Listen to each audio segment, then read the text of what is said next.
Ladies and gentlemen, sometimes you just have to act like you are drunk, like you are crazy. Confuse your enemies, confuse them. Oh, that's yeah, we mo. Yeah, we mo.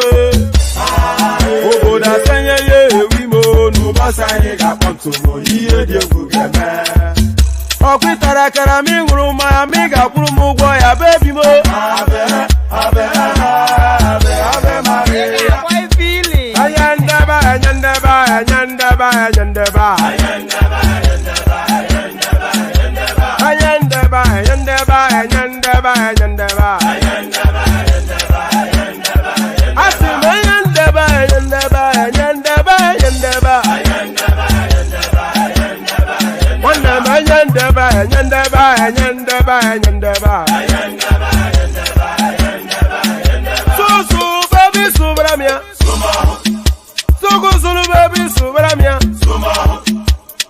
Sunu baby, so baramia. Soko sunu baby, so baramia. Asekwa nefo jabanye si akuna nyego bamkambasi ozo. Since I was born, but now I am getting youth. Akuna mota wakuna. Na turn by turn, oh. Na jagaban turn, oh. Turn by turn. I beg you wait for your turn. Come on. Turn by turn, oh. Na jagaban turn, oh. Turn by turn, oh. I beg you wait for your turn. We say now turn by turn, oh. Na jagaban turn, oh. Turn by turn, oh. I beg you wait for your turn. I beg you wait for your turn, oh. Turn by turn, oh. Na jagaban turn, oh. Turn by turn, oh. I beg you wait for your turn. If you do anyhow, you say anyhow. You do anyhow, you say anyhow. You do anyhow, you say anyhow. You go collect woto. And there it is right there. Ekwabo, see Orieto, one man went to Mo. Ikwadewa Bionyibi. Ekwabo, Ekabo, see Orieto, one man went to Mo platform. Hope you had a wonderful day. So for the non-Yoruba speakers, welcome to the One Man Went to Mo platform. Hope you had a wonderful day. You know, I've always said the Yoruba language is so nuanced that it doesn't break translation into English because at the moment you translate even the most basic Yoruba phraseology, and I'm sure that applies in several other languages as well, but I can only speak to the Yoruba space because that's the space I come from. But once you translate the Yoruba language into English, it loses its nuance. It loses its resonance because it will translate literally and then it will lose that nuance. And the Yoruba language is always embedded in, it's probably one of the most civilized languages that there are. It's embedded in nuance. It's never a frontal language because within the Yoruba, within the Yoruba pantheon, being frontal is considered rude, is considered aggressive, and even in language as well. So you speak in third meaning, you know, because it's such an ancient culture and an ancient language. So that's why really when you try to translate Yoruba into English, it loses its resonance. So when I started by saying, Ekabo, si Orieto, one man went to Mo, Epade wa bi onyibi. When I say that, and that is an Oyo inflection, by the way, and also the Yoruba language is some sort of I think the word is estuarine sort of a language. It lands in a question mark to give them the receiver the opportunity to digest it to their to their level of understanding. It gives the recipient, the hearer, the opportunity to digest it and respond to it to their level of understanding. So when I say Ekwabo, so and by the way I'm speaking now is an Oyo inflection of the Yoruba language. Ekwabo si Orieto, one man went to Mo. Ìpàdé wa bí oyin bí. So ìpàdé wa bí oyin bí. So I hope we are meeting well. So that leaves that window for the recipient, for the co-conversant to come in from whatever perception they're looking to enter the conversation. It's such a civilized and nuanced language. So if you try to translate that into English, it just loses everything.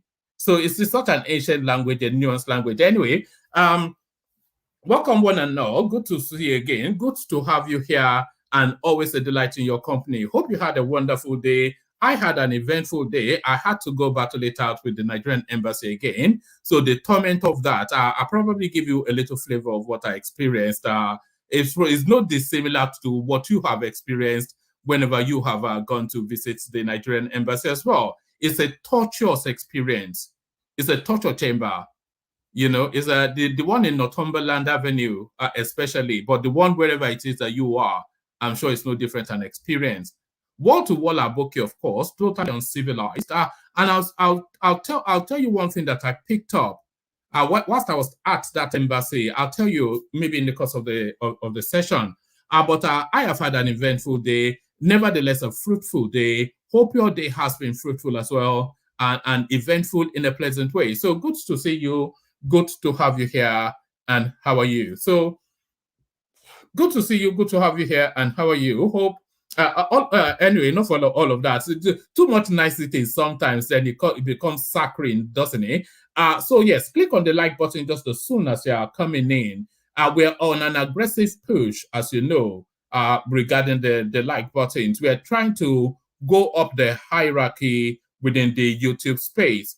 And the numbers of likes and the numbers of subscriptions correlate with this level of traffic that comes to your space. So if they see there's a lot of activity in terms of like and all of that, then YouTube recommends it more, and then so it's a self-fulfilling prophecy. So click on like, click on subscribe, and then click on the this guy is saying he's hearing two things at the same time. Is anything wrong with the audio? Can people indicate can people indicate in the comment section that you're hearing me okay? Because I don't know. This seems to be a recurring thing. Okweton TV is telling me that he's hearing from two devices.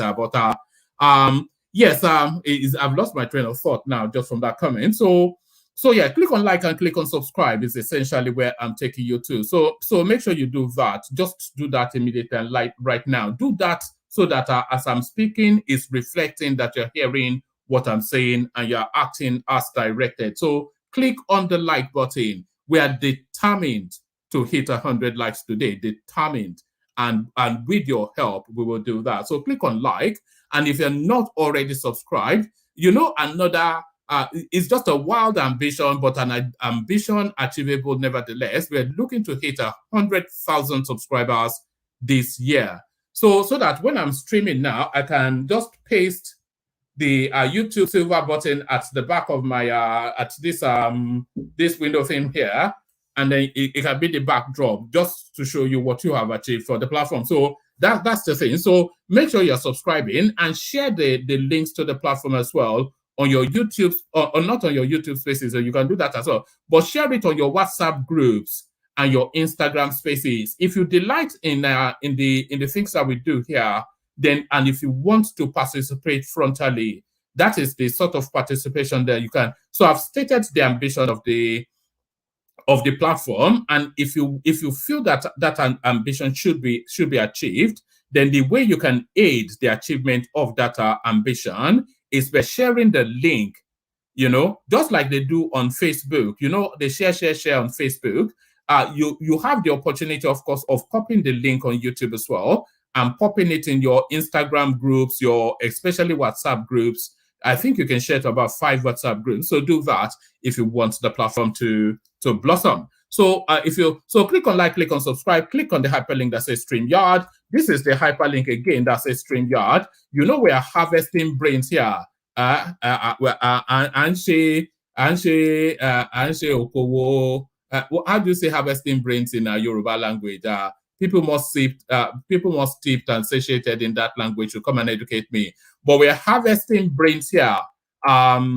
If you have a brain that functions, then this is a place that we would like to have you. So if you have a brain that does function and you have the articulation to express the function of that brain, click on that hyperlink that says StreamYard and come display to our marvel. Come marvel us with your knowledge and mastery of oratory. So come do all that. So click on like, click on subscribe, click on the hyperlink that says StreamYard. So bored of all of that, I'm sure. So to immediately where we're going to. So we're going here. Breaking, Tinubu disburses 800 and not 800 breaking, Tinubu disburses 185 billion as palliatives to all 36 states, including the FCT. So there it is right there. So there it is right there. So the suffering in the land now is now being addressed. And I think also there is a further disbursement of a 5 truck trailer filled with rice. So you are saying with a 12 to 15 million population in Lagos, what does a 5 trailer filled with rice even do? But these are to pad out what the local spaces are already doing. So he's now addressing at the federal level. So now anybody now that has issues now have to localize it to their state. And then if the states have cascaded to the words, they look at. So the help is here, essentially, is what it is. Help is here. Tinubu disburses 185 billion as palliatives to all 36 states, including the FCT. So help is here and help is here. So there's actually a song that goes that way. Help is here, help is here. So help is here and help is here, but somebody that is totally beyond help. So we're going outside of the Nigerian space to go and revisit an old wound that still continues to afflict the African space. Killing Libyan leader Gaddafi was a serious mistake, says Italian foreign minister. So the narrative of Gaddafi is one that is still affecting our lives today. Because, of course, the killing of Gaddafi in terms of assault weapons are AK-47s, all the way to somewhat small artillery armored tanks, essentially. So in terms of assault weapons, Gaddafi had the most out of all of the African states. He had probably as much as a lot of Western states. So he was heavily armed, Gaddafi. And then when they went to blow up that country, they did not secure those arms. And those arms now cascades into the Sahel. And of course, we are now feeling the impact in Nigeria. So that killing of Gaddafi, he's saying it's a serious mistake. I'm saying it's a crime against humanity, which humanity is still paying for. Killing Libyan leader Gaddafi was a serious mistake, says Italian foreign minister. So the acknowledgement of then what do you do about it is the next question. So first the acknowledgement, then what do you do about it is the next question. So from that to this, President Tinubu, actually when I saw this headline, I immediately thought of yesterday and conversations with our uptown that was telling us that they were creating more ministries. And I was telling them that, I was telling him actually, is that they are actually tightening ministries and getting rid of duplicitousness within the system. And this now headline speaks to the conversation we were having with Uptown just as earlier as yesterday. President Tinubu scraps Niger Delta Ministry over role duplication with Niger Delta Development Commission. So this is the Oronsoye report, of course, the duplicitousness and the over-bloatedness of governance within the Nigerian space, everything repeated. ICPC, which investigates financial crimes, and then EFCC, which also investigates financial crimes, and then the Nigerian police, which is meant to investigate all crimes. And these are all agencies with big fancy buildings and an accoutrement of everything that goes with agencies. So the duplicitousness within governance being addressed by the looter from Lagos.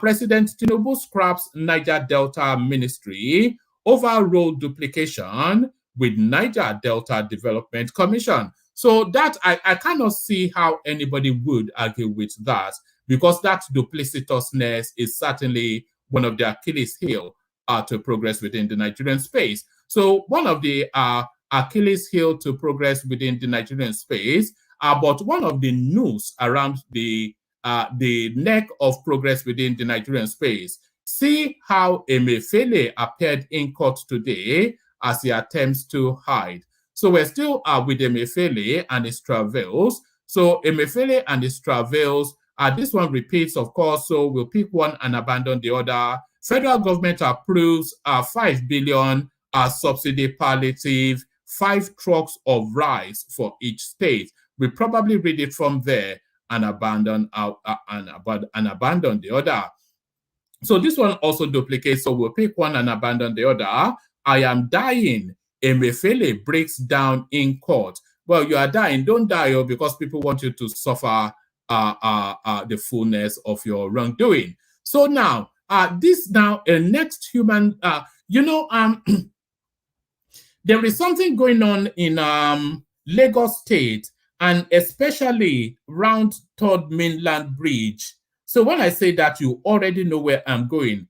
There's something quite concerning going on in Lagos State, and especially around Third Mainland Bridge. So I'll bring you this next headline, and I'll give you the readout of it, and then we'll carry on. So let me bring you now this next headline. This is not to do with politics. This is to do with the impact of life on the Nigerian person.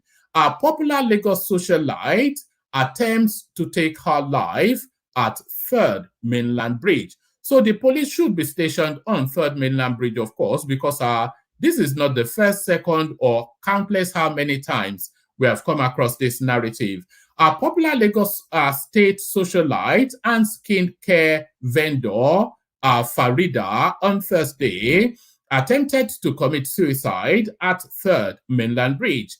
Correspondents report that the socialite, who is widely known as King Frida, has been in the news lately over reports of her crashed marriage.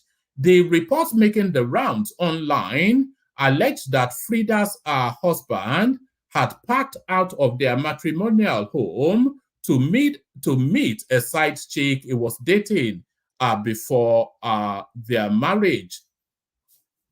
Amidst the report of the crisis in her marriage, a video shared on Goldmine TV showed the moment some people were captured stopping Frida from committing suicide on Third Mainland Bridge. So let's see. Hopefully it's not too graphic. Otherwise, I'll have to stop it quickly.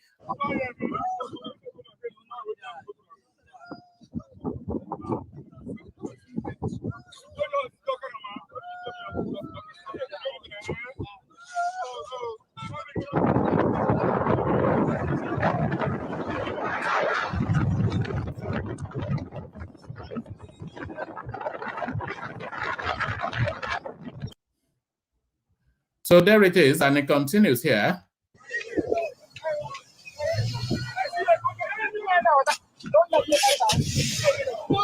All right. So there it is.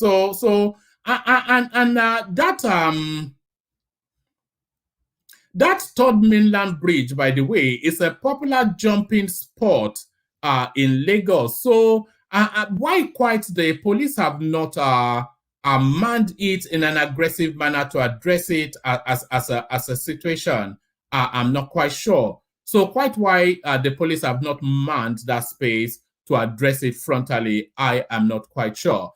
So we speak on that, but let me also play you this clip. So this clip now is a response to one of the ministers appointed just yesterday, not appointed yesterday, but who was given his portfolio yesterday, and the market space that that portfolio applies to. This is their reaction. So let's watch this. This is 2 minutes. Took a fresh breath in renewed price jumps. Or the stock market took a fresh breath in renewed price jumps after low activities for a week. Effiong has detailed reports on markets. The appointment of Mr. Wale Edun as Federal Minister of Finance and Coordinating Minister for the Economy brings excitement to stock market operators. Mr. Edun is a stockbroker and expert in public finance. Appointment like this would certainly be a plus to the Nigerian financial market. So we expect that as a thoroughbred professional that Mr. Wale Edun is, he will be guiding Mr. President in taking the best of decisions in resuscitating and reviving the economy. He has worked for some foreign banks, investment companies in Nigeria, and other public institutions. As a coordinating minister of the economy, there are a lot of things that Mr. Wale Edun will be looking at. And so it will be a general assessment of the entire Nigerian financial market system and the economy as a whole. And since he will be given a better and informed advice to Mr. President and the entire cabinet, it is expected that this will be good for the economy going forward. Meanwhile, the stock market regained strength in key sectors, bringing marginal gains to companies and investors. This comes after running low for nearly a week due to pressure on stock sales. Renewed growth of the market improved the shares of Dangote Sugar with more than 4% rate gain, while First Bank Holding left the floor with 3% price jump. Eternal Oil, Sterling Bank, and FCMB all made marginal gains. United Capital. All right, that's enough of that. But that's the market's reaction to Wale Edun being appointed as the coordinating minister for finance. So, and by the way, there was a lot because I don't think we addressed the ministerial list fully. So hopefully we'll revisit it a little bit again today. There was a lot of square pegs in square holes in that appointment. I know people were trying to nitpick at the people that they feel don't fit, like the Minister for Defense and Matawale and all of that. But those were political payoffs. But the areas that matter, you couldn't really fault the people that were appointed to those areas. So that's a conversation that hopefully we carry on and continue. So a conversation that we hopefully carry on and continue. So carry on and continue as Ayo continues as he always does. And I will encourage that other people join Ayo in this space as well. So as soon as the session starts, Ayo super chats to encourage the platform. Not that he doesn't know what he's doing, it's just that he delights in it, he appreciates the effort, and he nods towards it. So a lot of other people can join him as well. I cannot believe, I refuse to believe that only Ayo has the capacity to do that. So others are welcome to do Ayo, to join Ayo in doing that. So well done, Ayo. So that's Ayo, of course, doing as he always does. So Ayo doing as he always does. Let me do as I always do, a micro break with the K guys, and then we launch into it. You know where we're going, of course. You all delight in it. You know some people actually dance to it. Egbelemu, the K guys. Only water, where they see ma.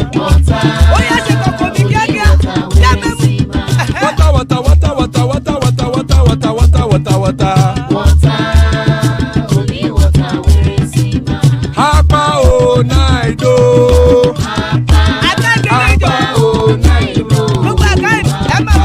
Hapa you don't come o.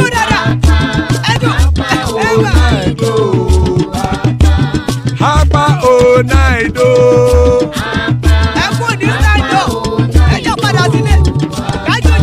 Oro kẹ̀kẹ́ ẹlẹ́mù yé o. Ibe sodi ya kẹ̀kẹ́ ẹlẹ́mù re o. Bobby master kẹ̀kẹ́ ẹlẹ́mù re o. Chief Wela ti kẹ̀kẹ́ ẹlẹ́mù re o. Eruku lẹ̀lẹ̀ ẹlẹ́mù dé. Eruku lẹ̀lẹ̀ ẹgbẹ́ ẹlẹ́mù dòde ojàre o. Eruku lẹ̀lẹ̀ Ghana ti dé ẹgbẹ́ bọ́dì o. Ọmọ ẹlẹ́yẹ ẹyẹ o ó dìle o. Odúyẹ̀lá ẹyẹ o ó dìle o. Petrosonana ẹyẹ o ó dìle o. Petrosodúnkẹ́ ẹyẹ rẹ̀ ó dìle o. Ẹlẹ́kọ̀ ọ̀run mú ìní o.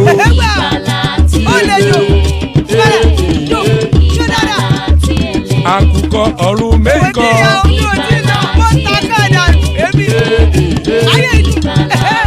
Ikú kò ní ríwà gbéṣe o.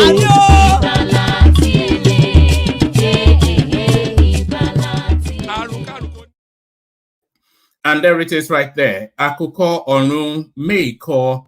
The cockerels, you already know because I explain to you every day. Àkùkọ ọ̀run mẹ́kọ̀. The cockerels of the heavens don't crow yet. Ikú kò ní rí wa gbéṣe, may death have nothing to do with us. Now, pause for a moment and reflect if there is a prayer more important than that. So, amen to that on behalf of myself and you, my friends. So, amen to that on behalf of myself and you, my friends. So, Iku Koniriwa Gbeshe, as guys, I bring you this. Federal government approves 5 billion naira subsidy palliative, 5 trucks of rice for each state. So help is here, help is here. The National Economic Council, NEC, on Thursday said that the federal government has approved 5 billion naira grants to be given to each of the 36 states of the federation for the procurement of grains, as well as 5 trucks of rice to each state as palliatives to cushion the effect of fuel subsidy removal. The NEC also approved the distribution of 40,000 bags of maize to be distributed to states. It also directed the National Emergency Management Agency, NEMA, to distribute food items to states sharing borders with Niger Republic over the recent political instability in the country. These were some of the outcomes of the NEC meeting presided over by Vice President Kashim Shettima at the council chambers, Presidential Villa, Abuja. Briefing State House correspondents at the end of the meeting, Governor Babagana Zulum of Borno State said the approval of 5 billion naira and trucks of rice and grains were part of measures to bring temporary solutions to the high cost of living caused by the subsidy removal as government continues to work with more enduring programs. So let's pause for a moment and just that, because you already know the pushback. How much is 5,000 naira? How much is 5 billion naira? So look at right there, and the governor will steal it, and you know, the jibber jabbers. These are temporary measures for more permanent solutions to come into play. Do you understand? These are temporary measures. These are shock insulations for a more permanent solution to come into play. Because in tandem with this is the release of tons of fertilizers to farmers and tons of grains to farmers as well. The farming cycle is usually 6 to 8 weeks, depending on the product. If you're talking about grains, corn, maize, or those are usually what? 6 to, I'm not a farmer, of course, and I'm sure somebody will be throwing stones at me as I'm speaking. The farming cycle is usually about 6 to 8 weeks. So that brings in another tranche of. So these are just temporary insulation measures to cushion the heavy weight of the situation that the country is under. So these are not really permanent solutions, and these are not the only solutions. You will recall, of course, that all of the states were given an abundance at the federal allocation the last time, off the back of the fuel subsidy removal. So there's already a tranche of money already with the states, more than they've ever had, an additional 5 billion plus trucks and trucks of grains and rice. So these are measures to temporarily insulate. So it's very easy to naysay and talk at the heartstrings and whip up sentiments, but the reality of it is that this situation is being addressed. Help is here. Briefing State House correspondents at the end of the meeting, Governor Babagana Zulum of Borno State said the approval of 5 billion naira and trucks of rice and grains are part of measures to bring temporary solutions to the high cost of living caused by the subsidy removal as government continues to work with more enduring programs.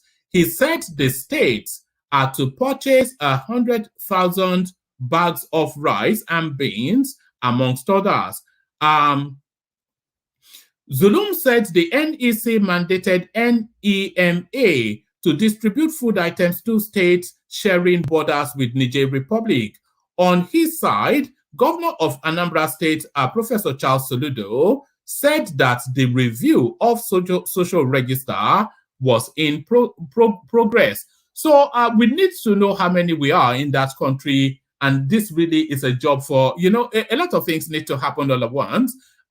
He said Nigeria was already having refugees from Niger Republic, which he said is affecting the distribution of palliatives. However, the governor of Kaduna State, Senator Uba Sani, said only 2 billion has so far been given to states instead of the 5 billion approved. So there it is right there, and the Nigerian factor comes back into play. The Nigerian factor comes back into play. Let me speak through the readouts, and then let's take a break from Nigeria and go to this space. You know, at some point, we'll have to do a standalone session on the Gaddafi narrative because it's big enough of a storyline for it to be addressed frontally. At some point, and you can indicate to me in the comment section if you think it's an idea, but at some point, we'll have to address the Gaddafi situation as a standalone and the impact that it still continues to have nearly 2 decades after this guy has been taken out. Killing Libyan leader Gaddafi was a serious mistake, says Italian Foreign Minister. Italian Minister of Foreign Affairs and International Cooperation, Anthony Tajani. That sounds almost like a Nigerian name, doesn't it? Antonio Tajani has described the killing of former Libyan leader, sip of water.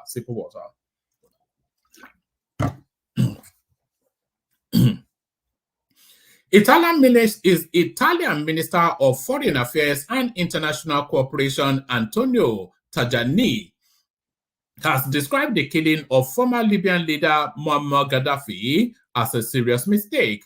According to him, the Western powers made a blunder by allowing Gaddafi to be killed.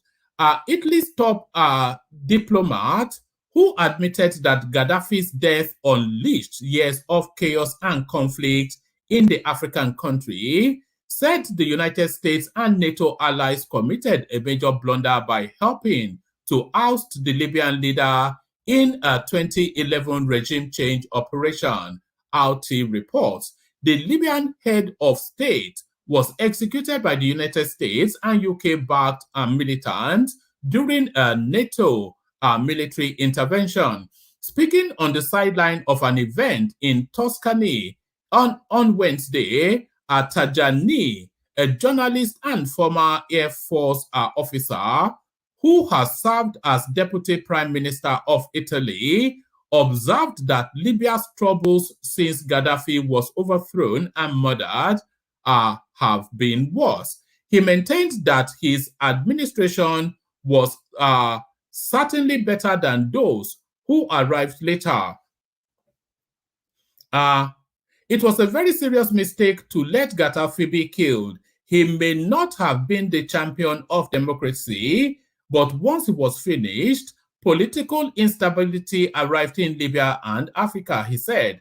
The official noted that Rome had kept an agreement with the leader which blocked the migratory flow, and the situation was much more stable.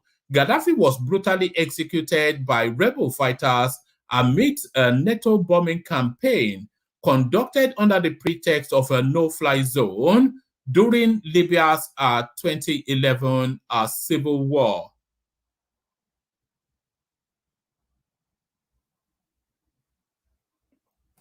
Though Washington and its allies described the mission as a humanitarian effort to end government attacks on civilians, a probe by the United Kingdom House of Commons later found that the threat to civilians was overstated and that Western powers had ignored a significant Islamic element amongst anti-Gaddafi militants.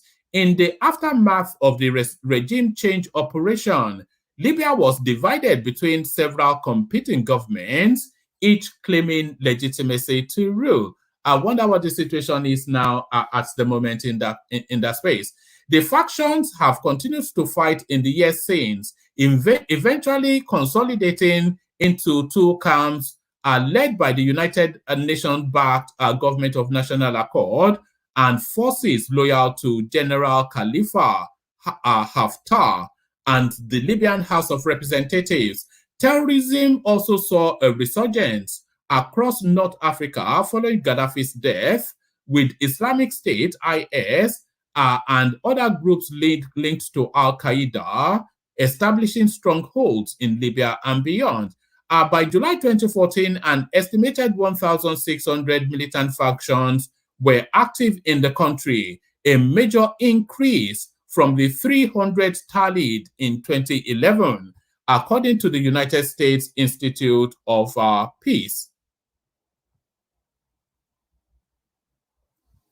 Correspondents observed that various reports have also linked the Libyan crisis to the proliferation of arms in Nigeria, Mali, and some other Sahelian countries. So you don't need any. Even Buhari said so anyway, that the arms that is now holding Nigeria under siege, they are Gaddafi arms. So the arms holding Nigeria under siege now, they are Gaddafi arms. So certainly somebody that was holding Nigeria under siege, but no more. See how Emefiele appeared in court today as he attempts to hide. So I think really I'm only bringing you this just to play you a clip of Emefiele.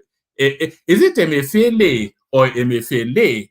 Somebody will have to tell me how to pronounce that guy's name. The suspended Central Bank of Nigeria CBN Governor Godwin Emefiele on Thursday appeared before a federal high court in Abuja for arraignment. Correspondents report that Emefiele was brought in from the custody of the Department of State Services, DSS, where he has been since he was suspended from office on June the 9th, 2023. He appeared in a blue kaftan. However, the suspended CBN governor did not want his face captured and tried to hide, as journalists also struggled to have him on camera. So let's take a. It's just really to okay, let's do the readers first, and then we just play the clip. Meanwhile, as earlier reported by this platform, Emefiele was arraigned on Thursday before Justice Hamza Muazu of the FCT in Maitama on a 20-count charge of illegal procurement. The arraignment over 6.9 billion alleged procurement fraud was, however, stalled due to the absence of the first and second defendants, who were said to be indisposed. Following an application for adjournment, the presiding judge, Justice Hamza Muazu, adjourned the matter to the 23rd of August 2023. Emefiele is accused of conferring corrupt advantages on Yaro, a director in April, in some company anyway. The offense is contrary. They still don't have anything substantial to hold him on. It's still the thing. We want to know what those 21 charges are. Let's see. It's all right. It's all right.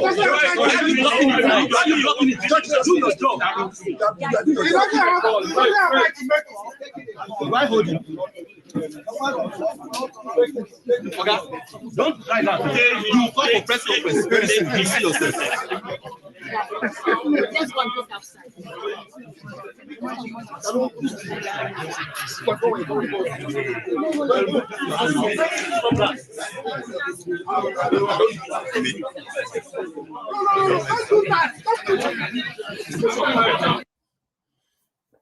All right. So I think that's sufficient enough to get the conversation going. So let me bring on the panelists as they are. There's still plenty of room. So let me resend. Let me resend the hyperlink for anyone else that still wants to join us. But certainly he joins us from somewhere in the southwest. Folly B in the house. Thomas, of course, father of the bride. He's not really father of the bride. Ajan Lekoko is father of the bride, and he's here. Kumi joins us probably in his car somewhere. That's Darati somewhere in the Gambia, and Solomon goes to school somewhere in Abuja. So good to have you, gentlemen. As I said, others can hop on. Still spread plenty of space in the studio. Let's kick off the conversation. Let's go to Folly to kick it off because he's somewhere in Nigeria. So Folly, good to have you. Folly, are you ready? Folly B. All right, let's kick it off with Solomon. Solomon, are you ready? Can anyone hear me? Yeah, I can hear you. I can hear you. I can hear you. I'm here. All right, brilliant. Okay, let's kick it off with you then. Let's start with what you are looking at in the news. Actually, let's start it off from there. I'll start it off from there. Good to see you, Solomon. Yeah. Good morning. Good morning, everybody. Good morning, one man. Good day to you. Yeah, this one is very, very bad. Like this, when I saw this video today, it was really bad, and it was somehow funny. It was not really funny though, because the suicide part of it, but these people were just people that just finished organizing their doing their wedding with about, I think they said 100 million naira or something like that. Yeah, I can hear you, but it seems somewhat, a part of me feels sympathy for her, but another part of me somewhat feels irritated that because your husband is sleeping with someone, then you want to commit suicide. It seems just such a petty little thing to want to give your life up over. It's not that to you just feel is a normal, like it's as in like it's something that she should just live with. It's not easy. You don't know what she has invested in this relationship, her emotions, her feelings, her everything. Like, then getting to find out that the man just leaves her like that to go and start living with his side chick. It's really crazy. And it just made the woman, because she looks like, not that she looks, I believe she's rich, and it just made the woman like feel worthless, like she's nobody. And it's really bad of that man, to be honest with you. That man did not do well. Solomon, sorry, one man. Why don't let her die? Why don't let her die? What are you saying, Mr. Thomas? Mr. Thomas, are you sure you're a Christian? No. You want to die because of a man. A man. They should just let her die now. You can't talk like this. You don't, like I said, you don't know the. I'm serious, Solomon. I'm not joking. You want to die because your husband is dating somebody outside. What? Yes, I mean, that sounds a bit cold from Thomas. But what he's really saying is that is a silly reason, because if she takes her life, the only thing that will happen is that man will wait 6 to 12 months and still go on and marry that woman, and they will just carry on. It will just be a waste. They'll say, and it will be a sad way for her to be remembered by. Yeah. I'm not like supporting the suicide part of it. I'm just what I'm looking at now. What I'm emphasizing on is the cause. Like, it's not something that she should use because of a man, but the cause of this thing, like I said, the emotions she has invested, in fact, that kind of, with what that man did, he looks, his personality seems to be like that of a gigolo. Do you understand? And, but that's Lagos though. That's Lagos behavior now. That's how they are in Lagos, especially those hardcore, those sort of areas that Alexander Gomez comes from. Those Owambe people, That's how they are now. They bleach their skin and they chase women. That's all they do. They bleach their skin and they chase women.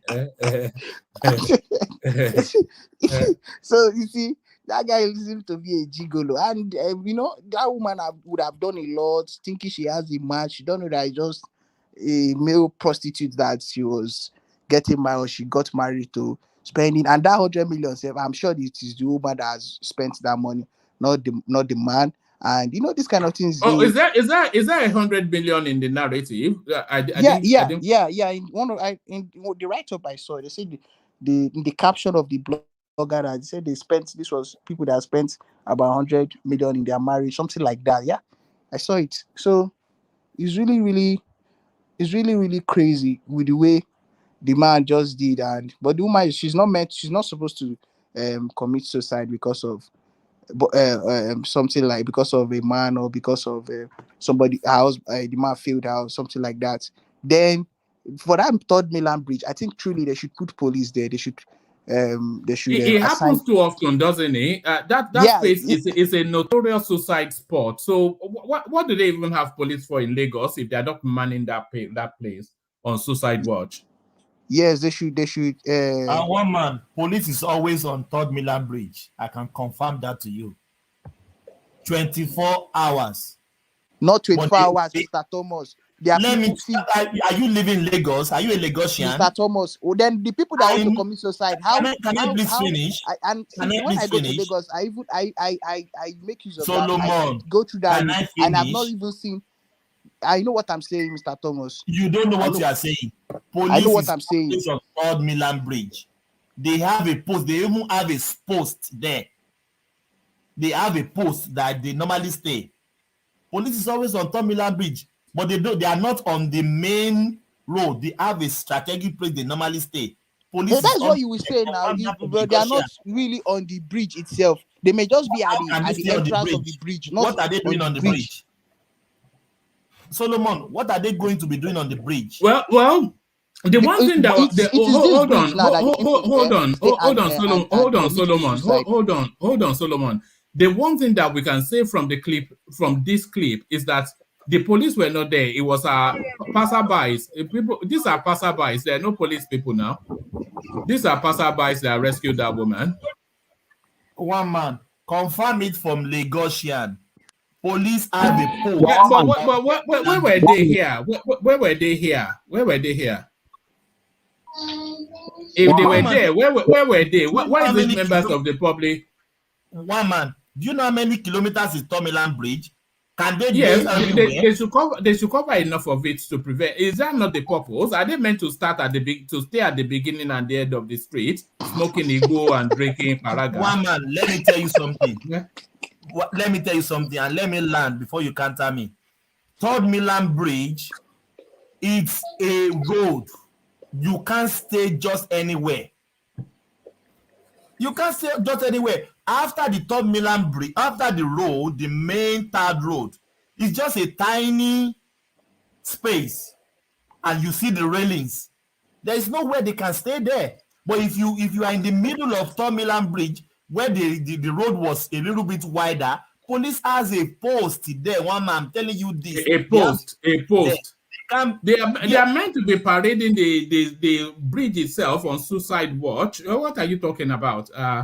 One man, what are you talking about now? Why would they be parading for suicide? One man, I've seen a situation whereby the police were able to track a particular guy like that. There was one they were able to track. There was one I knew, they were even talking to him, trying to talk to him. Bro, do not do this. Don't do this. The guy jumped. The guy actually jumped. I know they rescued him. But, you know, I know that they used to be there, but I don't know if it is 24 hours. But of course, they are normally on that particular. You know, this thing has been going on for about some few years ago. Since that economic problem, more people have been coming to that area to come and commit suicide. All right. Let Solomon carry on so that we have some structure. So back to you, Solomon. Yeah, woman. So this, like, I was trying to tell Mr. Thomas, they are not really like the way. Okay, you, for instance, now let's assume that they are there. Is it to stay in the entrance or the exit of the? Just smoking Igbo and and collecting money. You need to stay since you know the thing that is occurring on that bridge. That it is a suicide point. God forbid for some persons that people that are depressed go there or frustrated to commit suicide. Even there are some people that will be driving, they'll just park, come down, and so that is why they need to stay as in they should be in the bridge there, doing carrying out their duties and not just stay in the entrance and be doing what they don't know. So like I even saw a picture of yesterday to a young guy that even sat down on the pole and they were like Mr. Darati was talking and they were begging the guy. This one is not even police. This one is just on other citizens, his fellow citizens that were begging him to please come down and something like that. So I did not see police in that picture. So these things should be things they will need to take serious. That place they should take it serious, and because they are really. Have we lost you, Solomon? Solomon Man, we Grundy. can hear you. We can hear you. No, yeah, well, no, we can't hear Solomon anymore. Yeah. It's because he's not saying the truth. That is why they like. Yeah. Can you hear me? Can you hear me, woman? Yes, we can hear you now. You dipped out, eh? It was an instant punishment for not telling the truth, according to Thomas. No. What I said here is the truth for real.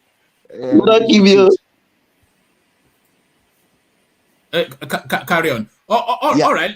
Let me take you to a different space. Solomon. 185 billion. 5 billion to each state and the FCT. 5 trucks of rice and beans. So help is here. So what are you then making then of Tinubu's palliative to the states? Yeah, it's a good one, but another question, one thing, because we can't just applaud him like that, because there are some things they are supposed to put into factor, into consideration. Like they're supposed to factor some things into consideration. Like for instance, some states that are less than, let me say for instance, a state that maybe they have like 7 million people, like let me just say 7 million people, and say they have 2 million people, or I'm just giving you instance here. You give them 5 million, those ones with 7 million people 5 million, and you still give those ones with 2 million people 5 million. These are the things. See, these are the things that cause the corruption and the this thing we're talking about. Do you understand? They are supposed to know how to ration this money. Every state mustn't collect equally. They will not collect equal with other states. The ones with high population should collect higher, as they should ration. Yeah, but if they did that, then that would mean giving Lagos more than everybody else. Can you imagine the headlines if they say 10 billion to Lagos and 2 billion to Yobe? You know, can you imagine the headline? Solomon, have we lost you again? Solomon Grundy, born on Monday, christened on Tuesday. On Thursday. Solomon Grundy. If we come back now, yes, one man. Yeah. Solo, Can you hear me? Solo, we the way to, you see. If you can't even get network in Abuja, then where can you get network? That's the question, and he has dropped. Let's take the conversation to let's take it to Kumi, who we don't hear often enough. So Kumi, come in if you're ready. Kumi. Yes, I'm here. All right, brilliant. So I was speaking to Solomon just then about the palliatives. Firstly, do you agree with the approach that the government is taking? 185 billion, 5 billion to each state, 5 trucks of grain and rice. So just as an emergency insulation from the impact of the subsidy removal. So do you agree with that? I'll kick it off from there. Yeah, I'm agree, but my scared is the governors, because we have been in this kind of narrative some time ago when the COVID-19, when the federal government shared the palliative. Some of the even we don't even know that the governors receive a lot of palliative like that. After the COVID, we realize some people bringing out some bag of rice that expired, bag of rice that have already damaged. But my scared in this thing is just the governors, how they're going to maintain the 5 billion. If not gonna enter the wrong hands of the governor, using it to build a house in America, Dubai. I don't know how that's gonna work. That's why we need to come in here every day, shouting on the 5 billion, putting a lot of narrative on it, so that the money, after they receive the money is not gonna dead down just like that. But my little bit scared is the governors. It's a good idea from the federal government, because if federal government don't do like that, the government, you know, for me, this removes the blame from the federal space. So now the federal space has done what it has to do. Yes. So if the people still continue to rage, then that rage now is more localized. They all know where their state houses are, so they can take their rage to their state house. Some people will still not do that. They're still gonna come on this platform to criticize, to blame Asiwaju. You're going to see after 2 months, when some governor perform well, they use the money, and when some governor doesn't use the money, instead of some people to blame the governors, they're still gonna put the narrative on the federal government.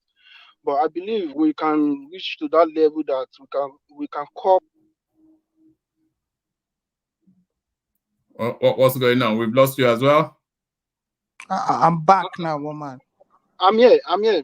Oh, all right. Let Kumi land. Yeah, carry on, Kumi. Yeah. You understand? I'm a little bit scared of for all this governor, because I believe it's only 10% of the governor can use the money. I'm telling you, I'm scared of those things, because if federal government don't do this way, because I hear some news that the governor is putting a lot of pressure on federal government, the money to come through them, and all the palliatives should come through the governors. Hopefully they can use the money right. Man, can I ask this question? One man, please. Yeah, carry on. Those palliative, the one in COVID time, was he given to the state as well? Yeah. Buhari direct all the palliative to the state. Yeah, it's from the state government. Remember we treated that there was one was it a senator in your state or something? Yes, that they gave him palliatives. I think it was motorbikes or something. Something quite substantial, and then he kept it in his house that he wanted to distribute it on his birthday. So even some state house of representatives from Lagos State, they do the same. Some even share it on the party at the party. You know, they share it at the party. You know, all these things. I'm just scared of all this governor. Now, I believe Tinubu have already done his best on this, and this is the right decision so far. Because if we didn't do it this way, they're still gonna apply. They will not let they will not allow anything to go through the people. But I don't know how it is going to happen now. Let us put eyes on all the governors. 5 billion is not.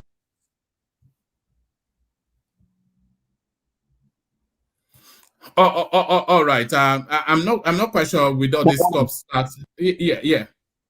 Let's get. Yeah. Can't they use our polling units? And these guys use the polling unit and allow people to be able to drop their account number or whatever. I think from the polling unit at each ward of the 774 local government in the country, we can get palliatives down to these people. Because these people, you are suggesting that the local government should handle it and not the state. Of course. That would be the best. That would be the best. But you don't have a functioning local government in Nigeria. That's the problem. And that's why we say you can't have good governance in Nigeria if you don't have functioning local government. If the local government is not detached, if they are not, if they are still under the control of the state, then you will never have good governance in Nigeria. So it's unfortunate. Imagine it's unfortunate. $235 million. That's the money. $235 million. Mr. Darati, you saying they should do it through polling units? It will be political. They will do it based on political parties. They will not even. I don't think they would be rational about it. To be honest with you, if they should do it through that polling unit stuff, it will still be it will still be political anyway. It will still be political anyway because yeah. The state governors, they will push it more towards their own words, and if they don't still have half of it already. And somebody said something here. Somebody made a comment here that, for instance, now, and it's true, like this Imo State election, even Edo State, Edo State, I think it's next year. The elections could give this year. They will want to use it for their political campaign and all that. They will not want to give the people the money. So these are the things. Assuming Like for instance, this lady that they just appointed, Better you do concerning she being the minister of in one of the things in her portfolio, the office in her portfolio, poverty elevation. Yes. If if she would be a competent, that ministry would have been the best ministry to disburse these funds, to be able to know how they will do this thing. And I don't really think giving it to the governors would have been is a good idea, to be honest with you. All right, but as a measure, do you agree with it as a measure? It's a good one, but it's just the thing is how will the people get this money? That is just the main issue. And right now, you know, as Solomon, they are not actually giving them the money to give money to people. They're giving them the money to do things to insulate the impact of the fuel subsidy. So that is maybe to crash the food market at their local spaces by flooding the market with grains and stuff like that. So I think that's where they're pointing it to. Yeah, but the thing there is those people that will be in charge. Do they have that conscience? Is a conscience? Do they have the conscience to carry out this thing now? It is meant to be, or meant to be used. That is just the thing again. You know, we Nigerians, we are very self-centered, and some people, not everybody, are greedy. So let's just see how it's going to play out. But I think for now, we don't need to be blaming federal government now, as we've done something. Now it is the state governors the ball is in their courts now. That is in the court of the state governors to know what to do and to do the right thing. And people now should, like my state, I think they should hold the governor to see what he will use this money to do, because this one now will go political. Labour Party, people that want change. Let's see how they would go about it. You know that we have a correspondent in your state. You know we have a correspondent. Who is that? Enigmatic. Enigmatic is going to come. He's not going to be straight with what he will say about my state, but I believe this guy. But some persons in the state are saying he's not doing anything. But with what I'm seeing online, we have to persuade Alexander Gomez to bring him to this platform, because there is a personal friend of his. Alex Osi, yeah. It would be a good one for him to bring him here and we just interact with him. We will nail him down. We will nail him down. Yeah. Okay, I'm from Abia State. I'm not from Delta State. Yeah, woman. No, is Alex Osi not Abia State? No, I was just replying Oga in the comment section. He's saying Solomon is from Delta State. I'm not from Delta State.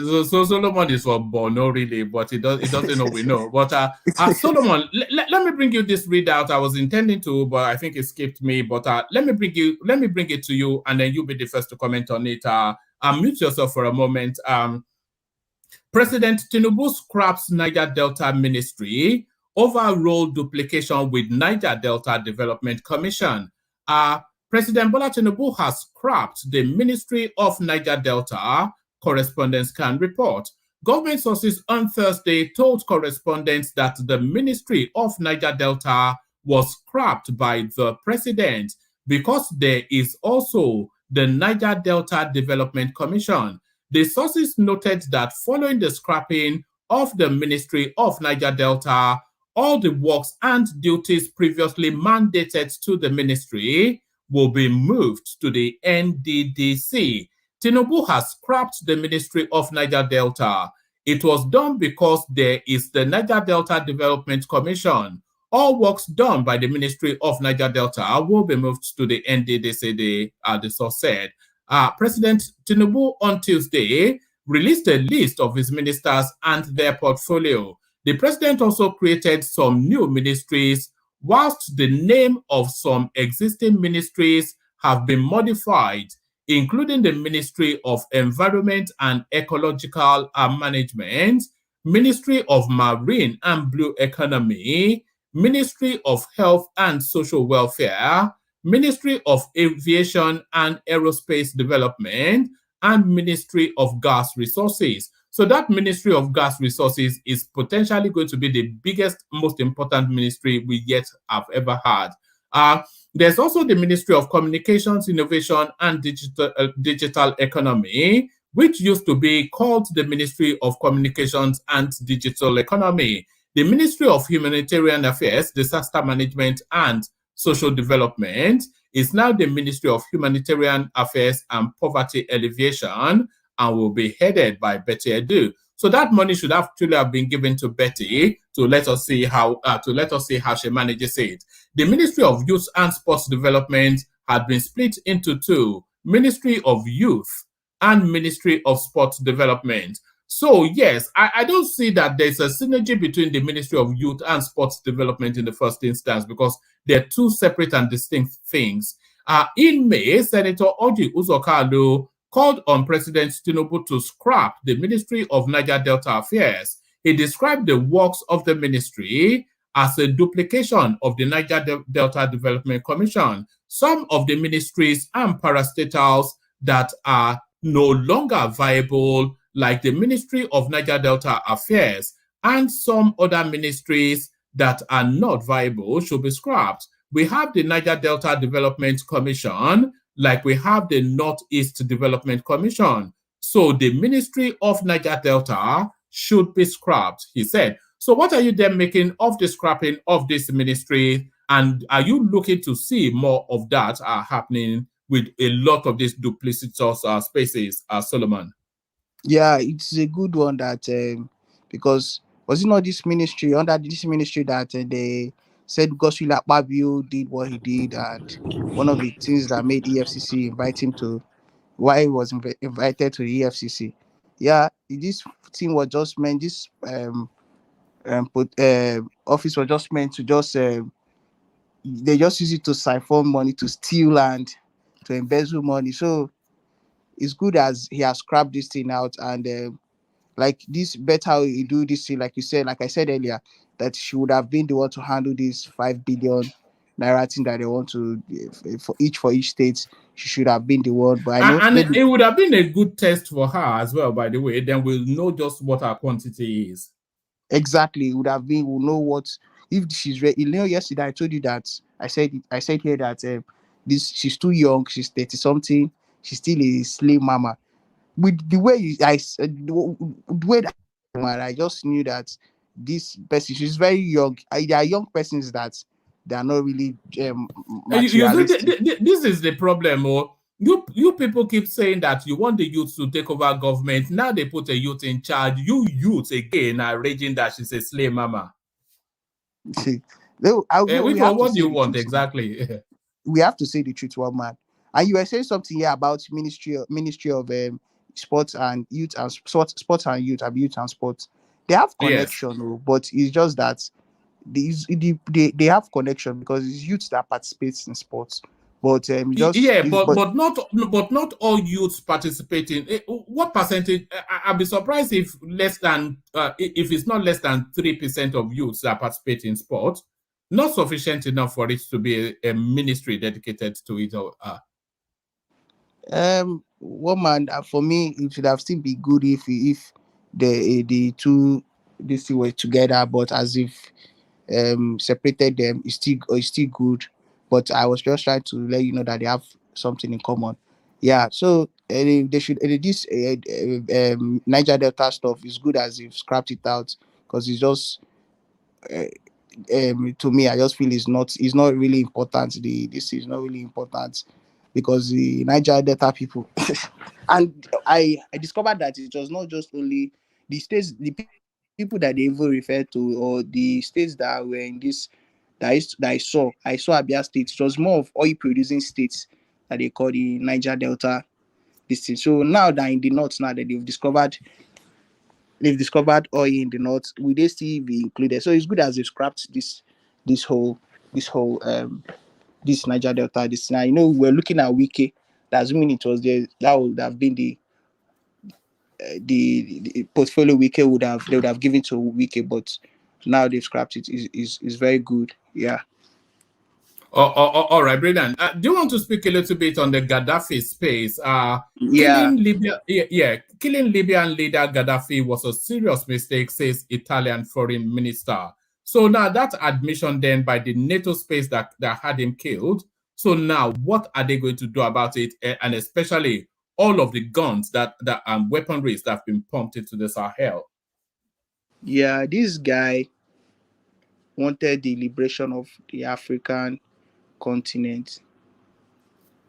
But we Nigeria and South Africa, I was told that they were the ones that signed the no-fly zone in Libya that enabled the West to help them to come and kill this guy. And this guy was always championing for one Africa. Africa should have one currency. And you know. By the way, that narrative of Gaddafi championing one African cause is a bit of a red herring, because Gaddafi was actually looking to converge Africa so he can rule over them. That was more his. He was using people like Abacha, etc., who is a dumbass. Yeah. But I don't think he himself, he knows he cannot rule over Africa. It's not possible.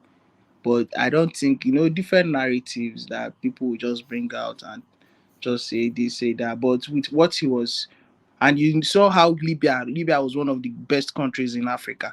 But as he killed the man, look at Libya today. It's not even, they don't rate Libya like that. They don't rate Libya again. So, and Nigeria, the role Nigeria played in his death. Nigeria is just like that. What role did Nigeria play? What role did Nigeria play? What do you mean? You just heard when I said that the South Africa and Nigeria were the two African countries that agreed to the no-flight zone in Libya that enabled the West, US and NATO. You mean at the United Nations? Yes. Well, I don't know that, boss. I'll take that on your. I don't know that. You're the one telling me that. A senior historian told me this. Yeah. So.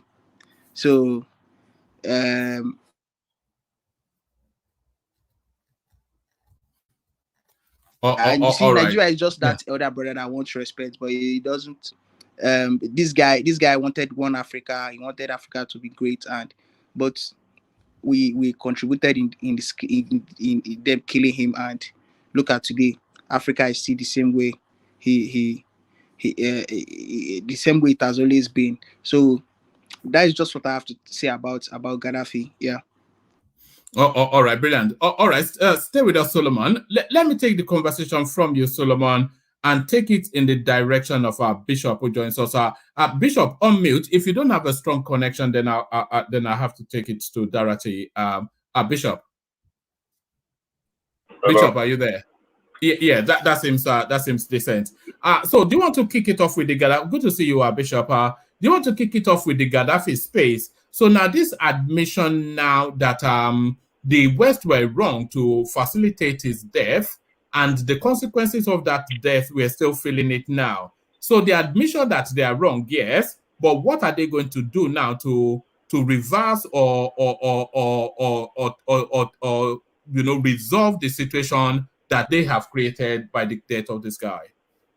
Okay, good evening, everyone on the platform. Good evening. Sure you have a wonderful time. Please click on the like button. The temperature is not reading 110 at where you are. Honestly speaking, a number of persons, what leaders have said is they have expressed this regret. Unfortunately, it's of no effect. It's just a nonsense talk. They are not doing anything to remedy the damage they've done. They never do when it has to do with Africa or any of the Arab countries. They destroyed Iraq based on lies. They destroyed Libya. I'm sure post-Ukraine, whatever, you will see how much they will pour money into it to rebuild Ukraine. You knew how much they poured into Germany. You knew how much, so it's going to continue that way. And I don't agree with the last speaker that said Africa, Nigeria, and South Africa signed something for NATO to invade Libya. Nigeria and South Africa are not members of NATO.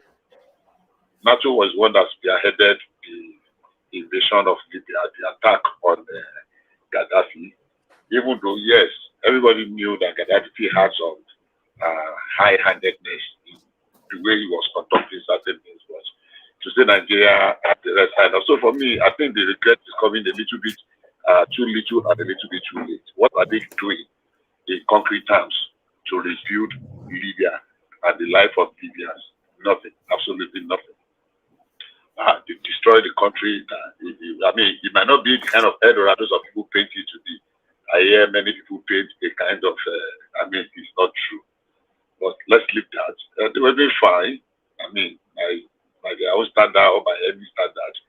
And based on lies and fabrications, the global leaders, including America, Great Britain, Italy, France, all of them, it costs so much. So, it's a funny thing actually, because I don't recall that any Western leader has ever been taken in front of Hague. And someone like George W. Bush, Anthony Blair, they certainly should be taken in front of the of Hague, of the ICP. Unfortunately, it will not happen. It is we Africans that will keep hunting our own, threatening our own with ICC. Those that have committed much more atrocities in the West, they see them as heroes. I mean, the list is endless of the atrocities of this Western world. No America will ever be taken before ICC. Forget it. It will not happen. And when some of us that defend them in Africa will be threatening our own with them, but they have destroyed the lives of people in Africa. Look at the ripple effect of what is happening. So I think what this man is saying is just a nonsense talk. Nothing is going to happen. They have said it before. They will keep saying it. Oh, they regretted. But what are you doing in concrete terms to compensate? They stole gold in Libya. Are you saying, okay, let us repatriate everything we stole? Let us take compensation for the destruction. Let us help them to rebuild their country. None of that is coming. So once somebody will just wake up one day so that people can see him or something, I say, okay, it was a mistake. Or all those tokenism. I mean, they seized charge of that country's oil to pay for the war that they used to destroy it. That's what the Americans did. They took their oil to pay for destroying their country. It's unbelievable, some of the things that these people do. You're right. I think it's just a waste of time talking about what is. Somebody will just wake up and say, "Oh, it was lie. Oh, they made a mistake." You made a mistake. What are you doing to correct the mistake? To just wake up on the wrong side of the bed just to say, "Oh, we made a mistake." That's not enough. As far as I'm concerned, that's not enough.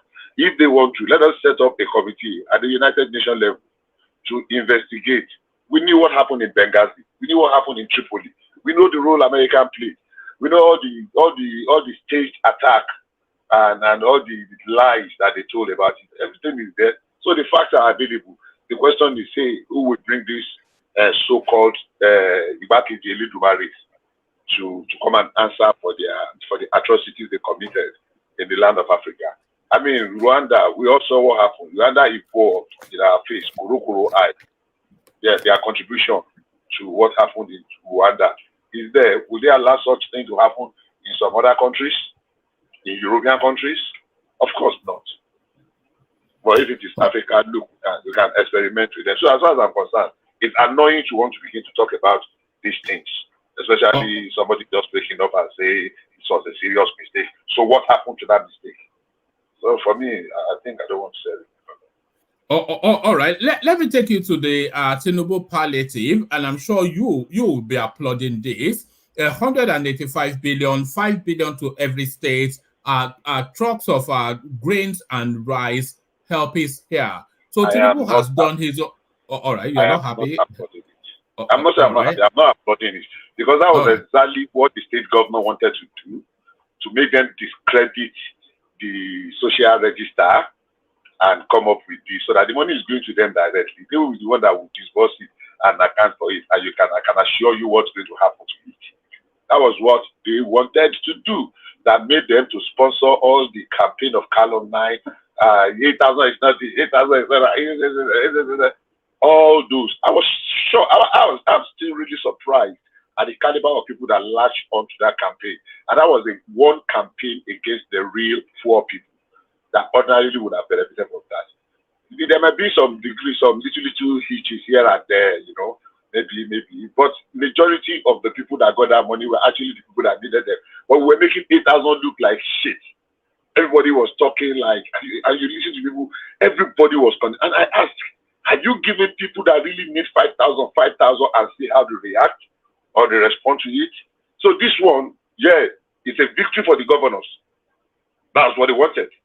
And victory for the elite that condemn the whole thing. So let's see how they will not discuss it now. They want to buy bus. Is it the poorest of the poor that will go and ride on those buses? And I don't know what parameter they use. I'm not sure this money is for buses, so I think it's no. food. I'm saying they want to. What do they want to buy food and begin to share for people, or to begin to share money for them? You know, I mean, it's replete with confusion. And you see, that's one aspect of it. I don't think the government should have looked for a way of bringing their own palliative. Let federal government do its own. Let them say, okay, we want to see how you administer it. Let's have a representative in that committee to verify. But to just destroy what World Bank aided Nigeria, that social register was not the creation of federal government. That's a separate space we are speaking to now. We are speaking to the palliative. Okay. Let me tell you, this palliative was as a result of the cancelled 8,000. They cancel it now. They are giving the money to state government directly to go and disperse. So the state government are the one that are going to administer it. So you are not saying that it's still the same palliative we are talking from the federal government. So the one that they complained that time that 8,000 blah blah blah that they condemned it now, the state governments are going to have it with some back surprise. The other thing I don't understand about it, how do we arrive at 5 billion for each state? You give Kano 5 billion, you give Lagos 5 billion, you give 1 billion, you give Bayelsa 5 billion. So please give me a second, please. Just give me a second. Okay? I'll be back in a second. All right. All right. Let's go on from you then. Let's bring Ajanle Koko into the conversation. See if he's ready. Ajanle Koko. Let's bring Ajanle Koko into the conversation. See if he's ready. Who's that? Ajanle Koko. Darati. What are you doing? Who's that? Darati. What are you doing? Yes, I sent you. I just sent you a particular link that I found saw what it, yes. Solomon was talking about. I saw it, yes. That I can hear myself probably back. Nigeria and South Africa I can voted. hear myself back. Nigeria voted in favor of that. Darati, I can hear myself back. Darati, I can hear myself back. Yes, I said the Nigeria and South Africa. No, I can hear myself. What's going on? Mute yourself for a moment. And you use a headphone. Use a headphone because we can hear this session via your audio whilst you're layered on top of it. So yeah, it's just a bit messy. Let's bring Ajanle Koko in if it's ready, or Baba if Ajanle Koko is not ready. Yeah, one man. What's up? Oh, brilliant, Ajanle Koko. So yes. Help is here. I'm sure you say it's insufficient, and maybe it should have been handled better. But 185 billion to be shared amongst the 36 states and the FCT with rice and beans to go with it. Help is here. Poverty has ended in Nigeria. Ajanle Koko. Subsidy is gone. Poverty is gone, right? One man.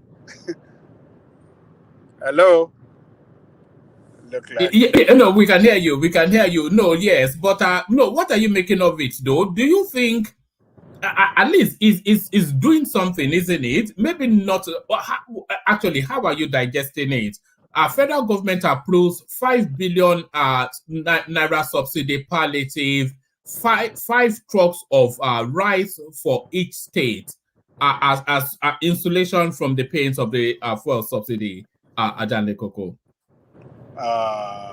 Greetings to our listeners around the world. Click on the like button, share and subscribe if you haven't done so. Look, one man, the idea is good, but surely the implementation is going to be a failure. Already, if you see the way they're trying to allocate this thing, it's a failure already, because how do you want to give each state the same amount of food, the same amount of money, and we don't have the same population in each state? So it's unfortunate that sometimes our leaders doesn't want to do things right. They don't want to do things right. So, and it's going to be a failure, because where is the database to identify the poorest of the poor that really need this help? They are the ones that need this food assistance. How would he be able to identify them? And and when you don't have a good idea, great ideas, and you don't implement it well, and it ended being a failure, then it will amount to doing nothing. It will amount to doing nothing. So I don't get it sometimes that they can't do something that is very simple. This is a food assistance to citizens that they would really appreciate it if it is well implemented. By giving it to the poorest of the poor, and on the monthly basis. This is what the nation should have as a form of assistance to the poorest in the country. They should be able to have food assistance, and this is what we give them, that sense of patriotism, sense of belonging, that look, yes, they are poor, they are going through pain, but the government never neglect them. This is what they should be doing. But unfortunately, it appears a failure already. Yes, they will just do it in a kangaroo way, and money will be disbursed. Some people will lose the money. The food will not go around, and it will be poorly implemented, and it will amount to doing nothing. So, you're making a lot of leaps and assumptions, Ajane Koko. Firstly, there's a social register. So we have some sort of register that identifies, maybe not to the person, but to somewhat the locality where poverty is at its most within the Nigerian space. So they have some sort of a register, and then sending these monies and food items to the states. It localizes it. So you could either give it to the humanitarian ministry, which would be a heavyweight lift, taking it around the country, or localize it. So you're always saying that government should be brought closer to the people. So if they parachute this money publicly to those states, then the citizenry of those states, they all know where their state houses are, and they can knock on the door of their governor and say, where is the food? Where is the money? One man. You're talking like as if you are in Britain. Where's the social register that you have seen? Have you ever seen one? The one that Buhari did, that what's the name of that lady that was sharing money? That was Zadia Farouk. Zadia Farouk. How many people in Lagos or state that received those things? Look, let me tell you, one man. The fact that it is going to be the state government handling this thing is a failure. State government doesn't know anything about people in the local government area. They don't know people in the rural area. It is people that handle that closer to the rural area that can handle this thing well. It's the local government that should be able to handle this. And majority of the poor people, and of course, majority of our population, they live in the rural area. But you are giving this money to the state government. What kind of arrangement is that? It's a failure. It's a failure right from the onset. I don't get it.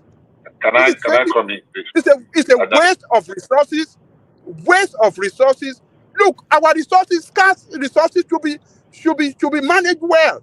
It should be used well to achieve results and not to end up in some people's pocket and some people will be getting richer. So you don't think parachuting 185 billion into the food economy in this it is going to impact on everybody? You don't think that? No, that is not my point. I have said it. It's a good idea, but the implementation by the state government is going to be a failure. They cannot do it.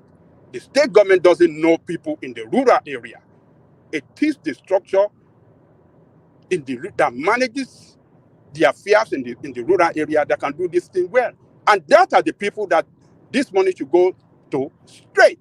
But you don't have a functioning local government area across the country. So, and you don't have governance. And as long as we don't have functioning local government area, the more you have people going down in poverty. That is why you have seen so much people in Nigeria living in poverty, because there's nothing. Government have neglected the people in the rural area, and that is where we have the larger population in the country. 60% of our population live in rural area, and they are neglected people. So it's a good idea, but it will end up being a failure. That's my take, woman. All right. Bishop, did you want to come in? Bishop, you wanted to interject. Yeah, I wanted to interject. Number one, we do have a social register. Is it perfect? No. Is it complete enough? No. It keeps improving gradually. We do have. There's an article I read then, or the report I read when they were compiling it. Unfortunately, many people took to the media space to condemn it because it was compiled by the federal government. But the World Bank participated actively, and there were some NGOs, is the NGO or they call the NCO, CSOs that participated in it. There were, I won't say it was a complete failure. Maybe we'll give them like 60% pass, and we can begin to develop from it. And that was what I was saying earlier on, that we destroyed it because we wanted to discredit it so that the state governors can get access to this money. And that's my grasp. If you remember, we had this conversation. So to the extent that is there a social register? Yes. This now, moving forward, this money that they are giving, I don't agree that it's going to be as much as I don't like it the way it's, but I will not agree that it's going to be a failure. Look, we have local governments in place. Unfortunately, the administration of local government have been destroyed. Buhari tried everything. I'm speaking directly to Babajide Koko now, to make sure that local government work. That was what brought executive order 10. That let local government be autonomous. Some people took him to court. Okay, they put it in the law, in the amendment. What do you call it? Constitutional amendment, that states should vote. More than how many states voted against it? Then what do we do? Let us provide solution. How do we get out of this? How do we make our local government to work when even the state and the local government people voted against local government autonomy? So when we address problem, let's discuss solution. So that maybe someone somewhere is just saying, yeah, I agree with Christianity. I agree with what is bad, but let's look at the solution. The last administration made serious attempt to make sure that we get local government administration correct. State government and legislatures that are actually the representative, state representative of the people of that local government that you are talking, voted against local government autonomy. That's all right. Ajandle Koko, I don't know if you want to come back on that, but I want to take you to this space. This is something that somebody sent in. It says a Texas woman arrested for threatening to kill federal judge overseeing Trump election case in DC. So you will say, what has that got to do with Nigeria? But that speaks to the narrative of all eyes on the judiciary that we're seeing now in Nigeria, that they are trying to quote under the cloud of under the banner of free speech. A Texas woman arrested for threatening to kill federal judge overseeing Trump election case in DC. So now, does that open up that then space that the law should take a firm footing on this judiciary intimidation that we're seeing by the obedient space? Well, America is a country of law. It's a country where the law work at its best, and whoever that contravenes the law in America, the law will surely punish that person. So this woman that has been arrested, I think, before you know it, they will take her to court, prosecute her, and they will. The law will take the course on her. So we have crazy people everywhere. So crazy people are everywhere. But the good thing of it is that they can quickly, get hold of her before she carry out her dangerous mission, and she's in the net now, and she'll be punished. So, what did you ask about the obedient? What was the the person that sent it in was actually sending it in as an example of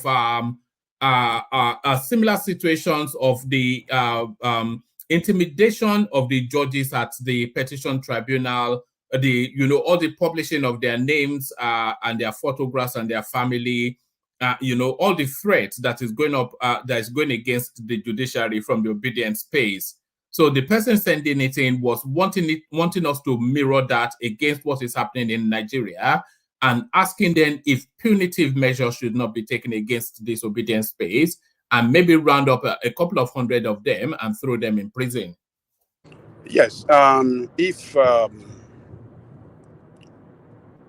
some people, in the case of Nigeria, that threaten the judge or justices or judges, I think they deserve punishment too.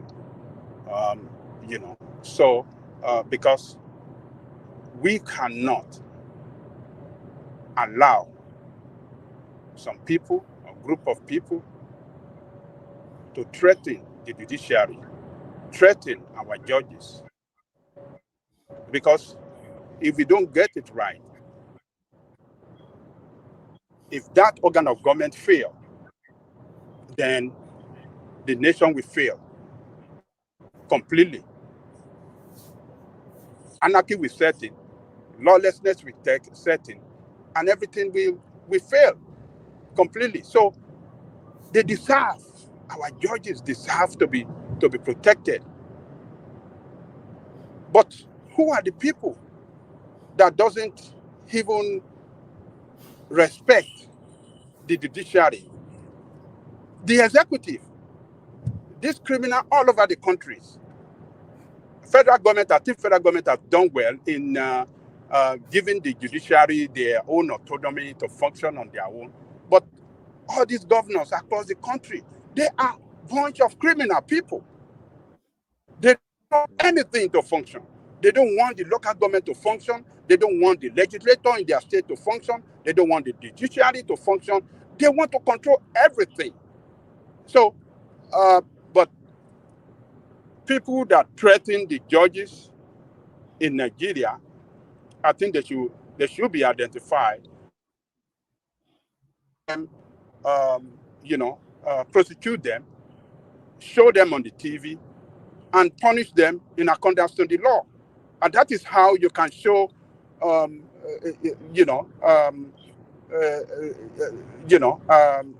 form of that will show some form of deterrent to order, that people that want to do such a thing in the future will know that yes, if they should, threaten the judges or justices of the Supreme Court, they will be punished. So I support the government, or government agency that is responsible to identify these people. To round up a couple of hundred of obedience and throw them in prison. Oh, no. I didn't know I had my camera on. I'm not saying 100 people. Look, we cannot have a government. We cannot have country that does not work. We cannot have country that allow lawlessness. We cannot have it. Judiciary, those people, they work harder than any other organ of government. These judges, they go to court every day. They be writing from morning till night. In the night, they will not sleep at home. They be writing, documenting their, doing their research to make sure that by the time they want to deliver judgment, they deliver a fair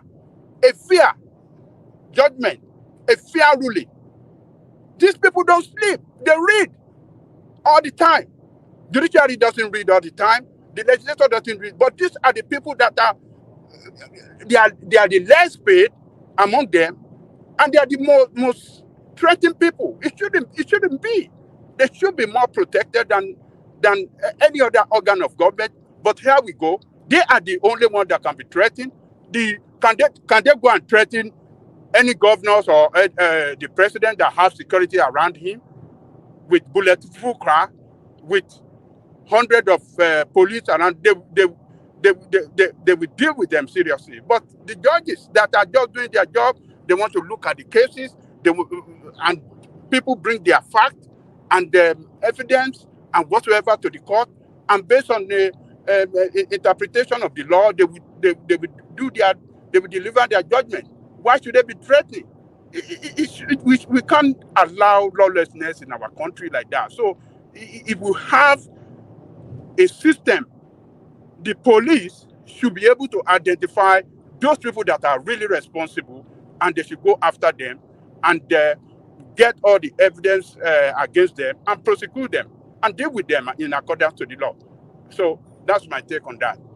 All right, brilliant. Take us to Libya, Ajanle Koko. Killing Libyan leader Gaddafi, a serious mistake, says Italian foreign minister. So a serious mistake is probably one of the biggest understatements that I've yet read in recent times. The killing of this guy has led to the death of countless million people from all of those guns that have cascaded through the Sahels and into the West African sub-region. So what are you then making of this stance by a senior minister from that NATO cusp putting his hands up and identifying that they are essentially responsible for the situation Africa is going through, and especially Nigeria at the moment? It's unfortunate that Africans doesn't stand up for their own. African does not defend their own. And that is why we have seen, and Africans are betrayers.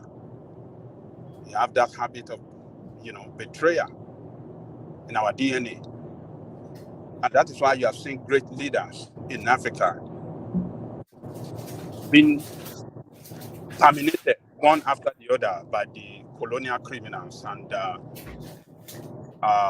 right from, since when most African leaders got their independence.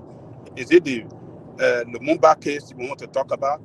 Is it Kwame Nkrumah case you want to talk about? Is it who else you want to talk? A lot of African leaders. Is it Gamal Abdel Nasser of Egypt that you want to talk about? Is it Thomas Sankara we want to talk about? Is it Murtala Mohammed that we want to talk about? So we have lost great leaders. Is it if Awolowo were not? They were not able to kill Chief Awolowo, but they stopped him. They did everything to stop him from governing Nigeria. because they saw what he did as a Western region. What Oyibo could not achieve for 100 years, colonizing Nigeria, Awolowo achieved it better that they never expected in 6 years that he governed that West. So, they saw us that, look, if this man should be allowed to govern the federal space, he will he will colonize Britain. So they have to do everything to stop him and not allow him. So this is what they have done to great leaders in Africa, one after the other, time after time. But a few cases, unfortunately, when before he was killed, African leaders did not stand up for him. What I mean by African leader, OAU, or is it AU? Sorry, Ajane Koko. Do you see Gaddafi? Do you see him as a hero or a despot? Is he a hero or a despot? Well, it depends on people that you want to talk to. But me, I see him as an hero. I see him as an hero because he was able to lift his people, millions of his people, out of poverty, out of wilderness. One more, please take that question around. Take the question around. Huh? So I'm begging one more to take that short question around. Okay. So he came in 69 when he toppled this King Idris, and the country was like it was a desert, nothing. They were living in tents. It's the Italians that were living, lavish in their country, living better than the citizens in their own country. So when he took over government, he said, this is not going to happen. He kicked them out, and he developed the country. He gave them free education to university level, free houses. What else? Best, what do you call it? Health infrastructure in the whole of Africa, even better than some of the Western countries, at free of charge. He doesn't travel out of his country for medical treatment. He takes treatment in general hospital in his country. That is a great leader that invested in his country, invested in his people, and he was part of them. People can see him in different ways. Some people will. And his human rights record. Yeah, people will say his human rights record is bad. You see, we see all this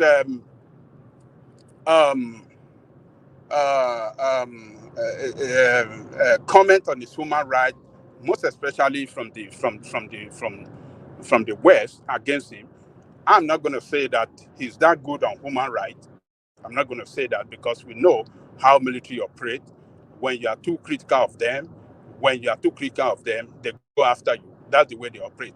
But the good side overwhelmed the bad side of him because he built that country. He built Libya. Libya were living in poverty in spite of the vast resources in terms of oil that God gave them. The Italians were taking this oil like as if it was there until when he came in, kicked Italian out. And you know the good thing that he did? He took reparation from Italy. It's the only country, only leader that demanded for reparation from Italian. And they paid him because he said he's not going to do any business with them anymore. Never in life. And they knew that, look, they have a lot to lose if they don't pay that money to him. They pay them billions of dollars in reparation to Libya.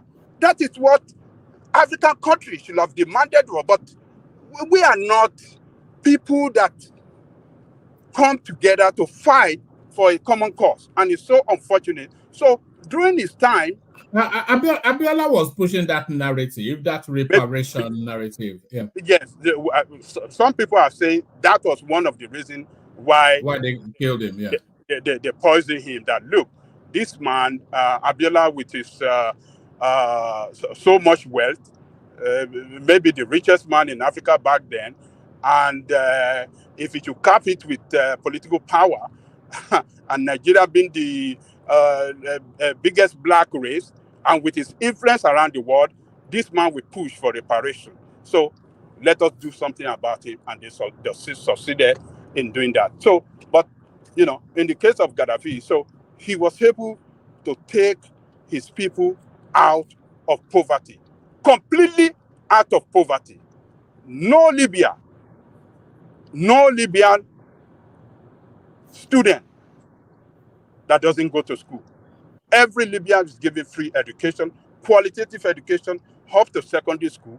Even after that, I say secondary school, up to university. Even after that, if you want to go and school abroad, it's going to be by the state. The state of Libya will pay for it. And at the age of, how do I say it? Every citizen that uh, um,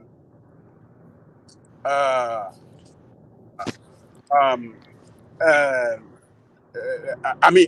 immediately after maybe graduation or something like that, maybe high school no. After 18 years, government will give you $2,000 as a gift. A gift that you hit 18 years old.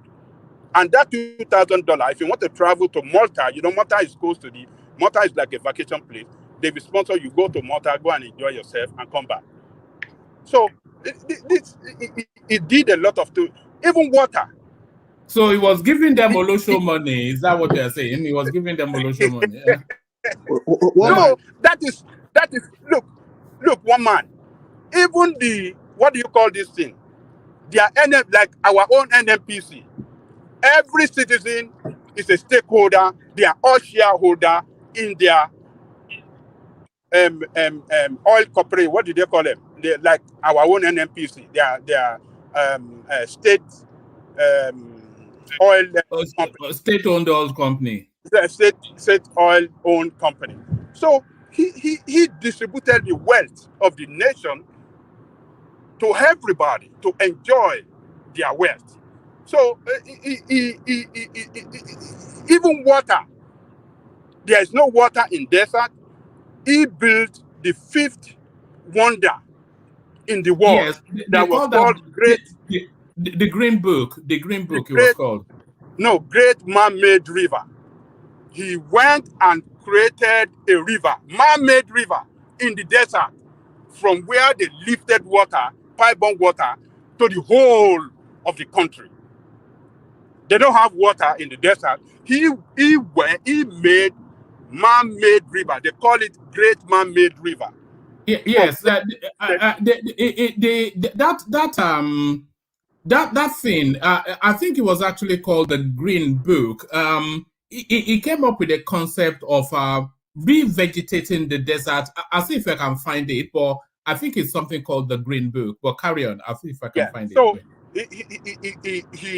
he built river, man-made river, for the people to enjoy water, and they still have it in that country. That is where they source their pipe-borne water.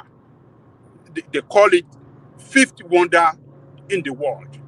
You see, when you see great leaders, let us just say it, whether it is military or civilian, let us just say it.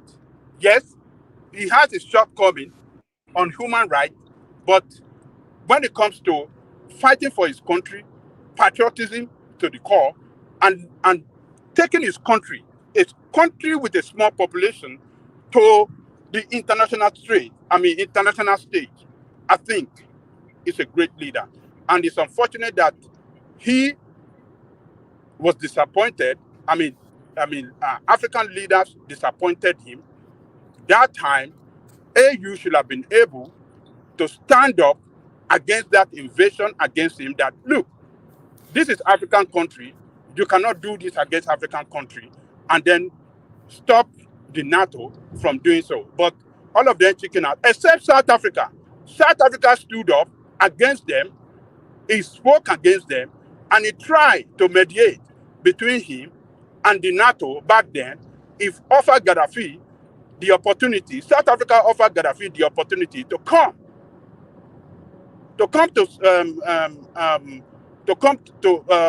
to leave with his family and come to South Africa, that they will give him that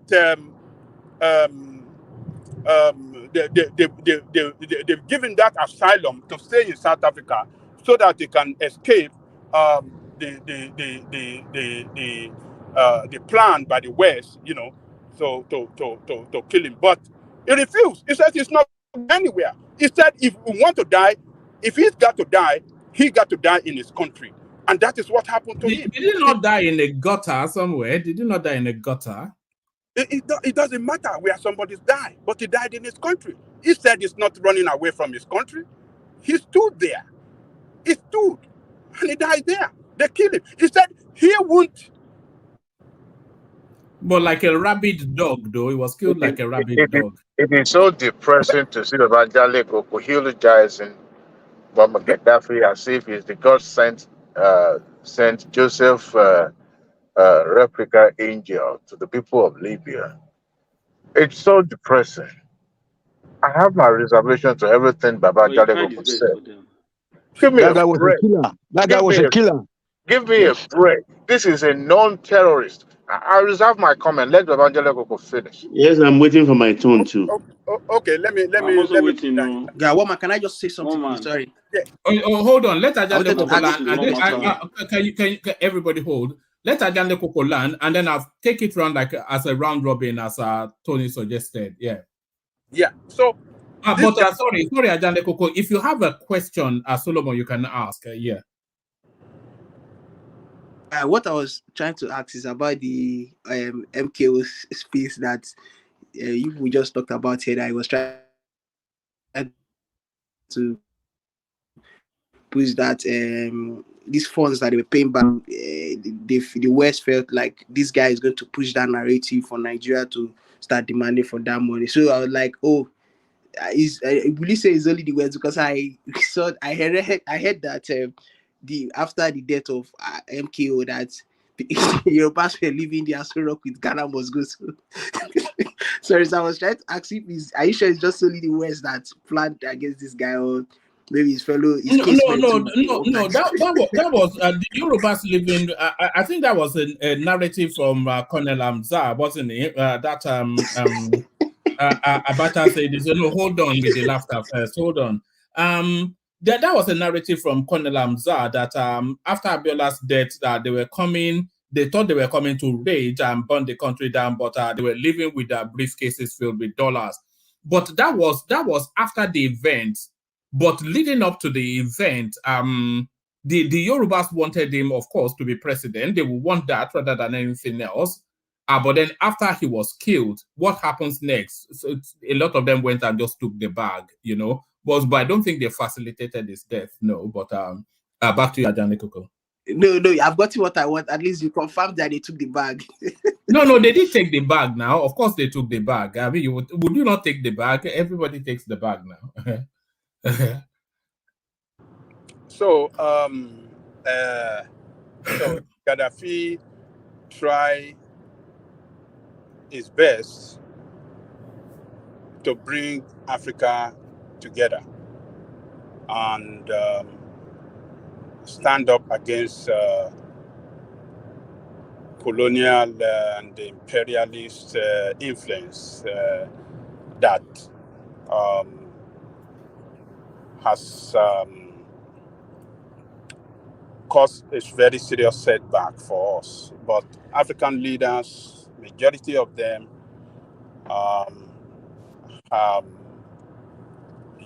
majority of them are suffering from colonial mentality. Oh, all right. They are going after their own interests, and they're interested in taking their people out of bondage. So, but unfortunately, this guy was killed. We have seen the consequences and it's still ravaging us today. It opened up. He was the gate. All right. Ajande Koko, bring it home. I want to take it round, then I'll come back to you with another talking point. Bring it home. Yes, let me land. So he was the gate between the problem in Sahel and the hero.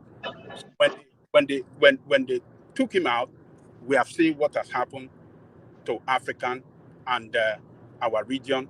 So this is the reason why some of us are saying we don't want war anymore. We don't want war in Niger.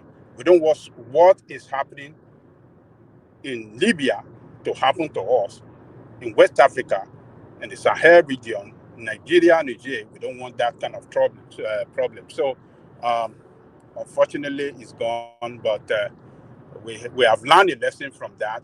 And one man, let me just leave it there.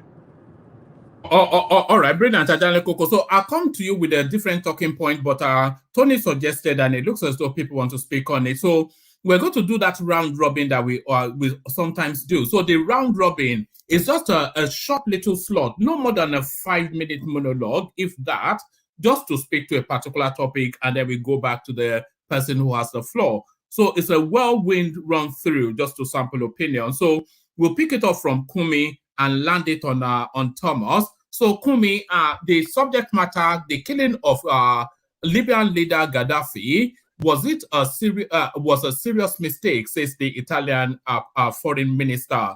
So Ajale Koko's commentaries on that. So I put to him the question, was Gaddafi a hero or a despot? So quick thoughts on that, Kumi. It's a very big error, big mistake.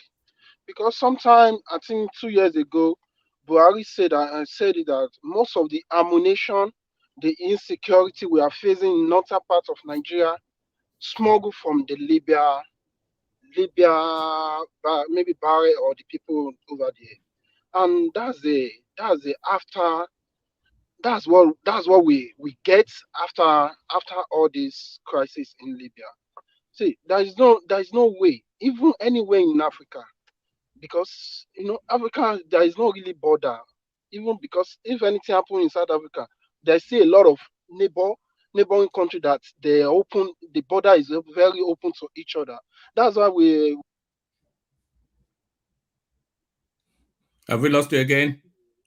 All right, thank you, Kumi. Let's take it to your system dipped out. Let's take it to Adewale. So the question, your response, the Italian minister, a serious mistake, the killing of Gaddafi, but was he a hero or a despot? Look, Dewale just dropped. Let's go to Tony. So Tony, the question, your response. Tony. Yes, sir. Yes, sir. Good evening, sir. Good evening, everybody. So first of all, Gaddafi was a killer, sir. Sorry for using that one. Eating by people. If you know anybody that is looking for their family members from Africa, those that tried to cross the desert back in the days before the death of this guy, you know that it was by Gaddafi that eliminated them. First of all, it was a Sharia state, very dangerous. And I still remember also as a teenager how he bombed this Lockerbie. You remember in Scotland when he brought down these 360 people? Lockerbie, yes. Yeah, you are right, yes.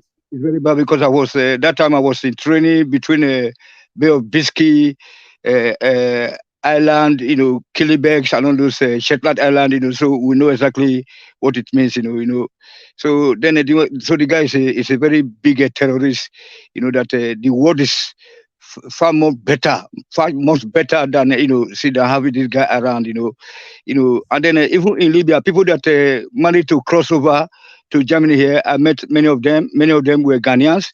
They told me that, all their bad experiences there, that once you are moving on the street, you can't look sideways because he has all these Islamic Sharia police women that are moving, So, and if you watch any woman that, even though whether they tie their head or not, if you wave to look at a woman, they will just take you.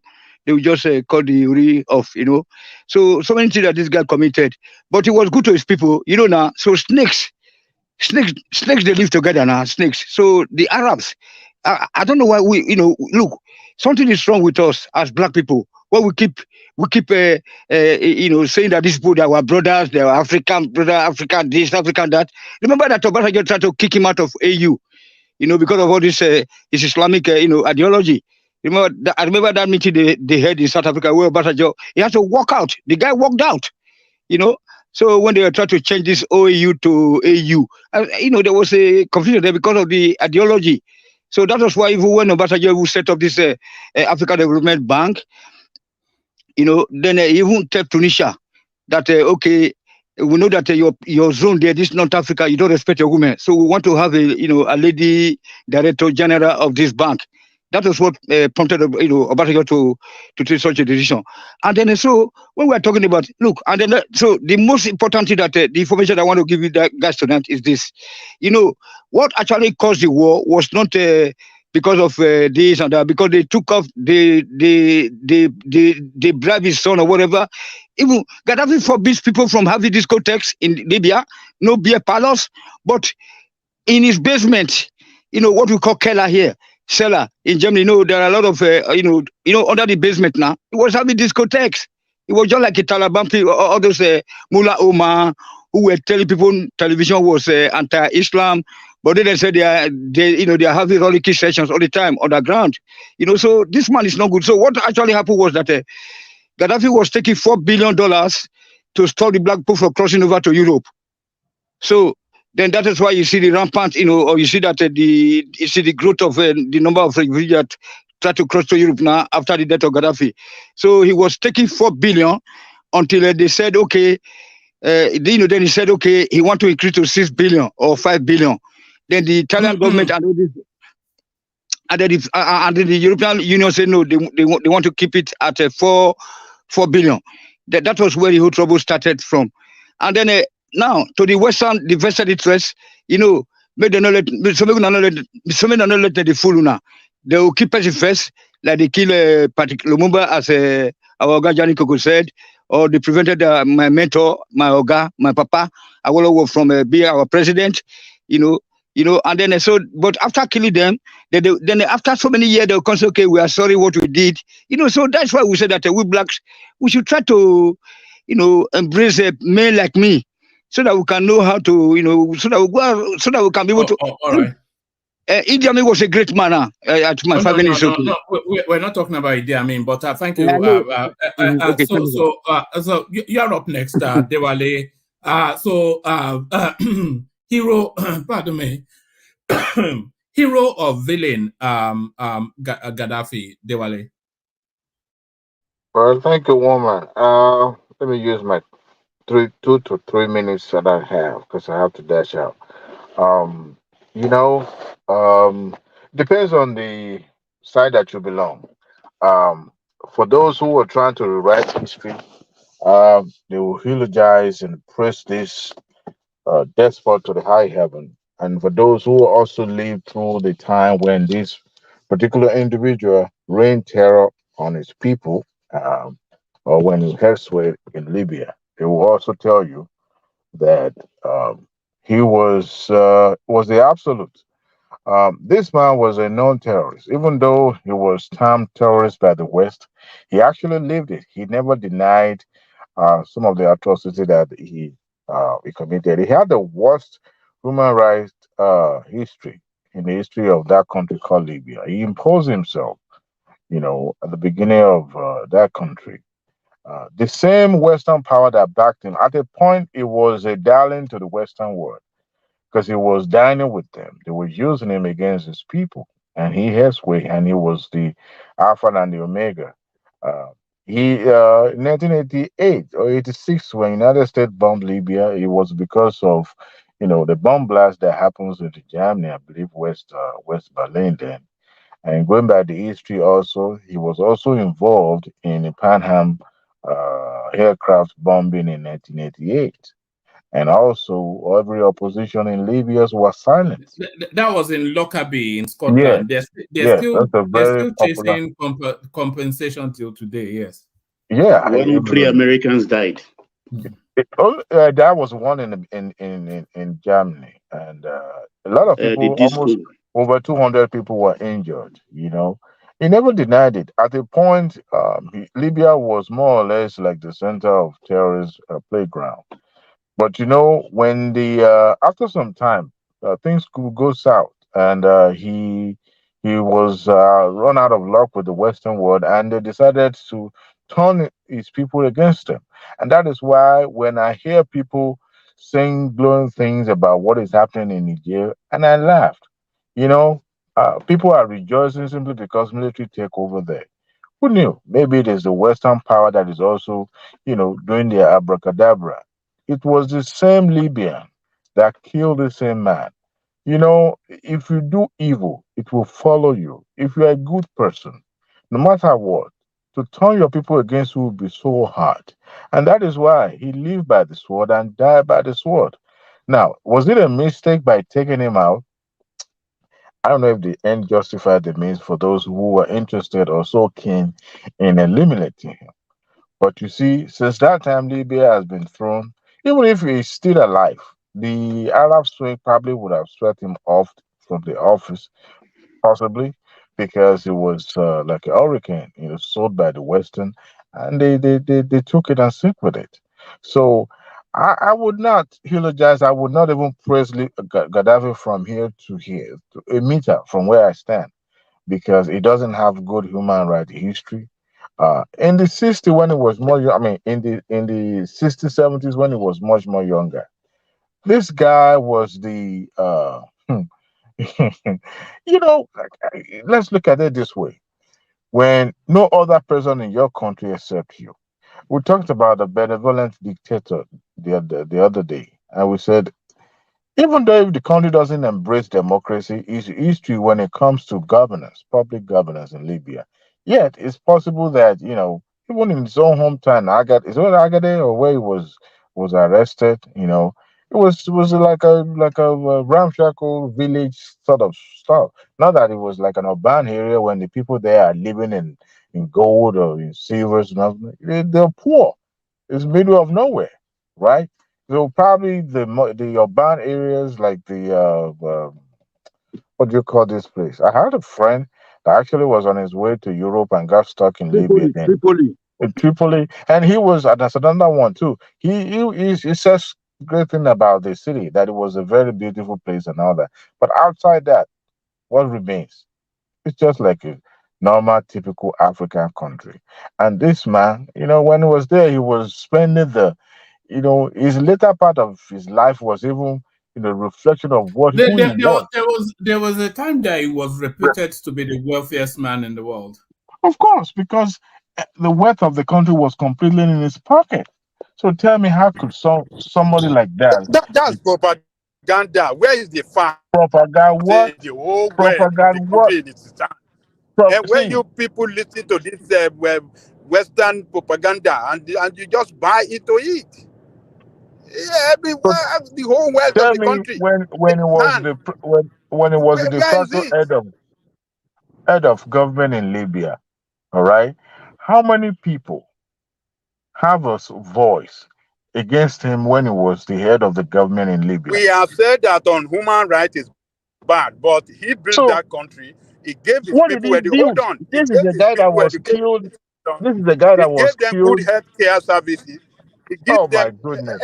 everything. Food, See, Baba Jale Koko, he if we lifted can them pull out of videos poverty. and What are you still talking about? pictures, if we can pull the video and still picture of 70s, 80s, 90s, even up to 2000 when he was killed, you will see that they are still part of Libya that were poor, poor, and wretched. The black Even Saudi Libyans, Arabia, the black Libyans even were not, Saudi you see, Arabia they were not today, educated. they are still They were part not of educated. this thing that are Adewale, poor in Saudi the Arabia. black Libyans were not educated. The black Libyans. I have them. In as much as you're trying to make him feel, as a matter of fact, I would not be surprised if I hear you sing praising Abacha as the best that could ever happen to Nigeria. We didn't live in Libya, but what we read, what we've seen, the history of Libya is not different from what we see in the rest of other African countries. It's the same problem, same trouble that plaguing all their leaders. The same, I mean, Muammar Gaddafi wasn't an exception. all right, perpetuated himself in the office, imposed himself on the people. He cornered the wealth of that country. He lived extravagantly in such a way that it was so obnoxious the way he lives. He was at the time he had his release, he had a female. He lives in fear because he lived by the sword. What he had done in the past, was after him. He didn't develop nobody. I can't point anybody that could say I'm a protege of Muammar Gaddafi. No, the Western world take him out for the reason best known to them. I don't know, because at that moment the Arab swing was was in full swing, and they were trying to impose and introduce democracy to them and all that. But you can't. Yeah, thank you. All right. So, Dewale, let me play this clip, and then I'll bring up Baba next. 5-minute monologue. But let me play this clip. Calculate, and all of the figures we present are how much money did they have? Well, it's important to note that the value of currency over time is incredibly difficult to calculate, and all of the figures we present are rough estimations of modern-day currency. Nonetheless, these historical figures were almost undoubtedly the richest of their era, and we can start, most recently, with former dictator Muammar Gaddafi. As of the start of the 21st century, Gaddafi had ruled over Libya for 4 decades, and spent that time consolidating power and wealth. During the Libyan civil war, which eventually led to his death, Gaddafi was in total control of Libya's economy and spent it lavishly on himself. When the United Nations voted to freeze his personal assets, an estimated $130 billion in real estate and financial holdings around the world were seized. Further investigation found that the dictator's total stashed wealth, all embezzled from the Libyan economy, was closer to $200 billion. So there it is. So Baba, you're up next. So one man, you play only the bad side that they try to propaganda. So the good side of it, that it did to his people, you didn't see that. You didn't see that at all. So how did they acquire over 100 billion? How did they acquire that? What do you mean 100? How did they? 200. How are you convinced? So you are report, and then that is a fact to you. Show you us had a somebody in Western, Libya that says an European, maybe an European, broadcasting this thing, and then you just take it that Richard and Mansa Musa or hey, Gaddafi. Richard and Mansa Musa.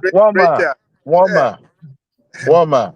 Yeah. One day, Baba Dale Koko will praise Dada Idi Amin, Abacha. He will praise them on this show. One day is coming. That day is coming. He will praise all of those people I'm mentioning. All right. Forget about that. We are talking of, look, let us always get our issue, on any issue, let's be balanced on it. Don't let us be one-sided. Let us look at both sides, good side and bad side of it, and not one-sided. Well, most of the time, you guys want to be one-sided. So I have said, I concur that on human rights, he's a failure. I'm not saying that whether he's not corrupt or so, but what he did to his people, taking his country, taking all of their money and keeping it for himself, taking all of their money and keeping it for himself, taking his country from European. Do you know how many of them that said they regretted his killing? Obama said so. All right. Let me take the topic round. Yeah. Berlusconi said so. Berlusconi, of former Prime Minister of Italian, he said so. And then now the foreign minister is saying so too. So what does that signal to you people? All right. Let me take it round, and then we move on from there. So you're up next, Baba. Yes, thank you, one man. Good evening, folks. Like and share and subscribe to this program. Yes, take the likes up to 100 people. Take the likes up to 100. Carry on, yes. Baba. My take on this, I have a very different view entirely, because I'm a sub-Saharan African. I am Black. I'm very proud. Anything above the sub-Saharan South Africa, which is the Arabs, I don't count with them. I'm not Gaddafi's brother. I'm not the brother of an Egyptian or anybody. I'm an African. Do you see them as Africans? Do you see an I don't Egyptian see as them an as African? African. That map Yes. has to be redrawn. Okay, so far for that. Gaddafi, yes.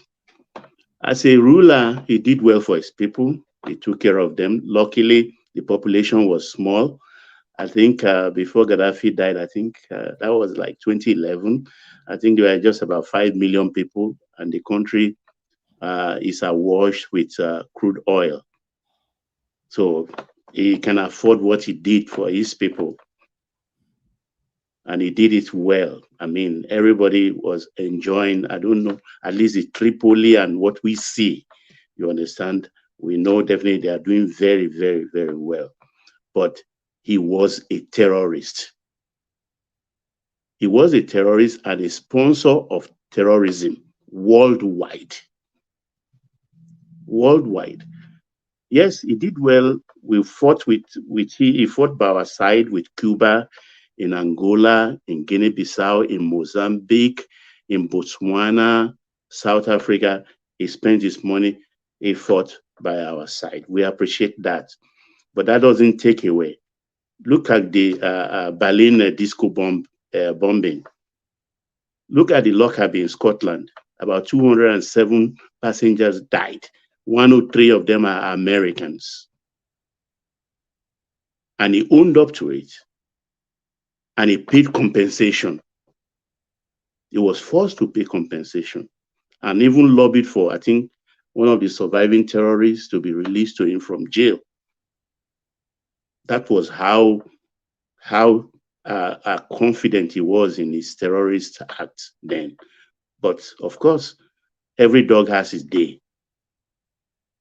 Every dog has his day. He was using his money even to bribe African head of state not to open diplomatic channel with Israel. He fought with his Arab brothers. I think he had problem even with Abdel Nasser of Egypt because he wanted to be the big boy, the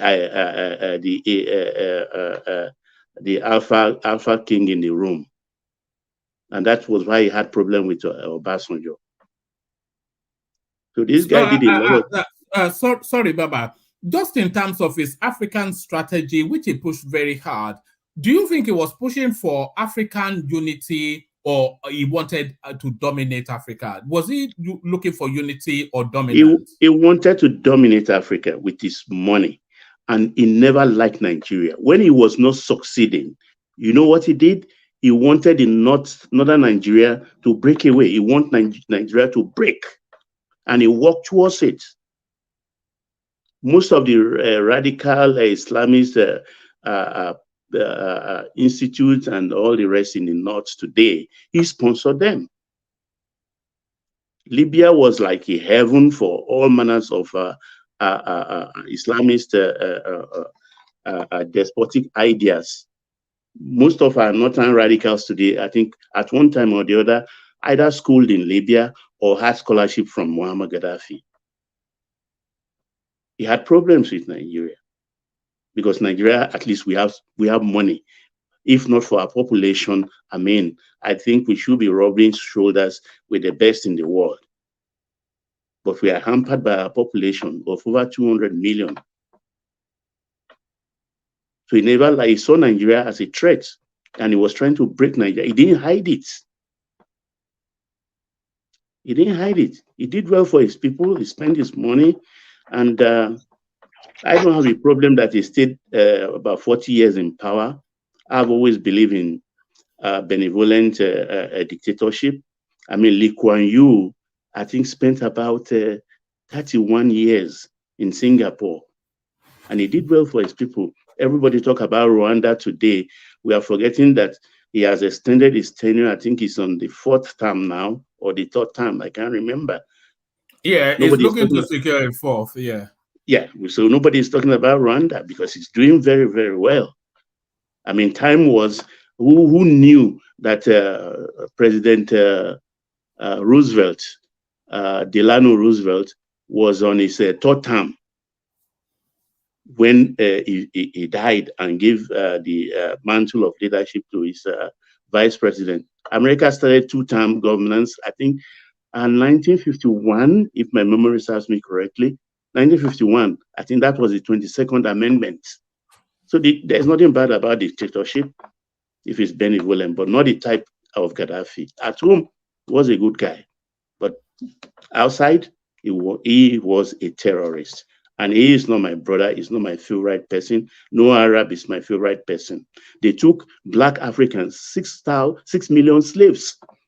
The West took, I think, about 2.8 million slaves. In the West, we can see today. Do you know that there's still remnants of that slavery in Mauritania? No, look at the ratio. Look at the ratio, woman. You are not following my drift. They took 6 million. How many remaining in all Arab land today? I don't think the blacks are up to 1 million all over the Arab world today. But the West took 2.8 million. At least we know we still can count about 16 million. You know they had a system of castration for slavery. I don't know why people just kind of put blind eye to the Arab atrocities in Africa and just face the West alone. The Arab one question, sir. No. Ajan Lekoko is not the one speaking. It's Baba. But hold on. Let him. Yeah, land. Sorry, Tony. Yeah, carry on, Baba. So I never when they come to African Union, I don't look at them. I don't count anything above sub-Saharan Africa. I don't reckon with them. I don't like them. They don't like us. Who do you have disdain for more, the white European or the brown Arabian? The Arabs. The Arabs. If they will tell you the truth, those that are going there for as migrants, if they will tell you the truth, particularly our female, you won't believe the horrendous things you will hear from them, what they do to us. Yet they say Gaddafi opened up channel for that time for our migrants to be taking the boat just like they're doing right now. But Gaddafi himself said he's doing that to punish Europe. He's doing that to punish Europe. So he was assisting us actually by boat and pushing a lot of the migrants to Europe, the blacks. He didn't do it because he was kind or he loved the thrill of it. He just wanted to punish the Europeans, push a lot of blacks there. No, he was being paid. He was being paid later to stop it. Yeah, he was being paid. He was begged. Yes, he was being paid and begged to stop it because he was doing it relentlessly, and the place was becoming flooded with blacks. So that's how devious he was. He did well for his people, no doubt about that. They enjoyed him. Free minimum electricity they pay. If you marry, I think they give you about $30,000 if you are newly married. You're encouraged to marry because he wanted plenty of population because I think by size, Libya is even bigger than Nigeria. And they have very low population. You mean in land mass? In land mass, that's what I mean. It was just about 5 million. So he wanted to fill the place up. So he encouraged them. Young married couples are paid $30,000, if my memory serves me correctly. $30,000 they pay them. University, everything is free. There is no garage you find in Tripoli that doesn't contain about 2 cars. He did well, no doubt about that. That's for his people, not for black. Thank you, woman. I yield. Hold on. You said not for black. Do you know how many black? Do you know how many Nigerians that were living there that owned businesses and were doing very good as at the time that they brought him down? Do you know how many? Do you know the way Nigerians were crying when they were bringing them to Nigeria when Oyema or what is the airpiece or maybe Nigerian shattered fly somehow? Do you know how many Nigerians? Do you know how Nigerians were crying that been living there for years? That have their children there and their businesses have to go. You said it was Nigerians are everywhere. Nigerians are everywhere. Any country today. This is Baba analysis is the worst I ever had in my life. No, don't say that now. You disagree with him. It's not the worst I've ever had. Why is this guy always? No. He said he hates black. Who is this guy? Who wants to shout there? Why this guy? Who are you to tell me that? Why this guy? Can you? Hold on. Don't be shouting. Hold on, Stop all this thing you are doing. hold on, War Peace. One man. Don't say I it's the watch worst. No, just disagree Nigerians. with it. I watch Nigerians crying, and saying that, oh my God, we are losing everything. That this is the country that have given everything to them. I watch them on TV. Abadanko, that is too far. In 89, What is this 92, guy talking 91, about? Oh, he's not going to Nigerians were fly. He's not going going to to this. Libya What and is he make talking money. about? Nigeria was going to Libya and make money. 89, 90, 91. Nigeria was going to Libya and make money. Come home. As What? what? They are still making money. They are still making money there. These guys, all you guys are just saying here is the problem of getting information through the Western media. Who is not a terrorist? Look what you are shouting about. No one put a mother in Singapore to get stability in Singapore when Singapore just started. On the contrary, you don't know about the Lockerbie aircraft, or you didn't hear about the bomb, the Berlin. Let me tell How you, many you were bombs talking. has the Western Hold on. government not done? I was waiting for my turn. I was waiting for my turn. Yeah, I was waiting for my turn. And I think if you get long to get to my turn, it's like people just want to say the bastard of Gaddafi. You're talking about the aircraft bomb. Are you ever talk about 160 Libyans that were bombed down from Pakistan Airlines that led to that retaliating? Even to ask injury to add injury to stop injury. They promoted the captain of the boat when he come back to America. Every time they don't pay compensation. When Libya retaliated, he paid $2.1 billion. All of them are spent and received almost $1 million. Talk slowly and calm down. Let's hear you clearly. Okay, Can you Baba, repeat I said, why you guys not talking about what led to the act of Gaddafi retaliating?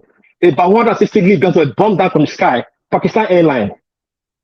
America didn't even apologize. So add sort of injury. They promoted the captain. What airline was this? What year? Pakistan Airlines. I think 86 or 87. 86 or 87. Go and watch it. All that, what they are this thing, they said that they were getting double signature, they wasn't too sure, but you release the missile on whose command and shut down a private airline down.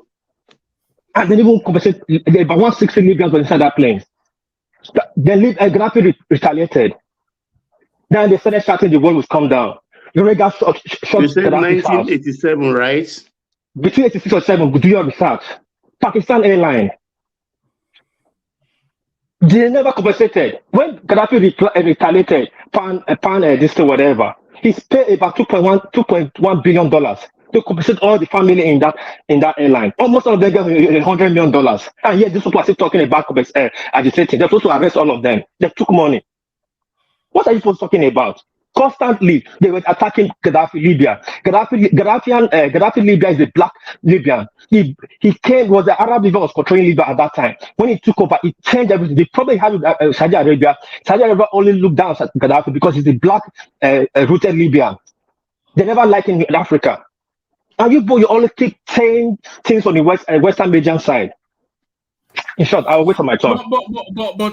Yes. Okay. Let's go to Darati, who's up next. Darati, you're up next. The question, your response. Yes. Thank you, one man. It's a pity. It's a pity that apologies to anyone that might be living in the West, but many of the times, it baffles me how we overlook the atrocities of these guys, probably because of some of the little things that we have enjoyed from them.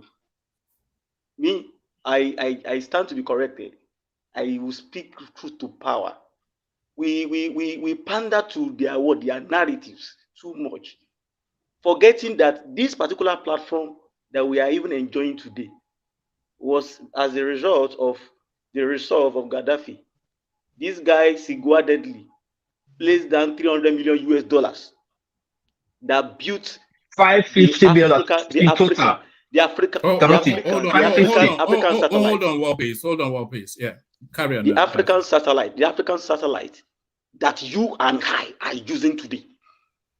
The Europeans were collecting $500 million, siphoning it, squeezing our blood and the blood of our fathers and our mothers to get that money every year. We know how much normally stay at the phone booth. And it was this guy that actually said, "Come, enough is enough. Let Africa come together." He was the only one that I can say likes the Africans, of the sub-Saharan Africans. to some extent. He's the only one that still to. He might have issues with Nigeria one way or some Nigerian one way or the other, but when it comes to liberation of Africa, this guy fought for Africa. He put down $300 million. The other countries in Africa, rallied around to put about $200 million. That was how we were able to cut the stranglehold of the Europeans from coughing out $500 million US every blessed year. That was what led to the growth of GSM and all these things that we are using today in Africa. We are able to launch our own satellite.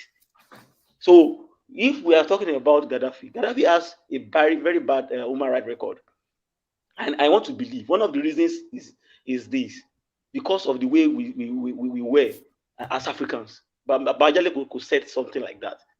There's a way they normally want to find a way to use people against one or the other, and you see the person trying to consolidate power. In the process, one man, please check your what's up. I got it. Blood will be spilled.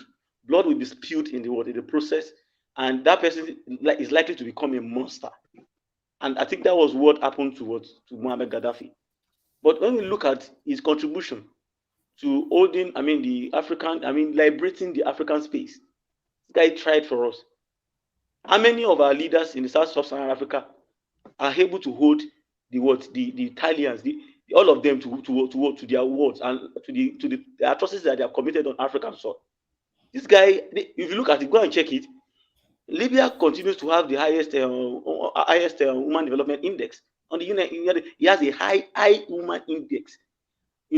Almost rubbing shoulders with the Western world in terms of human development index.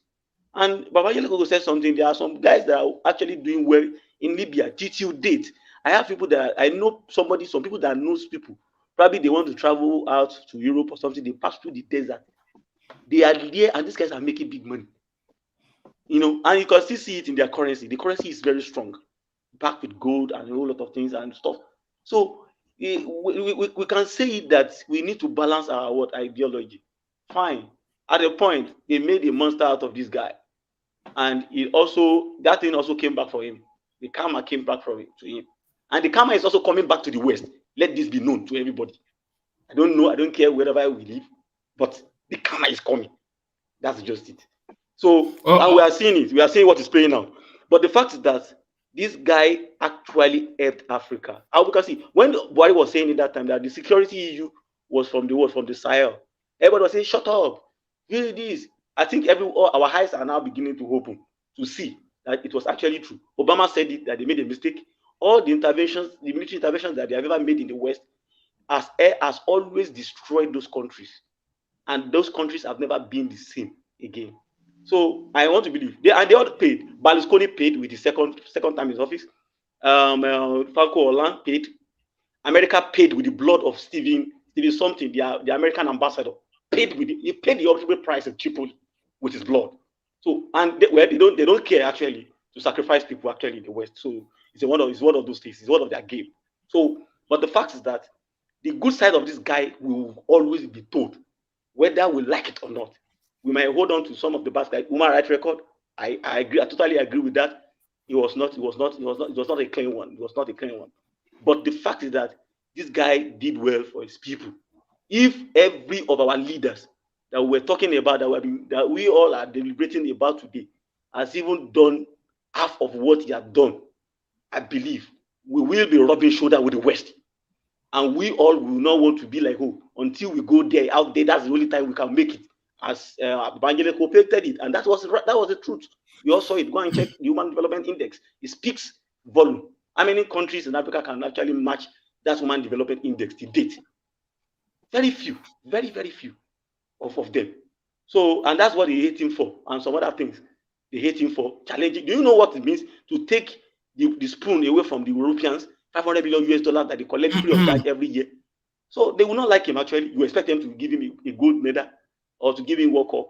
No, they won't. So people should start. Africans should, and we have seen it. We have started seeing it, and I'm happy that the Niger issue probably will be able to resolve it better than going to. I think the Niger people also, they should use their common sense. And all right, let's stay with Libya and hear Thomas's commentaries. Thank you, Dorothy. Thomas, are you there? Do you have anything? Yeah. Thomas. All right, Thomas has gone to the fridge, but let's hear from World Peace. World Peace. So you couldn't contain yourself, so contain yourself no more. Yeah, Raman, sorry for the outburst. I'm so tired and disappointed about how, thanks, Dorothy, the way you analyze this thing, how we bring our own down. There's no good leader in the world. In any great country, in any great society, come a great atrocity. America that is big today, that is great today, they did great atrocity to make that country great. There's no leader that doesn't have blood in his hand, but the end justifies the means, you know. Gaddafi did what he had to do to stabilize that country for 42 years. He brought farmland, he placed farmland in the middle of the desert. He brought water. Before Gaddafi took over, Libya was one of the poorest countries, and they were one of the richest. Same thing they are doing to Niger. After Nigeria right now, same thing that's happening in Africa. Gaddafi, he was a young soldier when he saw this thing was going on. The Arabs of the Libyans were controlling Libya then. Hold on, World Peace. You still have the floor, but Baba, why did you send this thing on the screen? What point is being made with it? Yeah. What point I'm making is that crash he said happened in Pakistan. You can see that aircraft actually was being used to hijack a passenger. It was a hijacked aircraft. Who told you so? It is here on September 5, 1983. That is the problem of you guys. You guys keep getting information from the Western foreign media. No, where are you getting information? Hold on. Where are you getting your information? See, it's open. Let me tell you, it's open. Go to the Discovery Channel. Every year they do disaster and whatever series. What channel? Different, all these Discovery Channel, History channels. Yeah, Japan, watch it all the time. They'll do it also. Hold on. That's an American platform. Let me land now. They are analyzing the disaster that happened between military, human costs, and all that. And Libya on that Pakistan airline, the general that shot it, the captain that shot it, the ship that shot it, they talk about it. What happened? How they promote them? They showed everything. We are watching it in Japan every year up to this World Trade Center. They analyze what happened. Yeah, I didn't just read. I didn't just read. Hold on. That's an American. Okay, just wait. Hold on. I didn't just. You are not contradicting anything. Hold on. You said the problem is people are getting their information from Western spaces. And I'm asking where you are getting yours from. You are saying Discovery Channel, which is as American can get. Hold on, Mama. Listen to what I said. Maybe you listen to me. I said there are so many. What we are getting information on the ground here. Hold on. I said there are so many. There's so many media there that is showing it, even from Discovery Channel. I'm just making channels or history channels. We have our own Japanese Discovery Channel. It's not controlled by America, controlled by Japanese government. They say their own facts.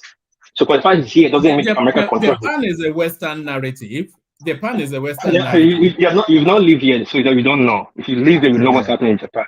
So anyway, they shot that Pakistan airline down with about 200 something people inside that plane, and about 100 and something Libyans were inside that plane. I don't know who the smoggling is civilian. You said you're using the plane to smuggle. Hold on. Why did they shoot down the plane?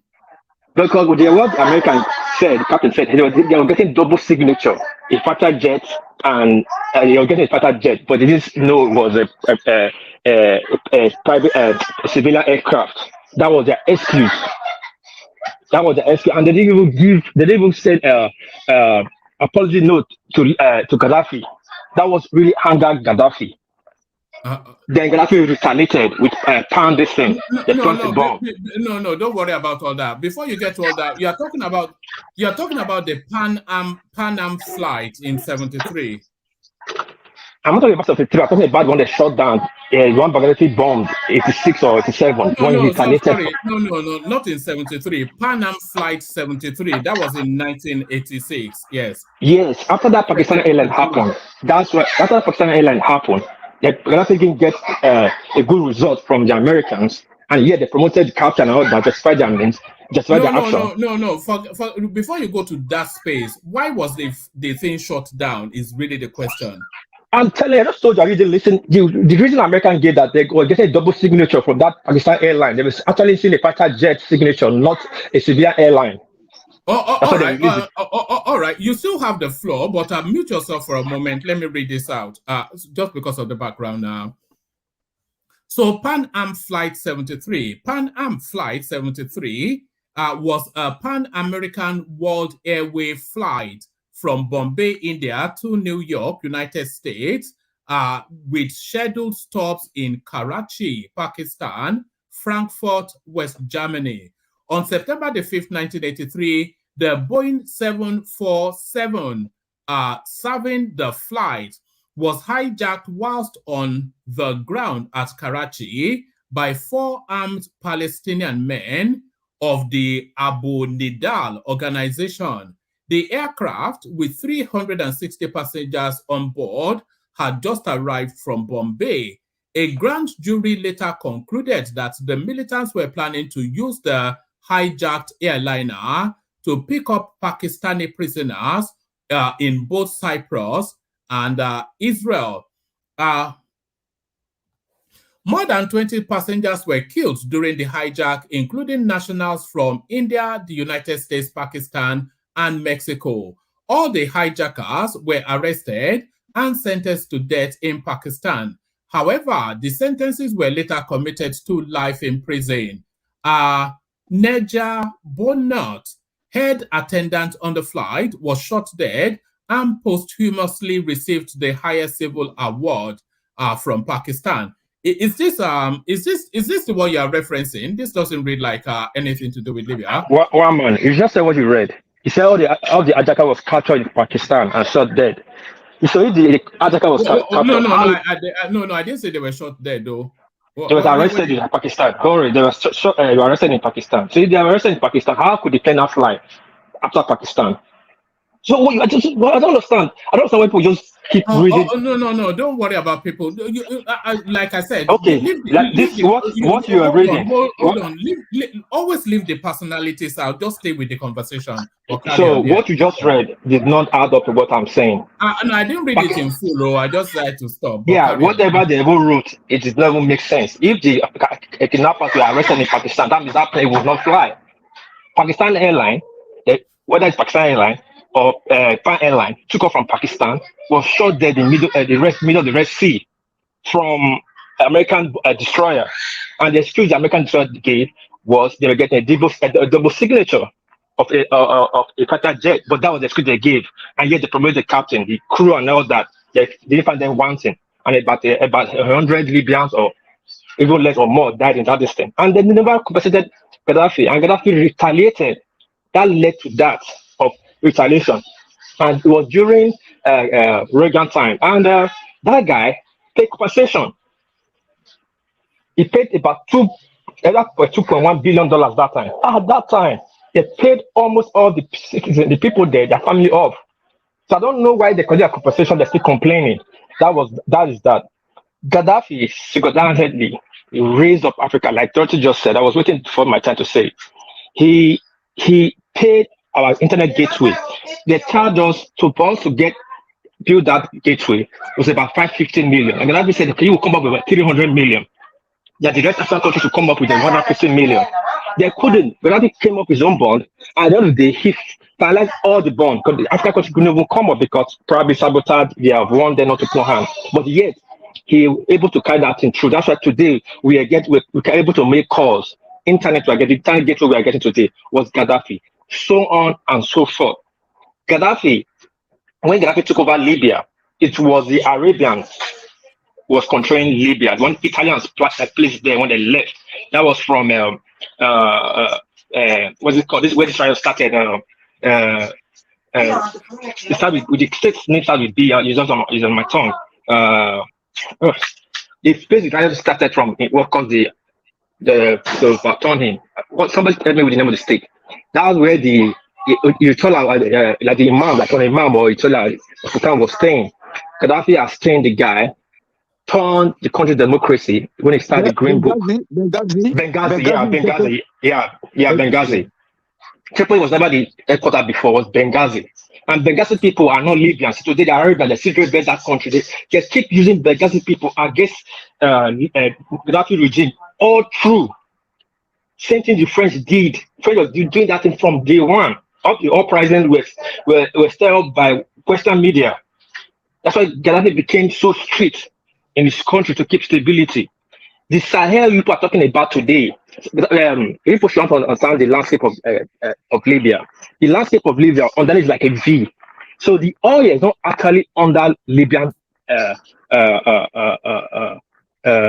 Yes, it's under Libyan soil, but from the desert they can drill this. There's this stuff that the Shell or this other company they can drill. I think I call it. I don't know the name they call it. It's like L something. They can drill from the other side of your state to drill your oil in Bayelsa.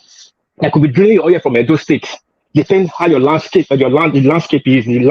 This thing is based. So Gaddafi have to station those Arab inside, or those nomadic people inside. Gaddafi was paying them to live there. He even created farmland for them. Those that were not farming, he gave them cars, he was paying. That's why they were stabilizing in Sahel. He was taking care of those people. That was most times Gaddafi say, when I leave, people will suffer. It was not really talking about the immigrants. He was talking about the nomadic people he was taking care of. More than 1 million too in that Sahel. Ask anybody that crossed the Libyan route that time. They were peaceful. When you get there, they'll cross you. They don't bully you because they're under the Gaddafi this thing government then. Now, and when the problem was in Nigeria, when it came to Nigeria during Abacha regime, he said one thing, and we don't like the truth. He said it like, for Nigeria to have peace, it's good that we go our own way because the North and the South are not same people. Is it lie? Go ask them the North about Gaddafi. Tell them it was a villain. If you not remove your cutlass. He just told Nigeria the simple solution that the North and South are not same people. That it won't work. Except we go our separate ways. That is exactly what he said. That is exactly what he said. You put it. I don't know. I don't know why you say you want to destroy Nigeria. You want to destroy this. Sorry. Let him land and then we come to you immediately. Yeah. So land is your face and then we go to this. Now, when Gaddafi wanted to build a nuclear plant, America went to him like that's the deal for nuclear. It was called something for like one for UN, like a food for this thing. It was called something like nuclear for peace. They came to Gaddafi like, don't build this plant. We will give you protection. We will never attack you. We will never do anything to you. They signed all the agreement. That's why he was invited to UN. That he should not build the nuclear plant, and he gave up his nuclear plan. What happened after he gave up that treaty? After 6 months, a year, he gave up that treaty. It was attacked. Gaddafi gave Saudis. The Saudis never liked Gaddafi because that Benghazi he has seen. They never liked Gaddafi because he's a black Muslim. He's a black Libyan. Gaddafi history root as the black Libyans. They never liked him. Egypt never liked because they want him to be down. The same thing that's happening now. Now the problem that started from Benghazi. Have you ever talked about the problem that started from Benghazi? It was the terrorists, American after the General Treaty, American CIA opened a prison yard in Benghazi, keeping their terrorists. Like when they put in Guantanamo, they were prisoners in there. And the people said, when their family will come and check on them, they said they're not treated well. That is the prison they started the riot from. Now America is hiding its head. So we just come and say anything we like just because we don't like that man. Who did you do worse? Japan. Do you know that's what Japan did to China and Korea and Philippines? So Japan is still begging, apologizing. The Malaysians, do you know the association did to Singaporeans? Singapore, look, we know this association he did in Singapore. Forget me. But we are here to quickly destroy our own. Sorry, let me add this. Recently, Evangelical Muslim in Myanmar, about 600 were killed. Who talk about it? Everybody is talking about it. What happened? What happened? What happened? Let happen in what happened in Libya up to that. Even they said he died. Everybody is addressing the Rohingya Muslims. Why didn't they address Libya like that? Why didn't they address Libya like that? Not to people die in jail. They took over the country. What did Ansi Shu talk anything about the Rohingya people? He supported where is the Ansi Shu today? He supported the government, and the government. They say the government when you go against the military junta, they're overthrown. I watched it. I was following her up. China is arresting Muslims. Let me read the floor. Gaddafi is not a black man, by the way. Like He's you not said, a black man. It's straight. I say it's straight. Listen, not a barber. I say it's straight. It's straight. Is the black Muslim in leader, the black leader. That is straight. All and right. his gene or his roots. Let's hear from Bishop. Bishop, come in. Okay. Very quickly. Good evening once again.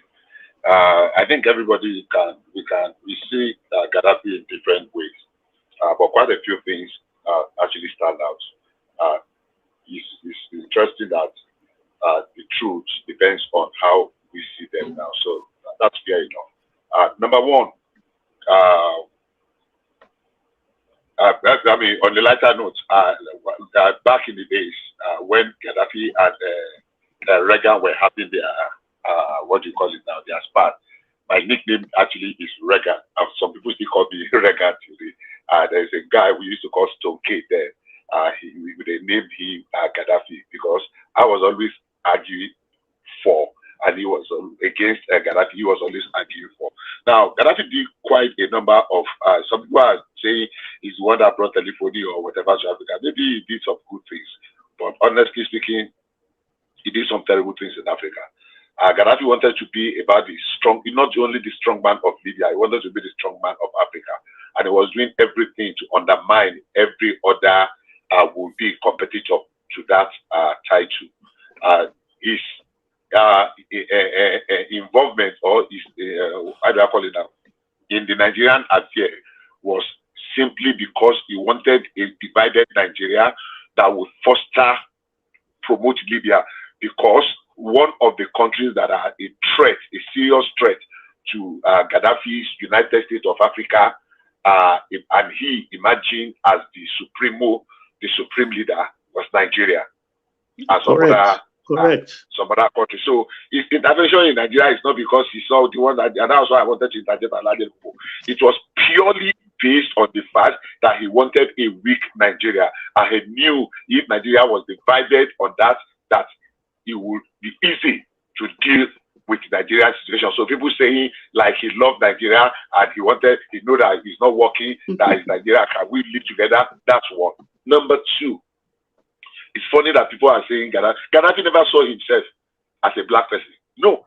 When he was recruiting his gendarmes, his soldiers, I don't know the name they were calling them at that time, the way they were even dealing with the black Revolution Guards. They were in different categories. The way he recruited, I had a friend back then that deserted the Nigerian Air Force and went to Libya. He deserted.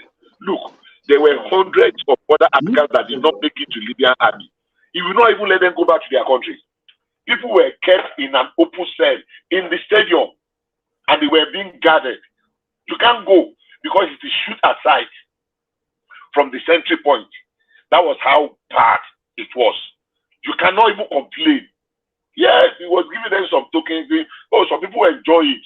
Yes, some people can enjoy slavery, and they were enjoying it. I don't have any business. I don't have any problem if people were enjoying their leader. Maybe if you allow Babangida to continue for 20 years, maybe he will become very benevolent. We will have been talking of him with love now, and some people will be celebrating him. Maybe if you allow some of our dictators to, Abacha too, maybe we have not resisted Abacha that much. Maybe after about 20 or 30 years, Abacha would have become, something we'll be celebrating like. But the fact that Gaddafi wanted the United States of Africa is not because he necessarily wants Africa to progress, or he wants to be strong, he wants to dominate Africa, he wants to be like the number one, the supreme, and he was sponsoring money, and he was spending money to sponsor the stabilization of other African countries. Talk about the good in his country, talk about the Great Lake, talk about the agricultural revolution, talk about that he was standing up to the Western world. Okay, I don't have anything against that, but his hatred for the other black Africans stand out like a sore thumb. And his efforts and attempt to destabilize and cause some, look at what he did when he came to Nigeria. There was a time he was supposed to come to Nigeria that it was cancelled because he wanted us to suspend all our security, whatever. The other time they came, they wanted to come into Nigeria with arms in Abuja. In under, I think it was under Obasanjo, if I'm not mistaken, that they had a stand-up. It was in Obasanjo's wisdom that avoided to pick his call. He brought his own female, what they call it, their female Amazon soldiers. And they wanted to take over the entire airport, Nigerian airport. And they wanted to disarm our own soldiers. And they said, no, you cannot come into our country like that. You have to disarm your own soldiers. Our soldiers will provide you with the security. They were in that airport for hours, going forth and back, because he did not believe that we are capable of giving him the kind of security he deserves as the #1 supreme leader of Africa. So, like I say, I agree with people that are safe in his favor, and I still agree with people that have different opinion about it. Gaddafi was different things to different people. Human rights mean nothing to him. And he will do anything to take people out of the way. So people were not even able to look at him in the face. And he amassed so much wealth, eliminated opponents and opposition figures at will, and nobody will ask questions. So, but to his people, he is good. All of the evil he did is not as bad as some of the evil that some of the rulers did. So they have no right to come and tell us in Africa how we live. So I am against the fact that they attacked him. Unfortunately, the attack on Libya was popular then. It was popular. Even in Africa, most Africans, rejoiced about it. They supported it somehow. Maybe later they are now realizing. Which Africa supported it? Which Africa? Okay, a lot of African. I supported him because many are guys. you talking of African leaders? Are you talking about? No. In Germany, we have more than some.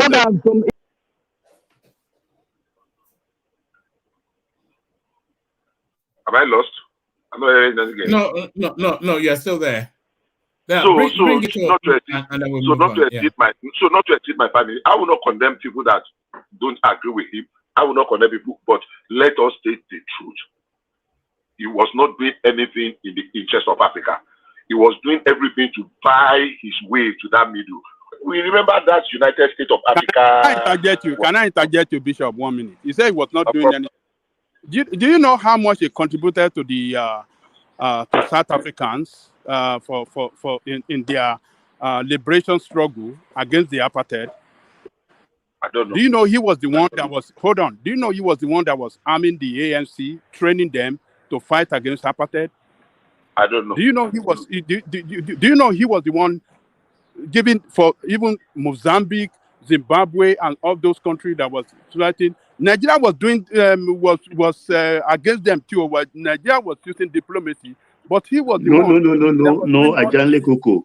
Remember South Africa Relief Fund, headed by Dr. Olushola Saraki, when every Nigerian worker's salary is not Saraki. Your ambassador is Shola, not Saraki. Okay. When a certain percentage of every Nigerian civil servant salary. Do you remember this statement, this popular statement made by Mandela in America when Oprah Winfrey interviewed him, and he asked him question on Gaddafi? Do you remember the statement? I mean, the answer. Yeah, that was one of my quarrel with Mandela, because they never give us any credit. Now you have quarrel with Mandela for thanking somebody that helped them in achieving, can you give me just 1 minute? Their independence. Give me 1 minute, because this is an interesting topic I've been waiting for. You remember we are punished today. Do you remember? You know what Standard Bank? What is it today? First Bank. First Bank was Standard Bank.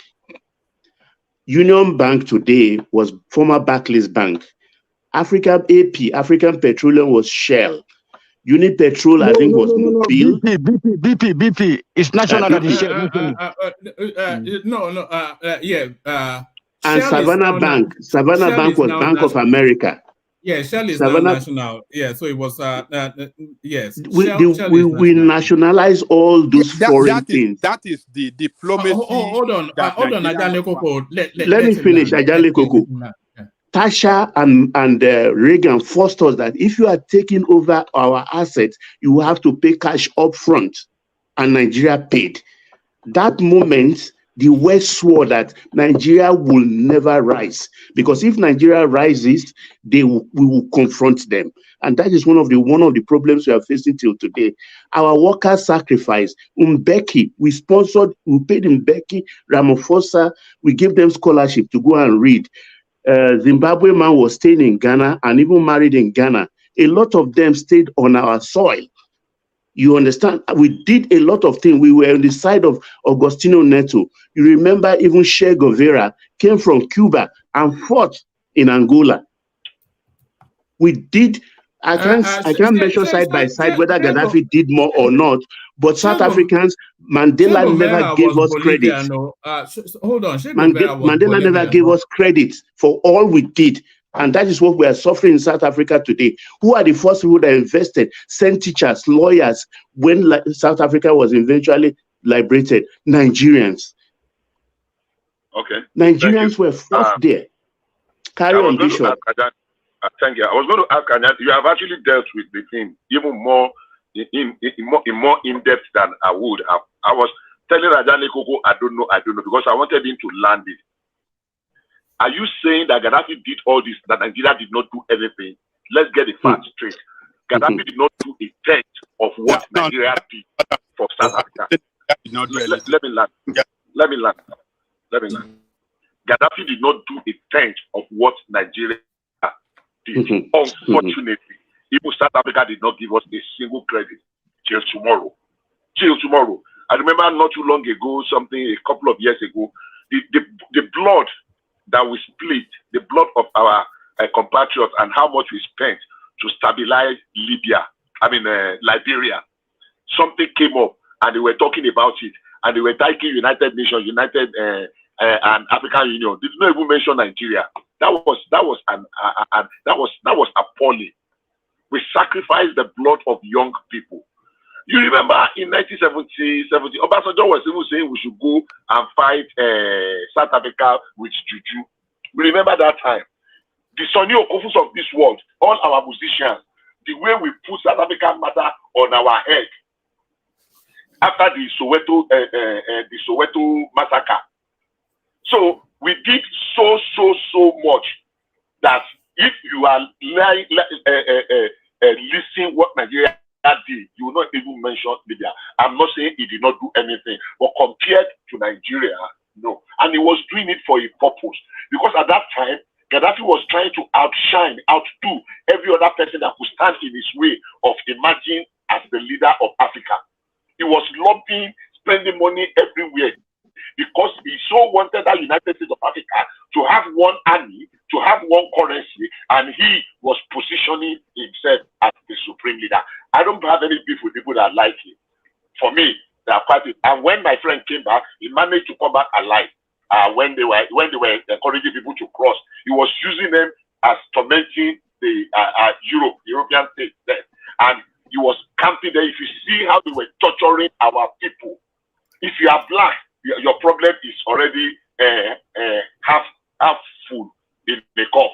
Then if you don't now do their biddings, the way they were killing, when my friend managed to escape back, he had to first stay somewhere. We had to keep him somewhere for months to rehabilitate him, so that he will look like a real human being, because he was like half dead. Where in the gulag, where they kept him. I'm ending in a second. Okay, go ahead. If you the question. Yes, sorry, one more. I want to quickly say something. I understand that. Hold on, Akim. Are you asking a question, or you want to make a statement on that space? Just a quick statement on that space. All right. Let Bishop land it quickly, and then you have the final word on the space. So bring it home, and then let Akim round the talk. Yeah. So like I said, I don't have any problem with anybody seeing him.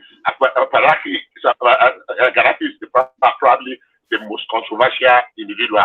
It means different things to different people, and everybody's right in their rights. All right, brilliant. Akim.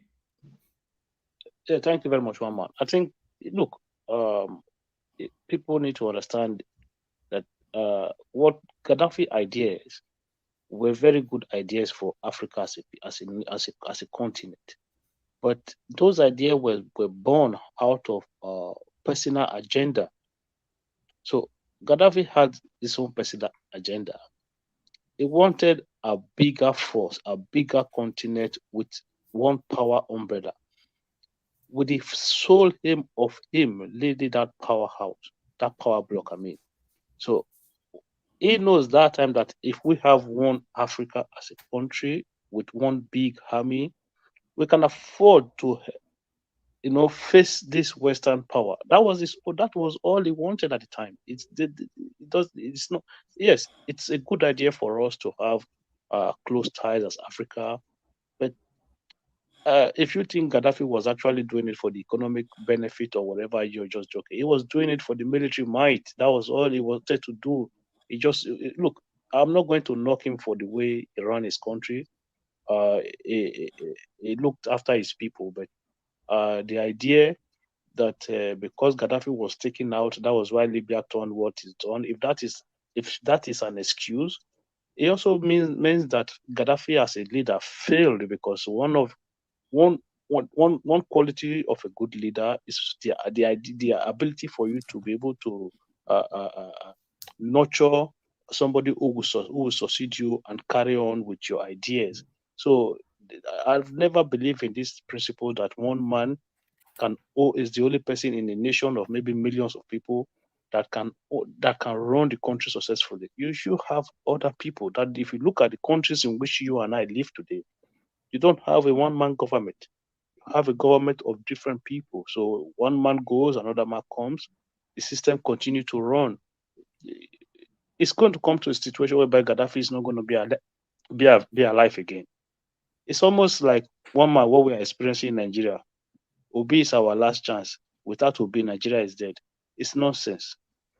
Gaddafi did not do what he's supposed to do, which is the more accurate parallel, Akim, will be Rwanda, who have now built their whole country under the image of one man.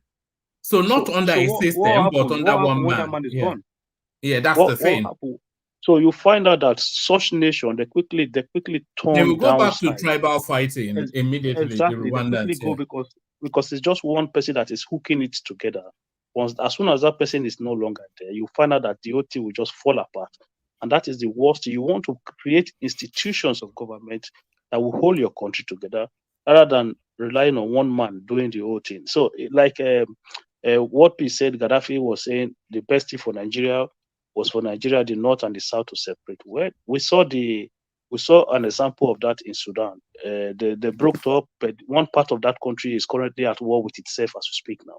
So a lot of these things, even this Western world whereby we look at them today, a lot of them went through the same wars, fought themselves and all of it. Germany, as we see today, Germany broke up in two at a time. It's not all recently that Western and Eastern Germany came together again. As at which 1990 football, one part of the Germany was Germany at the 1990 FIFA World Cup. It was the West Germany that was playing at that time. It was after that time that they reconciled with their name, come back as Germany. So we need to stop looking at things from one side. Look at it holistically, and you understand that, look, our problem is not something that we cannot resolve. All of us will just have to come together and think as human, not as a Muslim or a Christian or a Northerner or a Southerner. We just think as human, and what is it do we need? Whether you're a Muslim or a Christian, you need electricity, you need good roads, you need food, you need all of these things. So it doesn't matter who provides it for you. It's just the way we are all here. Look, one man under the same Gaddafi, Nigerians used to go to Libya with the sole aim of crossing to Italy, right? So when they tell you that Nigerians survived, they lived and survived in Libya, that was not their aim. The only reason why they stayed there was because there was no access for them to cross over. So some of them, instead of coming back home, they'll just rather stay in Libya. If any Nigeria told you that his or her whole sole aim was to travel from Nigeria to go and live in Libya, they were lying to you. That's not true. It's after they reached Libya, maybe the road was blocked at that time, they couldn't make progress. Instead of going back home, they'll just stay in Libya. Thank you very much, Omar. All right. All right, brilliant, Akim. Sorry, Tony, but let me just coordinate the thing now. So thank you, Akim. So off the back of what Baba was saying, it reminded me of this clip. So I want to play this clip of an old interview with Nelson Mandela. Then I'm going to invite Baba to comment on it just a little bit, but only Baba. And then after that, we get back to our talking point. But Baba, when you were speaking, I was reminded of this clip. Would you want a Gaddafi? When you were speaking, I was reminded of this clip. So here it is. Man, I was the one that raised this issue before Barbara came. Not Barbara. Sorry, I was the one that mentioned Mandela, that he praised that guy as the greatest leader that supported them in the struggle for their independence from apartheid. So, all right. All right. Let me play the clip. Then we'll open it up. Baba goes first. You come in, and then we'll see how it goes. But let's listen to Mandela. So this is Mandela. Shortly after he came out, this is him at his full pump. Would you want a Gaddafi or an Arafat or a Castro to be a future president of South Africa? One of the mistakes which some political analysts make is to think that their enemies should be our enemies.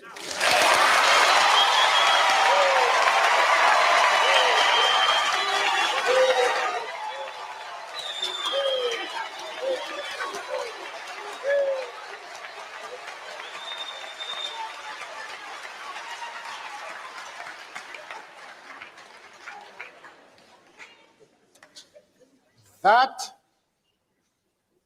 we can and we will never do.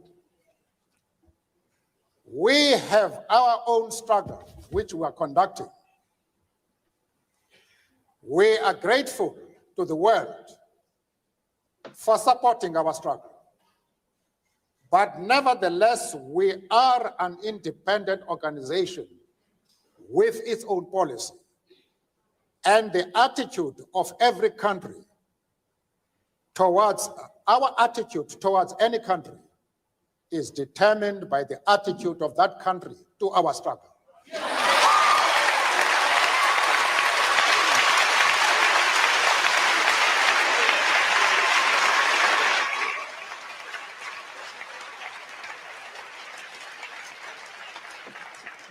Yasser Arafat, Colonel Gaddafi, Fidel Castro support our struggle to the hilt.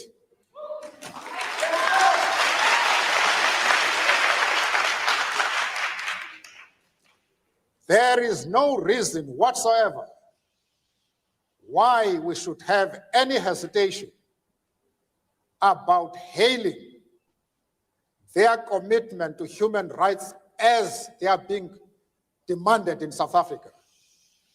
Our attitude is based solely on the fact that they fully support the anti-apartheid struggle. They do not support it only in rhetoric. They are placing resources at our disposal for us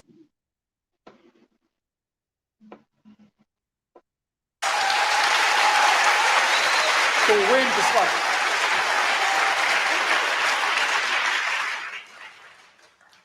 That is the position. Having said that, I think I would be dishonest if I did not express profound disappointment with the answer that Mr. Mandela gave to the previous question, because it suggests a certain degree of amorality. It suggests that what these people do in their own countries, what a Gaddafi does in Libya, what a Castro does in Cuba, is totally irrelevant, even in terms of the issue of human rights, as long as they support the cause of the ANC. I hope that is not what Mr. Mandela meant, and I would hope that he would clarify that issue further. Mr. Mandela. And at the same time, want me to be involved in the internal affairs of Libya and Cuba. I refuse to do that. As far as Yasser Arafat is concerned, I explained to Mr. Sigmund that we identify with the PLO because just like ourselves, they are fighting for the right of self-determination.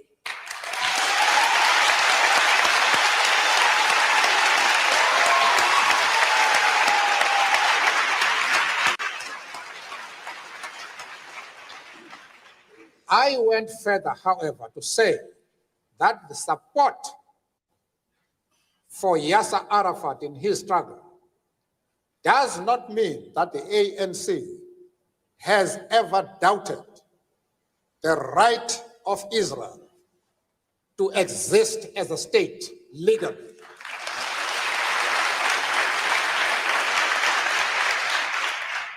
We have stood quite openly and firmly for the right of that state to exist within secured borders. But of course, as I said to Mr. Sigmund in Geneva and others, that we carefully define what we mean by secure borders.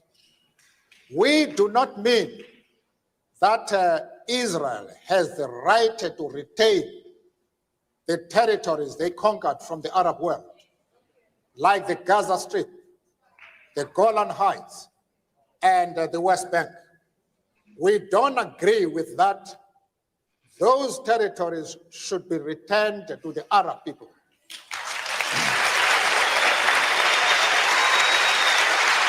Mr. Mandela. I also explained to Mr. Sigmund and company that in our organization, we have Jews. In fact, Mr. Gaddafi did not allow us to open our offices in Libya precisely because we had the courage to say to him, we work with the Jews in our organization. And he didn't allow us to open an office until February this year, when he had to accept us as we are. We are not prepared to be swayed by anybody. We have an independent policy which we accept no matter with whom we discuss. The Jewish leader have any doubts about our stand, I am prepared to address them and to allay their concern, because they are a very important community, both in South Africa and, of course, in the States. And I'm prepared to iron out any differences that might exist, but they must know what our stand is. Arafat is a comrade in arms, and we treat him as such. And as I have said, we have many Jews, members of the Jewish community in our struggle, and they have occupied very top positions. But that does not mean to say that the enemies of Israel are our enemies. We refuse to take that position. You can call it being political or a moral question, but for anybody who changes his principles depending on whom he is dealing, that is not a man who can lead a nation.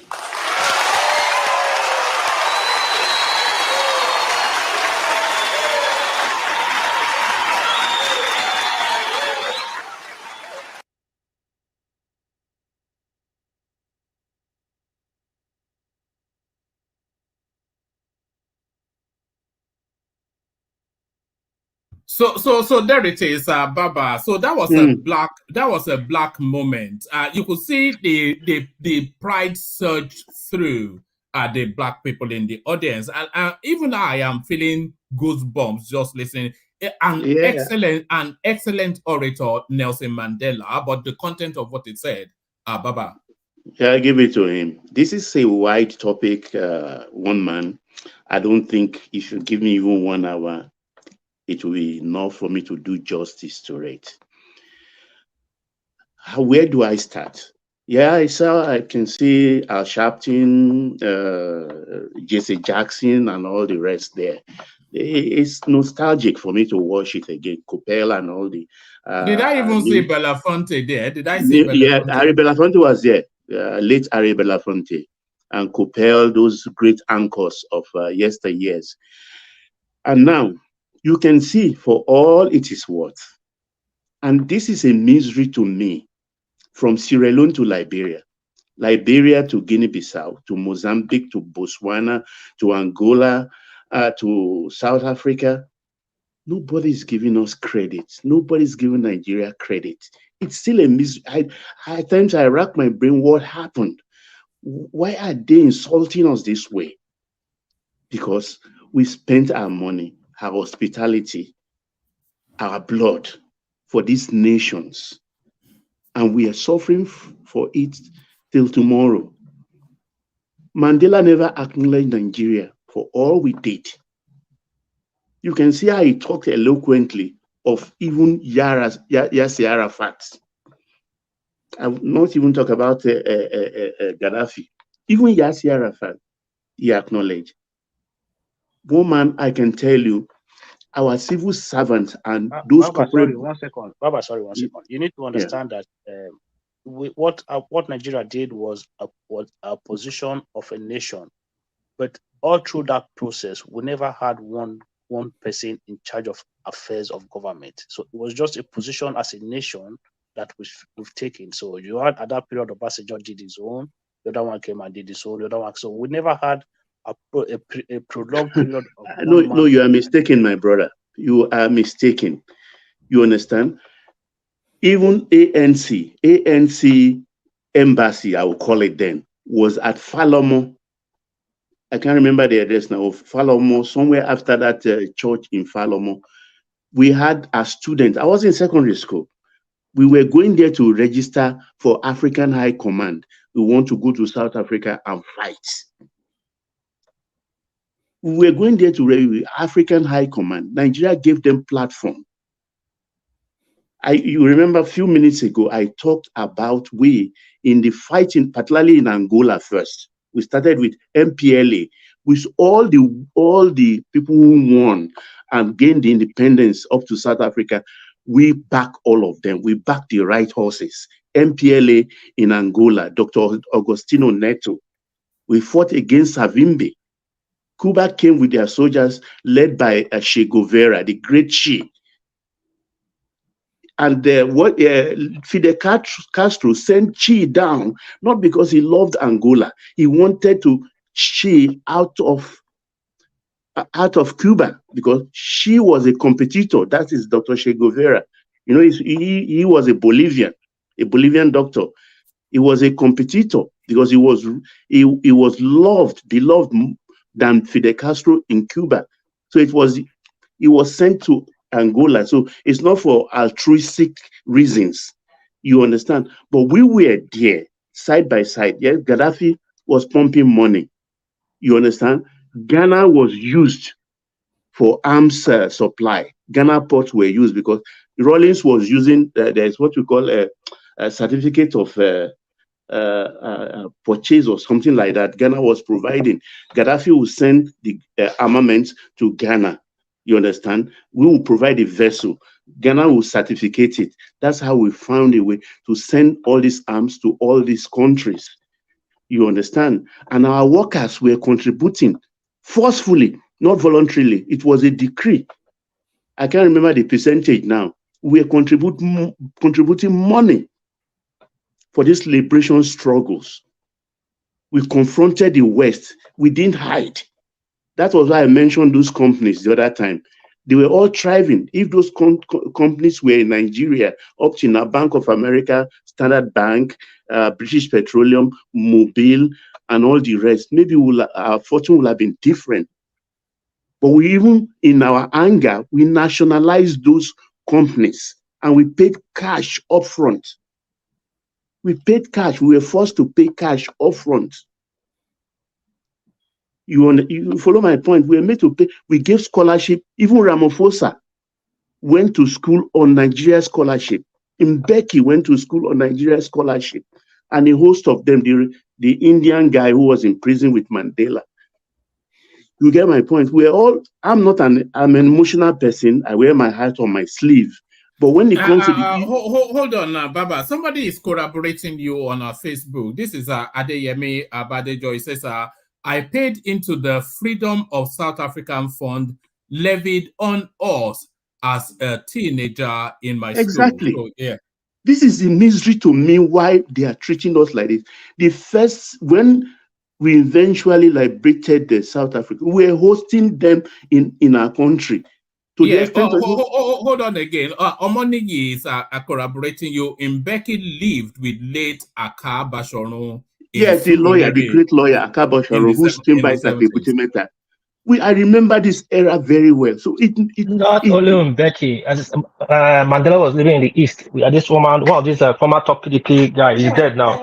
Mandela was in the East, living in the East, and I don't know what thank you. I don't know what we did to our African brothers. A lot of South Africans, a lot of South Africans was in Uniben. You could not even know the Black Association of Fraternity was actually formed by South Africans, struggle to the freedom to the people. So there are a lot that Nigeria did for South Africans, but only God knows. Not only South Africa, Mozambique, all right. Bring it on, Baba, and then we hear from this is what I'm trying to say. One more, it was a direct question they asked Mandela there. They specifically asked him questions about Gaddafi, Yasser Arafat, and Castro, and he directed his question as his answer as he was questioned. It doesn't mean that he's not appreciating or he didn't appreciate what Nigeria did. Sorry, who's the music coming from? Who's the music coming from? Not from me. Hold on.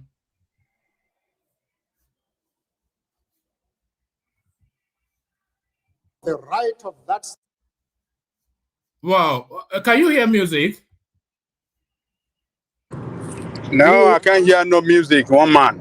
All right. There was a music that suddenly came. Asking me if I can hear music. Oh no, sorry. I thought the music was coming from you. All right. Carry on.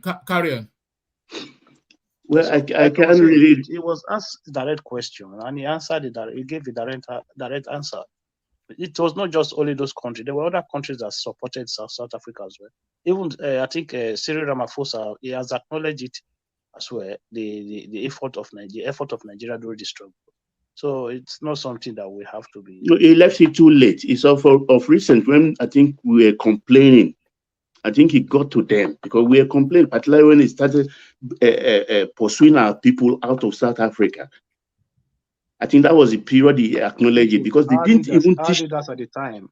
They didn't teach their people. They didn't teach. They didn't tell their people the historical.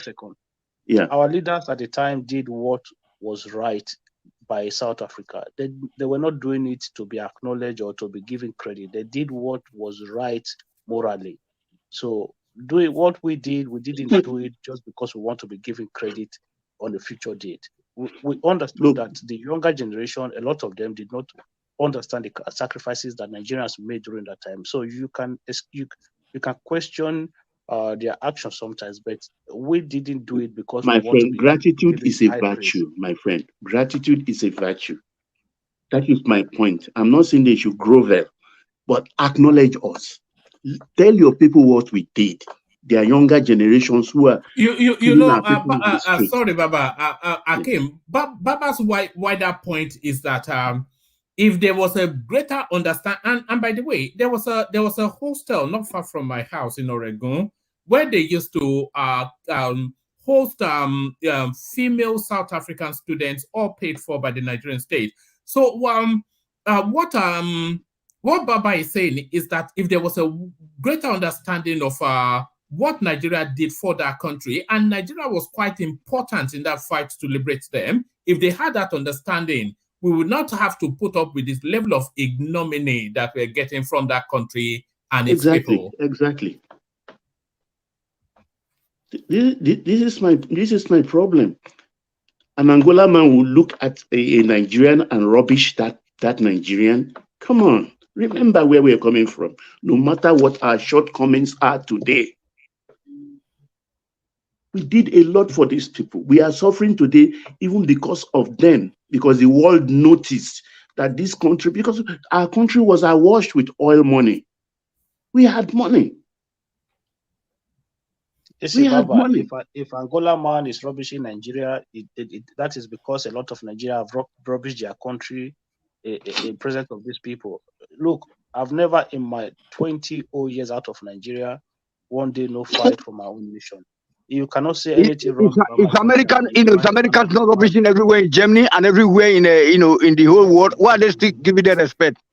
What are you talking? What do you mean? Speaker, let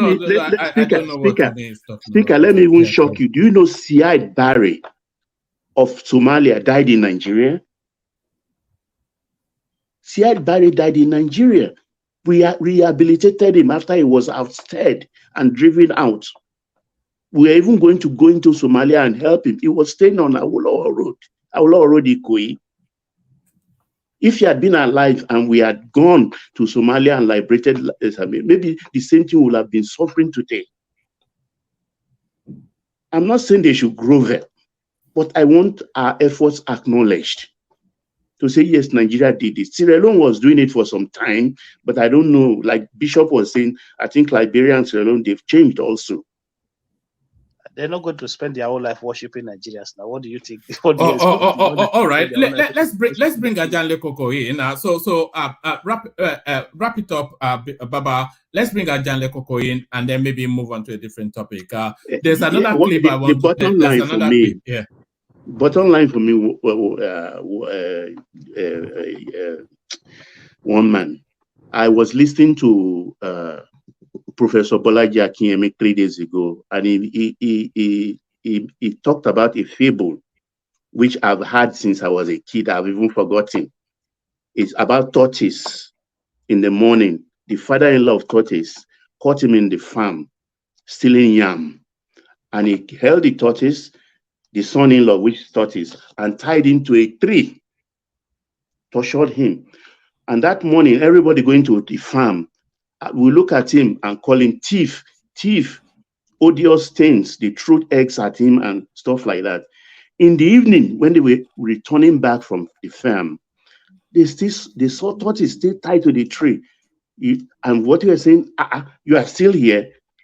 This is your father-in-law too. He's a very wicked man since morning because of yam. Were you not taking that yam home for you and the daughter to eat? That's how Nigerians are. We don't expand our memories. I say that respectfully. Exactly. You understand what we say in the morning, in the evening, we say a different thing. I don't know why we do that. The first time they will bring a problem in, we are not embracing that solution. We attack it by looking for the fault lines of that solution. Oh, it won't work. Have we tried it? No. So to the international front, I think we are a great nation. All great nations, this is how they evolve, with a lot of problems. If we stick to it and soldier on, we will be great. No doubt about it, because we started great. There is something in a person, a man, that has a lot of problems on his way to greatness, because people have seen, or forces have seen, that this guy is going to be great. So they have to put a lot of impediments on his way to that greatness. So it's not going to be easy. That's how I look at Nigeria. From a view of metaphysical reasoning. So this is me. I yield, woman. Thank you. Okay, Wama, I want to say good night, Wama. My battery is almost gone. Meanwhile, to Akin, my brother, our country cannot move forward because we are too diverse. Tony, make your suggestion without calling my name, please. I beg you. Okay? No, I mean that. Okay, I mean that the country needs to be. Can Thomas lead because one man is missing in action? The country needs to be divided because we are too different in ideology. So the country is too big. Tony, what's your own ideology? What's your ideology? My ideology is progress now, but nobody say you don't want to live with other people and no one made their women participate in the economy. But you are afraid you are against Gaddafi now that said you should go your separate ways now. I thought you were against him. No. That's also doing the same thing now. That's the only good thing that I can take out from him. You know that because we are too diverse. You don't see Germans and and the Austria. They're the same people with half of Poland. They don't live together. Separation of that country peacefully, we can live together as neighboring countries. That's all. So good. Our population is our strength. No, that population that you have, half of the population are not useful. There is strength in diversity. We may disagree today. We may be disagreeable today, but tomorrow. Wait now. You wait. You they chop the same food. You they chop the same for the jam. They chop at the day for not. They chop a goosey for not. Not be too old that they chop with kuli. I beg. I don't waste time. I don't let go. I don't want it. Now you want to turn on me.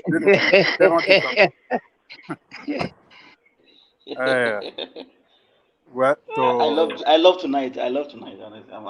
Barbara. Sorry. I think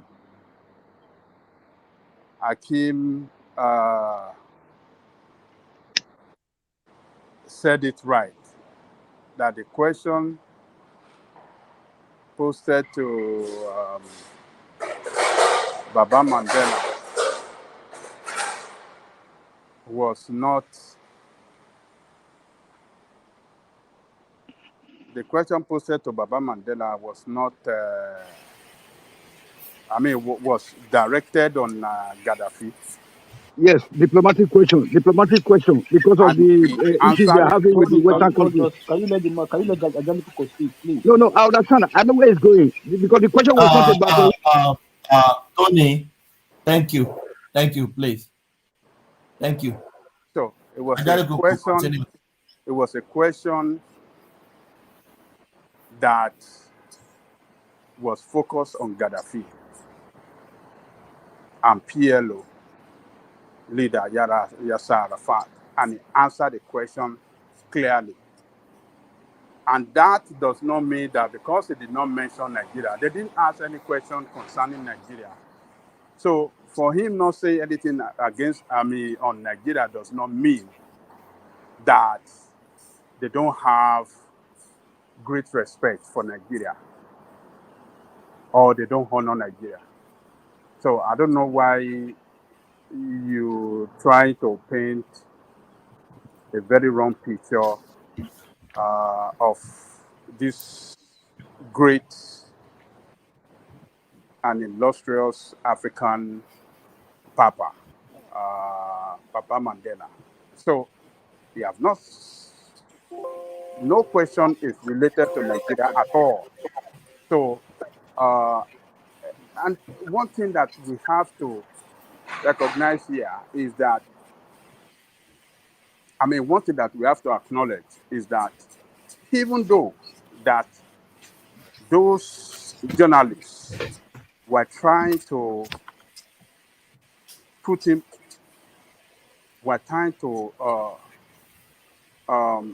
in the box, he was able to show that he is an African leader and he will respect people that respect them. He mentioned it to their face that country that respect us, we will respect them. And country that disrespect us, we will disrespect them. It doesn't matter how big that country is. He refused to be cowed in front of the world media. Can I interject? Can I push back? let me land now. Okay.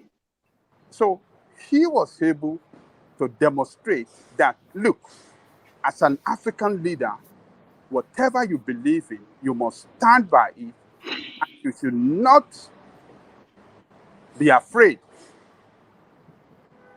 to demonstrate and stand by whatever you believe in at anywhere, at any time, whatsoever. So, look, if you go to South Africa today, you will see a lot of Nigerians, doctors, lecturers, professors, a lot of Nigerians that are in high places in that world, professionals, top high-level professionals working in South Africa. The South African people at that high level respect them. Those that are educated, they know what Nigeria did for them. But the young people that are not educated, that didn't know, people that were born yesterday, that did not even witness the struggle for the independence of their country, that,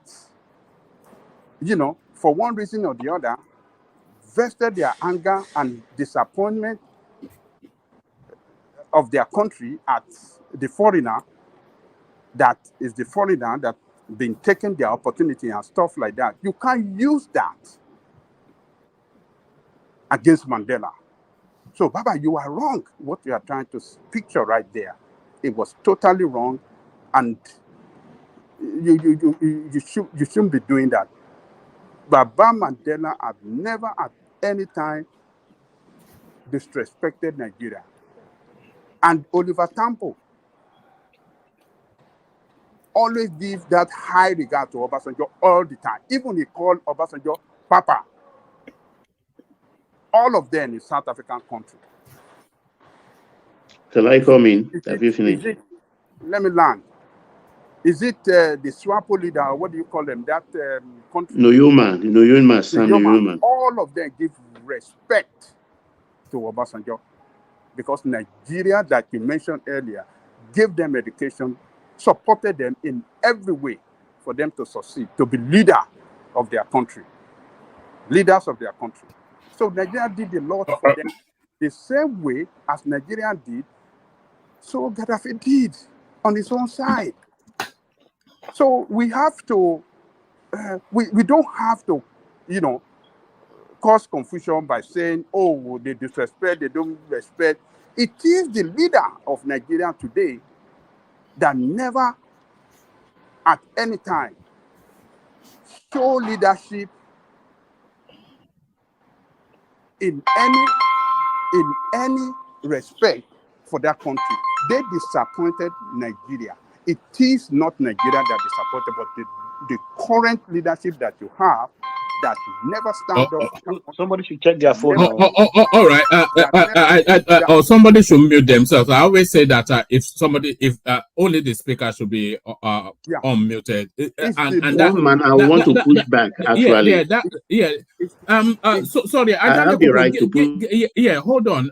Give Baba the opportunity to push back. But before you push back, Baba, can I ask everybody watching to make sure they've clicked on the like button? If everybody watching now, listening now, if you all click on like, then we will get past that 100 that we set ourselves easily. So if you've not yet clicked on like, click on like.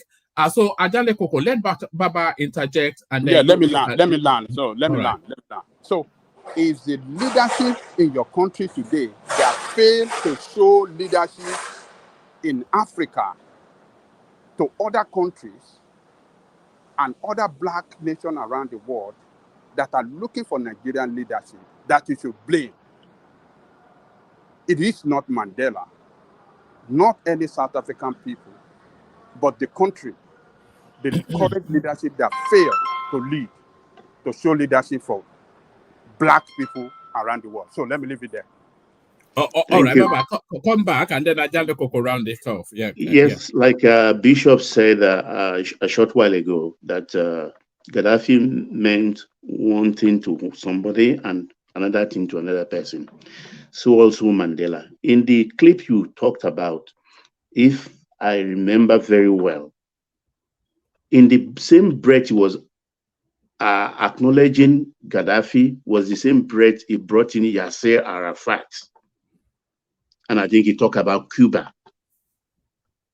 There is nothing that stops him from talking about Nigeria. Because then, to me, in that same breath, he mentioned three of the world leaders then. He should have mentioned Nigeria also in that same breath, because he was acknowledging people that really were useful to them in that struggle. Then two, you see in Africa, if you've been to African spaces, this is a trick. Look, I walk in now to maybe a certain country, I walk into their parliament. They will acknowledge me, the politicians, those that matters will acknowledge me. It is different on their street. And you will be wondering that the street you were coming from, it was like even the taxi driver that took you from airport was abusing you. And here their leaders are acknowledging you. They use it as a weapon. That whatever you are suffering in this country today, look at those Nigerians. You see them come to this country and they are riding big cars and building big houses. I don't want to mention countries on open air, but African countries, they do that mostly. That is what South Africa also did. That is what South Africa did. It is evil because the way they killed our people on the streets, I mean, they shouldn't. And even separating other African countries to show us that we were the one they were after, because we were the successful ones. We were taking their jobs from them. That's what they told them in South Africa. If you don't have a job today, it is because of these Nigerians, because they went there as skilled professionals. Mechanics were the one who taught them how to repair cars. Our women were the one who taught them. Who told them? Who told them that it's Nigerians that are taking their job? Who told them?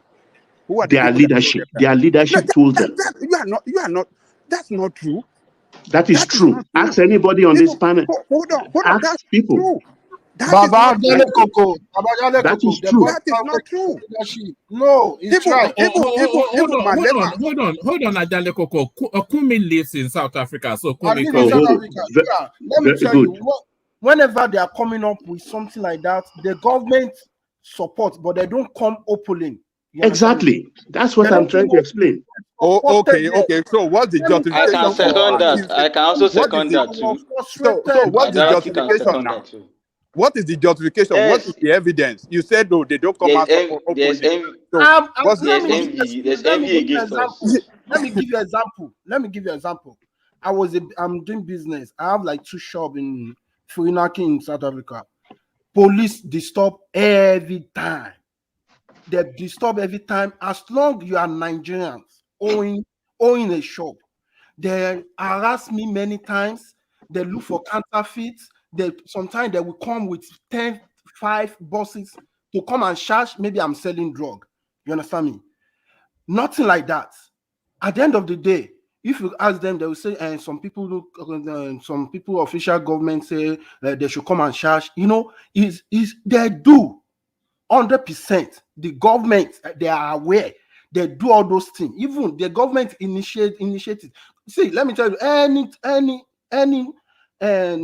attack on Nigeria or any foreigner, the government, they are 100% aware, because South Africa have a good security that they can stop anything that want to happen. But if the government want the citizen to attack, they will just step back the security. After the attacking, they will start bringing up the security. That's what I told you. Let me chip in something quickly, if it's permitted, if I'm allowed. Yes. Okay. Do we remember why Nigeria eventually pulled out of? We were the defending champion in 1994 Nations Cup that we won in was it Tunisia? Where? Tunisia. Tunisia. Right. Why did we pull out as the defending champion in 1996? Can anybody remember? Because of this same South African shenanigans.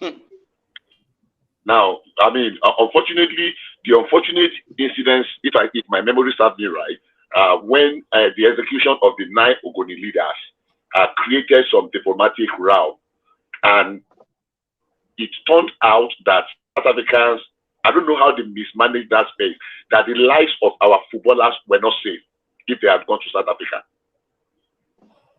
So they were seeing Nigerians as enemy, not the leadership that perpetrated that act.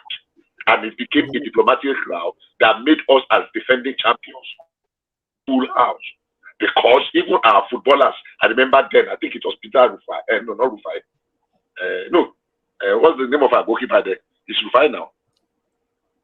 No, carry on with the narrative. Carry on. Yeah. You know, so Babajane Kuku, it was not just that one single instance in this interview, as you're saying. There are several instances that we can reference that the South Africans, whether at the leadership level or at the followership level, does not give enough recognition to our sacrifices to the liberation of Africa or to the fight against apartheid.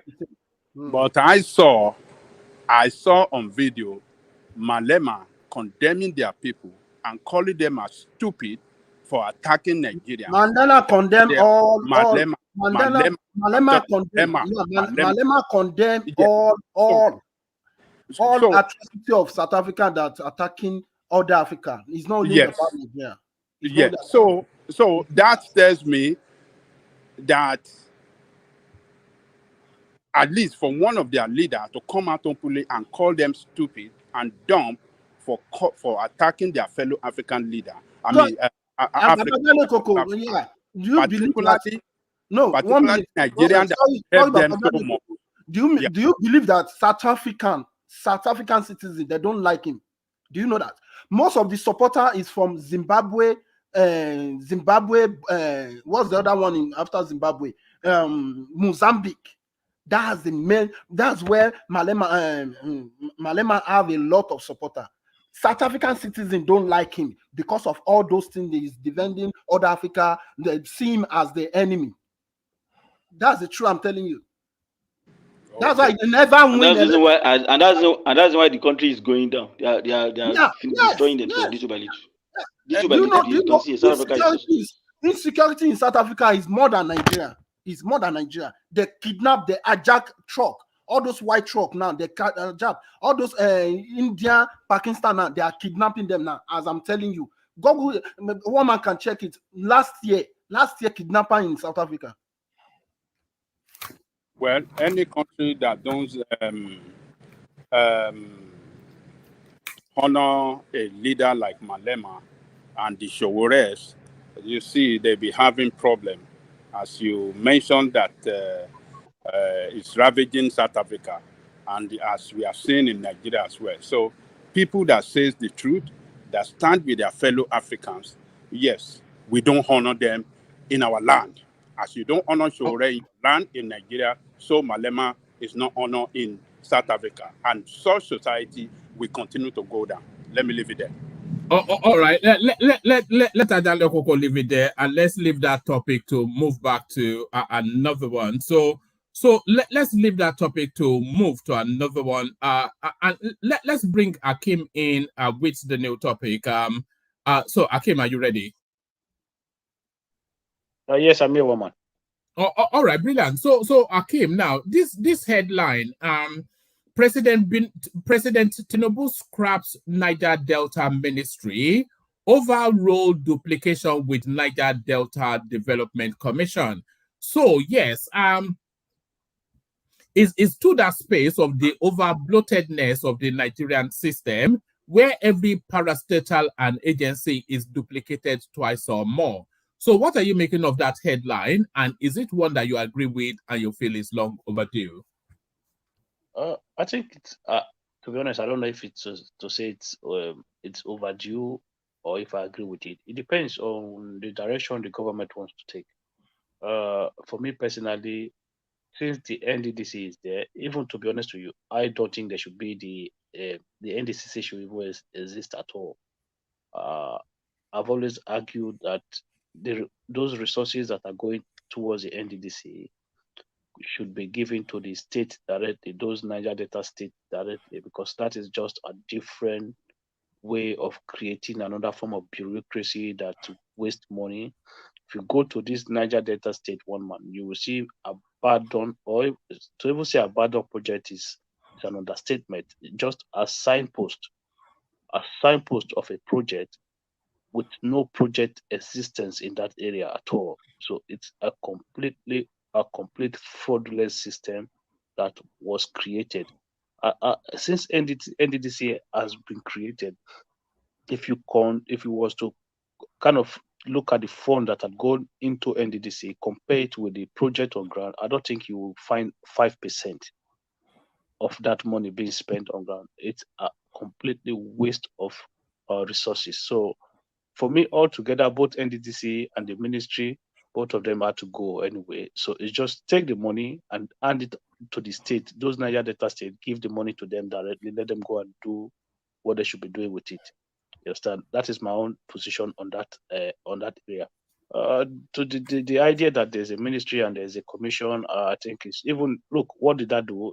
That led them to creating a northeast development commission. Yes. Do you not think there should be some sort of national acknowledgement of the Niger Delta as the golden goose that lays the golden egg of the Nigerian state?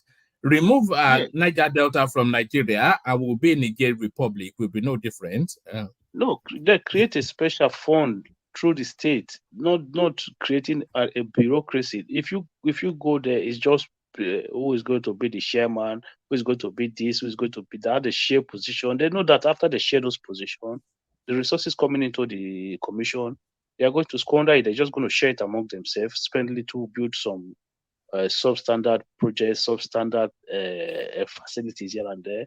And then after 3-4 years, they're all out of office. They've gone away with all their allergies, all the money that they've stolen from the commission.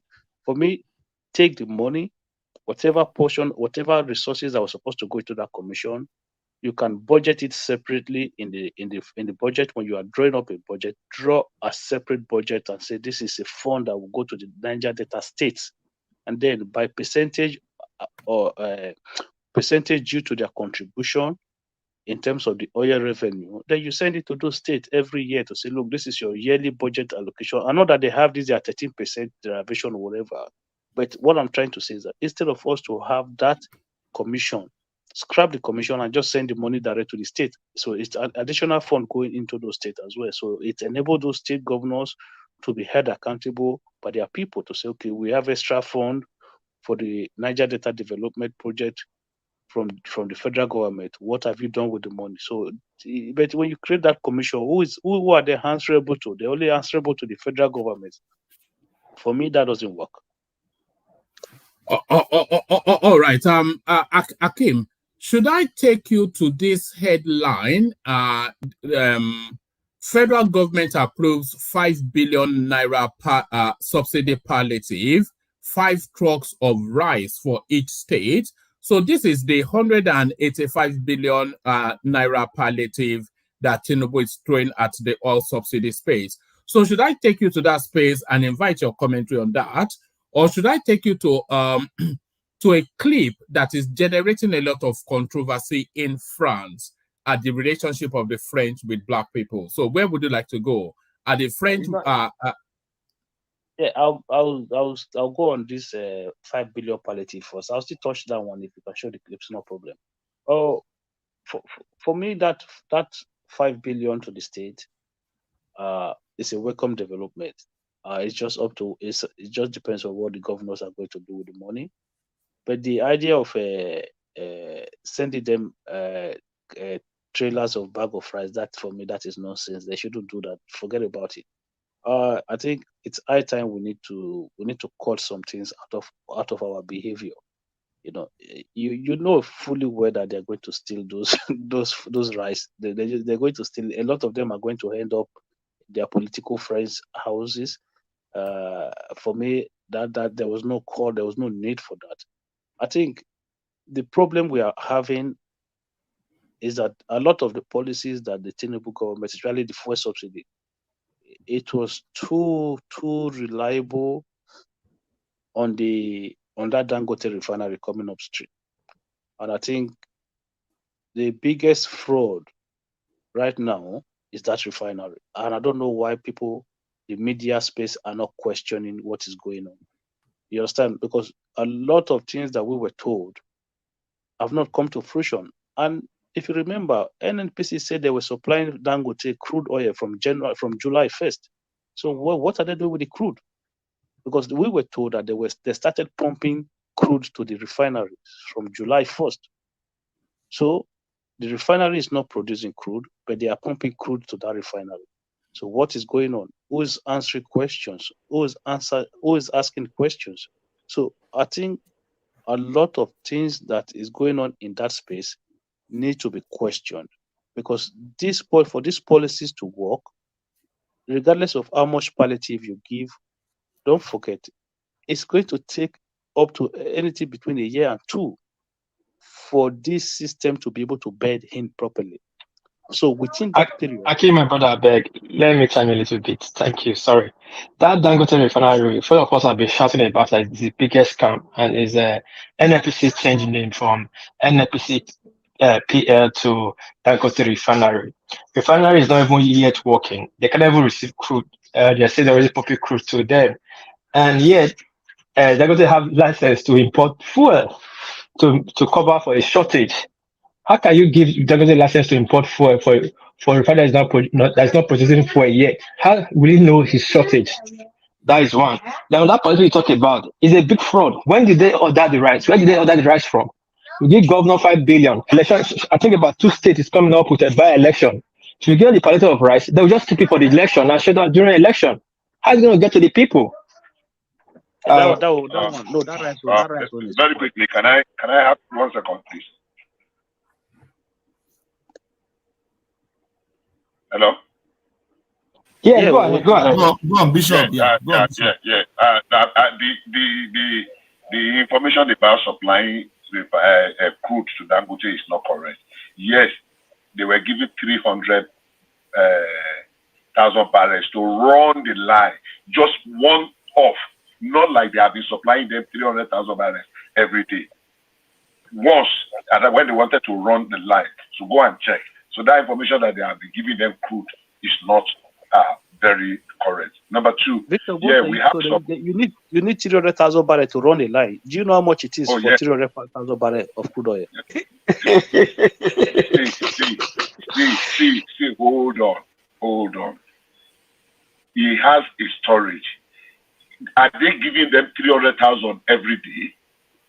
Because that's the impression that is being created now. They give them. Do they use all of them to run the line, or they use part of them in their whatever? At least they have not started producing. And the information we just put out now, it's like they are already receiving crude, daily supply of crude by NNPC, which is not correct. Remember, Bishop, NNPC has. Bishop, I'm not the one who said it. Hold on, please. Let Bishop land, please. Dangote Refinery, Nigerian National Petroleum Company Limited, on our behalf, have 20% stake. So if that cruise that they found was part of their own 20% agreement, it is what it is. What I just want to correct is that with the way we made it sound now, it's like they're already receiving a daily allocation of crude. That's just what I want to correct, number 1.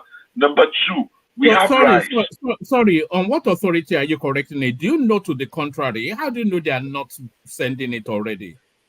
Because Dangote told us that he will start sending out PMS by mid-July.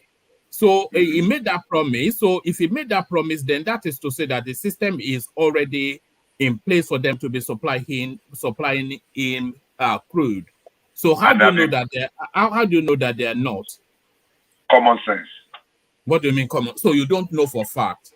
All right. Okay. I know for fact. No. I know for fact, but I just want to come to that level too, so that we can have the talk. Common sense dictates that if they have been receiving 300,000 barrels every day, and they are not rolling out 1 liter of refined petroleum,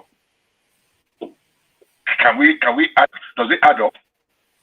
Why does it add up? No, why doesn't it make sense? No, it does. Oh, hold on. Dangote told us he will be pumping out PMS in July, which is to and the arrangement was for NNPC to be supplying him with the crude to refine. So if he was going to be doing it in July, which is what he said, that is to tell you that NNPC should have already been supplying him. So it's not a just-in-time system. They will supply him so that he has stock so that he has stock in storage. Please.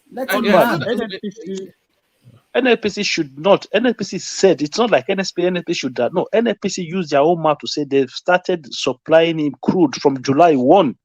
Yeah. So what does Bishop know to the contrary that is telling you that is correcting you? But one man, if NNPC said they've started supplying Dangote refinery, even what started is not correct. Let me finish, please. Let me finish. Does that mean they are supplying him every day? I don't know if it's every day or not. To whatever frequency they agreed, they will be supplying him. Let me finish, one man. That could be a lie. Go with Bishop. Bishop, if they are not producing any petrol fuel yet, so 300,000 barrels, why are they storing it? Are they drinking it? That is another scam, Thomas. That's another scam. No. Hold on. Don't just be saying everything is a scam. It's a scam. Dangote has the biggest refinery in the world, so he has the capacity for storage. So what do you mean? What's that question now, Thomas? So how many days will it take? Dangote capacity is 650,000 barrels. So how many days will he be able to store up? Capacity crude for what? Its capacity for what is 650,000? Daily refining capacity is 650,000 barrels. That's what is its storage capacity? If you don't know, say I don't know. If you don't know, say I don't know. That refinery is not even halfway done yet. No, that's not where we are in the conversation. So Gasairos, just stay here. Yeah. What is its storage capacity?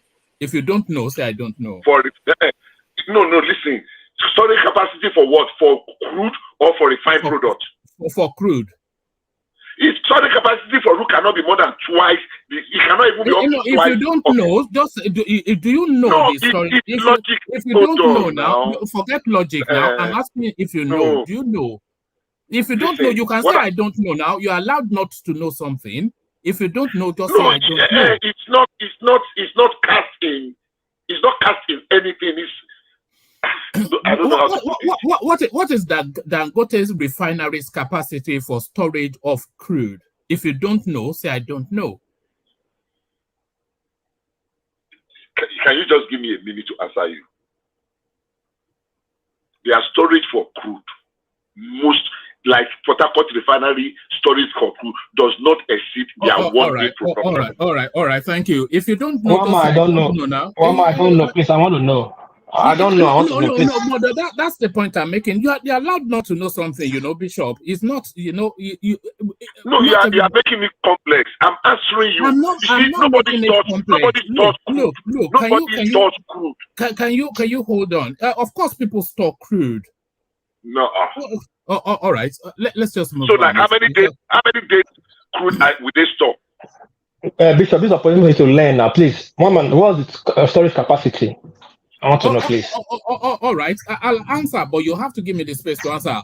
I don't know the storage capacity of Dangote for storing crude, but the point I am making is Dangote runs a refinery complex. So for him to be able to refine to that capacity, he will have a huge storage farm to store the crude, which is then processed through whatever piping system for refining.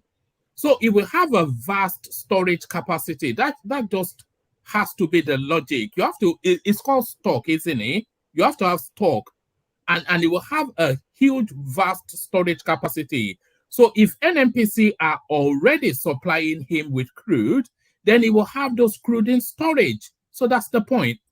Has he started to refine? Okay, thank you. One man. So this is what happened. At least if you have at least say 1 week stock, right? So stock keeps coming in every day because you keep processing crude every day. But what you do is that you give yourself a space of 1 week so that just in case there's an issue or anything, so you know that at least you have 1 week to rectify them. So to say that you cannot have okay, I think Kulata has actually got us a figure 4.7 billion liters, so that's his storage capacity. Wow, that's big.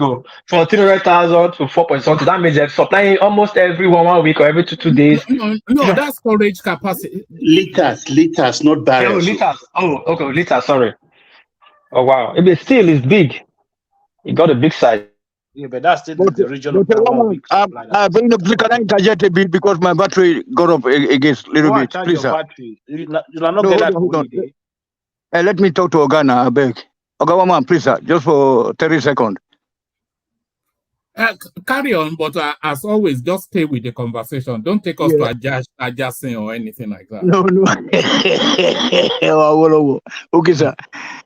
So the TV say, all this grammar, what would they make here, all those tabulation and everything, it's not necessary because there's nothing like Dangote refinery. The man just steal our oil. All right, thank you. No. I'm going to say we are stupid. We are stupid. All right. So back to you, Akeem. Yeah, thank you very much, Roman. So as I was saying, I said a lot for these policies. Actually, they kind of rely on us producing a lot of our things locally, and one of them is that refining our own crude. At least it doesn't mean that we'll get very, very cheap petrol, but it just means that the pressure on the dollar will reduce. And I've heard people say that is not the case, but I don't understand what logic they put together to come up with that, because at the end of the day, people who are importing crude, they still need to source for dollars to go and import crude. So I don't understand how that would not relieve pressure on the dollar. So for me, that one of sending rice, that one is fraud. They should never do that. We've come to that point now where government needs to stop all those food sharing. It doesn't work. Politicians will steal it. So that one is normal. But the 5 billion to the state, that is fine. It's now up to the governors to decide how they will use that money effectively in their state. So I hope they deploy that money in a very resourceful way to make life easy for the people. They will never do that though. Yeah, They'll use it for campaign. Yeah, we're always hoping. So we, in Nigeria, we always hope that they do what is right. So that is all we can do for now. The federal government has given them the money, so hopefully they do it. They use it to do what is right by the people. So that is all we can. What else can we do? There's nothing else we can do. We just have to hope that they do the right thing. That's all. That 8,000, did they cancel that 8,000 or is this still going on? That 8,000 per month. No, the federal government is no longer doing 8,000. How much? They've rolled out different forms of palliatives through different forms of interventions. I mean, so I think this money given to people is not going to be run by state governors. So they will decide how much. Each state will decide how much they will be given. I have a question for you. Do you agree federal government sharing food? Does that make any sense to you? I'm getting hungry here. Why would they be sharing food? Sharing food for what? Sharing food for what? But are you saying I support federal government sharing food?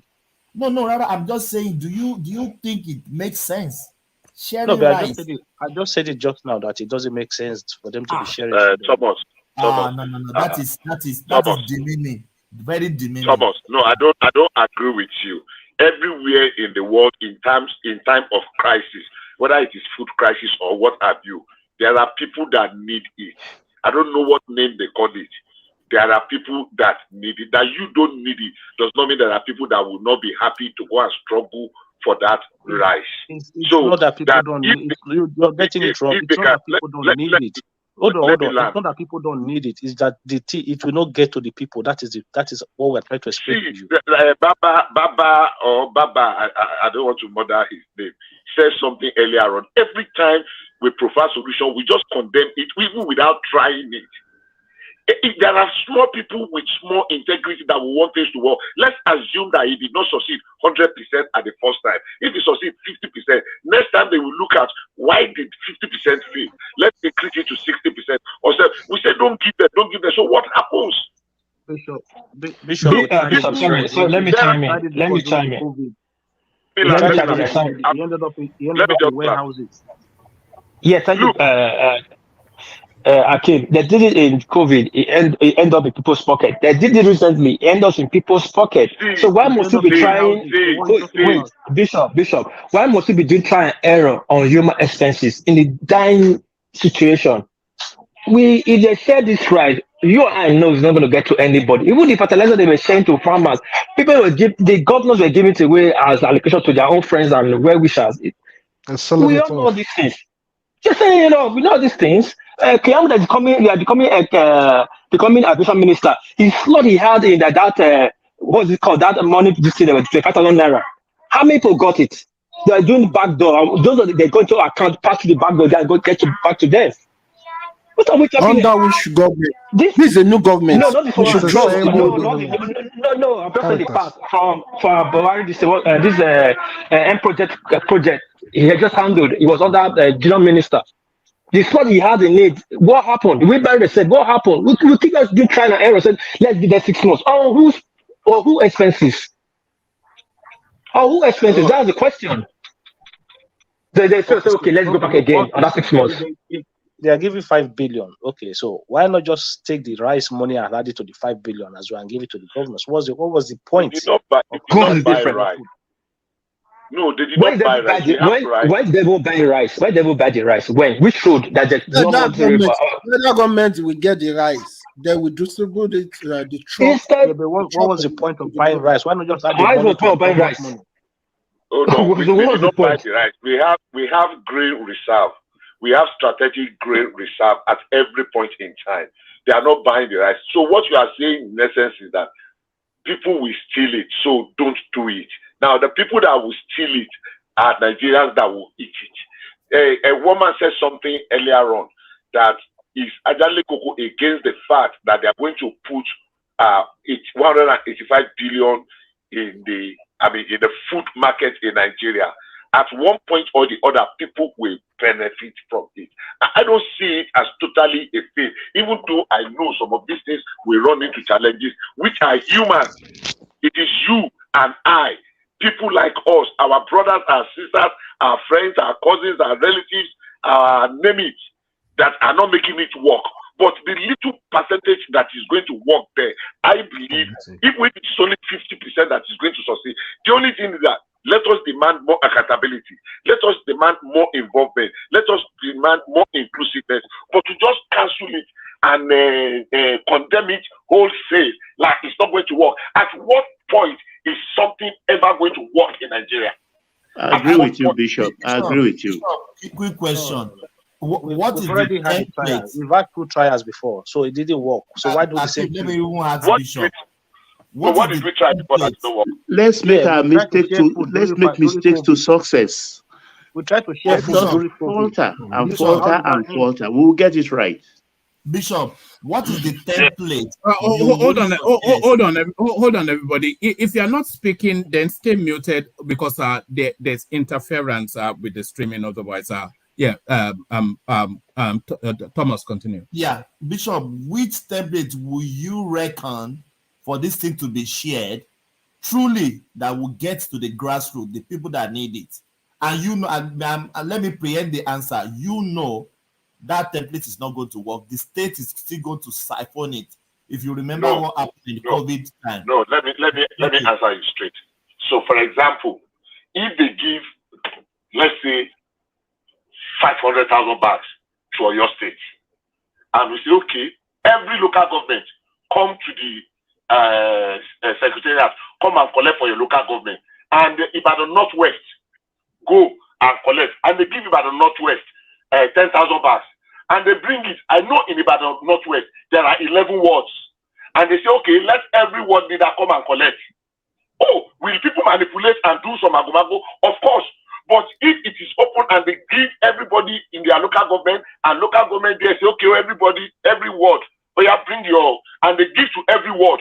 In every ward, see, in almost every ward, everybody know everybody. So the ward leaders are collecting. It is at the central market. They will come and share it. People that need it, that don't need it, will not put it. People that need it will go and collect. If it is 2 custard buckets or 2 combo or 2 derica or 5 derica, people that want to sell it will sell it. But it will still get to some people. If they share it, say, okay, everybody, every state, when it gets to the state, how many, everybody knows the number of local government they have in their state. Bayelsa have 8 local government. Oh yeah, each local government come and collect 100 bags. Go to your ward. Some ward are 10 wards. Some local government. Oh yeah, when you give them to the ward, everybody in the ward know who is collecting on behalf of their ward, the ward leader. Will there be some hanky-panky? Yes. But that hanky-panky cannot be just that the whole 100 bags will just disappear into somebody's pocket. No, people will cry out. They know who is collecting on behalf of their ward. I'm not saying that we can eliminate the human factor of trying to manipulate and do when you say to but there will be some level. I would say it will succeed more than 60%. Then we get it. But this idea of every day, oh, it cannot work, oh, they will steal it. The people that are stealing it, they are our people. They are your brothers and my brothers, and my sisters and your sisters, and your our cousin, our relations. So if they are going to steal it, if I don't need it, they will not be sharing food now. God forbid, I will not go there. Let me help you. Let me help you, Bishop. Let me help you small. Baba, come in. You see, what Bishop is saying is very correct. I don't know of any other state, but in Lagos State, every street has a landlord association. So invariably, when they distribute 600, I think they say 55 trailers for each state. A trailer contains 600 bags of rice or 50 kilos. You understand? If we have to now cut it down to 55 kilos, that is 5 times 600,000. That will give us 300 and something. 3,000 something of 55 kilo bags times 5. You understand? With LCDA and the local government area, we count all the wards.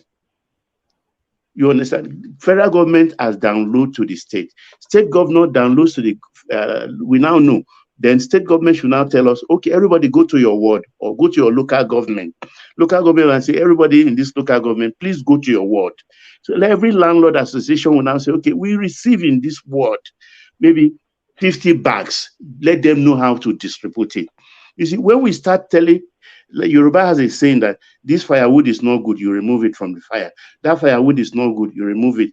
When will the soup get done? We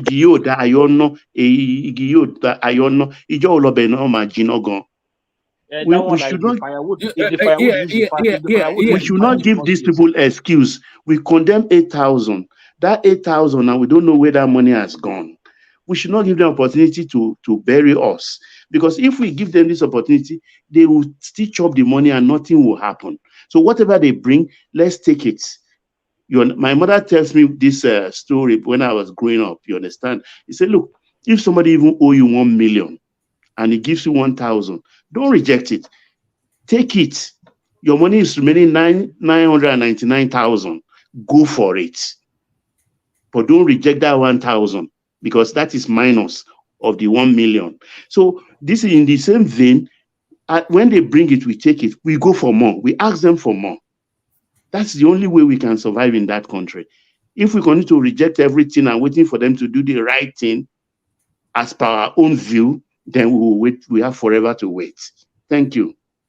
No, all right. Can I ask a question, please? Yeah, let's bring Enigmatic in. Yeah, come in, Enigmatic. Yeah. Yes. I just we were looking for you yesterday when they were allocating ministerial some things, but carry on. Yeah, I was really busy, so I even have to put some things aside now. But I just have a quick question, and while I say my regards to everybody, but while I acknowledge the palpable sense of disillusionment, among certain quarters, Nigerians generally, there's this question that I've been trying to ask for a long time, but I think it's about time to ask. And whoever can give me a proper answer, anyone, I will appreciate it. We have some states that their governors will be getting out of office in a few months or in less than a year, particularly of one that is actually close to my mind and dear to me very well because of certain reason, is Edo State. What is happening in Edo State? What is Obaseki just going to come and go in 8 years with absolutely no progress in Edo State? No, nothing at all. I mean, what did he do with all the funds that Buhari paid? And we saw what Wike did. And then he's almost gone out of office.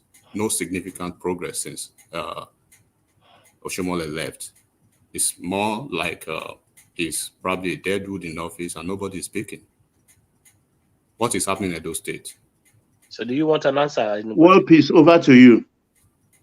No, let Akim go. Let Akim first. Let Akim go first. I'll follow. Let Akim go first. Oh, thank you very much, one man. Thank you very much, Enigmatic, for your question. I think Enigmatic, I think you have a personal vendetta against Obaseki. I've noticed that for a while. I don't have anything against you having that. No, I've not said anything about Obaseki, and I stand to be corrected. Probably this is the first time I'll be having even to speak anything at all. No, you made some passive comments as well. But when you're making comments about governors, you've always kind of rubbed Obaseki into it. No, I say it again, Akim. I stand to be corrected. All right, go to what he is posited. I don't think you have as well. I think you usually flog Alex Otti and people like that. Yeah, but my state of concern, which I have, is Abia State, Alex Otti, because it's the only Labour Party governor. That's why. Labour Party, I mean PDP and APC, no. But Obaseki, I've never said anything. I'm just concerned what is happening in Edo State, because Edo people seem to be quiet about Edo State, and they don't talk about Edo State too. And Enigmatic, Akim is Obaseki guy.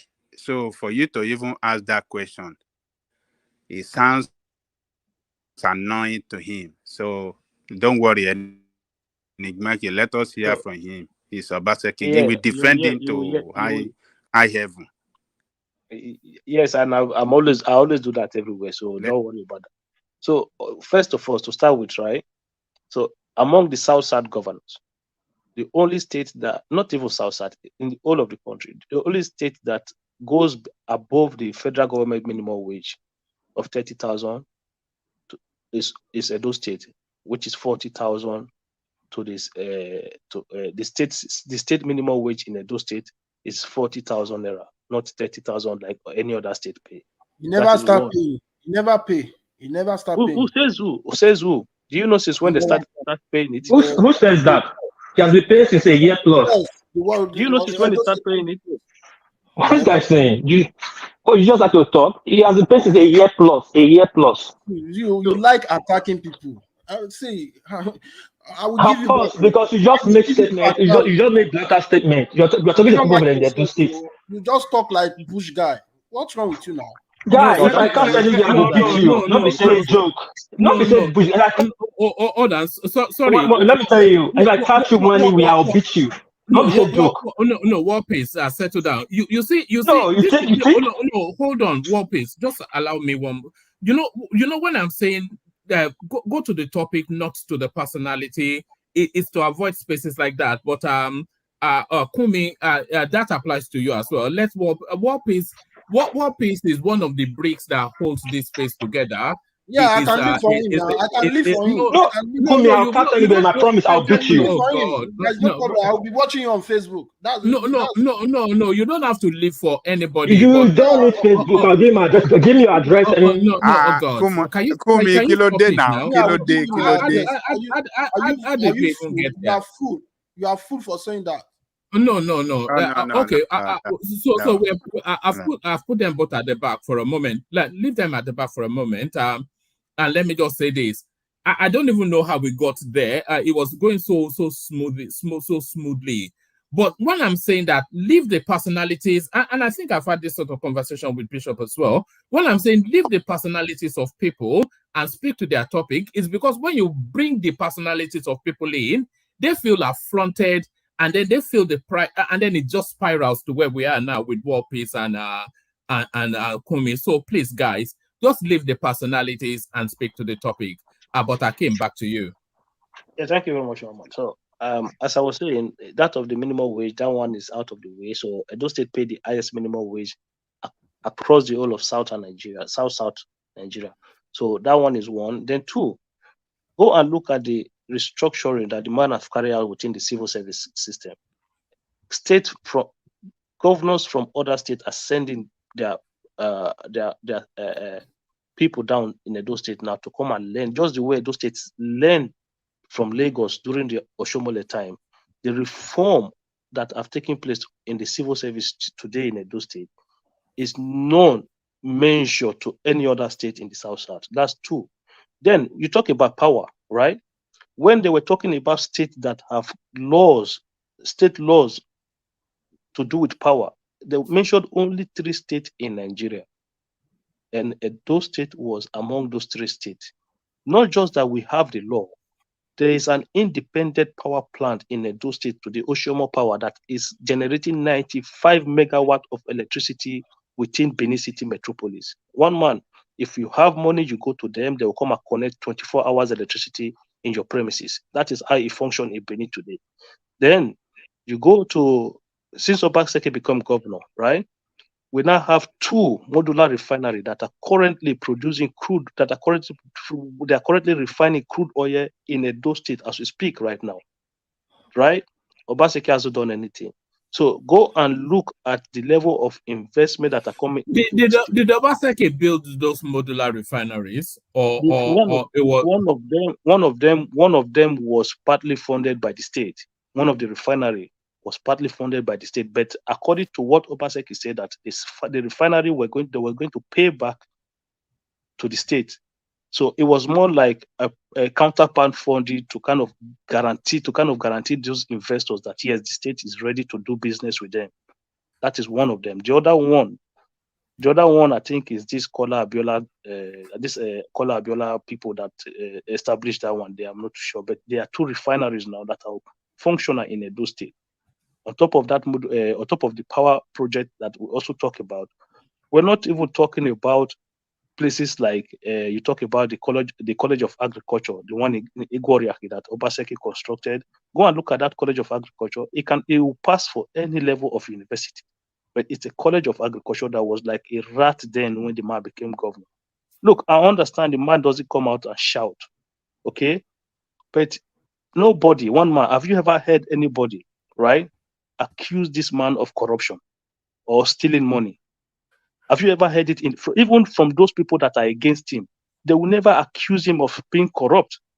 They'll just, oh no, he said this, oh no, he said that. So the question you then ask yourself is, what is the issue? Because if a governor is not performing, it means that he's stealing the money. But these people would never come out and accuse Obaseki of stealing money. So it means that his own system of governance, they just didn't agree with it. He doesn't like to share. Philip Shiabu accused him now. Philip Shiabu. No. Philip Shiabu, the problem he has with Philip Shiabu is that Philip Shiabu thinks Obaseki does not want to support him becoming the next governor. But according to Obaseki, there was no conversation about his successor yet. So his own plan was that, look, let's run the governor, and when election time comes, we decide. But I think, according to him, because I'm not there, Philip Shiabu have it in mind that Obaseki and his people were going to impeach him. So that was why he went to court. Apart from that, I don't see any issue. Philip Shiabu did not accuse Obaseki of corruption or anything. So this well, it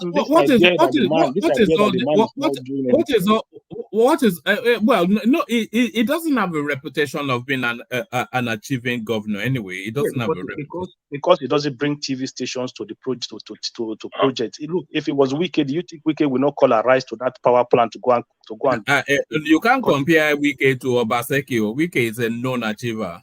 Oh. I hear you. One man. Sorry, let me just chip in something. Yeah, it's okay to eulogize politicians, depending on our biases. But one thing that stands as a sad record for Obaseki was his refusal to inaugurate 14 members of in the opposition in the State House Assembly because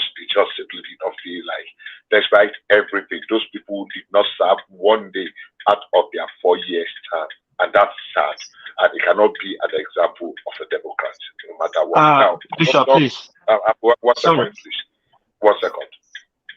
1 second. Like I say, everybody we have our biases. Yeah, maybe when time comes to write the records of his performance, we'll be here. We'll listen. We'll hear it. We will see what is going to be published. I think it's too early in the day to want to say everything is documented and time will show each other. Yeah, Bishop, about those 14 House of Assembly, you know, that was politics era. And we just hear it from outside. You're not really, so you have to ask people from the two states what really happened then. Oshomole was playing Godfather. The issue with proclamation, yes, it's always politics. There was interest played out who to be the speaker. That night, they managed to ambush Obaseki to have their own speaker. Of course, every governor wants to control the House of Assembly.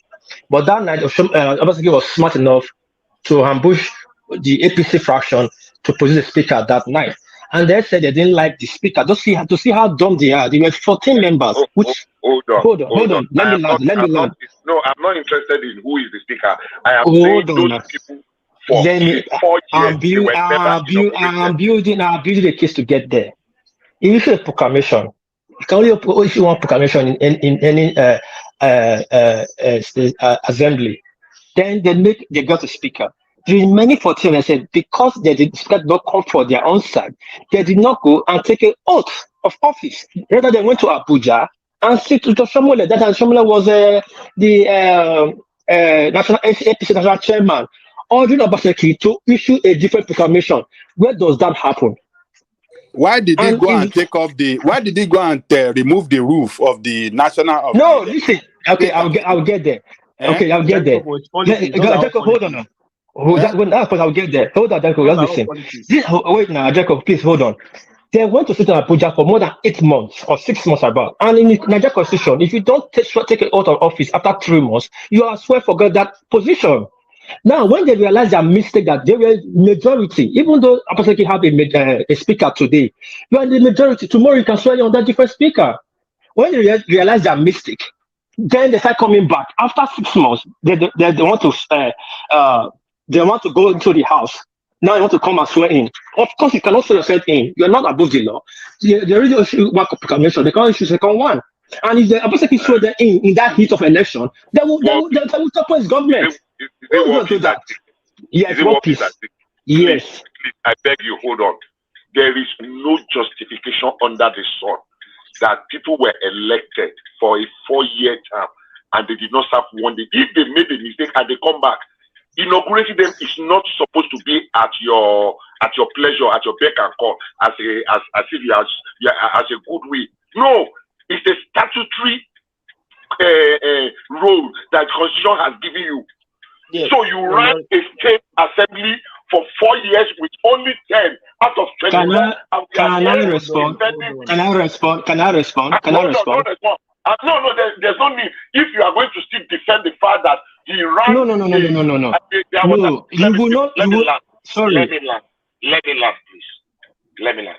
If your response is going to be in the defense of the fact that a governor refused to inaugurate 14 members in the 24 member House of Assembly, and he ran his affair of the state with 10 out of 24. So 24 constituencies, 14 constituencies were not represented at all.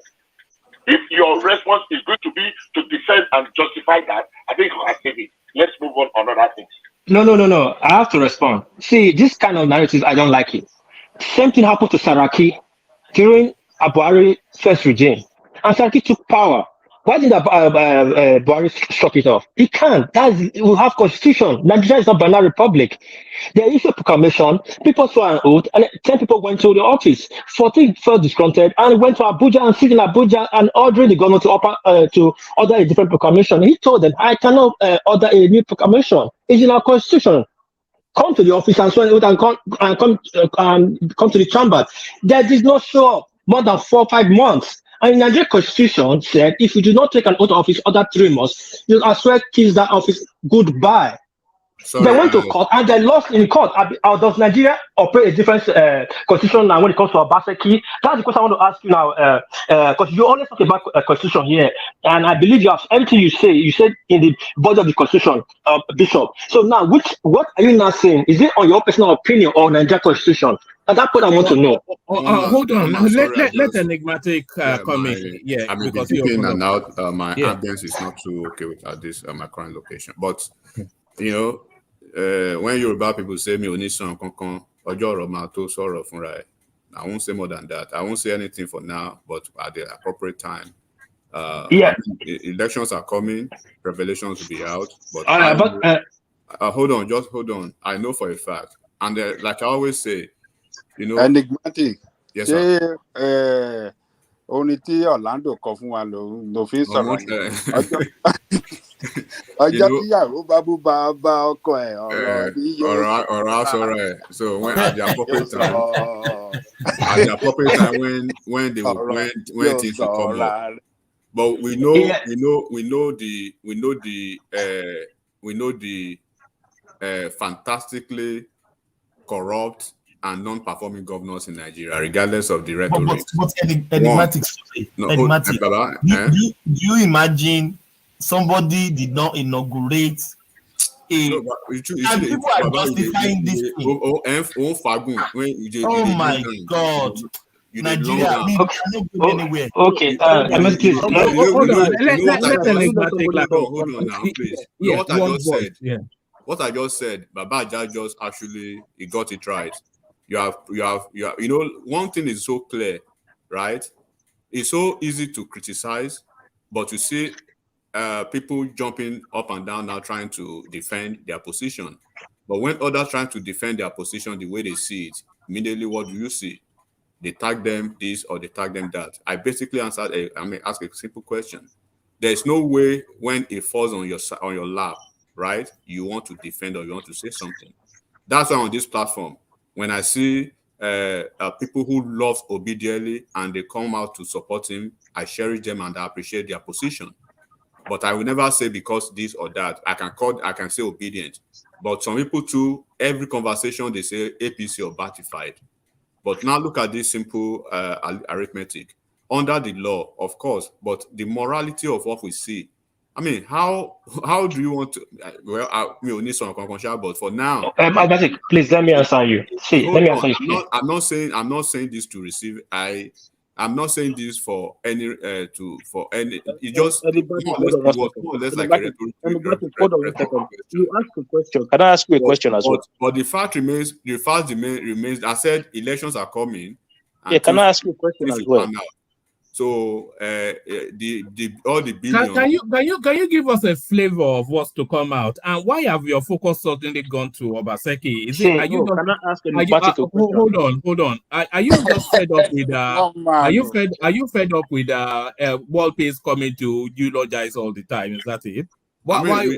Give us a flavor of what's to come. Election is coming now. Don't forget there are opposition between. There are even opposition within PDP in Edo State. So election will come out, and then a lot of things will be out. So people want to defend him. Then they will have all day and night to put their position. Please let me respond. Mama, please protect me, please. Let me speak. All right, hold on. Yeah. Let Enigmatic land, but Enigmatic, let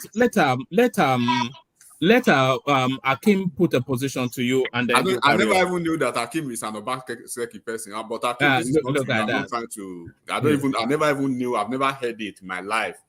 And let me tell you something. That you're an Obaseki person is quite funny. Yeah. But let me just put this. You are getting it wrong. Nobody's a Obaseki person. I muted you now. Hold on. Let me say this one man, and I need everybody to listen to this. Enigmatic, wait, Akim. Let Enigmatic land, and then Enigmatic, when you land, take that position from Akim. Yeah, whatever they want to say, I just want to say this. Just a snippet, and just for the optics, right? I don't want to care the definition or the kind of defensive pugilism, they are going to accord it. But what I would say is, imagine what is happening in the legislative chamber in Edo State, right? It's happening through Akpabio or somewhere in the federal government. And people are trying to, maybe Bishop or somebody or Ben even coming to put the position of law, or even myself trying to put the position of law, or anyone trying to put the position of law into it. What do you think the reaction would have been? So I just say that so people can put it at the back burner of their conversation and then think about it for a second, right? Sorry, that would be it, one man. So sorry, now, like I said, hold on. One please. Let Akim put a position first, because he's been trying to, but I held him back. So Akim, put a position. Okay, thank you very much, Roman. And first of all, I want you to know one thing about Edo politics the way it is today. Forget whatever they tell you in APC or PDP or anywhere. We are you see me and World Peace, we that are talking to you now, and many more. We are the one that will determine who the next governor is going to be. So forget all those things that any politician tells you. Anyway, forget it. It doesn't work like that in Edo State anymore. We've changed it. We've changed that narrative now. So put that aside. Then two, are you against Obaseki because of what happened in that past government House of Assembly, or you are talking about performance? Because when you came in, you talk about performance in general. So if you're talking about performance in general, you must give us idea. Is it doing poorly in education? Is it doing poorly on road construction? Is it doing poorly, or what area of governance are you concerned about? Do you have concerns about that makes you come and say question is performance? I'll answer you in a second, and then you can continue. And So I'll put it out too. Yeah. So who listen when I say, what I basically asked was, no, hold on, Akim. I said, what is happening in Edo State? What's Obaseki doing? Because the only flagship thing that I saw recently from Edo State was when he was commissioning a street light. And then with the billions that he said he got. I was just asking question, at least but like I said, right? Okay. Don't street light in 8 years. What's going on? All the derivative. It's not yet time. It's not yet time. The electricity supply to that street light. Akim, please let me respond. It's not yet time to be defensive or wait, Akim, let me respond to Enigmatic. And things will come out and Enigmatic, I'm sorry, please let me respond to you. See, when they say Edo not be Lagos, Edo politics is highly different from any other politics in Nigeria. And that's a mistake you are making. You are using I'm other. not talking about Lagos. I don't know be Lagos. I'll be obedient. They flog now. No, hold on. No. Obedient. No, hold on. Hold on. Hold on, let me tell you. Hold on, let me. No, obedient. When you were speaking, emblematic. When you talk last time, we wait for you to talk now, so that we can understand where you are going to land the point. So please listen to me. Let me make a simple clarification to you.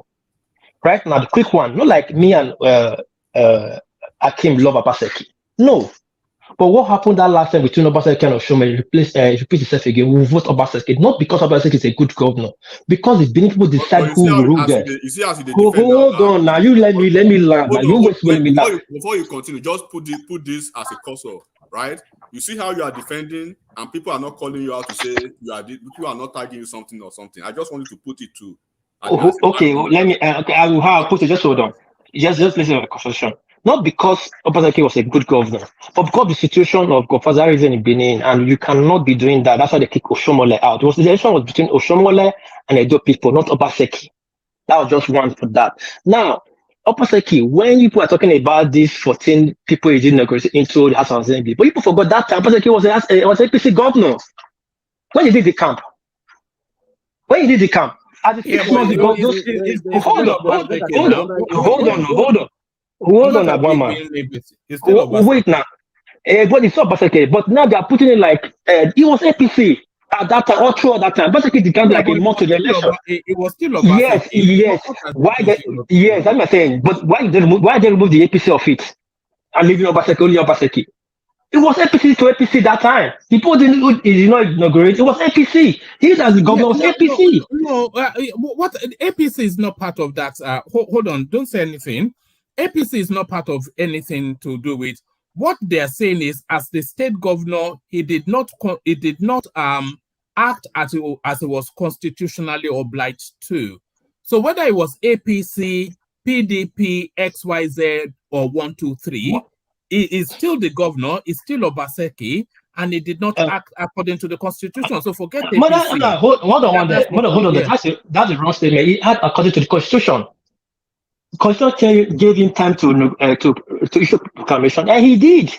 And people went for swearing, and people didn't go. They went to Abuja to sit down. Not I'm justifying it, not I'm sitting with them, but according to the law, he didn't do anything wrong. When did he take it to court? When they went to court to Supreme Court, he won all the cases.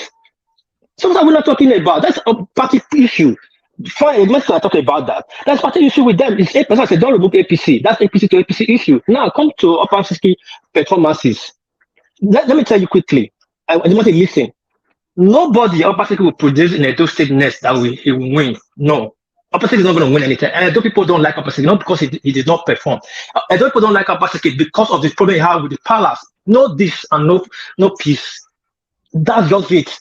Anybody of those cases is going to bring next 10 is going to lose, hopefully. And not this. APC is not going to win Edo State next election because of Tiger and Lion. It is not going to happen. There is a serious problem. Who will now win the Edo election? If Wike can settle himself before then, PDP might win.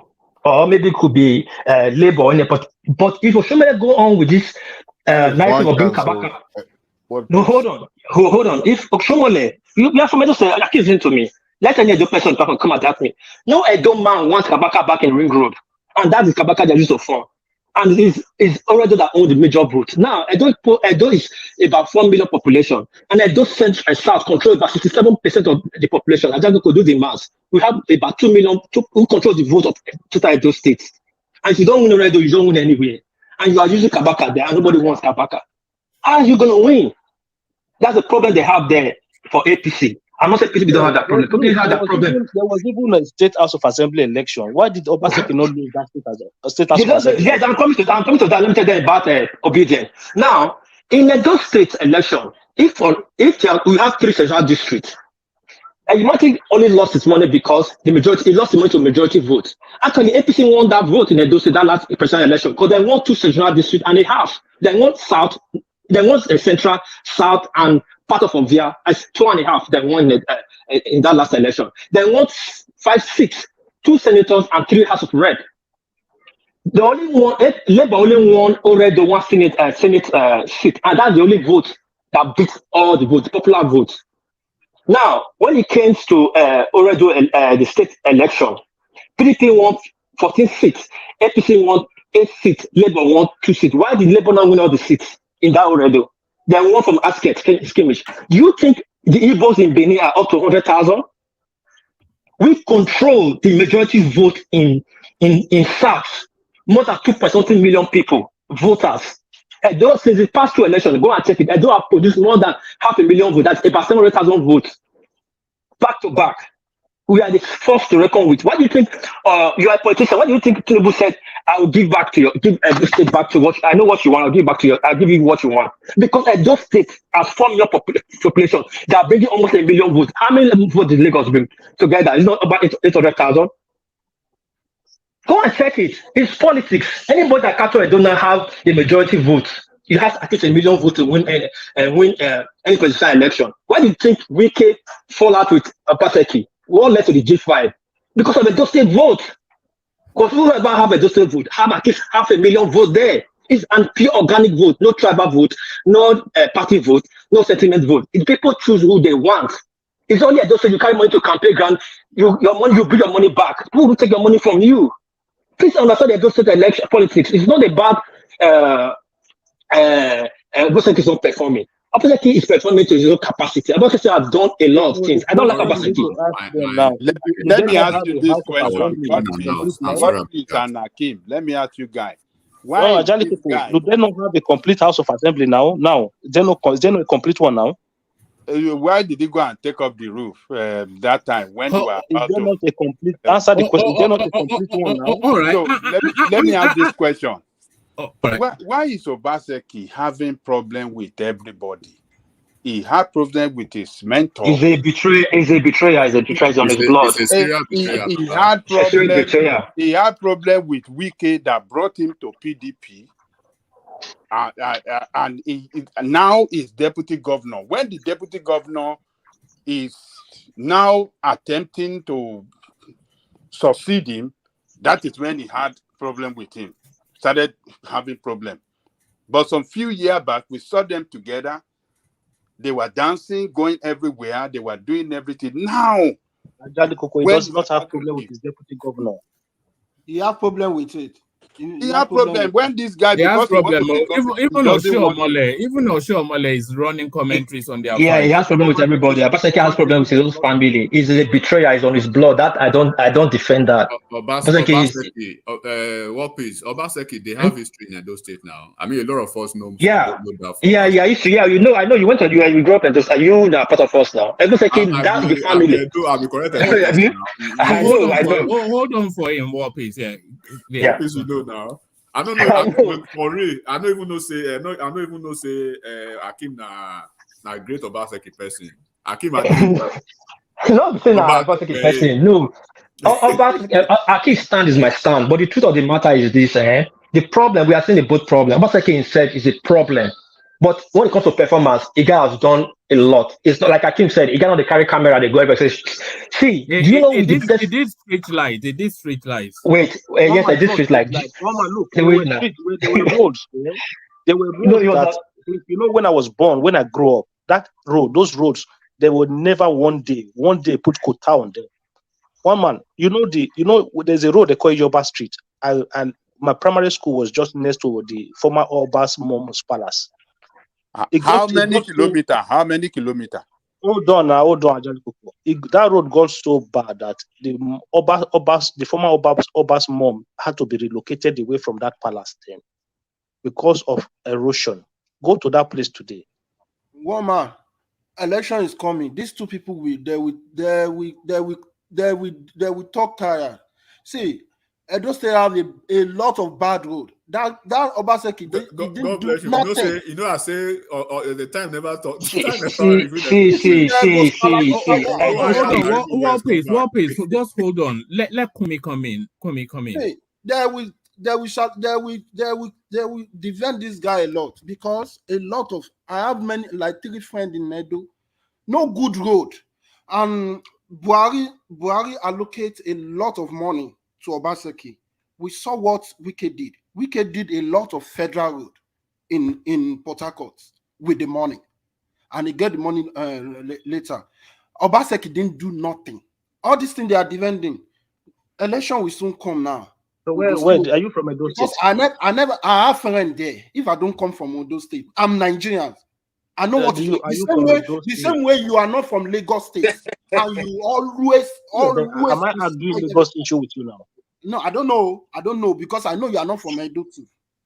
You understand? Listen, see, if you know Nigeria road network, can we let people talk, please? Let him land. Okay, but he has landed now. One man. He has landed. No, he hasn't landed. Let him land. One man, just go to YouTube. Put Edo Road on a lot of video. A lot. It's okay. Thank you. Let me respond to you. Now, Edo State alone have the majority of federal road. Most of the thing in Edo State is federal road. Those ones they are showing Sapler Road, Ugbowo. All those ones they are saying is federal road. Please know these are not peace. And when they show you, like when you get just posted yesterday at main gate, that's a federal road. Hold on. Do you remember the clip that we saw? I'll look for that clip again. Was it yes, yes, that was Sapler Road, federal road. Most of those states road are federal road. Everybody know this. Ipobahin road is straight to Abuja, it's federal road. Sapler road is straight to road. Yeah, I'm telling you, politics. I like Obaseki. I don't like Obaseki. I don't want to sell Obaseki there tomorrow. But let's say the fact. Let me ask a pointed question. Again, one very pointed question. When is it very let me say clear to people that the face of Edo, so to say, maybe we can restrict it maybe to Benin, that the cosmopolitan area now that it was changing.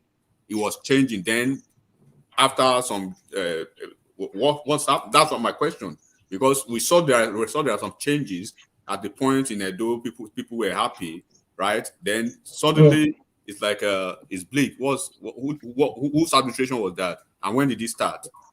See, I want to answer that question. Okay, go ahead. Thank you very much. So, you see the question Enigmatic asked now.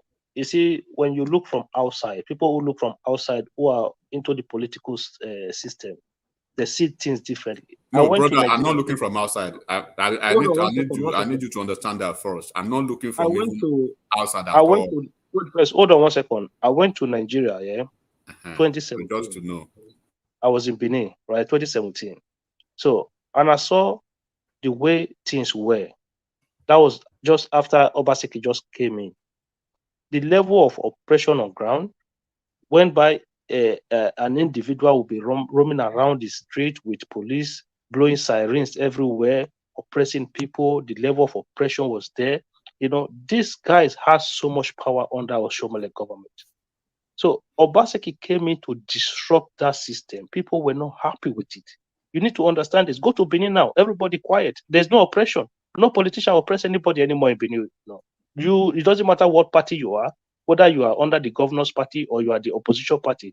You don't have powers to oppress anybody anymore. Everybody in an equal level now. So these people they are not happy with it. You cannot behave the way people used to behave. One man, how can you be going on the road? Ordinary citizen will be using police to chase you away from the road with escort. Move out of the road. What kind of nonsense is that?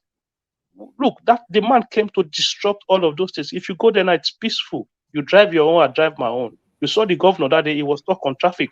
So if the governor was not a yardstick for performance. Now we are talking about look at him on his best road, on that best road. Yeah, this road is a federal. This road is a federal road. It's a supply road. That's not an excuse now. Wait now. Do you know hold on.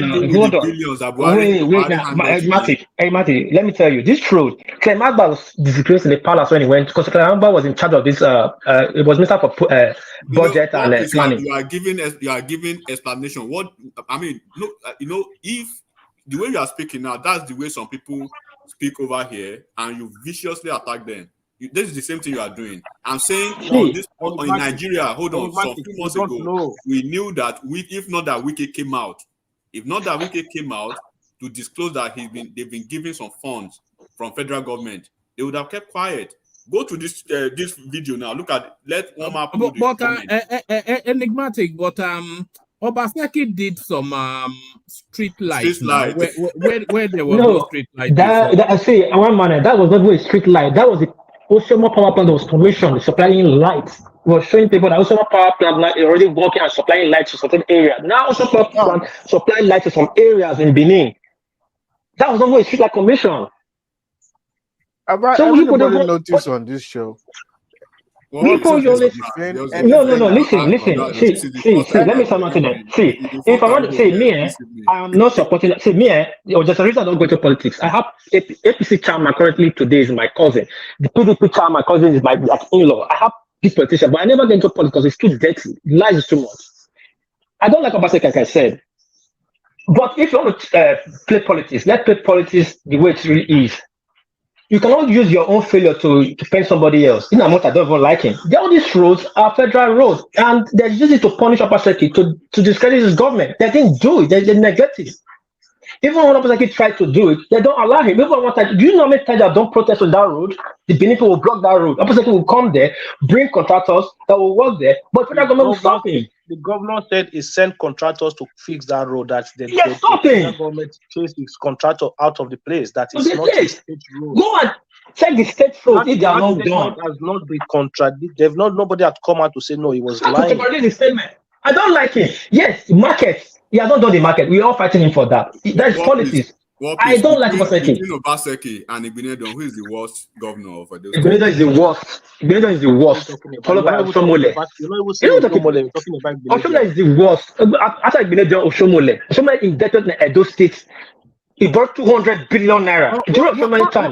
Sorry, what about Benin Epoma Road? Is that federal road? Federal road, yes. Federal road. all federal road, all Benin road, even some Benin main road, they still have federal road inside, like Uselu Road. So part is federal road. That's the problem in Benin. Benin have the major federal road in Nigeria. The problem in that city. Airport road in Lagos from the airport. Hold on, from the airport into the interland in Lagos is federal road, but one man. What was it? Ambode aware of the fight Fashola and Ambode fought on that road before Ambode was able to fix that road. They get it done. Yeah, but why is Obaseki not fighting? Why is Obaseki not fighting? Because do you know how many federal roads being done now in Ogun State? It's politics. It's APC. It's politics. I'm not arguing with you. So it means Obaseki lacks this. Why is Wike? Why is it easy and possible for Wike, an opposition governor, a PDP governor, right, to have a good relationship with the top, and Obaseki couldn't do that, and he was an APC man before he moved to AP. Obaseki has cut off the bridge. That's why Wike was building bridge and decided to. So can you speak to his leadership? Thank you, Adewale. Thank you, Adewale, for the good. That's a good question. See, this at the same time, for the love of his people, Obaseki should have done something about that. Thank you. Yes. See, we don't like Obaseki. Nobody like Obaseki in Benin. All those money from federal. He did not collect all this money. He did not collect. He did not collect all this money. He did not collect. He did not collect. Just listen now. I don't like to say to shout because you want to make a statement. Make it fact. You just admit it talk with talk. That money they be shouting is they give Obaseki. How much have you? Hold on now. See, let me talk. Wike started and talk. And then the day when Obaseki put the fire, only money Obaseki have got is 3.8 billion naira. Why is nobody arguing that? You say what? That's 3.8 billion. No, that's not true. Yeah, hold on. One piece. Let other voices come in. One piece, please. Let other voices come in. Yeah. Come on, bro. It was Wike. Nobody, everybody on this platform, nobody would have known that Buhari had paid them. It was Wike who came out to say, look, ask your governor, what are they doing with the funds that President Buhari, right, released? It's been almost 17 years back. Even PDP government did not pay the money to all of Ondo State got theirs. The moment Ondo State and Ekiti got their money, the Ekiti State governor, when he came to office, Oyebanji, he addressed the public and he was telling them what he was going to do with the money. The Ifaki, Lagos and all those other roads, Ondo State and Ekiti, they had to collaborate. They had several meetings with the federal government because they were federal road. They had several interface with the federal government to help them out, and they were able to, to see the help. Wike, like I said, Wike had issues at a point with Buhari, right? But he found a way to walk himself back, right? For at least for his people. Then the money that we know that. And sorry for cutting you off. JB, there is a law, even if it is a federal road in your state. You can walk up to the federal government. Can we do this road? Then you pay us later. Am I right? No, you must have an agreement. You're wrong. That's what I'm saying. Agreement. Like an agreement. If you look at the governors that are doing that, right, regardless of your position with the federal government, it means you have a good negotiating skill and you've not burnt your bridges. What is happening to this guy now? Right? While he was in APC, he burned bridges. He came to PDP, he burned bridges. All the people that brought him to PDP, he burned the bridge almost immediately. He got there. You are right. All of them. You are right. He has no leg to stand on. What piece? Enigmatic. Listen. All these things you guys are saying are untrue. These are not correct. Let me explain. I'm going to say something right here. Look, I was born and raised in Benin. I'm not in GRA. I'm telling you, Uselu.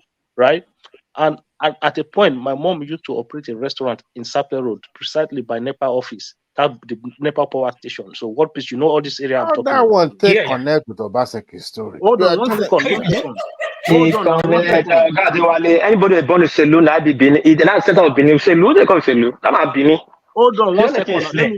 Let me finish. You know, from that federal road. Hold on, 1 second now. From that Uselu Lagos Road, right?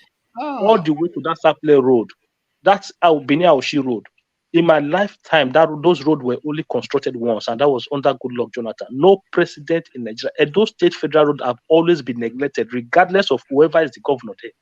It has always been neglected right from time. So it was only Goodluck Jonathan time that they constructed all of those state federal road, that Binia Oshi Road and that Saple Road and that Uselu Lagos Road. That was the only time they've constructed those roads, regardless of who was the governor.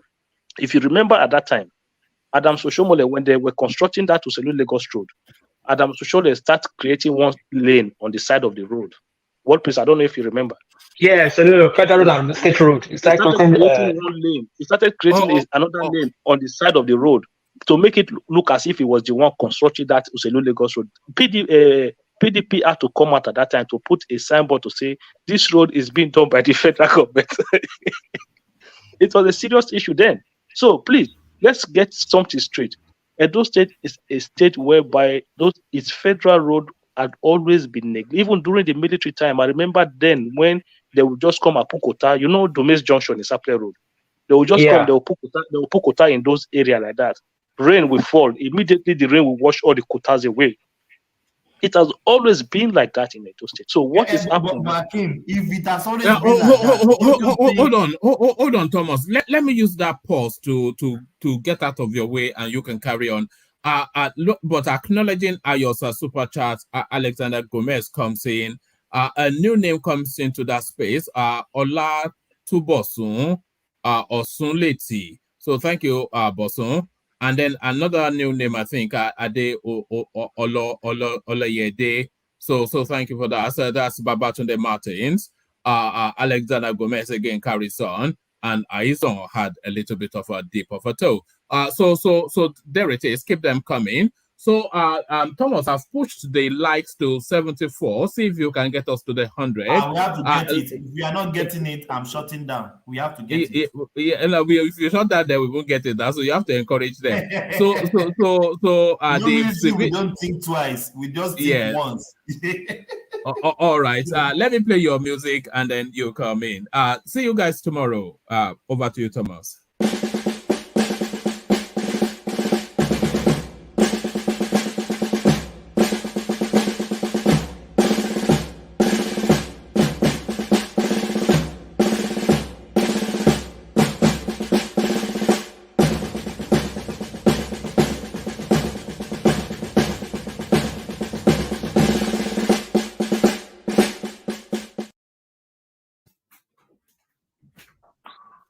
Thomas. So we don't enter the J Republic. Hold on, please. Hold on. Welcome to the second section. This is to Akim. The question I wanted to ask you before one man said we should wait. So Thomas, you should have said welcome to Niger Republic. Not second question. The coup d'etat. So the question I want to ask you that don't you think if all government has been coming in and out of Edo State and the federal government continue to ignore your federal road, don't you think you citizen you have problem you need to tackle? I don't understand what you're saying because this road for me, the best way to go about is for federal government to let go of those roads and then move out to the state, so we don't have all this excuse of who is in charge, who is not in charge. Let go of this road we are talking about. Some of this road goes through people's front out, right? The area where I was born, Uselu, just that we have Uselu Lagos Road there. That road is a federal road. I lived nearly all my life crossing this road back and front nearly every day, right? So why is that a federal road? It doesn't make sense. So hand all this road back to the state, and all of this excuse will be out of the way. There's no need for it. I passed through. I went to Edo State for one wedding. I drove one of my friends to his wedding. Which road is this one? The one that passed through Ijebu-Ode, passed through Edo, passed by. Those ones that they did it a little bit then. Is that a federal road? That was old Lagos' federal road. That was from even Edmatic former school. The road opposite Okada. It's federal road. Edo State major roads are federal road. It's only the off road are not federal road. That's the problem. And when they said, I was waiting for this guy to when they said Wike said they release money. Yes, we all follow that space. And it was two things Wike talked about: the money Buhari released and the other money they gave to some South governors. Now, the money Buhari released, they said Obaseki got 8 billion. And that money wasn't even from Obaseki time. No, it wasn't even from Oshomole time. I think it was from Lucky Grino time. Now, there are engineers waiting for their pay. And the federal government constitution, they have, and the money Oshomole borrowed, they have the fact how to take the money they are owing from that place. So the money they pay back to federal state government, they went to state coffers. What about the engineers that did the roads? They will put their mouth in the sky. When we just talk, I don't understand. There was engineers that did those roads, and they never got their pay. For 8 years, they are being caught. More than 8 years, 12 years, they are being caught. So when the money comes back, they will not pay them. Now, the second money they disbursed when Lagos got almost 20, it was 100 billion. When Lagos got the major share, Wike got about 100 something million. How much got those state hands? That's why I said, I have the opposite came out to say 3.8 billion, and he opened the book for them, and nobody argued with him. I don't know why everybody just shouting. I don't like Obaseki. If you want to handle Obaseki on politics, fine. If you want to handle his achievement, fine. But start bringing what does not add on. That's why APC keep losing Edo State. For 2 times that they have lost Edo State. They don't know Edo State politics. Go to the major problem with Obaseki and tackle that. The people will follow you. But when you bring on this federal road and not performing, you will still lose again. The question you need to ask, why did APC not win the State House of Assembly in the last election? I'm saying they lost that one second time. That's 2 times I've lost now. 2 times in a row, they lost. Akim and War Peace, it's you guys that will suffer it. Yes, we are suffering it. Do you know how many times people go to the road and riot and block federal road, which is an offense? They will block federal road. So because Shomole is playing politics, because most of them come back as Godfather again, playing politics with those things. Because if they make those roads bad, then Obaseki's government is bad. Do you know there was prison break in those states? We know who did it, just to make the governor bad, but we also suffered it. We don't play Thomas, listen, you see me here supporting Obaseki, but I'm not going to tell you that the man is popular. He's not.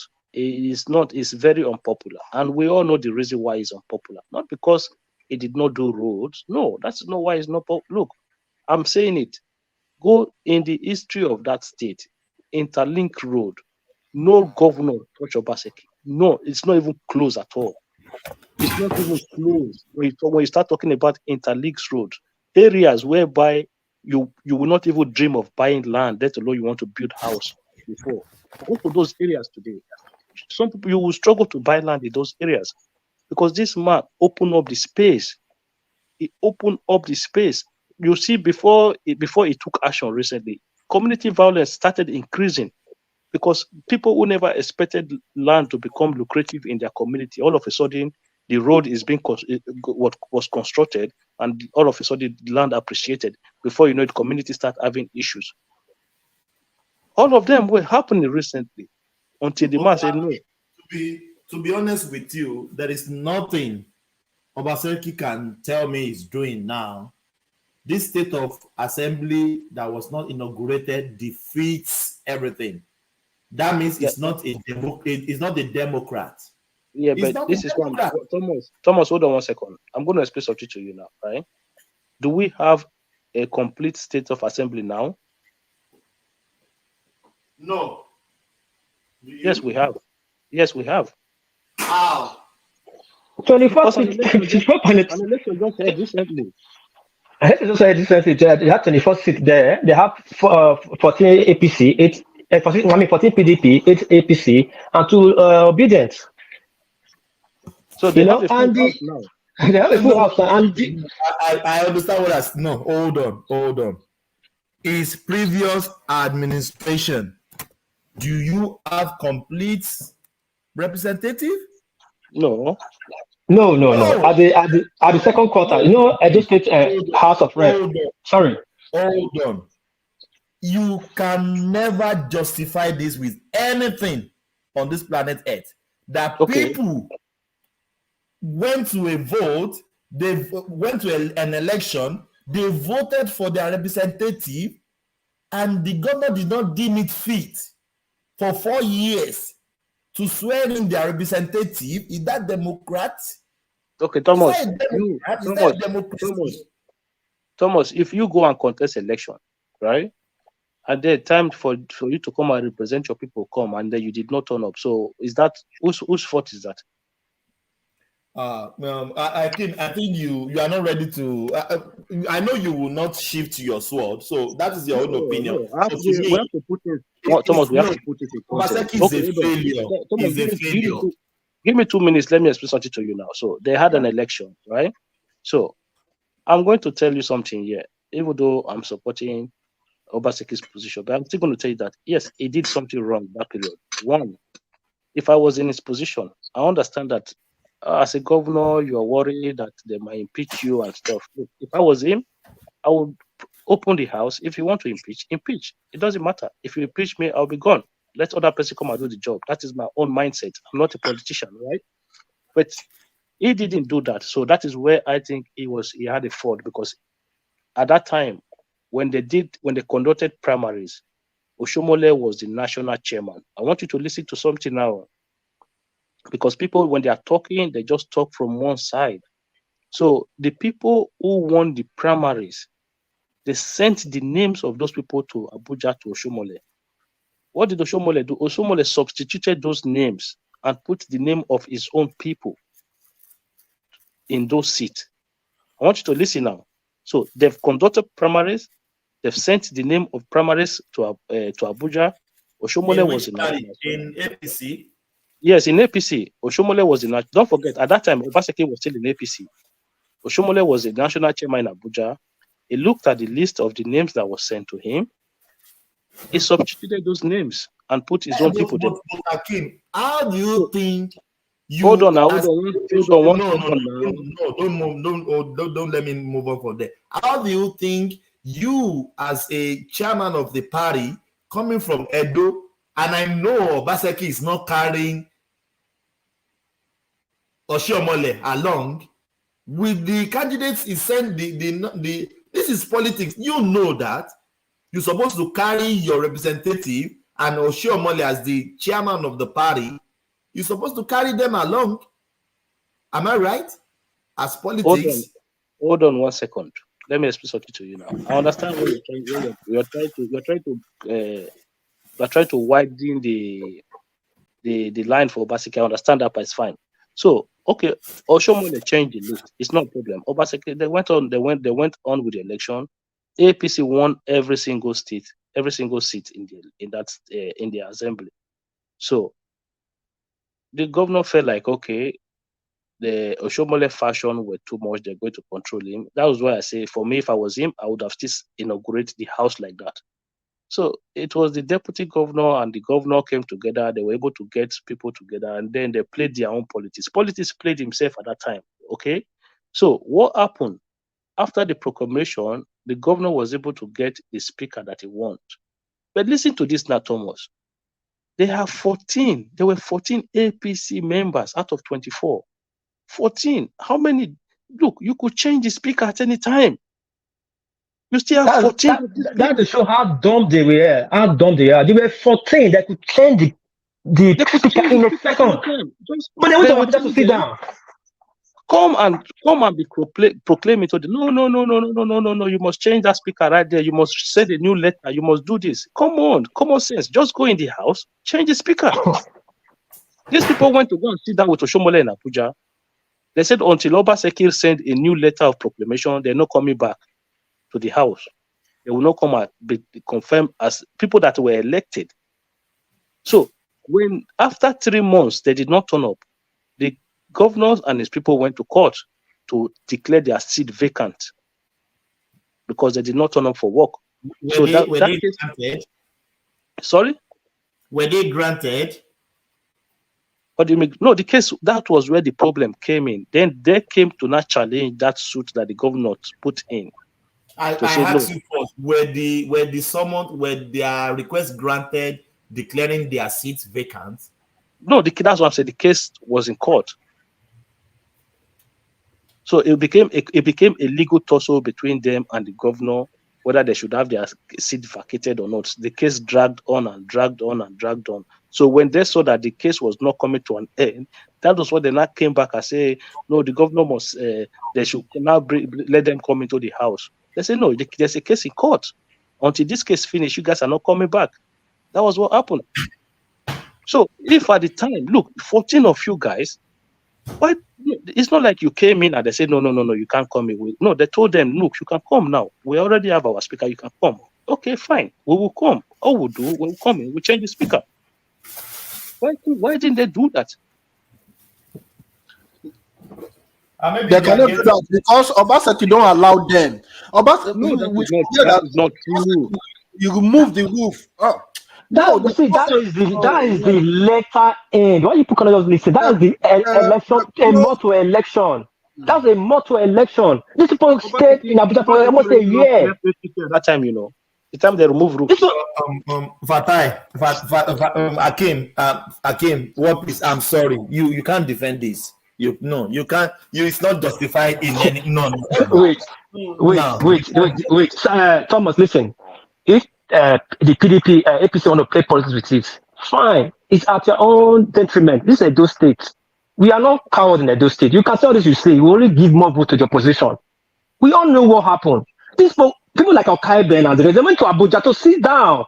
They were collecting money. Osemele was existing that time, the APC chairman at that time. And he was telling Obaseki, small boys that don't know what Obaseki that Obaseki should issue other proclamation. Where does that happen in the Nigeria Constitution? Obaseki told them, I don't have the power to issue other proclamation. Come and swear in. They said no. Change the speaker. Why can't you just come here and swear in and change the speaker? You are the majority. They're still not because collecting money. That was during Buhari regime. Then they were all in APC. A month of the election, Obaseki the camp. That time they realized that there's no way. I think somebody has read the law to them properly. That you guys cannot. Now your time is expired. It's 3 months. 3 months space to swear in. So if you don't swear yourself in between 3 months, you swear forget that seat. They went to industrial court. They went to up to Supreme Court, and they were all stormed down. Then they came, okay, want to swear in now. Those guys were so stupid, man. Because even very stupid, dumb people. Even like a was former cab driver. They have the numbers, they have everything, they have the chairman, they have everything, they have all the stakes. Obviously, was just alone, just the people. And yet they are still shouting for the people. Actually, we want to look at the law. They were not they were not members of the elected because they elect you didn't take out of office. How you are a member? If they are took out of office and they allow you come in, then you have a case. If you don't take out of office, you are saying you are a member. How are you a member? You went to Abuja to sit down. The drama then is not easy as you guys are saying it now. We are in Benin now. Wait. See, let me tell you what happened. See, Thomas.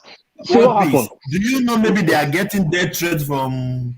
No, this is Benin. No. Listen, this is Benin. This is not where you threaten anybody. You cannot threaten anybody in Benin. This is Benin. That's what I keep telling people. Benin is different for that place. You cannot start threatening anybody. Everybody get crazy on your own area. Everybody get in your own craze. People don't even understand. So they were in Edo Plaza. So what happened? They were in Edo Plaza celebrating, drinking. Listen, let me tell you. Let me tell you something.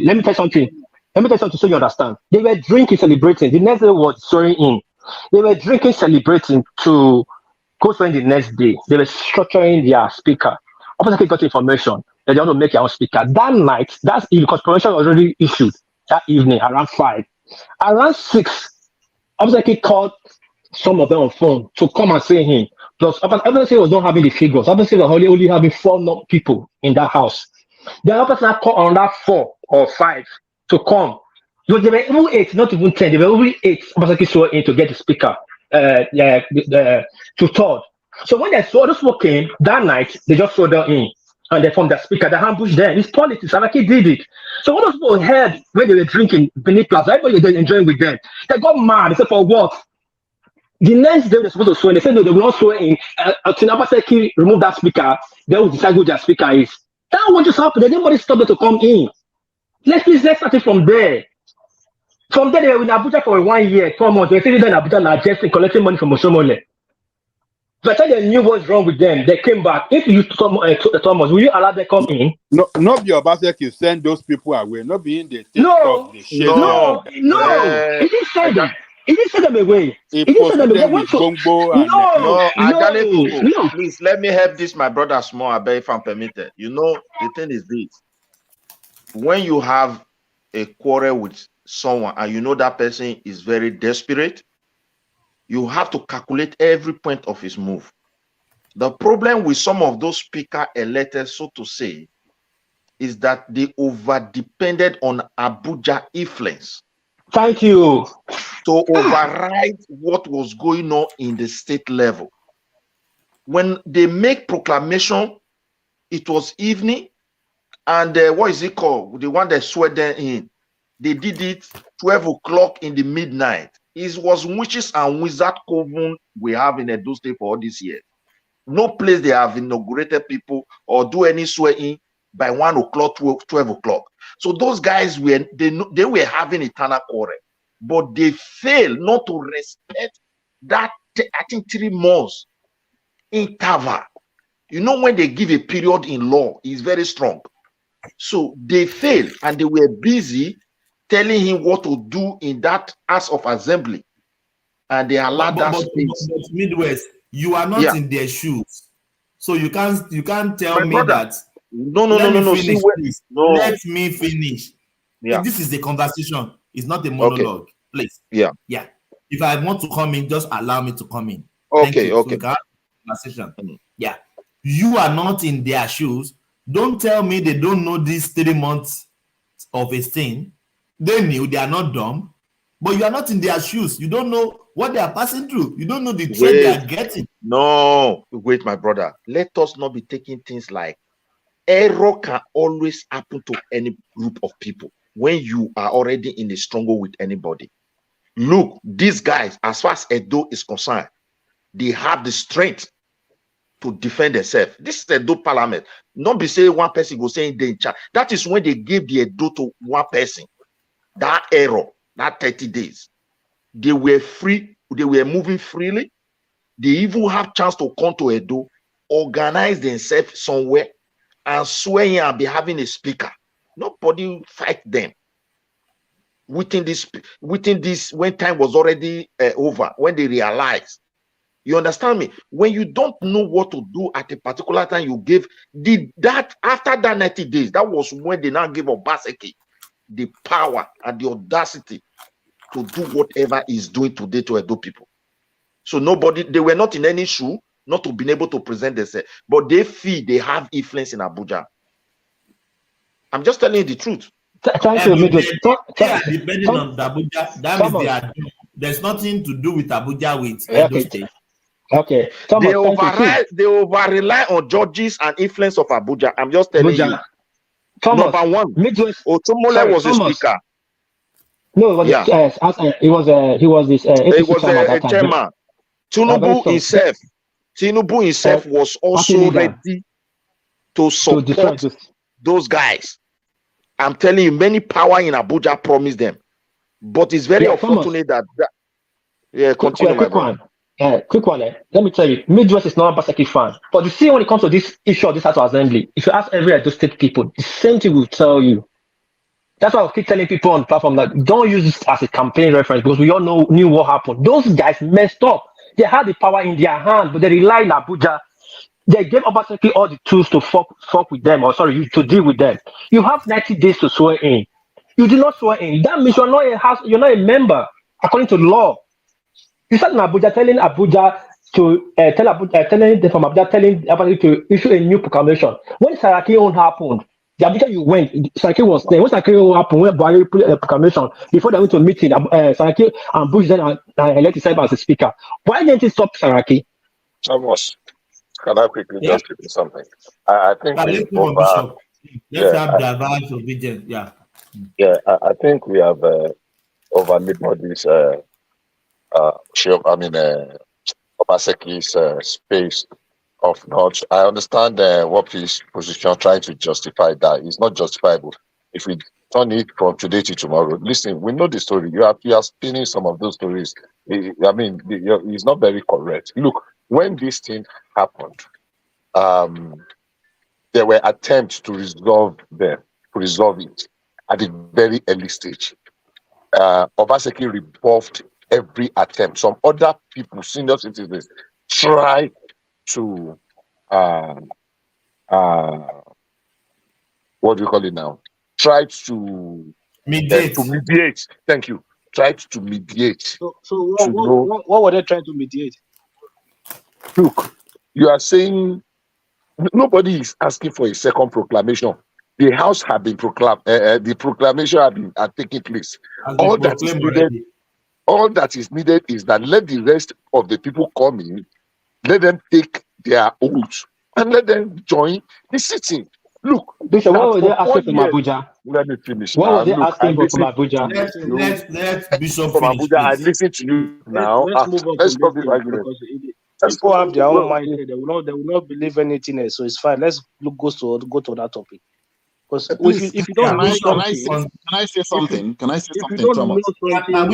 something, can we please follow my instruction? You people should allow Bishop to just round up. He's also giving opinion. Let him say what he wants. Yeah, let's hear from Bishop, please, and we hear from Joe too. Bishop. There were several attempts to resolve, to mediate and resolve this matter. Obaseki rebuffed all those attempts. Let's assume, without conceding, that those guys made a mistake by not attending the proclamation. Of course, Oshiomhole Obaseki put a lot of obstacles. He contributed to it. It was not a one-sided thing. Definitely not. You are making it to look like Obaseki was a saint in all the things that happened, that it is these other people that are the devil. That is what I'm saying is not correct. Now, let's assume mistakes have been made and people tried to resolve the issue, but he refused. That's my position. Thank you. See, please, let me put this one. If you know you have an enemy, sorry, cut somebody's head, sorry, and he's having a knife, and you turn your back on that person. Okay. Sorry, can you hear me? Hold on. Yeah. Sorry. Let's move on from that topic. Let me play this clip and then lead the conversation on it. Thomas. Hey everyone, it's your girl Emma. Thanks so much for tuning in into the African Diaspora News channel. We have a situation of a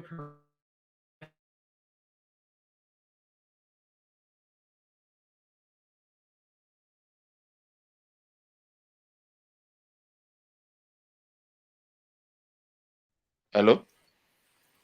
The video is not One man, the video is not playing. One man, if you are hearing me, the video is hanging. Yeah, if anyone can hear me. I'm hearing you now. Yeah, we are hearing you. I thought it was network. I'm hearing you. No. It's one man. The video is not playing. Can you not see it? Do you want me to try it again? Try it again. Try it again. Yeah.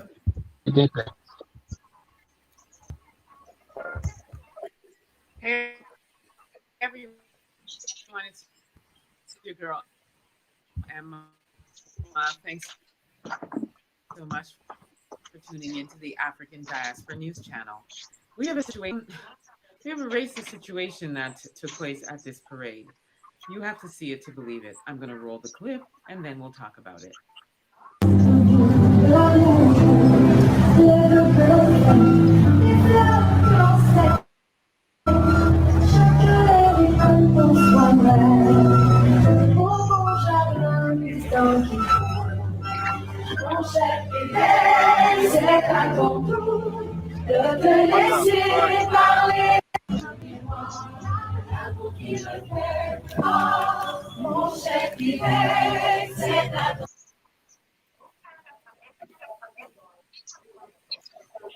So you have a float that's being pushed by 4 young Black boys. They're teenagers. And in this network is bad. Is it my network? Thomas, can I say something? please. Yes. Thomas, I've heard our argument here on what Obaseki did and all those stuff. So my question is this: what do we do to make our governors work for the people? That is, what do we do? Does it need? Do we need to change the constitution to make them work? Because these governors, I feel because of this free money that comes from Abuja, you understand? Because of the free money, if you stop this free money, you get a lot of governors thinking.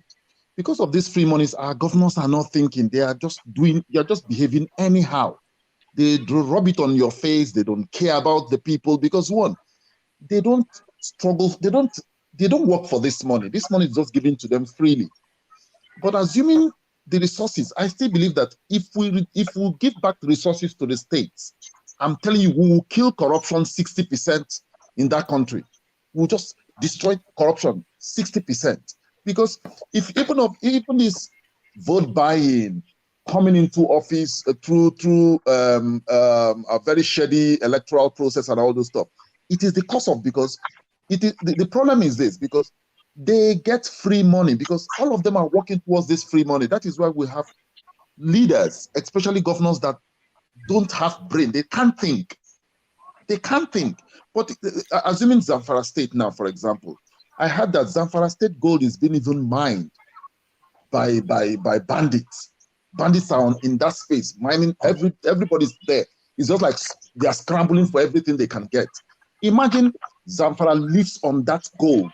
Do you think that state governor will just leave everybody to be coming there and be parting away with it? No, it will shut them. It will shoot them. It will not be possible. It will not be possible. The governor cannot allow that to happen. Even all these bandits roaming about the north, where we have lands that people could farm.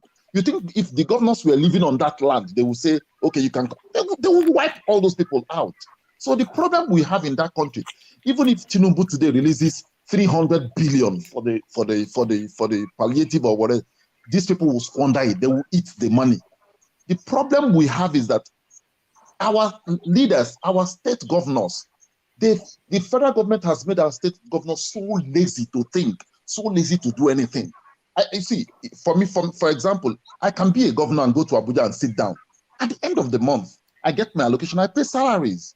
When I pay salaries, even the people, if you pay them salaries on time, they'll be praising you that this governor is doing something. Meanwhile, he's doing nothing. Joe, can I bust your bubbles? Benga Dane, all through his tenure, Benga Dane was living in Lagos, clubbing. Wait, how many of these governors? One day. Thomas, how many of these governors really actually stay in their states from the north to the south? Most of them are in Lagos or Abuja. They always come back. Can you imagine the fuel that will be taking a governor from Lagos Island to Abeokuta every day? We're in trouble in that country, seriously. But Joe, you said something. He doesn't sleep one Joe, day. you said something. In the governor's house. Yeah. See, in the north, I think it's only few governors in the north that actually stay in their state. Like states like Kano, Kaduna, Sokoto. The rest is difficult. Most of them are in Abuja. In the southeast, I think only Ibadan. Ekiti governor, Osun governor, Ogun State governor, they are in Lagos or Abuja. In the south, okay, those states, Okowa and Wike, the rest of them, Temisiva, they are in Abuja. So it's also Obaseki is in Lagos. Obaseki spend most of the time in Lagos. In Lagos, yes, it's in Lagos. I heard. Then Oposazima is always in Abuja. Oposazima, you see, he only comes back when he wants to come and make statements. 24/7. Yeah, is in Abuja. Maybe only Soludo now the one staying in Anambra.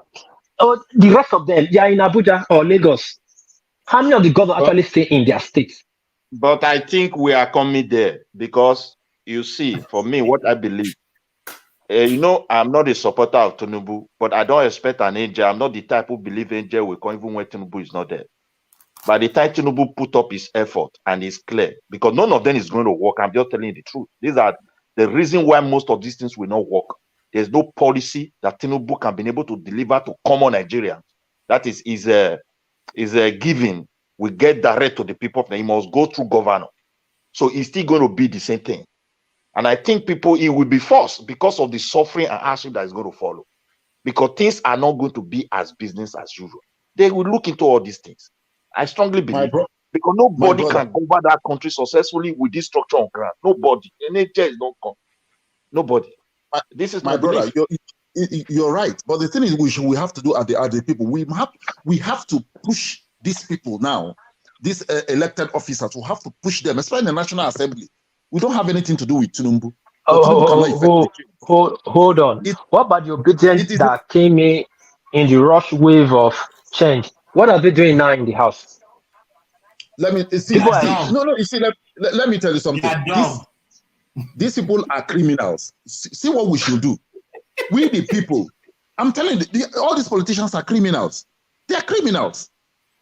Okay, they are sharing money in the National Assembly. I've not had any LP governor, any APC governor, any senator or whatever. Come on, why are we doing this? The people are hungry. Nobody is saying the obedience and what is the obedience in the Senate now? How many bills have they raised? No, nobody have kicked against anything. They are just quiet. They're collecting their money. I have a friend in the House of Reps from Germany. Yeah, it's like this thing. We are public forum together. Wapis, let me tell you something. Let me tell you the problem. Let me tell you the problem we have in that country. The problem we have in that country is this: we have refused to do the right thing, and we expect things to work excellently well for us. It doesn't work that way. Thank you, my brother. We should ask the Senate to pass resource control. See, resource control is the genesis of our problem.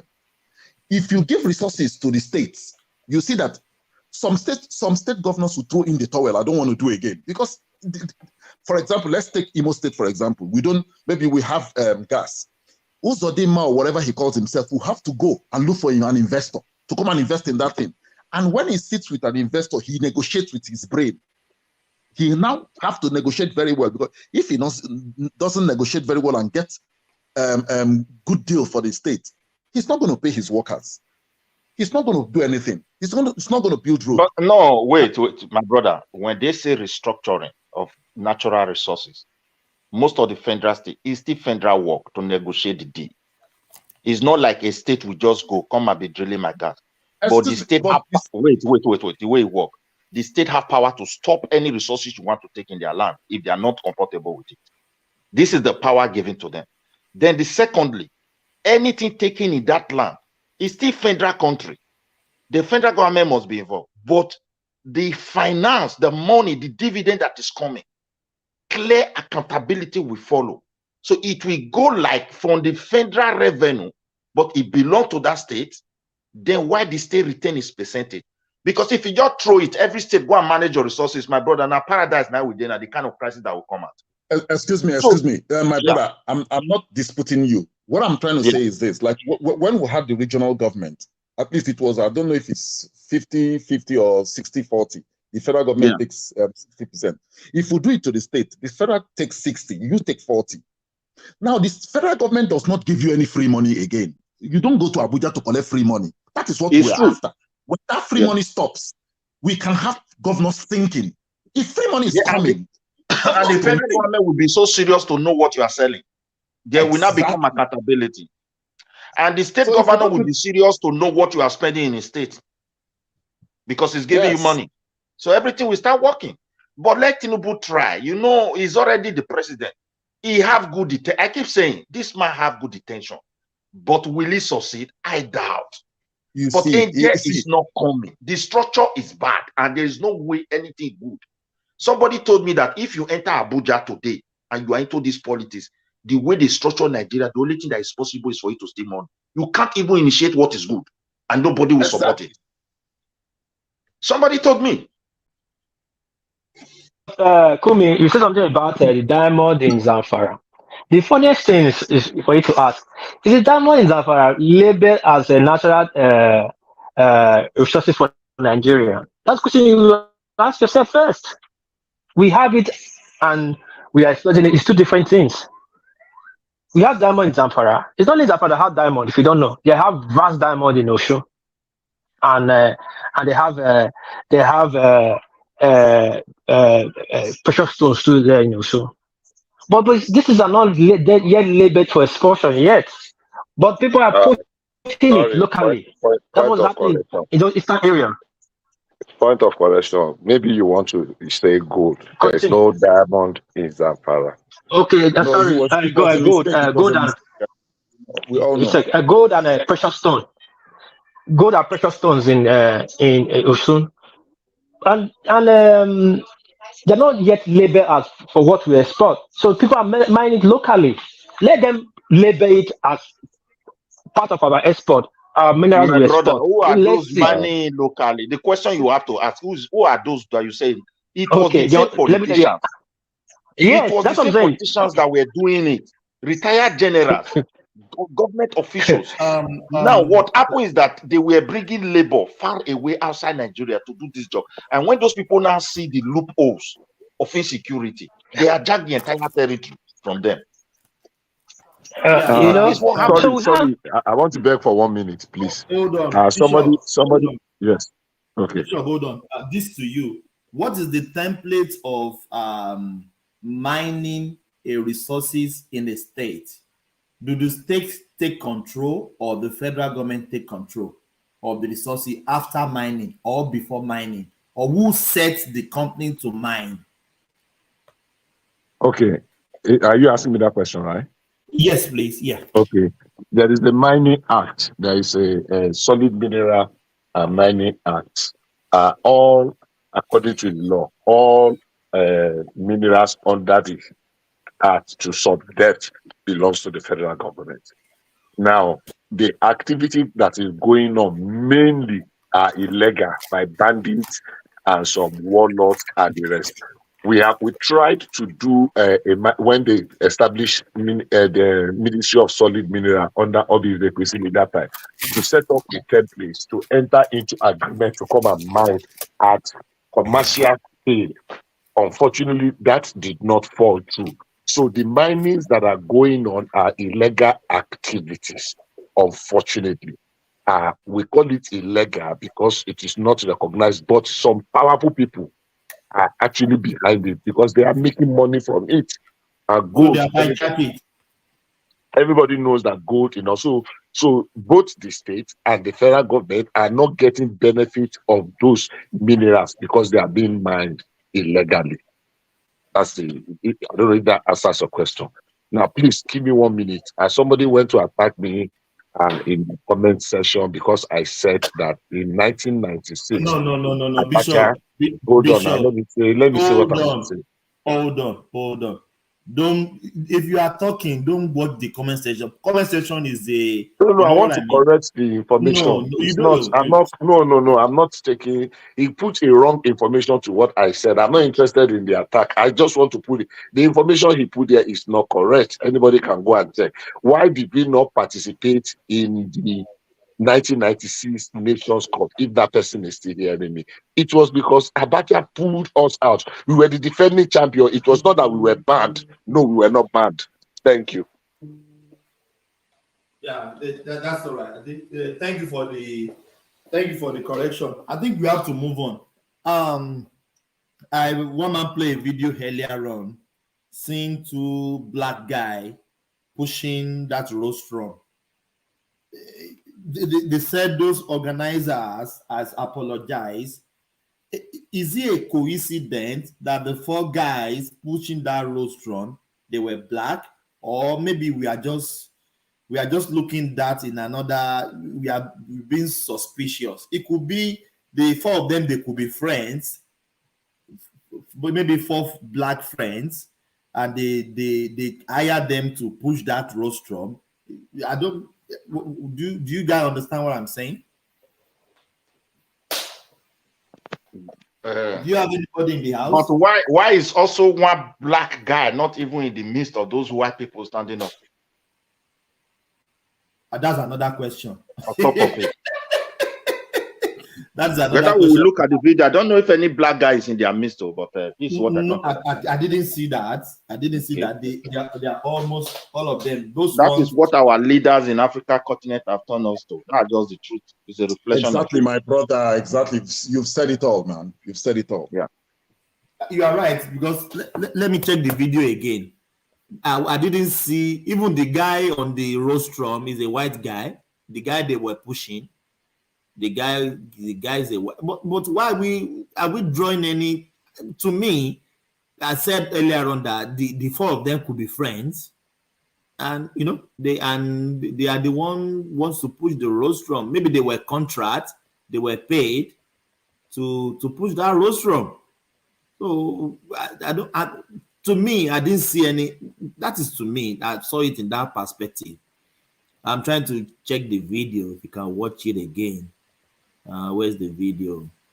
Yeah, but people can draw conclusion that maybe something happened there. They are trying to use them, blah blah blah. But to me, I think it could be coincidental. It could be accidental that the four of them they were black. I'm not drawing anything racist to that. I couldn't find the video. Yeah. So see, if they were paid to do that, it's okay. They are earning their money. You understand? But if it's in the other way around, you see, in every aspect of our lives, there's always we cannot just avoid it. Also, we don't talk about it. There's always racism in everything we do. You understand? There's always racism. So the thing is this: my brother has said earlier, Africans need to put their act together. We need to do this the right thing.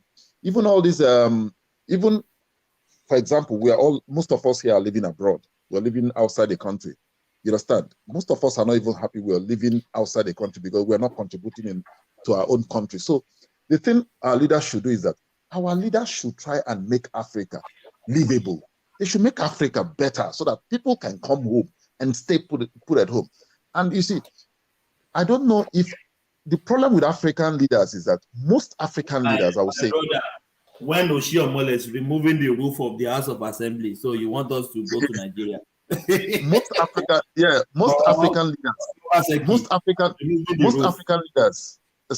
African leaders do not know the history of Africa. They do not. You see, we see our history from the lenses of the colonizers, the Western narrative. You see, you ask yourself, what were our ancestors doing before the Europeans came to us? Because if you look at it, the Europeans did not come to Africa to educate us, to do anything, to help us. They came to Africa the first time to trade. It was trade that brought them to Africa. They came to trade. They came to Benin to trade. So, and they were having trade. They were having trade. You could say it's trade by barter. You could say anything you want, but they were trading before they came to colonize us, before they came with slavery. So we have to start teaching our children that there was a time Africans were the greatest people living in the surface of the earth, living on the surface of the earth. We were the greatest. We educated the Europeans twice. This is not, it's in their history book. It's also in our, we have to tell our people the truth that without the black man, there's nothing like West. Without us, there's nothing. We are the we are the gods walking on earth. Thanks so much for tuning into the African Diaspora News Channel. We have a situation of a parade that takes place in Quebec. It's called Fête Nationale. And we have a racist situation that took place at this parade. You have to see it to believe it. I'm going to roll the clip and then we'll talk about it.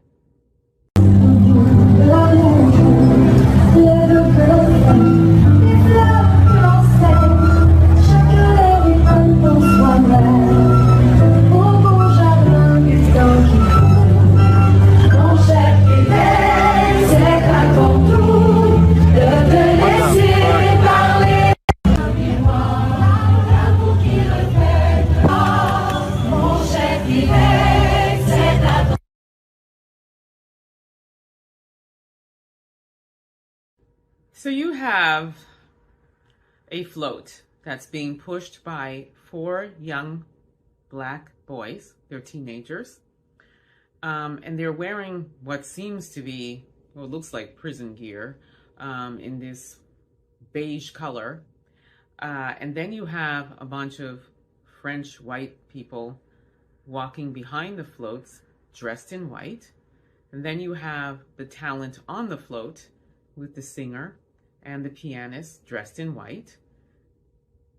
Why are these young men pushing a float?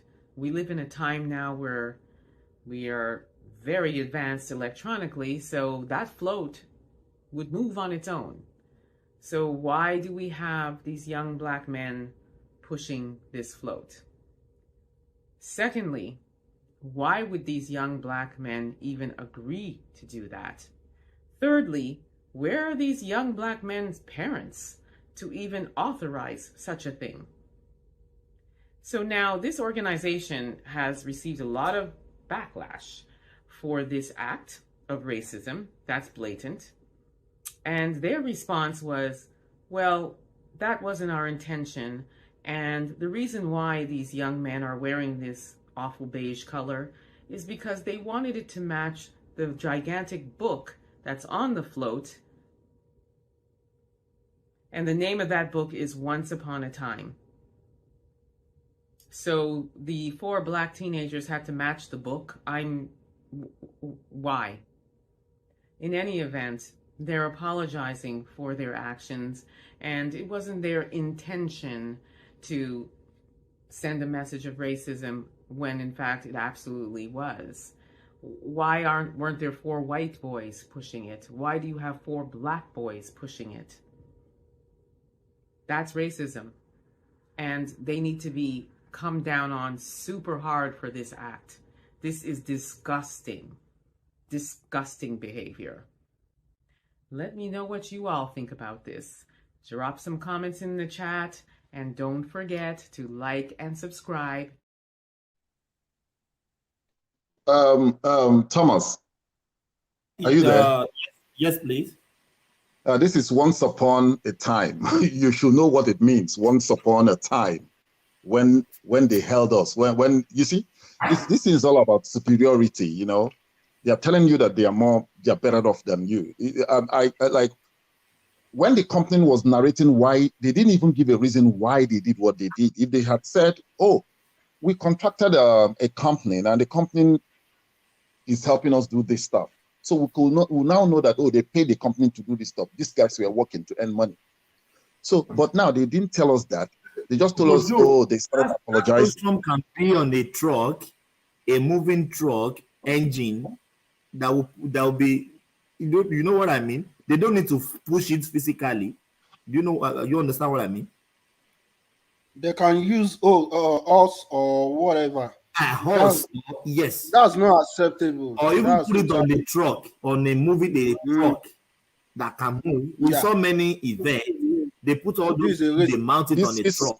Yeah, you're right. But for me, let us also look at it from this angle. It said once upon a time. And I thank the organizers for doing that. If you look at the title, and they're using black people, it's just for the black of this generation to wake up that indeed our ancestors were once upon subjected to this kind of treatment. Exactly, my brother. Exactly. You just have to serve them and serve them only. So the question is, let us also ask another question. Take our country, for example, that in Canada, they now said they need 4 people just to come and push this today. Do you think millions will not queue for the visa? So leaders of Africa, they should ask themselves a question now and said, what exactly do we want? No, don't take it in that direction. Stay with the theme of the racial undertone that the woman well, the racism, I don't think the white people have their racism. Let Folly come in. Let Folly come in. Folly. Okay. Good. Yeah. Good morning, my brothers. This is Lee. Good morning. Yeah. Good morning. How are you? Yeah, thank God. Yeah, go on. Yeah, I think the video that I just watched actually speak volume. Speak volume in the sense that apart from asking anybody to come and push truck. Hope we all realize that people are entering Mediterranean Sea to travel to Europe to go and do even something worse than what those guys just did this morning. And I think what is causing all these things is because the kind of space that our leaders has turned our country to, our continent to. And the reason why me particularly, why I'm staying in this country is this kind of mindset of you have to be outside the country before you make it in life. I actually know it's a fact that the only problem we have in this space is leadership, not the soil, not the environment, and not the nation that we have. The only problem here is just leadership. So I think it's high time for all of us to see ourselves as a Pan-Africanist before anything at all. And our mind should go to what do we do to our space to make it better. Because without that, yeah. You think those things can be just accidental? Maybe those 4 guys, they were friends. Can we remove racism in this thing? I'm just trying to play the devil's advocate just to balance the conversation. No, as in the program actually has a message to drop. Either the organizer wants the whole whites to know that these people are once a slave, that you should not see them as if they are part of you, or the organizer are actually trying to let the black there see what their forefathers done to their to their ancestors before now. So it's two sides. So, but to me, if they really want to pass a message to us African that we have been cheating for so long, this is how they have been treating us, and I'm sure white will not put that kind of program in place.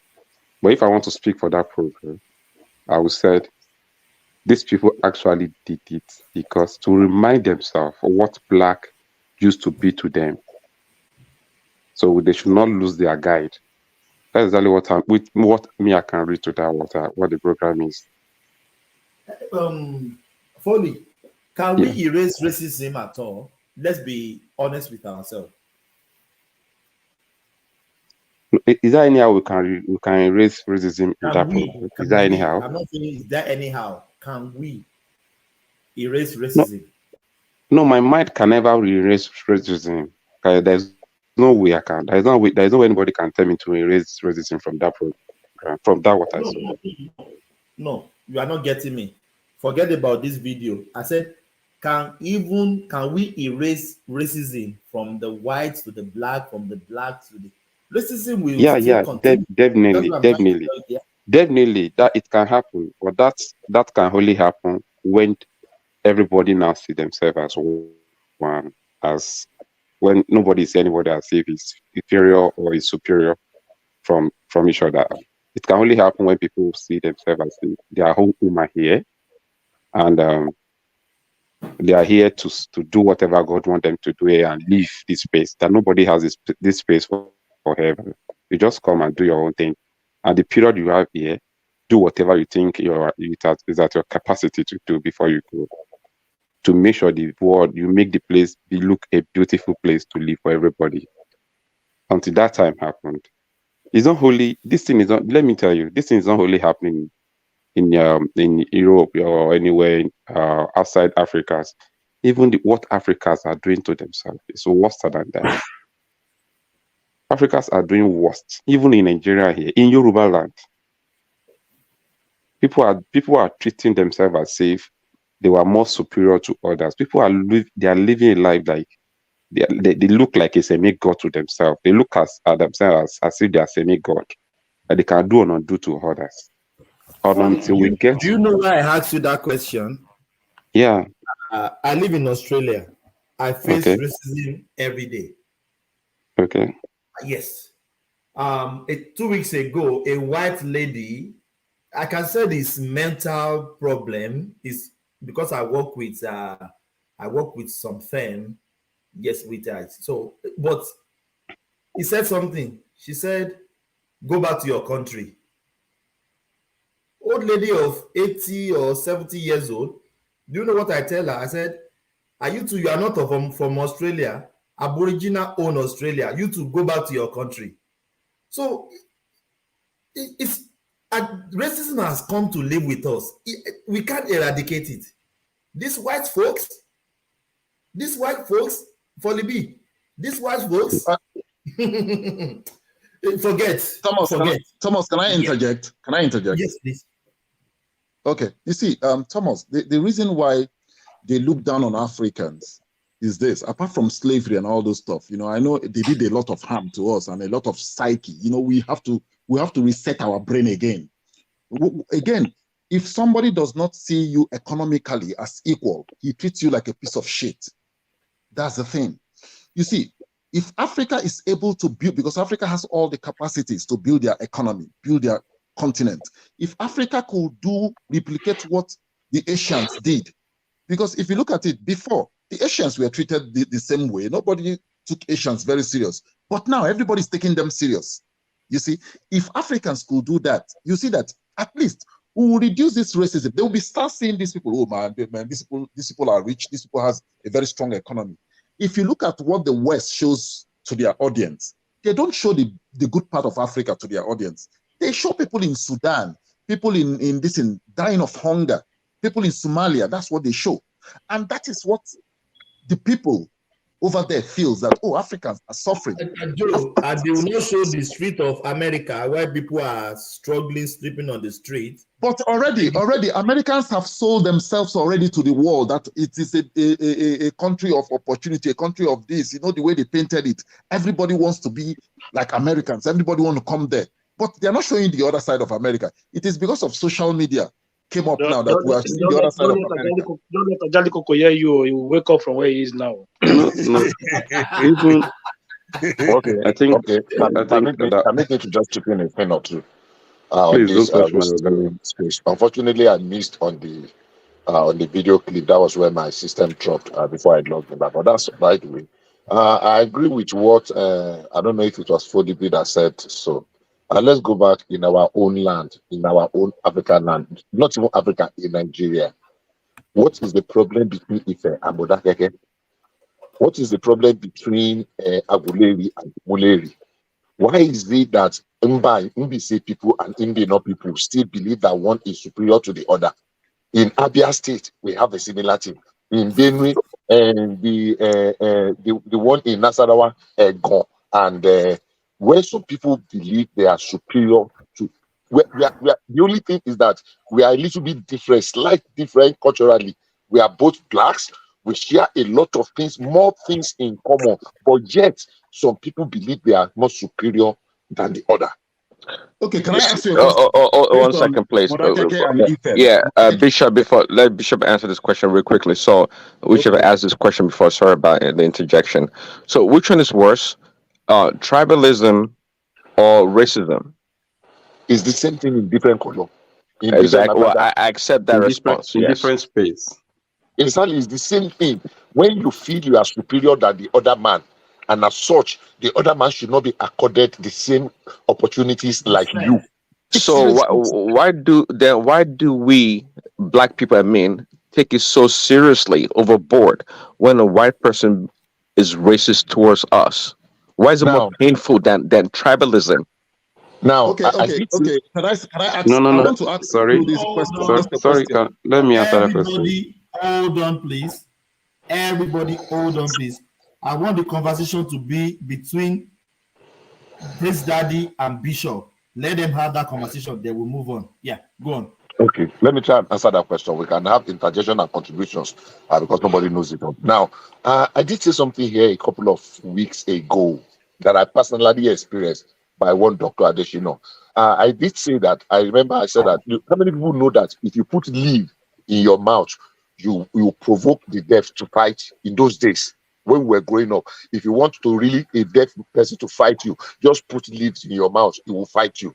But this Dr. Additional then in a school for the deaf that I know, he told them, he said, look, when they put leaves in their mouth, it means they are hungry.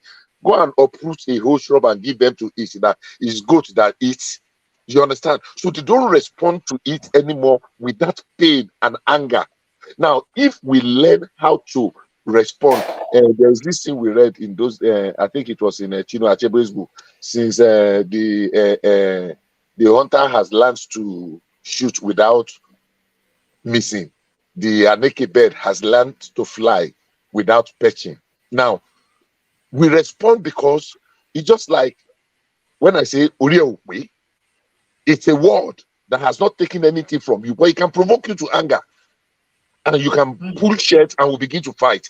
And from fight, we'll tear shirts, somebody can get injured, somebody can die. But what happens when you pretend that ordinary worker, this one where you used to open finger to person. In America, when you give people the middle finger, some people can go into their car and put a gun. That is how we are wired. Until we are wired differently, that hey, does that take anything away from me? I better go. You give me one finger, me too, I give you two fingers. Everybody go his own way. So until we begin to respond that way, and we don't really see it as taking anything before, I think it has to do with our ego, our pride. That sorry, that means taking that kind eye look. Oh, that means say that too. Oh, I will not take it. I will begin to tell so many things that will cause, even things that cause war in present day, whether now or in the past, are things that could have been resolved if we approach them differently. I'm not saying people are going to begin to approach them differently tomorrow. It's going to be a long journey. So in the white man's land, where somebody has more opportunity and he can do certain things to you without you necessarily being able to fight back, you realize that you are helpless. So you now want to either accept pity party or to let other people know what has been done to you.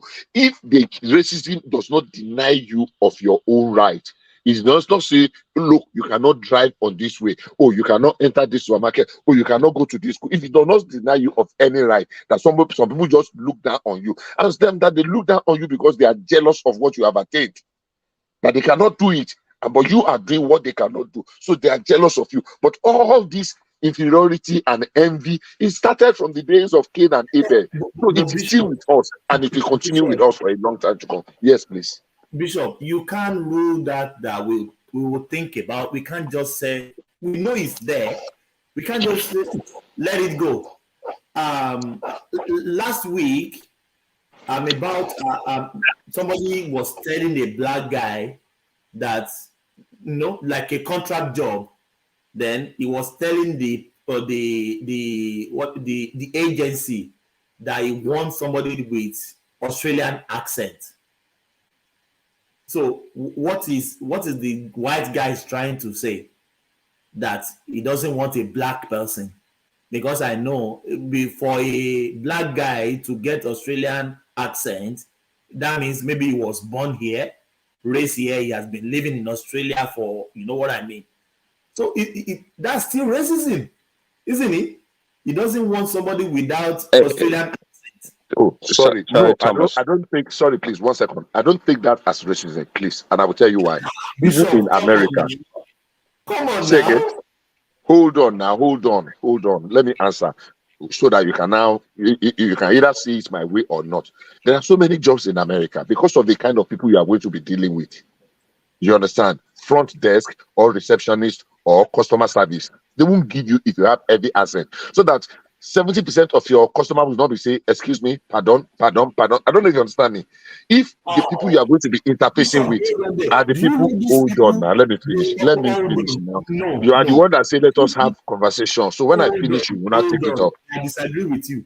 These people, they understand but let me land. What you are saying. They just want to bring you down, to let them know that you don't have accent. They hear you loud and clear. They do. Okay. No, I mean, you have concluded that they hear you. I'm saying that sometimes if even if you pick phone and you want to talk to some people here, especially we that we have become all our teeth is already complete before we come to America. and we have been growing great. Yes. Now there are some times you are if you are seeing them one on one and they are talking, maybe you read their lips and you can get some of the things they are saying. But when it's on phone, it can be very tiring. Even you that you are talking to them, they will be you believe you are speaking slowly and they say you are too fast. The way I'm speaking now, do I sound like I'm too fast? But they say you are too fast. So sometimes conversation that should not take 2-3 minutes will be extended to 5-10 minutes because you want them to be repeating words, spelling. So sometimes people that want to employ look at that to eliminate that aspect. The people that majority of the people can hear easily. So me, and I might be subjective here, I will not consider that as racism. There are so many other ones that it's very easily identifiable, but that's me. I will give that one. I will just let that one slide out. Okay, maybe because of the kind of client or the kind of the people they will be servicing, and that's why they want somebody that can flow easily, that can be understood, that people can understand and can be understood. So that's why I'm saying I will not classify that as racism. That's me. But it does not mean that I mean that what we're talking about does not exist in various ways. Yes, it actually does. It actually does. I see it here every day. I see it Okay, here. The way people they address and look at you condescendingly. Yes, please. Yeah, let's hear from Joe. Yeah. I quite agree with you. The language, the scenario Thomas raised. I don't think that is racism. They are it's just business. Maybe I understand if a customer comes in and the receptionist whatever cannot flow well, it damages the business. I don't see that as racism. Joe, I said it's not. He said Thomas, accent. Thomas, calm down. Yeah. You see, Bishop is Thomas, very that is right. not When it racism. comes to that aspect of some particular jobs, you want somebody that knows the culture of the people that will be patronizing you. That happens a lot. You will see a job where they would have taken the person, but just for that aspect, they will pick other people that can do it. If there is I bet you, if there is a black person in that place that can flow and have that same asset as the other customers, they would have accepted the person and picked the person for the job. So Bishop is quite right with what he was saying. Let me, if you don't mind, let me take that real quickly. So, You hold on, please. DOG, does accent stop you not to hear the other person? It goes a long way. You can't say like that. We don't say that it's hold on. We don't say that it's not racism. But It does. there are words. Let me tell you, there are words you will pronounce. Somebody that has the accent will pronounce it differently. Sometimes you feel okay. Some people do it intentionally. They want to. They act like they don't hear you, but they understand you. But to be honest, there are some words people will pronounce. It's quite different from the way somebody that has the accent will pronounce the same word. So Bishop is right in what he was saying about that aspect you are talking about. Nobody's disputing that is not. There is even, I can even tell you one. There is one that we all went for like a training and they took a picture and all the black people were cut out from the picture. When they would do the magazine, it was just the white people that were there. Those are things that you can say, okay, this is racism, you get me. But Bishop was right in the point he was trying to make. What you just said about the picture being cut off for black people, it could also mean that, hey, they're trying to appeal to that larger customer base. Well, what about that? But anyways, what Thomas's example, right? It's possible. Now, if he's worked there before or he knows the people, he can surely tell because there's some nuances that you can tell that, hey, this person's been racist. But to Bishop's submission, I totally agree. But it does not discountenance that the fact that, hey, it is possible that racism could be involved. But check this out. What about if an Asian person with an accent also came by and they offer that person a job? Would you say they prefer the Asian person's accent over the black person's or the Nigerian's accents? Well, that's a rhetorical question, but it is possible. My point here is that all these factors they do come in play, but naturally, as black people, if you want to be objective, many times, most of these things are not like about racism. It's simply a preference, or as the job description entails, to hire somebody that they can, just like Bishop explained. So a lot of things do come to play. A lot of things, yeah. Can I ask you a question? Can I ask you a question, Hold on, please? please. A Hold on, question. please. Yeah. Hold on, please. Yeah. Prince Daddy, do you know some racism? They will not say it to your face, but their action and inaction, you will know that this person is racist. Have you experienced that before? Oh yeah, I agree with you. I totally agree with you. But my own semblance is that look, sometimes we take things too personal. There's no doubt that sometimes it's purely racism. But sometimes we look back home, these things we accuse these white people of doing, we do to ourselves. We do to ourselves too. We discriminate against ourselves. Even worse than what these guys are doing. Exactly. We profile ourselves. Oh, he has a Yoruba accent. He has an Igbo accent. Also, we do all these things to ourselves too. So it's sometimes. I mean, I've come a long way to like, look, it may be racism, but where I'm coming from or what my people do also is not any better. These are human beings. Human beings will always take advantage of the situation based on whatever attributes they can use. Racism, class, is it education? That's what we do. We are all human beings. So, um, but to your question, your earlier question, Thomas. So, who owns the country?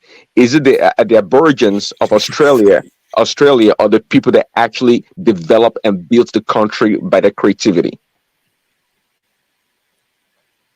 You say?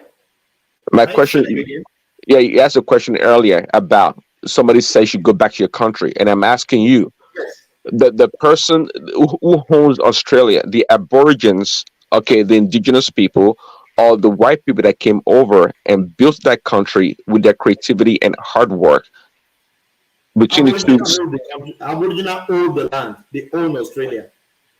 okay. I know they own. I know they own Australia. I'm trying to make a point here. Is it the person? You can make. Aboriginal owns the country. I understand, but we don't say that, we don't say the Native Americans in America owns the country because they didn't develop the country that attracts people around the world. Just predominant. They are the owners of the land. I understand. They did. I understand, but They did, my brother. They did. Who did they what? developed their country. Yeah. Who did? Indigenous people were able to develop their space within their own capacity, and that's why these guys came. I understand. That's why the reason why Nigerians are not flocking to Bangladesh or Fiji. Okay, is there a reason why? They own their countries too. They own their country too. Say, my point here is that look, That is why we don't go there, because those people, they are enjoying their own land according to their own capacity as well. No, because they don't have the capacity. Point. Listen to him. He's Yeah, point. go ahead, explain for me, please. Explain for me if you don't mind.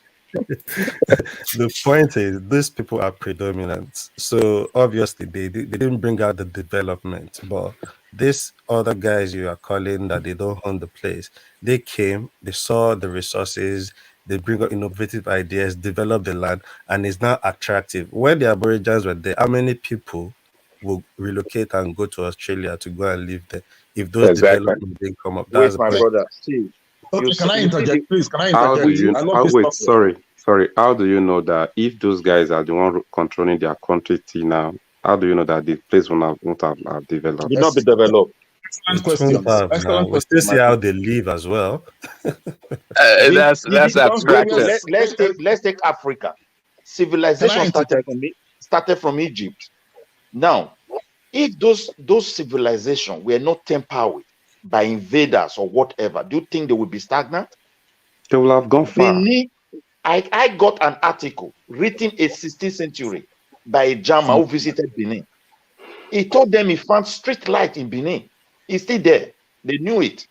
And when you look at the hard work of our ancestors, Benin Empire, Ojo Empire, and so many places, they have structure of development. Ethiopia. These people took an advantage. They destroyed those structure and start presenting their own is the best.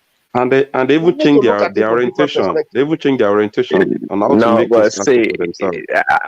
I like to say that look, at one point in time, every culture, African, white people, we can say we all started at the same point. But over time, we have to admit this, right? Some cultures have evolved and they become better by innovation and creativity than others. Let's not pretend about that. I'm not going to dispute that the Benin. Hold on, I'm not going to dispute that the Benin Empire or the Ashanti Empire or the Yoruba, the Dami Empire, at one point in time, were great empires that developed a lot of things. I'm not going to debate that, or maybe the Egyptian too. But the point here is that if you look around our society, it's no strange that there are certain cultures or countries that have developed more than others. Now, based on the development sorry, the question should say the question should be their culture is the best then. What are they doing? Why them to be the best now? That means somebody actually interject with their own way of life. And what do you mean? If those guys, okay, what I mean is you are talking about Benin Empire being a great empire before now. Now, how are they doing it? What is pushing them to be great then? And why did they stop being great now? Oh, the same reason. See, I can explain to you. I'm not going to say I can answer that question, but allow me. Say, if you look in history, there've been what they call empires.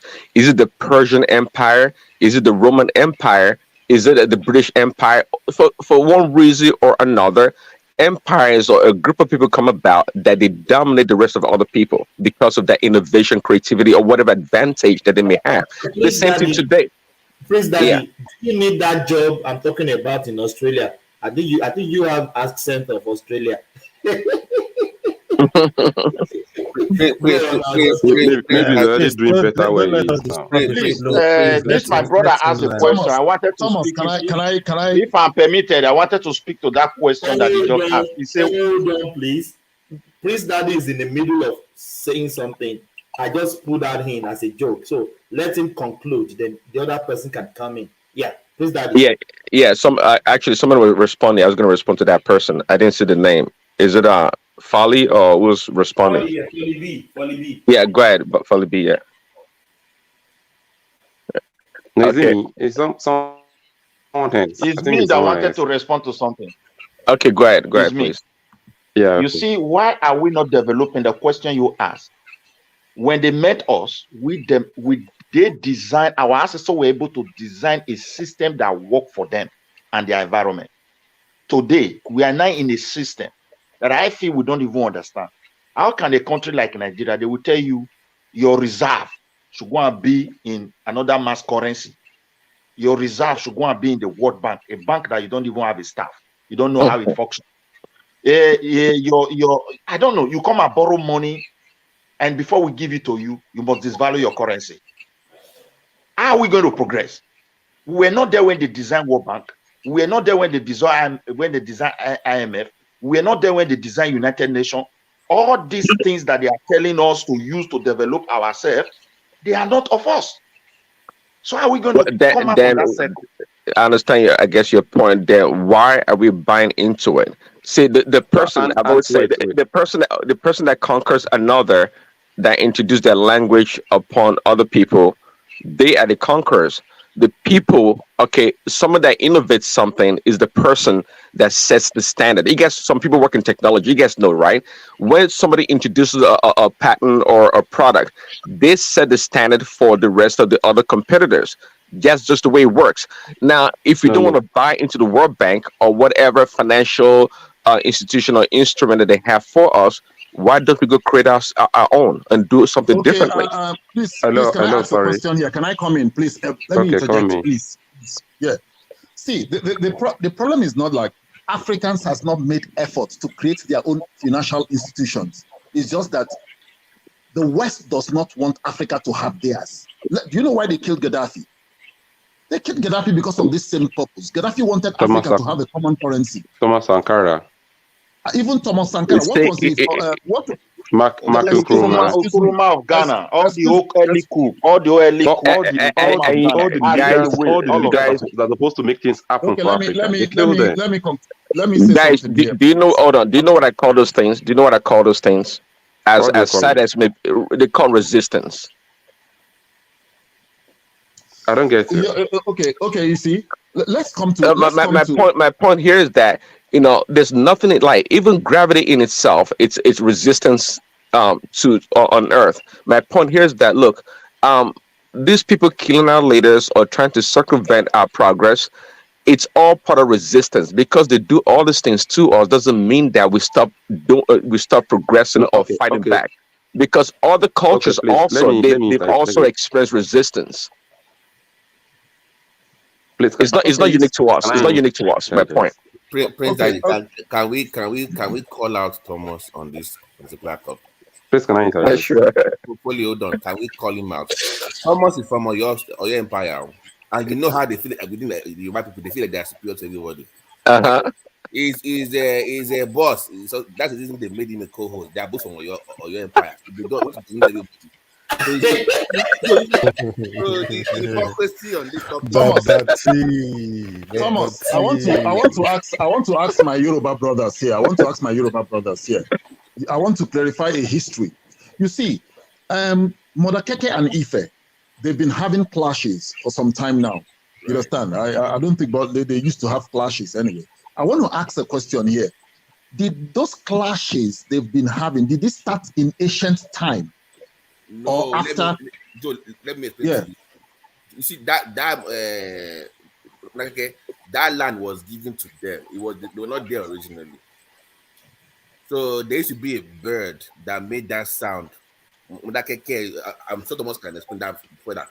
That land was given to them by those Ife people.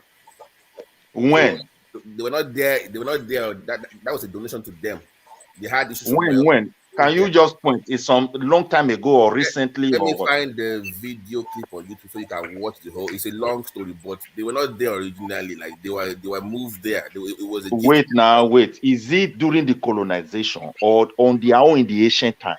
We want to learn from them. That was arrival of the white people, Abi? Before that was before that. Before the white people. Okay. Imagine people who wake up and a big tree is there to feed them for a whole year. What would they be fighting for? When they have one big fruit that will fall and they will cook, they will eat, kill animal and be happy. You think those days were days of vehicle, telephone, private jet, and all these things? My brother, our history, they destroy all the foundation and they created problem for us. These are big peaceful people. My brother. Look, the greatest problem we have, Yoruba, Benin, and all. Let me just tell you the truth. It was when they were colonizing us, and when Awolowo stepped in, as the premier of the West, while the British people were still at the helm of the affair, they were still at the top. He mixed politics with our history, and that is the problem we are still having today. Midwest. So when he's still biting everyone, and that thing leads to Akintola and his problem.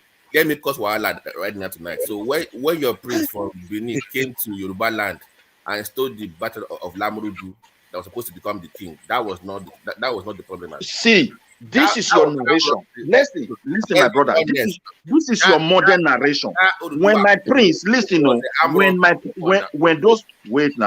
those princes were together those days, the only treasure they have, community, wife and children. They don't drive car. Do you even know what it takes to leave Benin and be going to Uwe? Do you know how many more they spend on the way? Do you know the spirituality and how connected they were? They eroded all these things. We use our modern days to be describing our ancestors, and we are getting more confused. This one came here, this one came here. They gave this one land. What was he doing in the land? Were they farming? I'm saying that even back then, they were already forming through amongst each other. Him coming to overtake Lambu, they were supposed to take over the 16 kingdoms of Yoruba land. If we don't have that, is your history. That is what I said. That is your history. That is what guys, they gave you. and I think these are the point. This is the point Prince Daddy was trying to make to you guys, that even in Nigeria, looking back even into this history, there is always somebody that wants to be superior than one another, and there will be resistance. If you see that, this king from this town is getting more superior with the numbers of soldiers, you will see a king say, okay, let's go and attack them, let's take war to them. They are trying to resist them from going past them. And with the look of things, it's happening everywhere in the world. Even still today in Nigeria, some people still want to be that they are superior. I was watching a Yoruba movie one day, and the guy was talking to to the gatesman, and I said, why do people think they need to talk to their domestic workers like this? Because that is the thing. It's in everybody.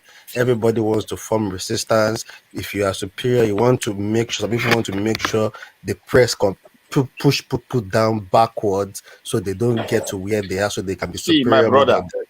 You My see, brother, let me tell I you, don't agree with brother, that. I let me don't point, agree with please, that. if I'm I permitted, don't I agree will be with so that. happy to put something here. I will use Scandinavia as an example. There is never a time my kind has never rise against themselves. But it gets to a point, they start asking certain questions. How can we solve this problem? That is why you have your empire.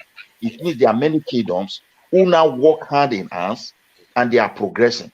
So it doesn't mean they were fighting. If they were fighting, they wouldn't have been an empire. They have a throne somewhere. Exactly. So that is why you also have Benin Empire.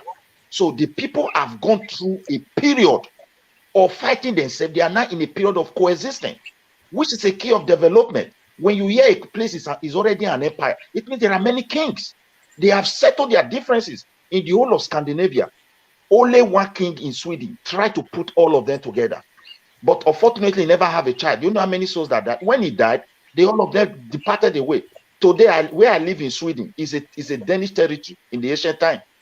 All of them is brutality.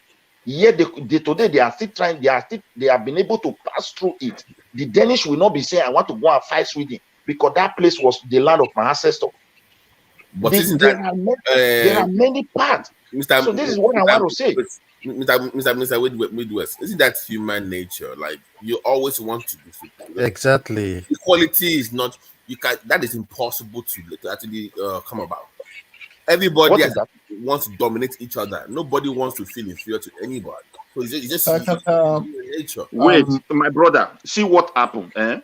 When human beings were fighting themselves, you have to give credit to your empire. Why they call them, even you don't call them empire today, you call them Yoruba. Were they really Yoruba? These are questions we need to ask ourselves. Now, what make them empire? It means these people have gone through that period of keep fighting who is the strongest. They have been able to respect one another and been able to settle themselves in the center. And the British came to us in Benin Empire and Oyo Empire, steal it and go and use it to be solving their problem with Irish, and yet where you now have United Kingdom. When they came to us, were they having it? No. 17th century, they were still fighting.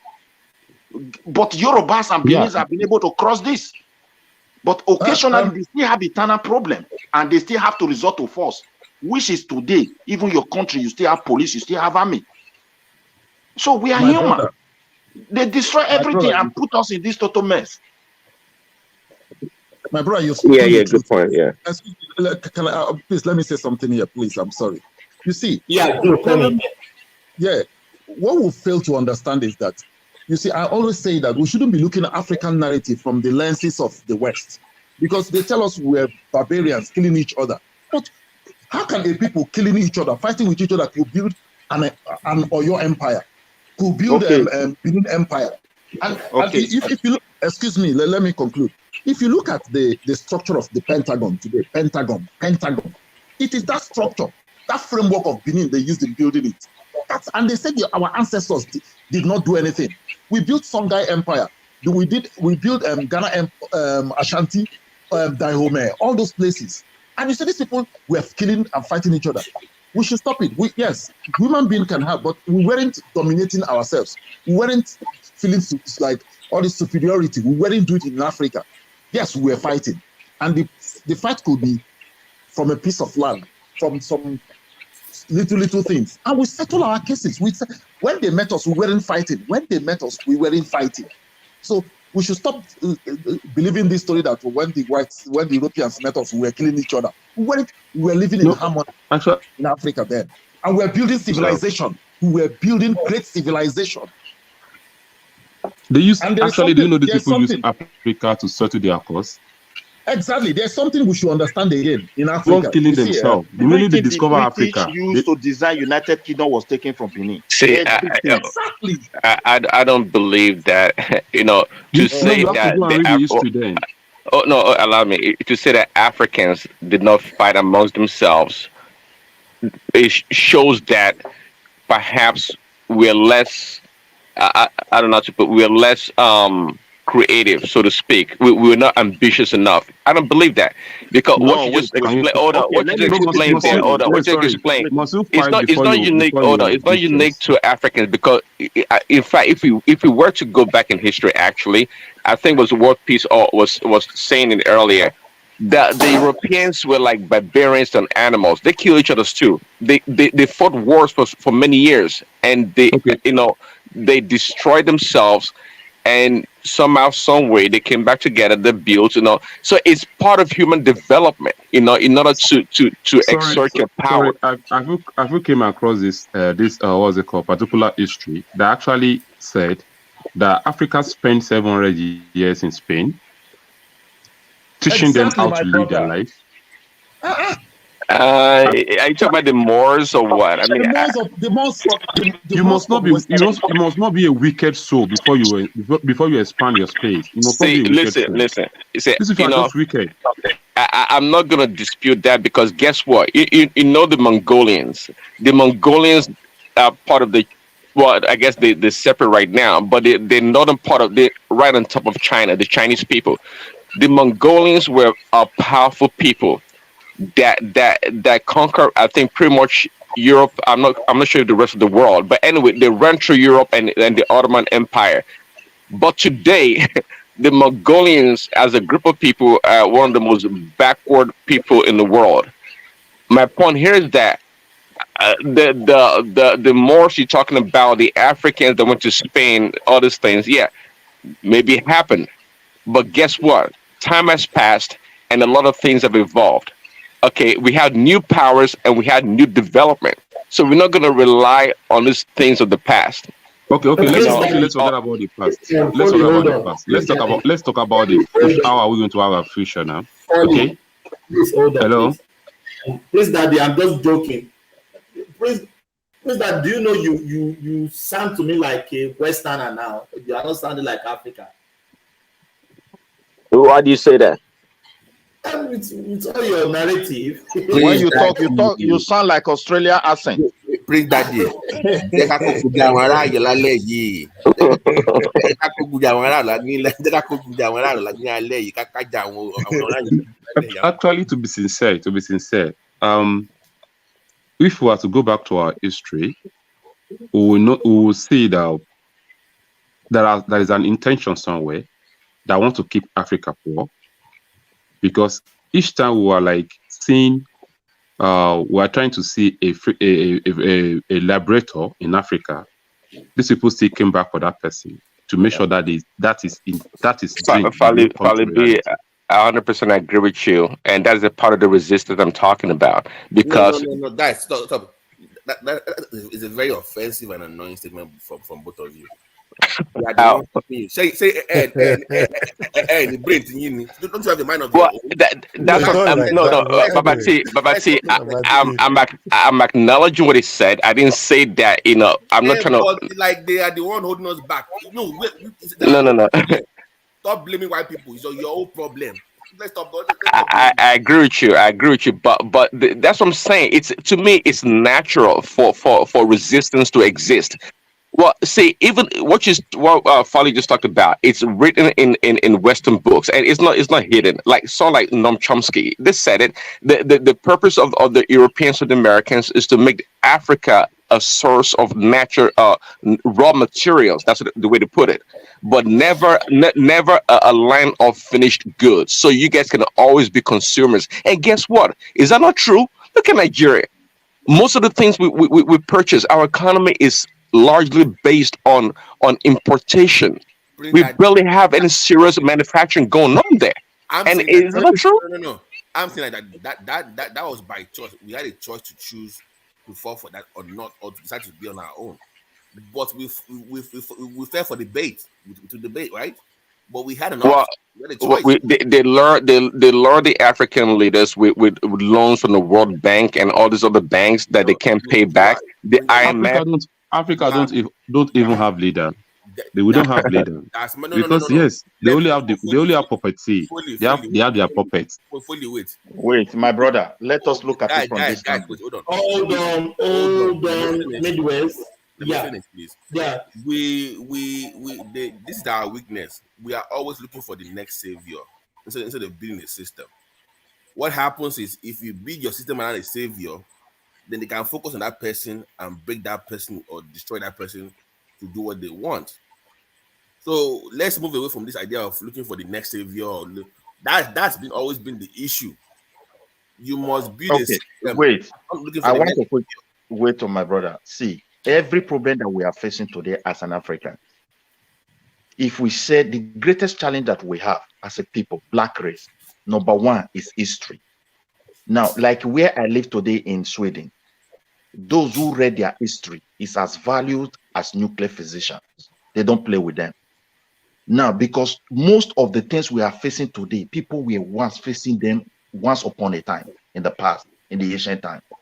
And being able to know how they come out from there, compare the circumstance there and the circumstance of today, they always try to come out with something, an idea. One, they erode history from us. And many of us will be telling you, let us not go there again. Let's just bypass it. But we are unable to bypass it. Now, if the entire Scandinavia were once killing themselves, the entire Europe, now they now created a government to settle it, the whole of them reason, and said the right of that minor person that we once said is nobody, we must write a law to give it to him, and we must practice it. That is their genesis of progress. In a place like colonization like Nigeria, they left us with conquest mind, and we remain in that situation of superiority. Nobody want to acknowledge that common man, whether their population is small, irrespective of whom they are, we are not Nigeria, but they should have a right. Imagine a society where you took the entire right of the local government people away. Why won't they be fighting inside the state? Now, even the state you created for them, they don't even feel they belong there. Not talk of the country. We need to go back to that drawing board and think of those minor people right. When you want to take resources from their land, they should say, oh, well, we agree. Or occasionally we say we don't want, and it should be respected. They should have that sense of belonging, not that majority speak. These are the things that is holding us as people till today. Our countries are designed for conquest, and we are still on that track, and that's why we are fighting ourselves. It's just the fact. Yeah, thank you. Can I Do you even know what funny? Do you even know what funny? All these things they are taking away from those villages. We are not even using it for ourselves. People take it away without any value back to the society. A great point. Before Remy comes in, so before the white man came, I was talking to someone like a while ago. Before the white man came, we had crude oil in our land. What do we do with the crude oil? Were we the ones that explored? My brother, we don't need to be selling crude oil to be great. Midwest, please. Let's hear other people please talk, please. Thank you. It wasn't discovered before they left. Yeah, you're right. We don't need to do anything, but they were the one that came and discovered those crude oil, put it that way, and added value to it. Okay, so it is never about the person that has something. It's what you. I mean, if you guys are, if you remember the parable in the Bible about the parable of the talent, that's what it's called. So it's what you're given, what you have in your hands, and what you do with it that matters. It doesn't really matter the quantity or the size of it. Okay, so again, everything that happens to us that we complain about. It's almost natural if you ask me, because it's not unique to us. It's not unique to it. I think that's what Midwest was saying. It's not really unique to us. It's happened in the past. A lot of cultures or people have gone through it. A good example would be the Israelites or the Jewish people. They've gone through a lot, back and forth, up and down. But it didn't stop them from being innovative and creative and even developing their own space. Someone stand for them. Don't take that one away. Don't take it away. You want someone stand for them? Yeah, and it's very clear. If someone did not stand for them, they would have been where they are today. There's no two ways. What do you mean somebody stand for them? Sorry, and so let's forget about that one. If you don't want to accept it, so let's take it. Our education, our history, our everything has been tampered with. How do you want us to even know what we have when we don't even have the clear history? No, well, see, to me that's going into the realm of excuses. Now, but you everybody's before? culture and education have been tampered with. If you remember in the book of Daniel, when Daniel and his people were taken from Judah, they came to Babylon and learned new language and the way they did things. They learned their science and technology, whatever. They came to a new environment. So everyone is being denied or alienated one way or another. It's nothing new.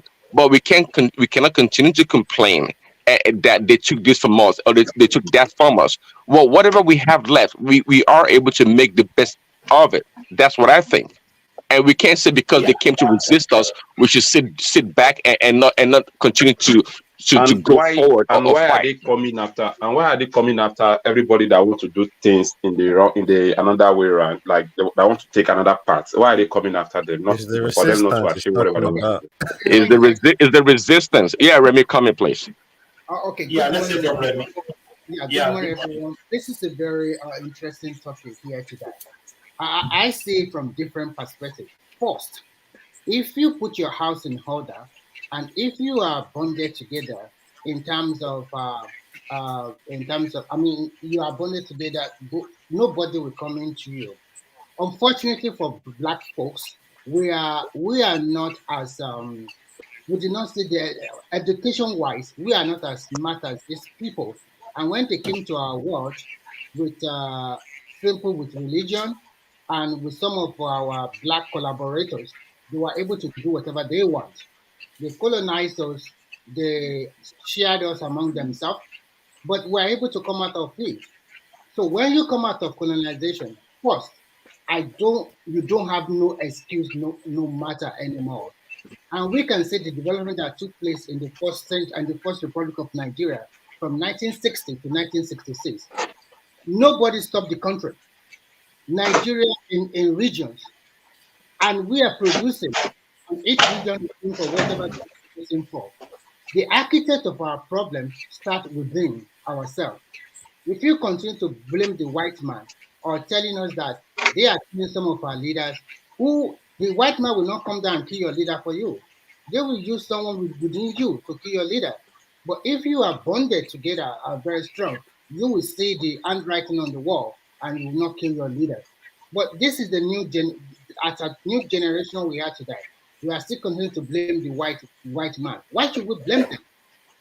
When you guys talk about history, is it the white man that said Nigerian government should remove history from the curriculum in secondary school? Is it the white man that tells the Nigerian people to doctor the history? No, it is within ourselves. When you talk about Nigeria, some people say Remy, our own history, we lie about our own history. So we write this one, we write this one. And all you guys have laid all these points on the table. When you talk about Nigeria, some people see themselves as superior.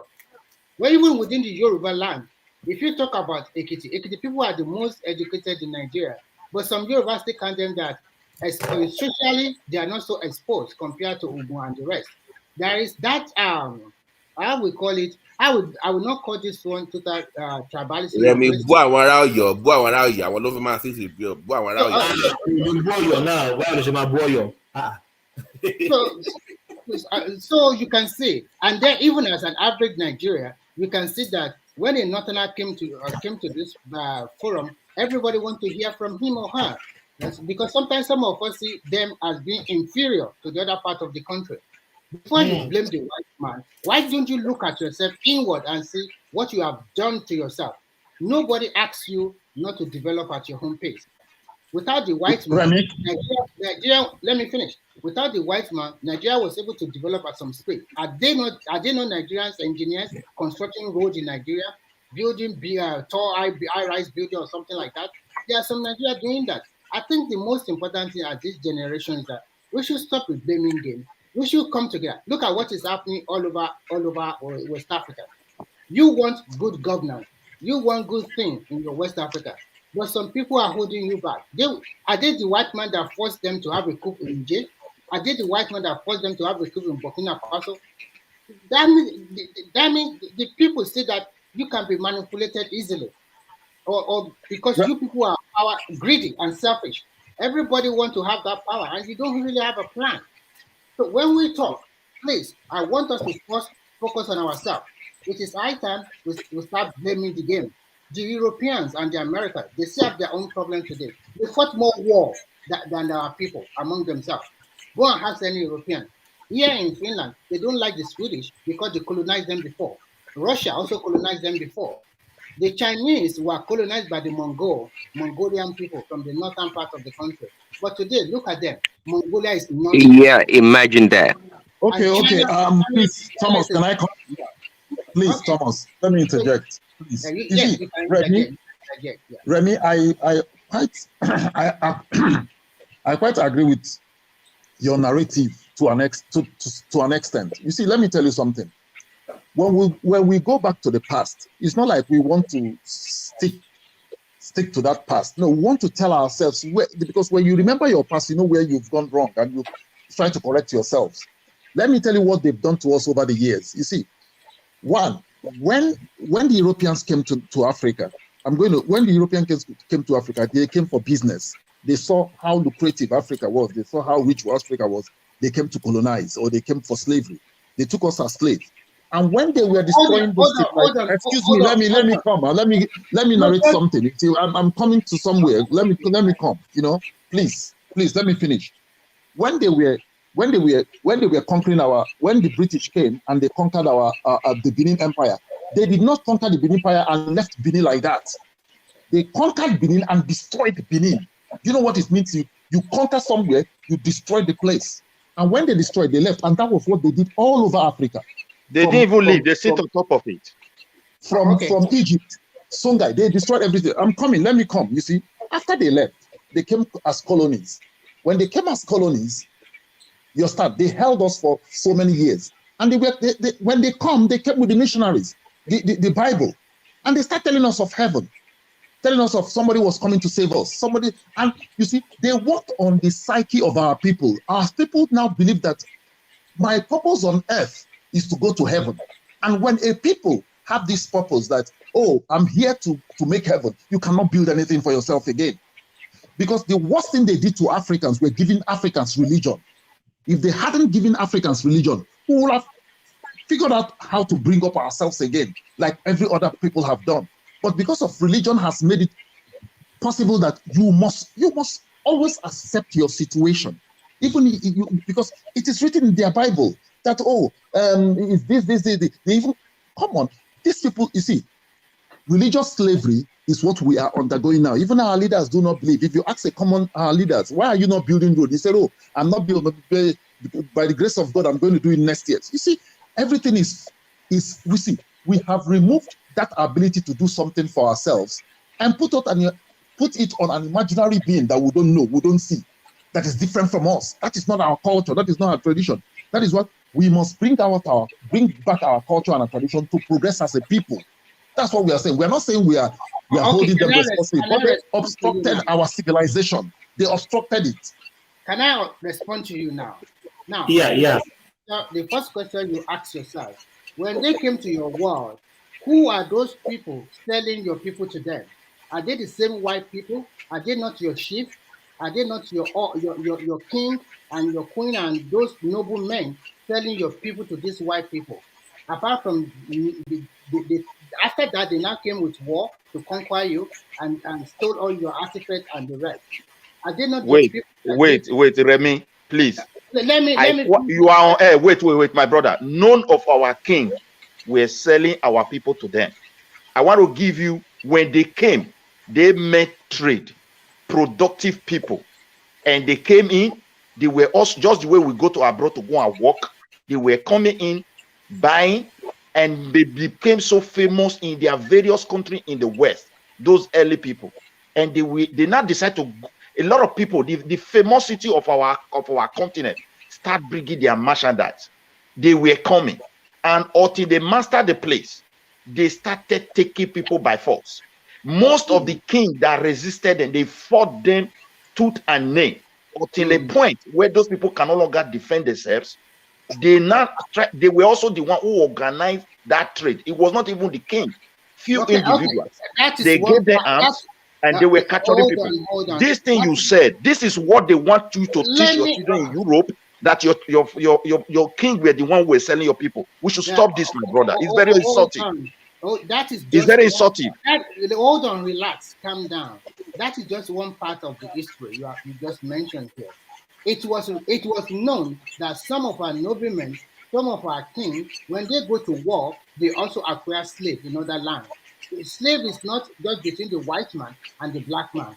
Before the white man came to Africa, our king, when all our what we call them Balogo, the fighters, they would take some people as slaves. And you cannot tell me that some of them are not selling people to this white man. That is a Look at what you are saying. When they go to war, when the white man, let me finish. Let me you miss respond. everything, my brother. Nobody in Africa with their rightful mind that was doing that business with the white people. Let me talk, because I give the opportunity to talk.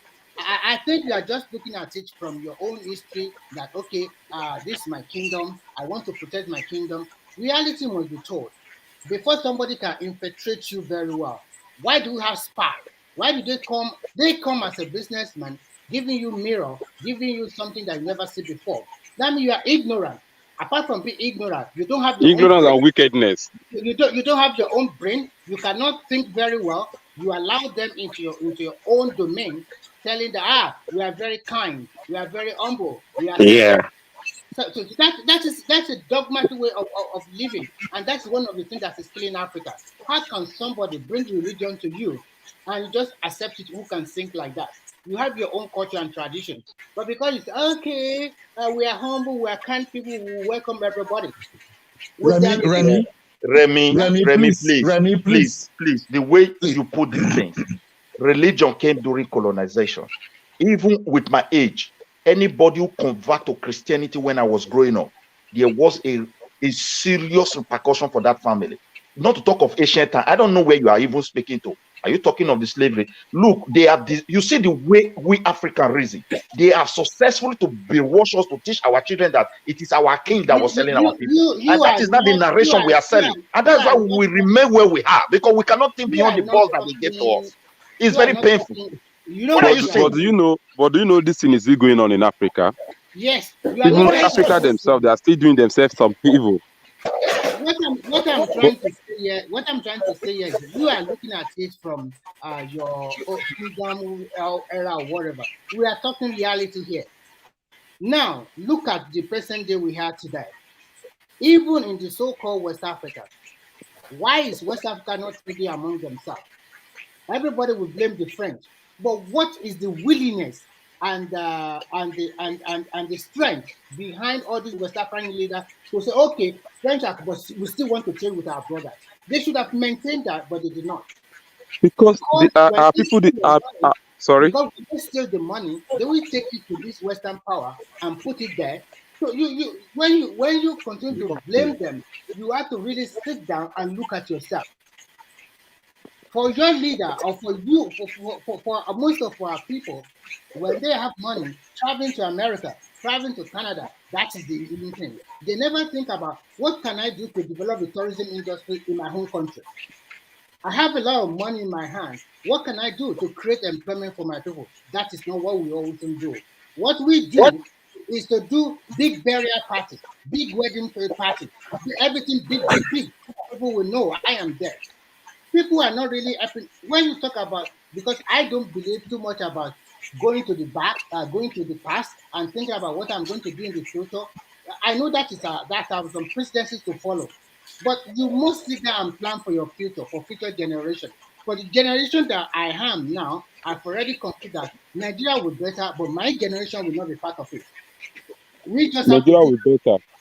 We just have Remy, Nigeria with this mindset. You see, what is actually causing the problem in why Africa cannot or has been unable to develop themselves and develop their country. I keep on saying it. It is religion. One of our biggest problems is religion. Yeah, I totally agree with you. If religion has not come into Africa, we will have one past where we are. You say something like this. So many on this platform, I already said the biggest problem of Africa is religion. Because let me chime in real quick on religion. See, how come we don't blame the Western world for the religion that it brought to Africa, that we Africans are carrying the religion on our heads and making it a problem. But I don't blame the white man totally for that one. The second colonization of Africa is also from Africa themselves. Because how can so many of our people, they don't want to work and they want to get rich quickly. And they have so many leaders, religious leaders, that they will sell this dummy to them and everybody will agree. Have you ever noticed that when Thomas is from Oyo State here? If you go to Ibadan, there are so many churches, and every day you have to worship there. In the morning, in the afternoon, in the evening. People are now telling you, I get up, I'm going to church. And it's like a walk now that I'm going to walk. And there's no progression that is taking place in Mr. Remy, please, you are talking about this current situation or things that are not working. We see, if you are saying we should not blame these people, it means we are not going to get out from this mess at all. We must know how. Wait, we must know. We must first of all wait, Remy. If we want to have a solution, we must carefully study. We must carefully study how the influence. Hold on, please. Who is echoing? Who is playing music? Maybe it's Holy Side. So, yeah, what I want to ask you is very simple. When you blame this, when you continue to blame them, can you tell me what advantage will you get from that blaming? What are the things that the first advantage is this. If you want to solve a problem, try to know the genesis of the cause of that problem. If you are able to know it, I think you will go a long way solving that problem. So what if you just wait, I want to quickly put it before you this wait now. Let me round up something, please. If you only look at the outcome of that problem and you want to solve only that outcome, you will continue to solve that problem for life. May God, that is what Africa is facing today. The real genesis of our problem, as you said, this religion. Let me use the western part of Nigeria that they put us together. When you look at the West, till this advent of this booming of Christianity, the Yoruba land was known for cocoa. And indeed, they produce it, and the globally, everybody know them. The Bende people, or maybe do data, were known for rubber. They produce it, and the global people, they knew them. It was the colonial master who made these people as a highly productive people. And it was still in our spirit. Look at our generation today. What do you think that led to all these things? Our mindset along the line has been adjusted by the influence of colonization, and we must get out of it before we can suffer. Are you telling me that it is the white man that stopped you from going to the farm to produce your cocoa? Or is it the white man that tell you to stop growing? Let me tell you how they are able to stop us not to be producing those things. God, man. I will tell you how they decided not to help us. When you have all those greatness our people were able to achieve in the past, they have a structure of leadership that enabled them to focus, and that was why they were able to do those things. Those people decided to give us a leader that will continue to distract us. Which leader? And then we will lose our focus and continue to be struggling for power. Give a name, please. Give a name. Give the name that they use for you to distract these people. Give a name. All the entire leaders in the continent and in that country that we have to be. Let's use Nigeria. All of them are on the same page. Let me interject, Remy. Remy, you are not getting it. You see, we are not liberated yet in Africa. Just understand that. We are not. That is the truth. These people still, they are holding us. If they are influencing everything in Africa. Can you imagine this Niger problem? You see, they are still influencing everything there. You understand? Tinubu have decided the other time, let me go and flush them out. You think Africans, you think it is Tinubu telling ECOWAS that would want to do that? It is the French. The French wants it. Let me tell you something. Let me say something. You see, I know part of the problem is our problem. We caused it ourselves too. You understand? But we shouldn't forget the foreign influence in Africa.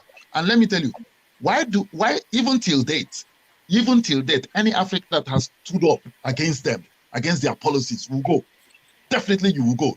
There's no two ways about it. It's modern day time. You must go. Okay. Now let me. The person will go. It will surely go. If you want to leave, you serve them.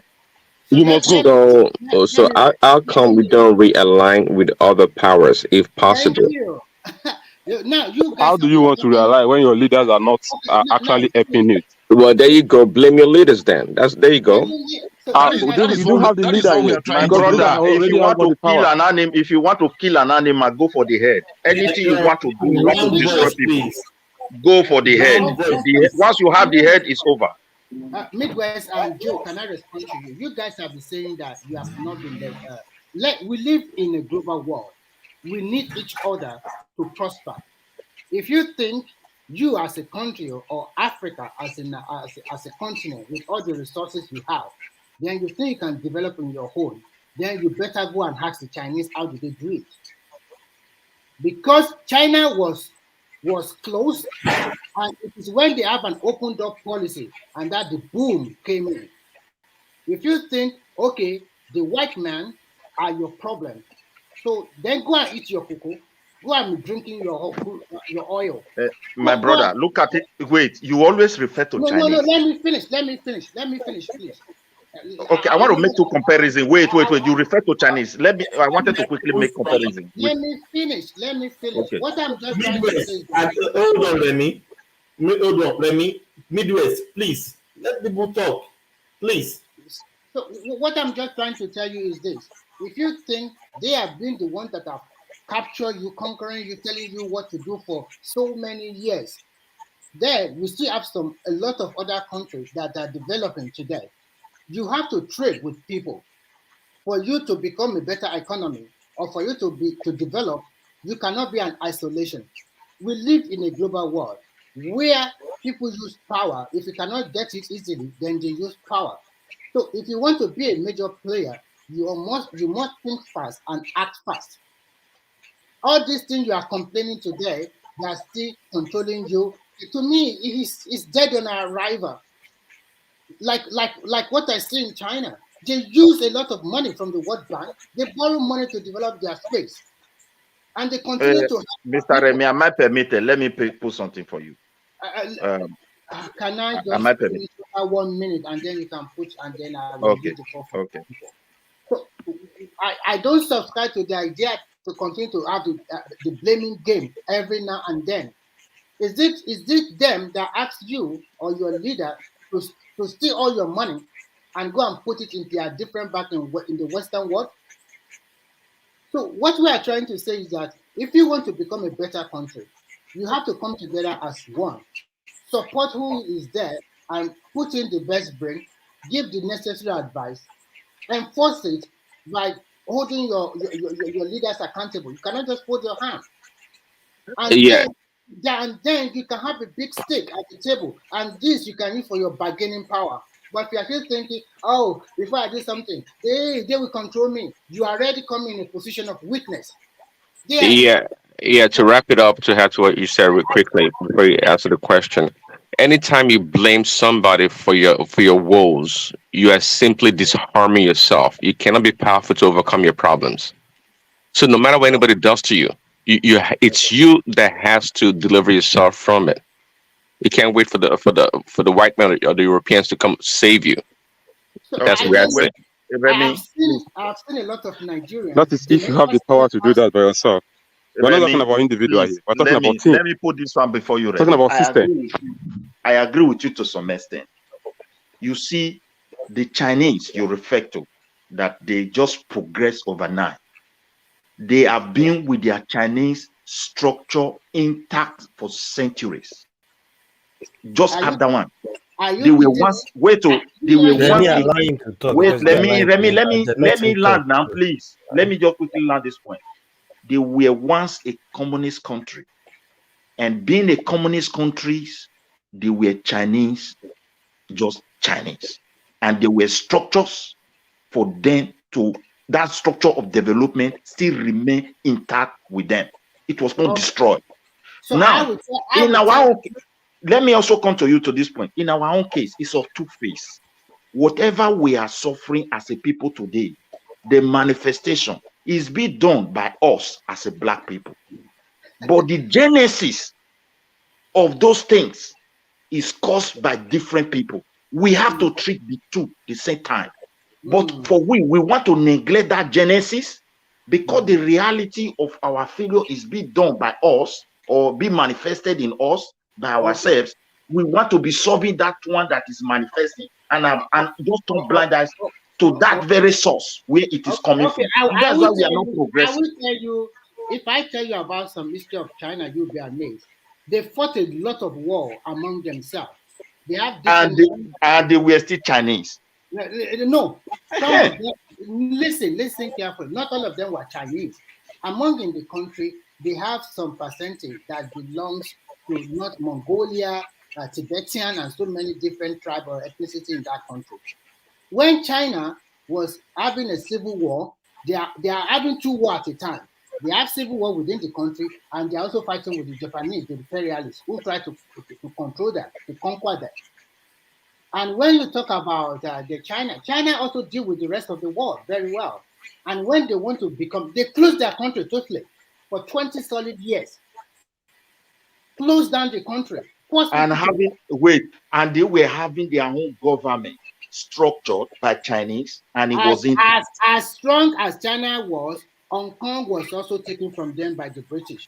And the British. But no, let's talk about the Chinese themselves. No. I'm talking about China for you. Remy, please wait. The China government. What I want you to speak to, the foundation of how the Chinese should be governed, it was still intact by the Chinese because it was designed by them. It still remains there, isn't it? Okay. Our own were destroyed, and they brought their own religion, language, how we should relate. Let me support your point. Let me just support your point. Do you know before 1914 there is nowhere called Nigeria? Do you know that? In Berlin Conference, it was the Kingdom of Benin that was given to the British, not Nigeria. So are you now telling me that changing of that system, changing of that name, will not have any impact on our growth? Destroy people and be renaming them. It will definitely have an impact in our growth. We are hearing of Igbo today. We are hearing of Yoruba. We are hearing of Benin. We are hearing of this. Were they even there when they came? You guys, you don't know. The name Yoruba, there's nobody called Yoruba anywhere. China as a country, also called Zhongguo, it was in 1940, October 1st, that they became an independent Republic of China. While they fought all the war, they fought a lot of bitter war among themselves. And after that, they came together as a country and they formed a republic in 1940. Okay, now, wait. Remy, let me finish. You ask the question, you won't let me respond, and then you are respond. Sorry. The question. So the way I see it, when they close their own country and they force their people to work, and when they are ready to open to the outside world, do you know how they become so rich overnight? Because they also kowtow, they bend down for the Western country. And I'll tell you why. The reasons are so many, but I'll just name some. First, they make sure that this Western country bring their big manufacturer to China in their own rules. The rules favor the Western world because they have a cheap labor and they produce in large quality product for Western country. And they produce inferior quality for their own people in China. Their own people, because they are not as rich as Western country, so they cannot buy those quality ones. Those quality products at a cheaper rate are being exported to Europe. Second, they also agree that China also agreed that the way they will govern their space, there will be a form of transparency. And that was a form of transparency because they have their own lawmakers who are just a part-time lawmakers. They will come to their capital city in February every year to deliberate on the national policy for the government. And then there was Western influence in their way of life. You can see Chinese people sent a lot of their citizens to America, to UK, to every part of the world to learn how to do business. How do they plan their city? if you go to China today, you will see that most of their cities are being fashioned like New York, like any normal city in Europe, the way they design them. Although they still have their own cultural element in some part, but majorly it is being fashioned against that way. So when you are talking, you don't know. So they kowtow to them, but the Chinese are very smart people. Why they continue, they allow this Western power to have their way, they continue to understudy. And they understudy, and then Remy, I have had a lot from you. What I'm trying to tell you is this. They did not blame them that they did not blame the white people saying, oh, these people are here to control us, to tell us how we should do business with them. They did not blame them that they are cheating them at that particular moment. They did not blame them that they stopped them from developing. So when you Remy, but Remy, what you guys are trying to say, look, Remy, I agree with you. All these things you are saying, I have not argued this with you. But there is something. Let me just finish in 1 second. What I think we should do now is that we are in this age now. How can we get an advantage from the system that is operating in the world now? That is what a continent or a country in Africa that is so smart should be looking forward to. You don't go to war with all your hands like that. You can fall through like a dummy to learn. And when you learn, and then you can prosper within a short possible time with your own people, the citizens of that country, supporting their leader and putting them in check, not criticizing negatively, not wishing them bad luck every time, not selling your country outside to the outside world, that our leader are stupid, a lot of bad narrative outside there. Have you ever seen Chinese selling their country negatively outside the world? So for me, the blaming game should stop. This is the system we are operating in the world. Okay. How can I benefit from it? Remy, please, I want to put this. Look at my point. Look at my point. The greatest challenge we have as an Africa, the government that we have today, they are not our government. It was the Western people who designed it. The name we bear is not our name. They were the one. Chinese never suffer like this. They structure, they fought, they learned, they put up a structure, and that structure still remain intact, and that is what they are still building upon. Our own, we must know where we are coming from. So Chinese never suffer like this. What do you mean? Wait now, they suffer. Chinese suffer more than you guys. What did you suffer? Yeah, they suffer. No, they suffer. But their system is in place. They suffer with it themselves. At a point, the Western were not able to they were not able to treat them the way they treat us. They collapse our entire structure. Let me give you an example where I want to drive out. I still repeat again. When they came, the same Europeans who are trying to describe us as a barbaric, they wrote our forefather as an empire. It means in the empire, people were already aligning. They do things in common. Not for you to describe the challenges they were having. Are these countries, are they not still having challenges today? They still have. That's why they are civilization. And occasionally they have to use force. Now, these people, it means they are already living in peace, and that is why they were able to develop their own space. But our own case is like they took everything from us, even when we said we want that independent. Let's look at the British. The British have a policy they design on their own. Everything is indirect. We will not be there, but we are there.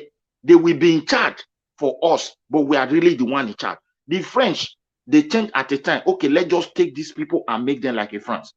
When we, all of us, after the Second World War, when we fought along with them, fought for them, and our people died, our eyes opened. That is when we started asking for the independent. Black man would have think of independent. Now, when we ask, they have to think of what can we do, because these people are the meek that we depend upon to survive. Most of our leaders who were on the front still need them. They started giving them policies, signing documents that they don't really understand what it means. You talk of French, you are not talking of coup. You as a Nigerian, imagine a country where you say people have independence. The head of army must be a French citizen. The same people will gather money, they are poor, they will pay for France colonizing them. The same people you are saying that they have independence, or their reserve is in France. Is that what you call independent? The Chinese suffer this? Africa have a lot of problem, my brother.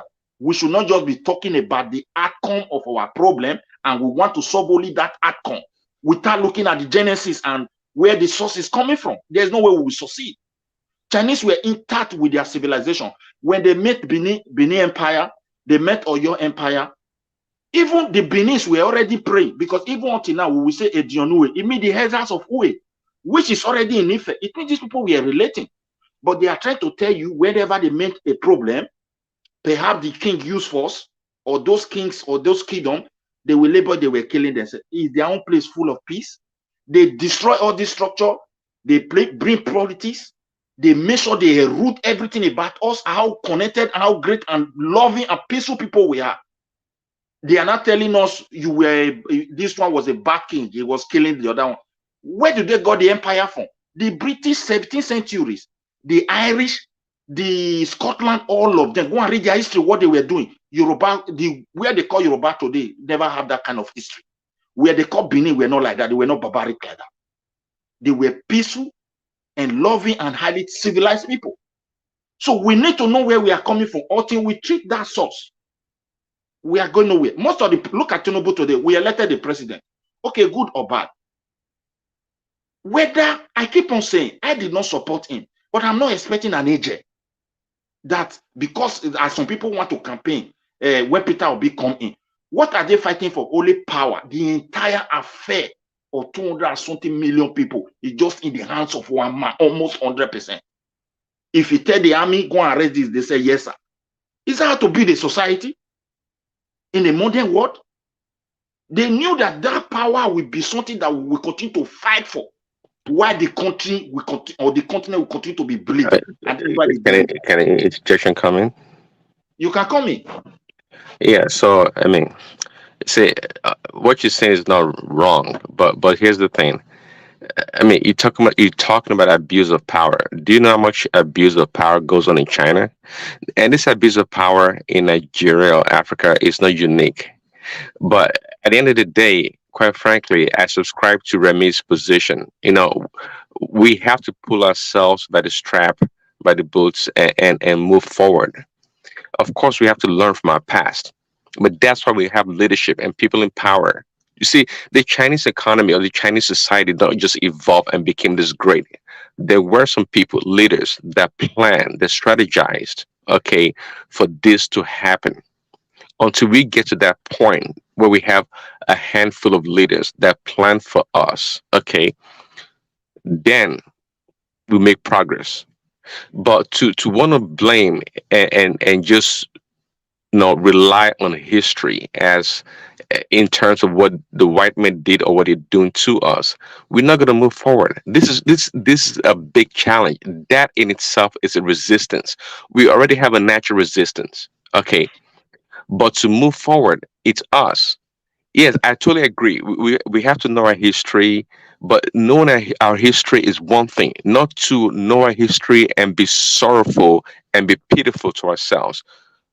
Just like the rest of the other cultures that have developed over time, you learn your history and you know what to take from it and how to go about dealing with other people, other cultures, and move forward.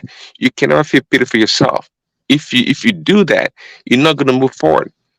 There's nothing we can do to what people did to us in the past. It's just in the past. But we have Please, to move forward. And we move, yes, sure. And we moving forward truly.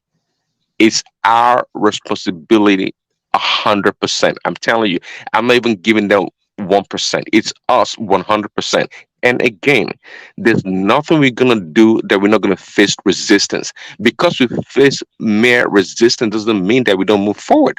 I mean, it doesn't matter what the resistance is. If we want to be better, we have to move forward. And that is life.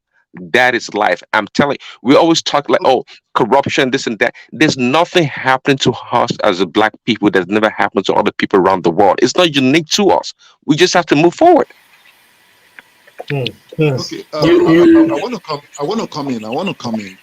You see, okay, you see, I quite agree with everybody's submission here.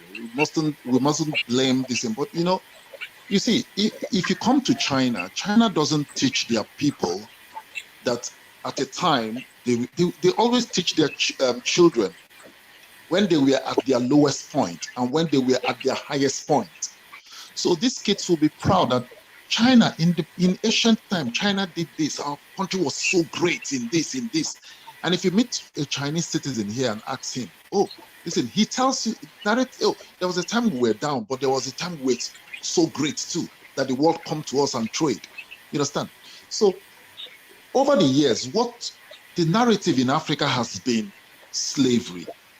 When our people were selling each other, this, that, which is not, we should be teaching our children when our ancestors were building civilization, what they did in the past, what they did in Kemet, now Egypt, what they did in Ashanti, what they did in Benin, what they did. With that, our children will say, wow, these are our people, our ancestors did great things. They will be motivated to do great things. So when you now zero in, you start telling them the story of Abraham in the Bible, Isaac, come on, they don't know all those people. Those people never existed. Why are you bringing up those things? And that is where I come in. I said, the greatest problem Africa has is one, religion. Two, anything they throw at us, we don't actually analyze it. We don't actually scrutinize what they give to us. We just take it whole and sinker. It's not good. They gave us democracy. We have to look at the democracy. Is this democracy working for us for 24 years? No, let's fashion out a democracy that will work for us in Nigeria. We do that. Oh, is this everyday monthly stipends to the states? Is it working? It's not working. Let's reverse the situation. With that, we'll see meaningful development. But when our leaders do things on and on and on and on, expecting to have a change, you understand? Because most African leaders do not know their history. And that is why history is very, very good in school. I know there was a time Africa was at their lowest point. We should teach it. We learn lessons from it. At their highest point, we should teach it. Joe, quickly, sorry. Joe, sorry, quickly. So, also, there's what they call revisionist history. A history that you paint to let you and your people look good, just to motivate your people. There's a lot of that in the West also. So, sadly.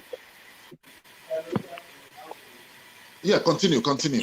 Yeah. To that point of history, and I like the point you made. You talk about when you were at the lowest and when you were at the highest, and if you don't have any, make it up. Really, see, sometimes it's what you tell people is what motivate them.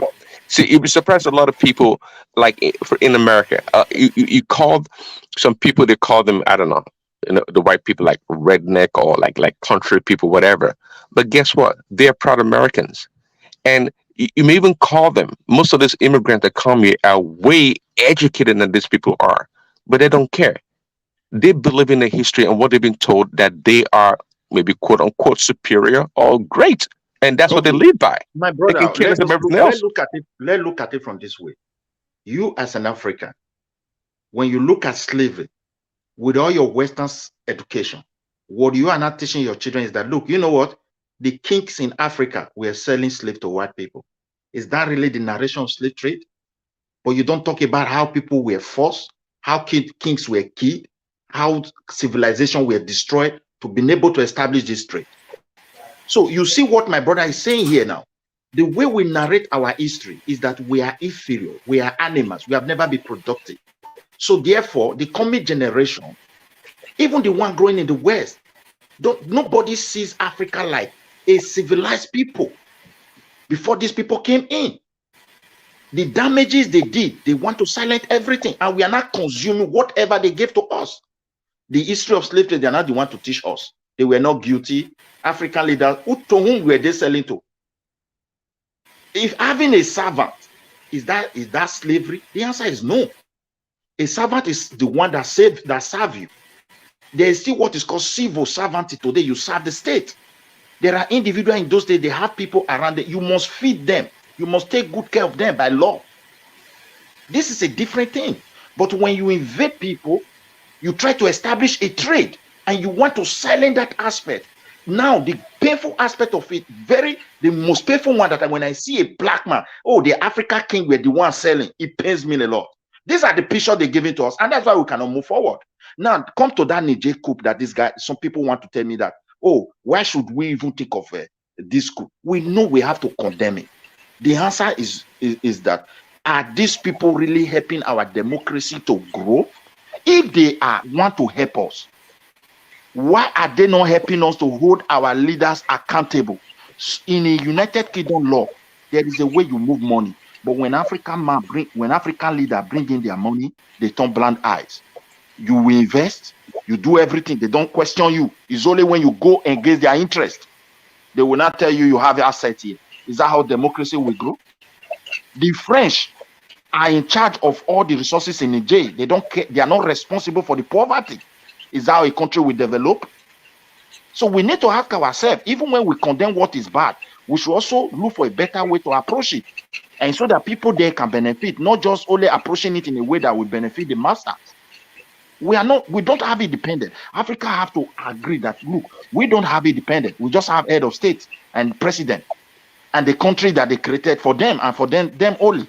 If we are able to agree on that term, then we will figure out a way to redesign how we should be governed. This is my own submission. So, sorry, are we sorry? Are we now saying we should go back to the regional way? Because with the look of things, I don't even think this democracy. Okay, maybe democracy in the aspect, but is it better for us to go back to the regional way where we have before? It is. No, it is no, we. no, Absolutely no. We should not Okay, go so back to region again. why would we go back to that regional government? I want us to go to regional government, and that is the only way forward. Let me Okay, respond. yeah, please, because I'm just looking at every submission and I'm looking, okay, is it best for us to go back to the region? Because it looks as if we are doing better then and we know what we are all doing at that time. And going back, if you look at all the roads, all the buildings that are still intact, aside that with the maintenance culture, they are still the best road. In the regional time, there were free education and it was really effective and everything would seem like it's working. So what, Jeremy, what's your take? Let me interject. Let me come in. Let me answer that question, please. Okay? Just 1 minute, Remy, please. Remy, you know you are always on the same page. Okay. You see, the thing is this: we can't go back to that regional government again because a lot of things have has evolved. You know, we can't go back again. We can. Most people cannot agree, even within their region, they can't agree any longer. But what we should do is let's give resources back to the state. When we give resources back to the state, the center can get 60%. Hey Joe, sorry Joe. Thomas, War Peace wants to come in the studio if you want to let him in, if you're there. Thomas?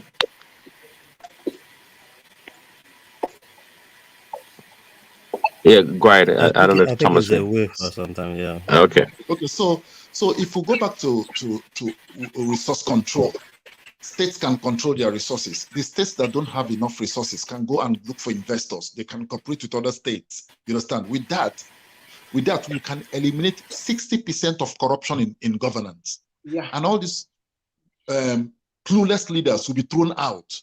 You understand? But let me ask you a question, please. Yeah. If a state want to look for investor on the national level, your country, one way for one reason or the other, either those investors from those countries, they sense them as a threat. How would they be able to stop that state? Yeah, you see, if they want to go and look for investors. It's not like the state is doing it alone. The state has to contact the federal. Oh, we want to develop this resources here. We want to drill. We want to do this. We want to do that. The federal government can come. The federal government can give a go ahead. Already there's an agreement. There must be a national template that everybody follows. Exactly. There's an agreement that is 60-40, and you stick to that agreement. My brother, see, okay, let me also put my own point. We have to go back to that regional government. If we don't go, Nigeria will never progress. Even Nigeria will be a keg of gunpowder, and I will tell you the reason. I will not even use your country, even regions that speaks one language, because of this state that was forced upon them on their behalf. As the population is growing now, there is always a kind of strife within territorial strifes, or what I call expansionist strife among these people. Now, if you look at within a single tribe, you will see one village fighting the other, community telling you those people are the bad people. During the region, it was not like that. They know where they were coming from. If you say we cannot go back, it means we will remain hostage, because it favor people who now claim to be say they are majority and they neglect what is called the minority right in the country. And that is why we are not moving forward. And the hatred is growing almost every day. We cannot come together as a people again and cross that bridge. Anybody that said the state should remain, do you know the reason? Because they feed their own people and not the majority in the parliament. Whatever their people say there, they just vote it. It's my brother. And Nigeria is not moving forward. That's just the truth. If the regions were, yeah, that is my own submission. It's because it favor people in the name of conquest. That's why they are saying states should remain. How can you divide people and impose something on them and there's no progress? You say it should not be dissolved. There is no big deal about states should remain, because I don't want Nigeria to be using various experiments. When things so far we have from 12 states to 19 states and we have 36 states. There has been a pocket of development. It might be slow, but there has been a pocket of development in states. So every state, of course, there might be a little problem about border alignment between states, but this one you can go to court to say this part of particular area belong to my state. A court that does not have history how the state was made and the people who make up that area is how a country developed. These are the fundamental problems we have. Let me finish. What you are talking about is just some minute cases. It's not all over the state that people are complaining like that. So, and I do not see, not all states are complaining. Only 2 or 3 or 4 states are complaining about, okay, my people are supposed to be in this area and we are here. It's not all over the 36 states. So far, we have 36 states. There has been a pocket of development between different cities in a state. And we have been building this democracy with this 36 states, which I think is good, because states will also bring development. And I totally agree with Joe about resource control. There's so many things we should do. The first thing we should do is that we should create more employment by having state police. And the federal government should try to defeat little by little by giving more money or maybe giving more room opportunity. Even if we are still using federal allocation, states should get more than the federal, because at least majority of people live in states. How many people live in federal capital Abuja? So the states are where majority of our people are living, almost 95% or 96%. So that states should develop, and then we should start to encourage them to develop the resources in their land. The government should have a national template to guide them. People can bring in investors from anywhere in the world. Let me be frank with you. There is no country that totally developed on its own. You need the outside world to do business with you. The so-called America, if to say they are not doing business with the rest of the world, do you think they'll be here where they are? Do you think they will be in the place they are today? So all of the countries all over the world, all of the country all over the world, they do business with one another. You can see what Europe do. Europe is an open border. You don't need, once you enter to any EU and you have their resident permit or citizenship, there's no gate, no barrier. You go from one country to another to do business. You can even move from Germany to Sweden, from Sweden to Denmark. Nobody stop you. If you want to do business, nobody stop you.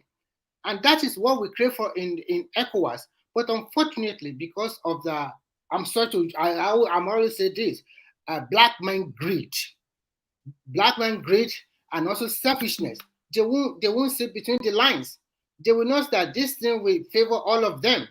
Why should you, for example, if Dangote come on stream, you will still discover that some African country will still say they want to import from Europe. Why should you do that? So we should trade among ourselves. Remy, please, let me also put this before you. I agree with you. There is no way we will develop on our own space. But the foundational problem we have, or the fundamental problem we have, is eternal structure that will enable you to trade with the outside world and be a prosperous country. That eternal structure is what is faulty that we are talking about. Why do I say this? Remy, you see why I asked that question. This is why I asked that question, because looking back, I look at it like when we are practicing the regional thing, I think there is a bit of direction. And I'm thinking maybe if we go back to it, fine. I get your point, Remy. Joe, everybody's saying, oh, it's not the best right now. Yeah, maybe it's not the best, but the government we have now, is it going to work for us the way you guys has put it out to us now? That is subjective. That is really subjective.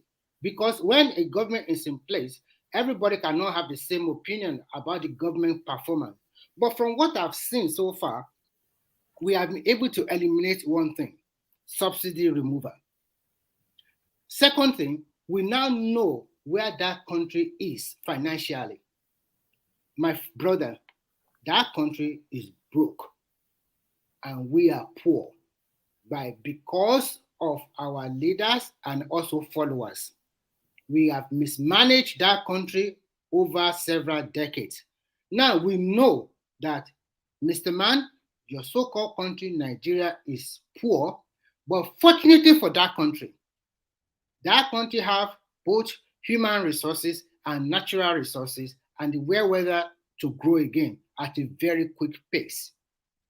So now that we have a new government and he is trying his best to fix a lot of problems, I am not saying he is the Messiah.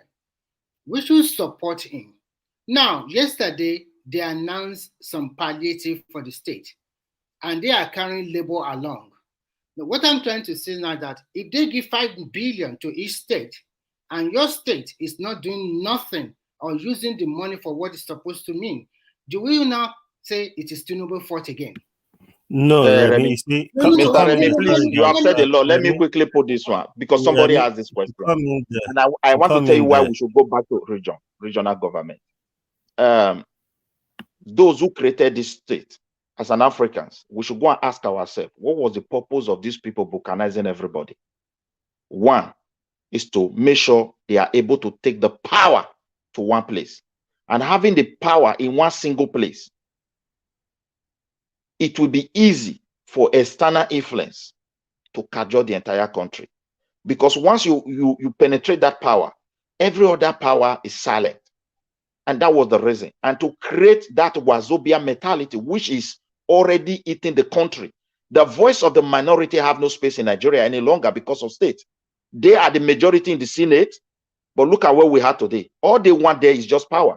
Like as we are speaking now, I keep on saying it. Everything Tinubu is doing, Obasanjo did it. He tried his power. Buhari tried his own. Tinubu is not an AJ. I'm not saying an AJ is coming that is better than Tinubu, or like because Peter Obi is there, when Peter Obi come, AJ has come. I am not those type of people who campaign like that or who say that. Tinubu, I've never seen him as a bad person. But for his policies to work with the structure on ground, I still speak to it. It's not going to work. Nigerians will never benefit. And that's just the fact. And it is because of this state. It was balkanizing. The British people who came, when they want to destroy all these structures we have, is to keep on dividing us. Those who want to render us to be powerless, they have to think of what can they do. They divided us more. So this state must be put aside so that we can tell ourselves the truth. And we will be able to put our heads together and move forward. If we create a regional government, debate the issue of secessionists, look for a clause and law to prevent it so that people cannot wake up and say, I'm going out. We will prosper than this state that was forced upon us. Because if we don't go back to that region and it's just state, my brother, if someone from West is a Yoruba than Nigeria, someone from Bende will be a Bini or Robo or Ijo or Shekiri first than Nigeria. A Kanuri man is a Kanuri people before this country. And it is like that. But when they have their region to be Kanuri and have their own Kanuri way of doing things, and now understand that there are some aspect of their life that have to be given to Fendra, they will respect that one that they gave to the Fendra. Not for you trying to take that Kanuri completely from them or try to take that completely Yoruba from people. It will not work. We are in peace today because a Yoruba man won this election. If, for example, one way or the other, a place we don't want this power to go, maybe it went to the north. Even kings were already speaking, my people cannot be second-class citizens in this country. Something is wrong. We don't want to tell ourselves the truth. You see, we've been saying all these things, and that is why I brought up that question. Because if you look at it, I think it will even be difficult for an external force to come in when you have to confab with like 3 regional governments. To say, okay, this is what they are bringing to us. Do you guys agree? You know, a lot of ideas will come up, then there will be a bit of interjection. Not that, like what you said, like if it's one head, it's easy to break in, because once you just take over that head, that is it. But if there is 3 other bodies you have to confer with to say, okay, this is what we are looking to do. If this one said no, this is where it will affect us, I think a bit of sense will come. And I think still that regional government will give everybody a bit of sense of direction, and people will want their region, because it's more like a competition now. Like, oh, in Nigeria, this region are looking to do this. The other region, what can we do best? So it will be a bit more competitive, and it will bring about more development. Fine, a lot of people will disagree that we should go back to it because it's in the past and we shouldn't go back to that. And with everything, which is understandable, but I still think with the state we have now, I think it will be better. And some people won't come out to say, oh, in the East, we are being secluded away from the government. We are not being supported. The North can't complain about one thing. The West too won't complain. So everybody will be on their own, but we are still together. But in a way, I think that it gives us a bit of sense of direction, because I don't think we have sense of direction in Nigeria with the way things are. And that's why I asked that question. Do you think we should go back to the regional governance and see how things work? I don't know. Yeah, can I contribute? Yeah, what is coming? Yeah. Yeah, please, people don't understand that most of the structure, I would say all the structure, like 60% of the structure we have in Nigeria now that they're saying to sell off, was actually achieved during the regional government. This refinery we are shutting in Port Harcourt, Warri, it was started during the regional government. Bamuja started most of them. You understand? Ever since they recognized the regional government, we have seen ourselves in a very slow-paced development. Because democracy is about you talk your own, I talk my own. Even though I don't agree even though I know what you are doing is right or is wrong, I will take it to a place that start talking and bring unnecessary delay. That's enough hinder us so much that we have not gotten anything. And again, democracy. This very type of democracy that we are practicing is not for us. It's alien to us. If you look at other countries like European countries, like Asian countries, it's kind of democracy they practice. It's kind of democracy that suits them. We must not practice the kind of democracy American practice. That's the problem we are having right now. We are different. We are different people, ethnic people. So we must practice a kind of democracy which is more better.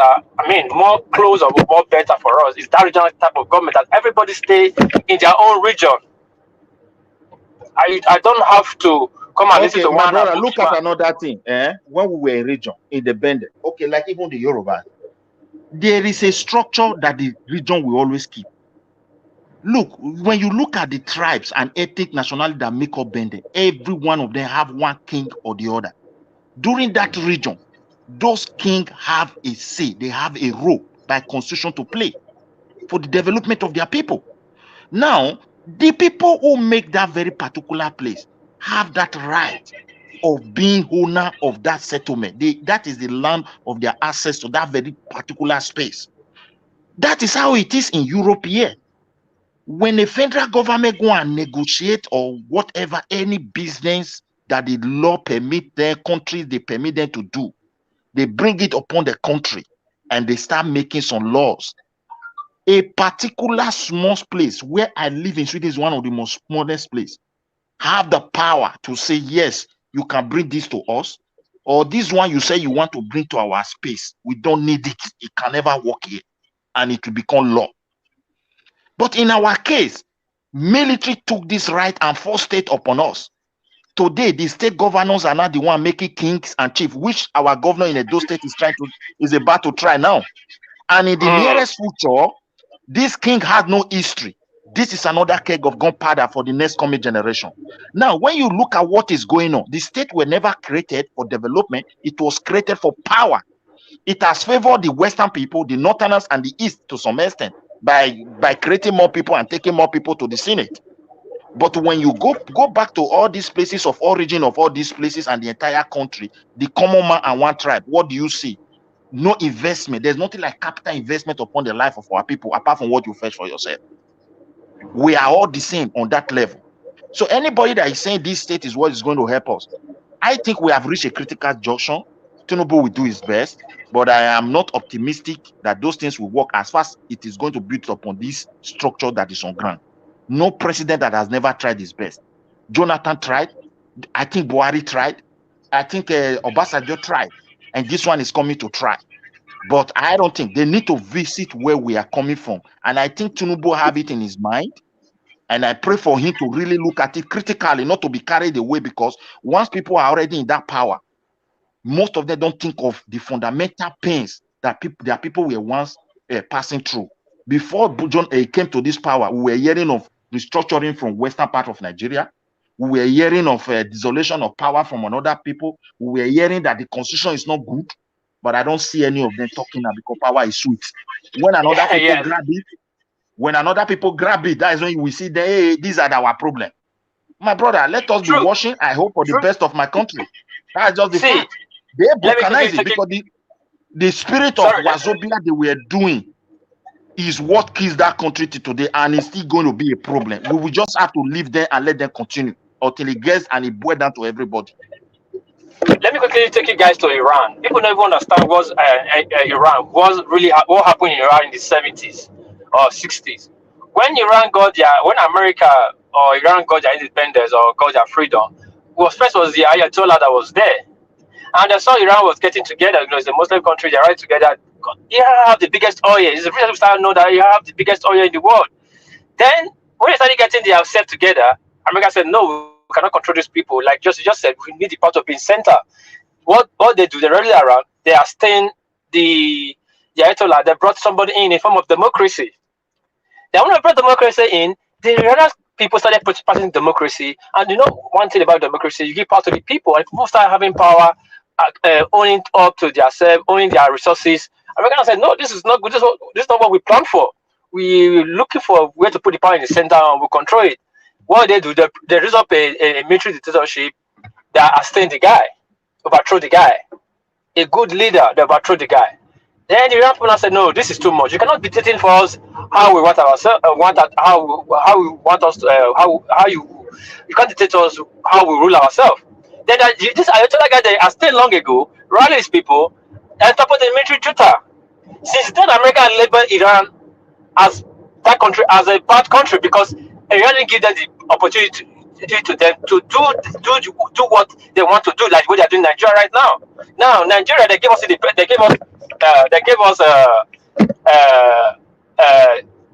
in a parliament kind of government, a regional kind of government, and they came again in disguise of civil war through Iran, took it away from us just under 3 years. Under 3 years, we were passing a regional government. We were progressing. Every region, from 3 regions became 4. Every region started developing, and they took it off just from with a military style of government. Now tell me why the military didn't return that regional government back. My brother, see, you see the problem. Our people know how to narrate the surface. When Agui was making that statement, you think the British were not with him? Yeah, they were with him now. They gave us the good passes and they took it back. When Ojukwu himself was trying to do it, you think they were not with him? All these things are all strategy for confusion. Now, when they bring it into, you see, people who designed this state, people were with Babangida. Babangida was the one who really bring a structure that's supposed to have developed that country, even educationally. The SS education is what we call gymnasium here in Sweden, where when you are leaving that upper secondary school, the school will be able to prepare you for 2 things: labor market, and at the same time, it will be able to produce you for you to further your studies. So if you are the type that want to work, you go and work and you will do perfectly. They gave it to him, but they never allowed him to invest on that practical aspect the way it's supposed to be.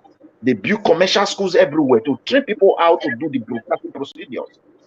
But at the same time, they knew very well that when they divide us and put us into this thing, we'll become weaker to speak truth. Now, as we have now, Nigeria is a property of whoever who is a president. As we speak, is Tinubu property. It was once the president to the west, I like to be there. Yes, it was once Buhari property. It was once Jonathan property. Once you are just there, nobody can ever, once somebody is on that seat, that can challenge them anymore. The way they structure our country, is that what they practice here? Let me give you an example. Where I live in Sweden is a small place. The government said they want to bring renewable energy. It's a policy. and they designed it. Many foreign companies came in, you know, they are investing in this energy as a global world. Now they want to build this wind turbine. They have signed all the contract on the federal level. This small community I live, they told the federal, no, you have to bring solar.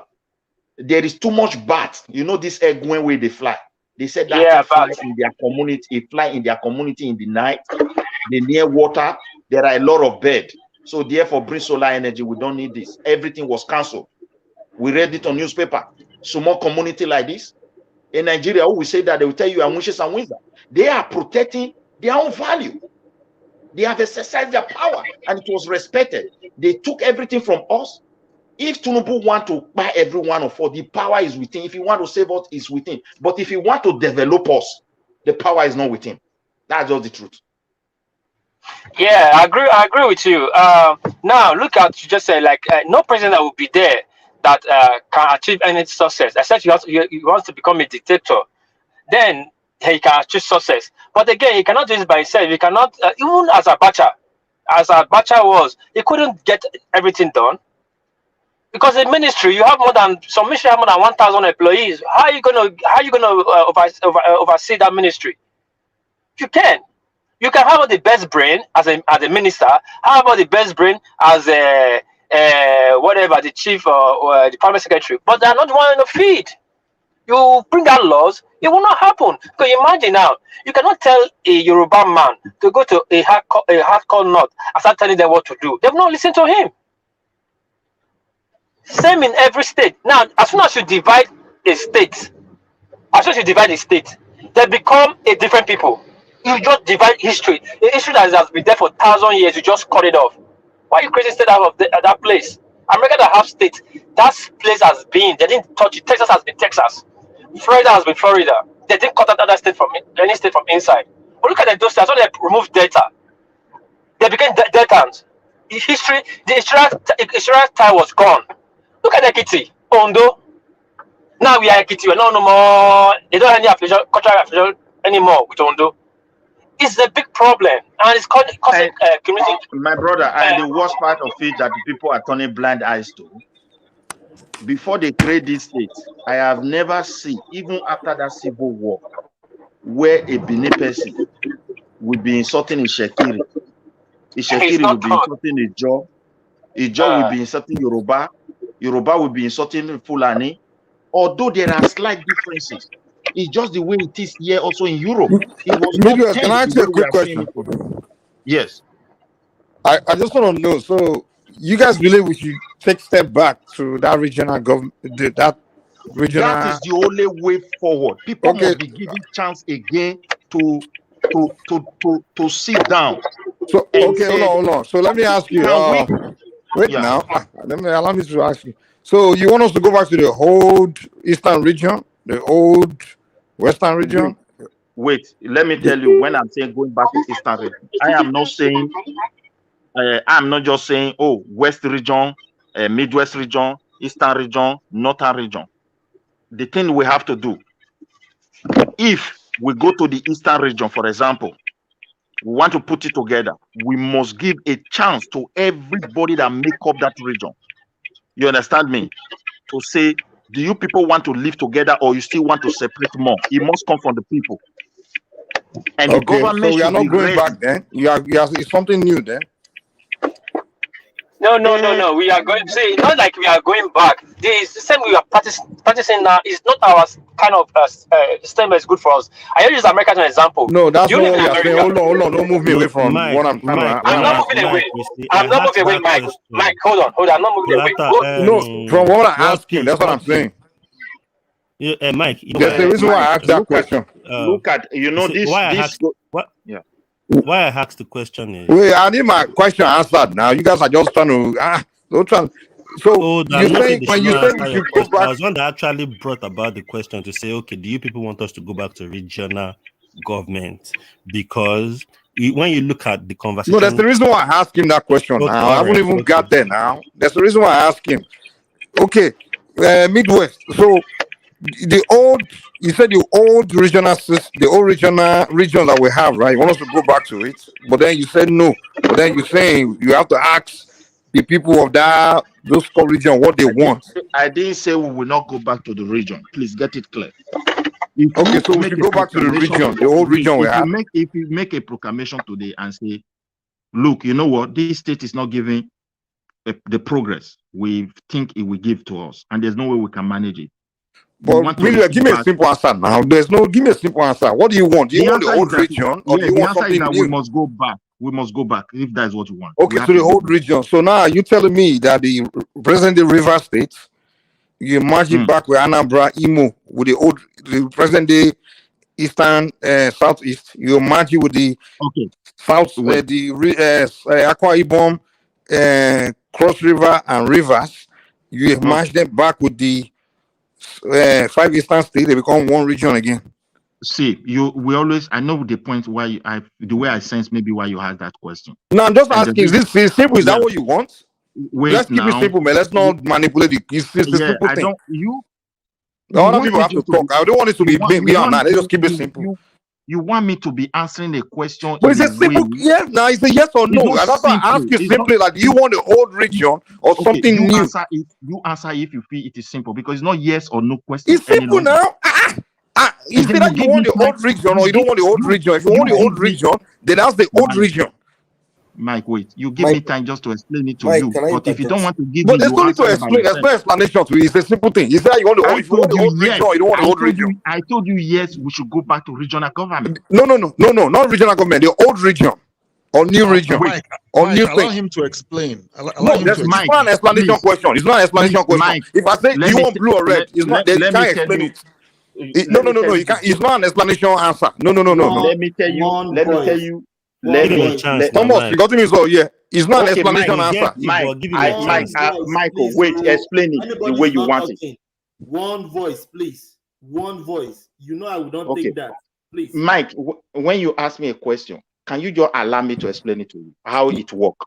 If really we I don't ask how it works. This is not an explanation answer. It is solution to a problem that we are trying to address. Sorry, Midwest, please don't make it too complicated. It says, do you want the old region or not? Yes. Okay, the old region. Now the old region means the old region means the Eastern region, the old Eastern region, which is the 5 Eastern states plus River State and Akwa Ibom and Cross River. That's the whole region. Okay, now that old region, put them together today. Okay, I would like to. Asari Dokubo is already sworn for the Igbos. So now, okay, I don't know how that work. Okay, now who will be ruling that old Eastern region? One thing you have to have in your mind is that those who Bucanize us, this was what they were trying to achieve. As Asari is insulting Igbo, Edo is insulting Yoruba, Yoruba is insulting Urobo. But one thing is very clear: what is coming for every one of us. And that one is clear. Let us continue to insult ourselves because they design it for this purpose and it's really achieving it. Then let me go back to your question you just said. Can I interject? Yeah. Can I interject you Midwest? So yeah, you can. I think I've been listening to you. That's one of the reasons why I came in. One thing you are not recognizing is old solutions do not really address problems that are in new era. Our problems have evolved. The problems we're having in this country called Nigeria, they have evolved. So we are trying to apply old mindsets, or we are trying to consider old things that have worked in the past, hoping that it will address these new problems. No, it will not. That's what Mike is telling you now. The division into states. Listen, my brother. Now, wait. Hold on. What Mike is? Hey, let me just finish. Let me just land. Tell me like. What Mike is trying to tell you is there is already divisions already. States have progressed. Some states have moved on. States like Akwa Ibom, they've moved on in terms of building their own infrastructure, building their own government, and they are already settling in. And there are some people already like Southeast now, they are fighting for another state so that they can equal other regions. I mean, other political regions when it comes to geopolitical zones. And also there is also a contention of why will the northern states have 19 states and the southern states have 17 states. that is calling that is a political imbalance. My brother, So all those things are, I and then understand.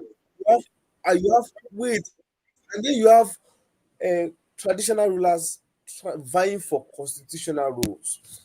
So for me, I think your approach of saying, "Oh, we should go back to regional government," will no longer work. What we can do now is to restructure that country in such a way that the states are balanced, the local governments are balanced, and the constitutional roles of every institution in that country is well spelled out. Then from there we can move on. But if you are Yeah, thinking, even in my regional brother. government, Wait, wait now. Wait. don't I agree forget with. that I the agree. people I vying agree for with you. regional government now are the ones that merged this in the first place. So we need to just move on. Not No, really wait, thinking my dear about brother. regional government. Listen, We should just listen restructure to the what I'm trying to say government, before the you. governance in that country. The purpose of All creating right then. the state was not for development. It was only for power, how to dominate.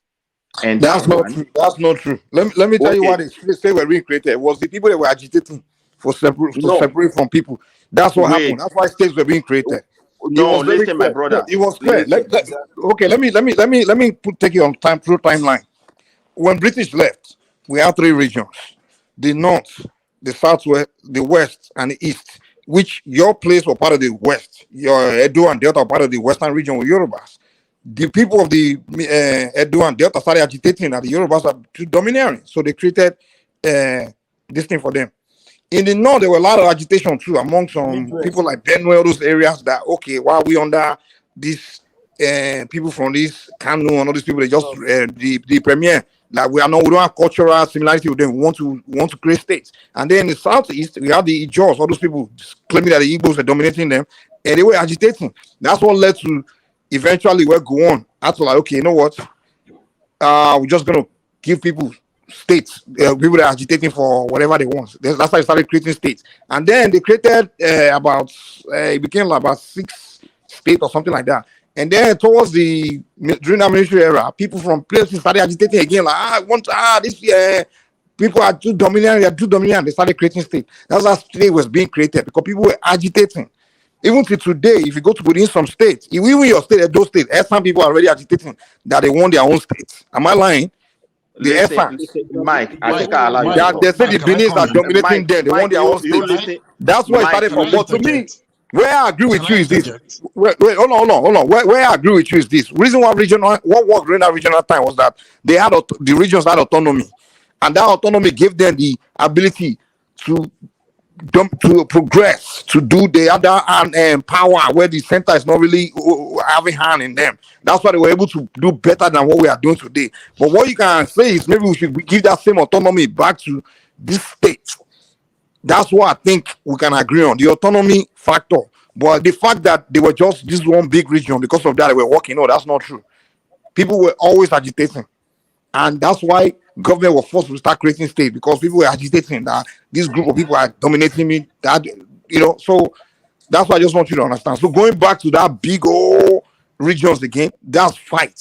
There's no way Ijo and Igbo we share the same region right now, and Igbo will be dominating them. They won't agree. So we can't go back to that same drawing of that time. It's not possible. Even the Southwest, if we stay the old Southwest now, become one states, one big state. We eliminate all these states. We have Lagos, Osun, this thing.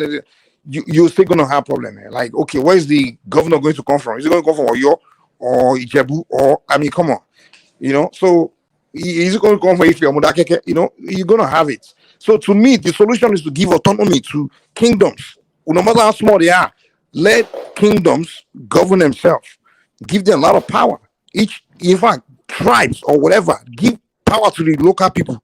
Some people say local government or whatever it is.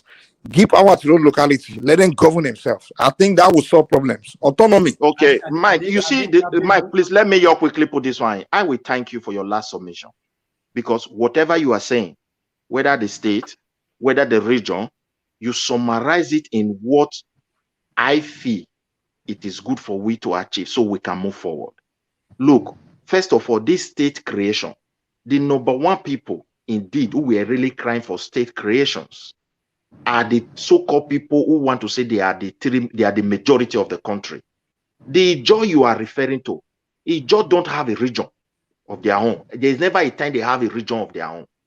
It's just like the way what you see in Benin, what you see in even some part of let me just say that region South is made up of different kingdom, different group of people who interact together the same. Some are big, some are small.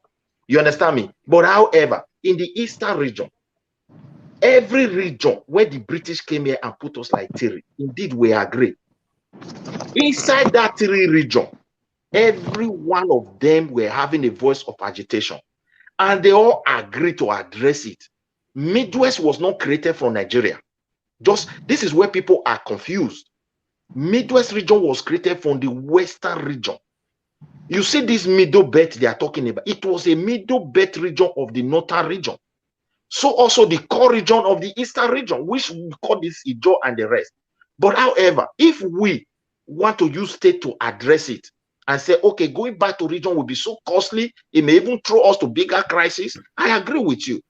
But the right of indigenous people that you have buccanized, we need to revisit it again. These people have king, they have way of life.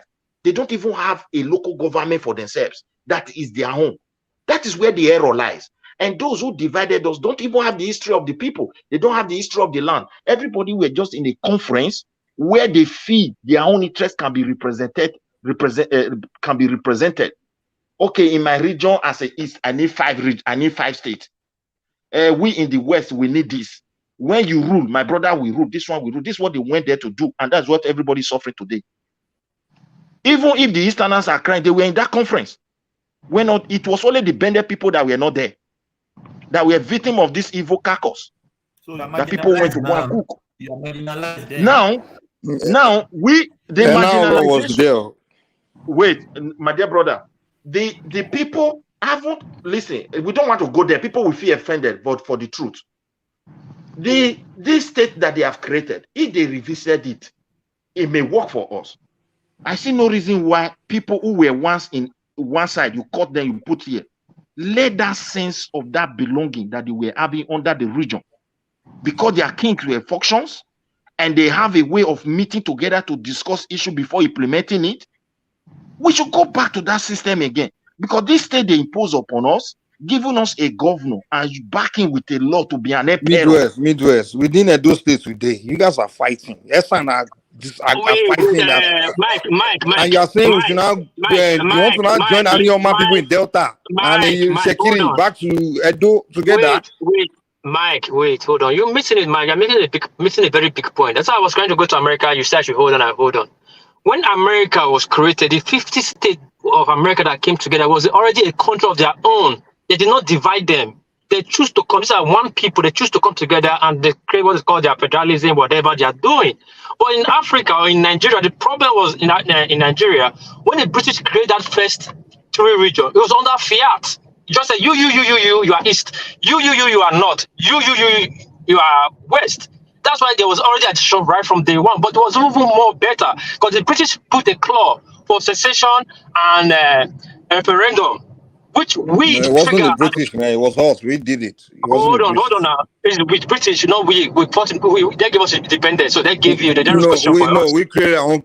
We did a lot of constitutional conference. Hold on. From the constitutional conference, that's where we create the constitution for ourselves. Mike. Hold on. Let me land, please. When we triggered the first, hold on. What is land? Yeah. When we triggered that clause, it took us years. It took us almost 30 years for in and out, before and after.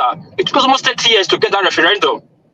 Then when we got that, before we got that referendum, people don't even know. People have thought after 1960 we got our referendum. No, we're already in court. Before 1960, around 1959 or 1957, the already won the court to grant the parliament to give the power to grant us a referendum. And 654,000 people were accredited voters that time. That's why Ondo couldn't vote and Port Harcourt couldn't vote because they were not accredited voters. So, but we've been saying it's okay. Have better than no. Let's go with what we have right now, and we got 87% of the votes. Then we were created. When they created that region, everybody had peace. And your mama was the minister then. Power was highly divided. There was peace. Everybody knows their territory. We all But treated how long equal. did the region last before it was dismantled? The region lasted till Ogurosi came in and organized it. Okay, which was how many years? Hold Just on now, couple let of me 2 land now. years. Let me land. Let me land. Let me meet your point. Like you are saying this. Every when they did that, they took us back to the problem we just trying to avoid. They start creating state. When they created state, who did they consult? You just put this is from their They didn't state. just Did create you state, are a man. It was the state? people that demanded states, man. I don't know why you No, guys keep saying. nobody demanded. You guys See, keep listen. saying the Hold on, Igbos Mike. do the Igbos are the one that present that argument the most. They will say they just divided the East. It was the Rivers people that beg to go on to divide them from the Igbos, and they let it work. Please hold on. Mike, Hold you on. are distorting history. That is not the history.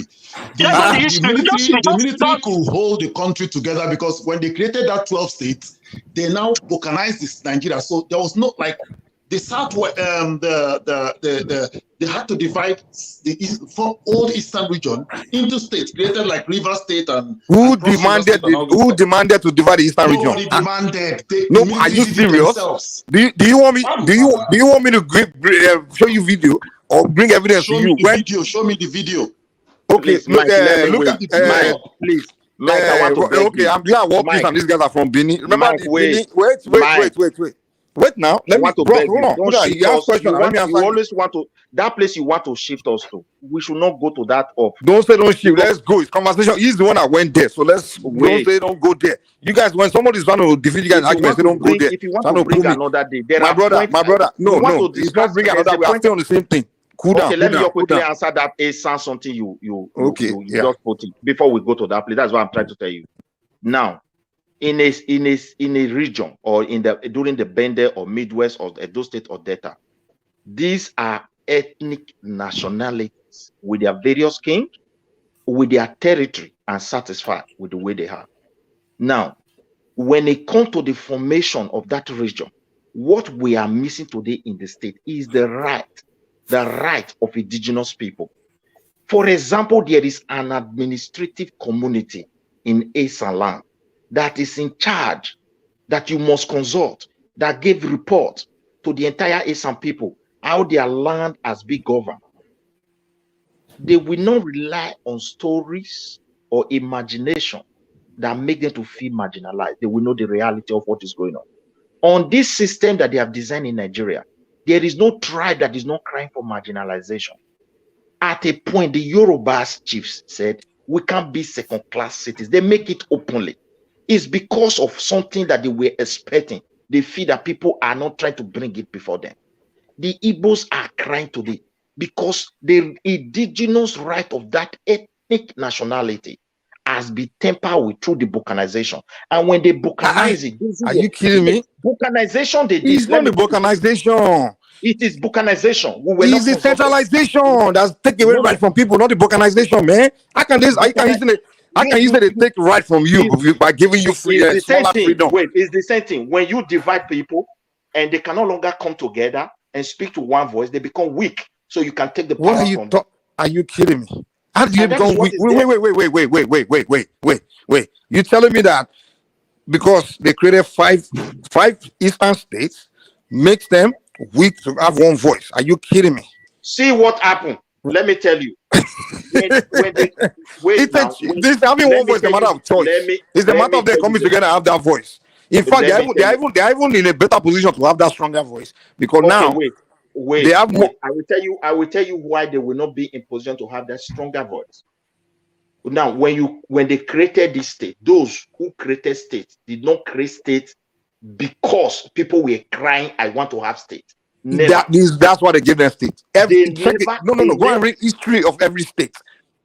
Just type in the history of this state, they will tell you. You always start from somebody started demanding, somebody felt this and felt that, and they approached the government, and then because of that, they created the state. People from the state were the one that approached. Wait. Give me a second. Just like the Southeastern, and they are begging for a sixth state now.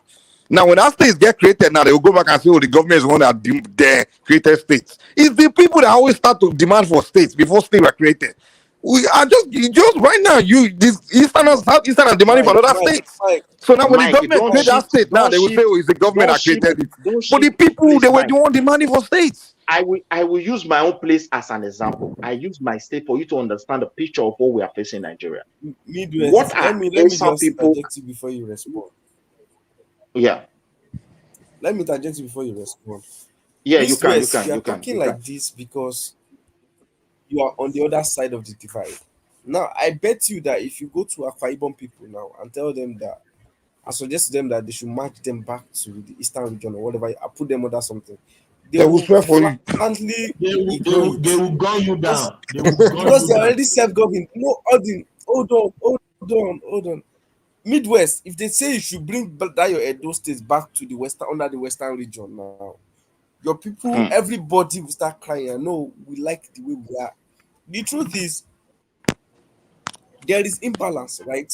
Rather than trying to say everybody come together again, the truth is the constitution of Nigeria is yet did not recognize fully the ethnic nationalities and tribes we have in Nigeria. The truth is every tribe, whether even if it's a minority tribe, they have a territory.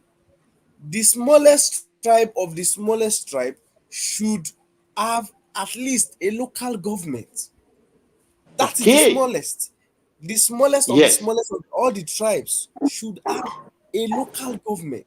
So no matter if your land, if a small minority tribe and your land is very, very small, even to the at least you should have a local government. That's the way it will start from. At least if you don't cannot have a governor that would represent you people, you should have a chairman that will represent the interest of your nationality.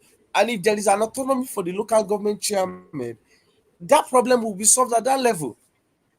Then Yeah. coming together of See, my kings, brother, thank you. You ethnic see, when nationalities you make should form state wait, government. sorry, Let him land. wait, Let him land. Let him land. So what I mean, continue. extension of kinship, extens- extension of kinship, or closer. In Nigeria there are people that have similar languages. Maybe the intonation is just a little bit different and all of that. The coming together of those territories should form a state, and by extension, larger ethnic communities where we know we feel together, we behave together, we are closer, like the bigger and should form the political region, the states region. I mean geopolitical region. Then everybody then will then because everybody will have representation like that. Then we go to the national, and the national will then represent our state assemblies, our national assemblies can also go back to have to speak for us, and everybody, the government will be well formed. So what we will need is that every role of every political position is well structured, and the autonomy of each of those political positions is well spelled out. And for instance, the issue of this federal government sending palliative to state governors, then to local government chairman, I don't like it. Normally, if it's for state local government, let it go to local government. So if it's for state government, let it go to state government. That's the way Nigeria would. If we can do that successfully, there will be peace in the land, and everybody, every local government, every constituency can grow at their pace. That's what I feel. Yeah. Okay, Not thank you, my really brother. going back to regional Thank you. government. You see, I love your submission and what Mike submitted at the point. It's almost the same thing. When I said maybe we go back to the regional government, not the state, I am referring to a situation whereby people of similar area cannot decide to come out and create an administrative system that have to be called a region. I'm not originally say because the British buccanized us into three, we must go back to that three. But however, we can still draw a line from there because within that three, even before the independent, there were already an arrangement to adjust those things and which every region has agreed upon. It's very unfortunate that in the eastern region, not people don't talk about the core region which the Nigerians or the eastern people agree upon. It was that region that they agreed to address the grievances of the southern water area, what I call the today River State, Calabar, and some area of the eastern part of Nigeria. That is a region they wanted to create. This foundation has been there. of the right of indigenous people. Just as you said, if people want to heal the wound of agitation, please, every ethnic nationality should have an administrative office. And that we address it. And it's not going to stop us not to mingle, it's not going to stop us not to move. But that very little power given to them will make them to understand that they have a right in that country.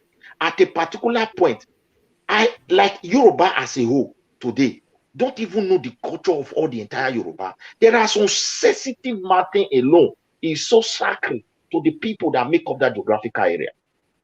But people from another party can be Yoruba. I don't even know. It can just sign paper and say, okay, they say something, they go and start bulldozing it.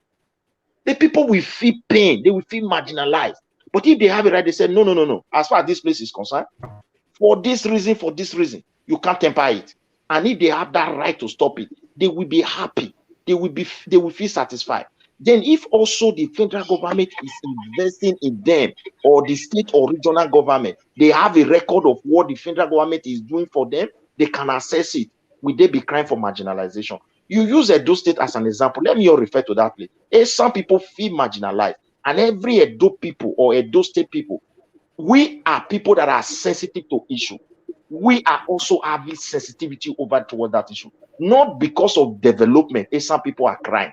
There's no development in the whole of Edo State. They are crying because their brother has never been a governor since we entered this democracy in 1999. This is what they are crying for. And it's that pain is there. For we are also viewing it. It's not that we just turn blind eyes. In politics, people will always contest. People will always cry for one thing or the other. We know that. But if I wish some people have a document or an administrative authority of their own that let them know how they are being managed, or at a point they have right to say this we don't want, they will not come and tell you if my brother is not a governor, I must die. Everybody can be governor. In America, I had somebody a question here. I said, how is America really being structured? He said, yes, on the top is majority. But as a boy that it become what? Minority right must be questioned. Do we protect these people? Do we give them right to protect themselves? By laws. In our place, nothing like that. Everything is majority and it's becoming a catastrophe. So we agree. Now you can see when we dialogue, there are points we will not come together, we will not agree. Like what Mike submitted, I agree. We must recognize these indigenous people because there is pain in the heart of everybody. That's just the truth. Thank you. Let me add this.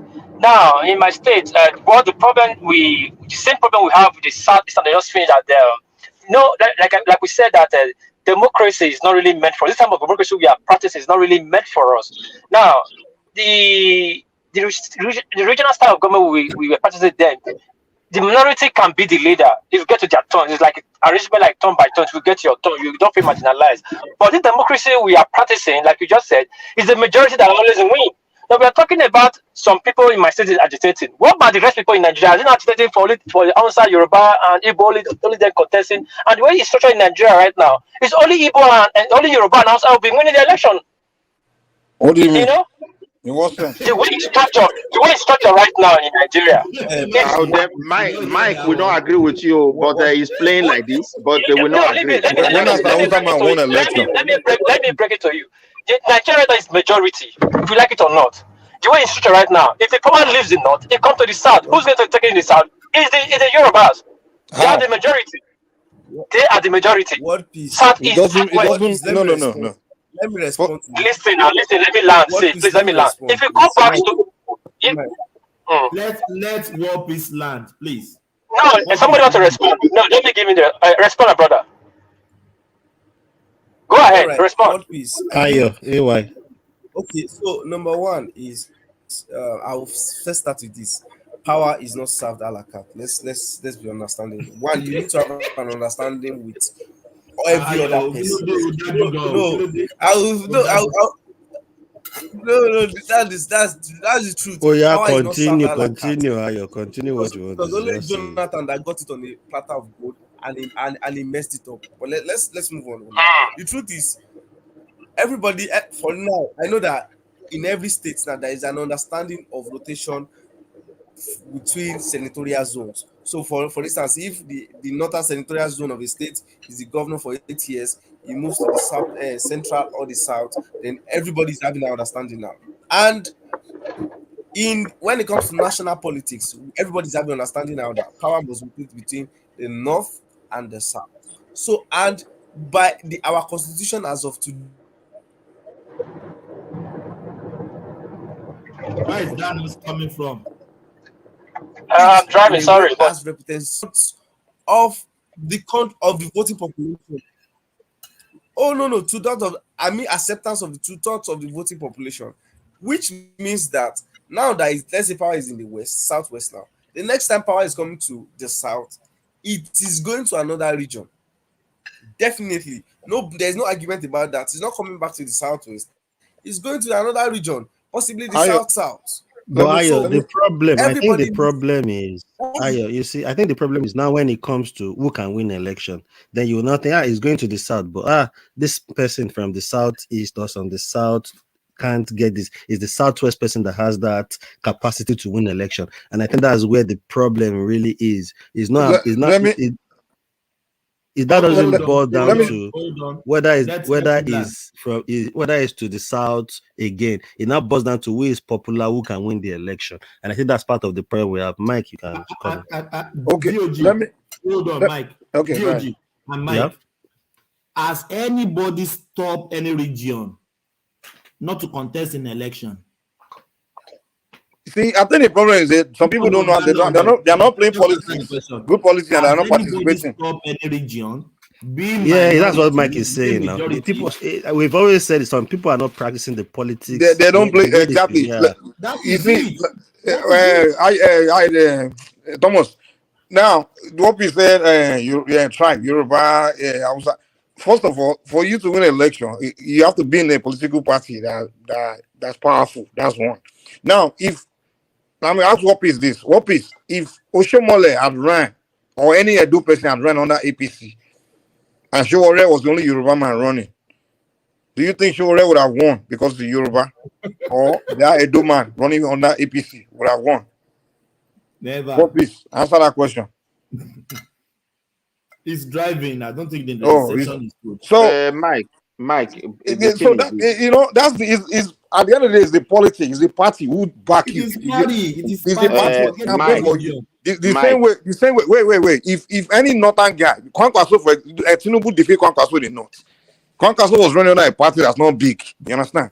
But Tinubu he's a Yoruba man. He kicked his ass in the north. Even Obi kicked Kwankwaso's ass. But though I don't think he did it in the north. Let me add this. Within the If country. APC or PDP pick a Southeasterner, are you telling me Southeasterner is not going to be the president of the nation? Exactly. So it's the party that you are on, and the people that are the people, the politics you play, the people that back you, your party members from other region, Mike, so that's how you win. It's not. It's going to be Yoruba.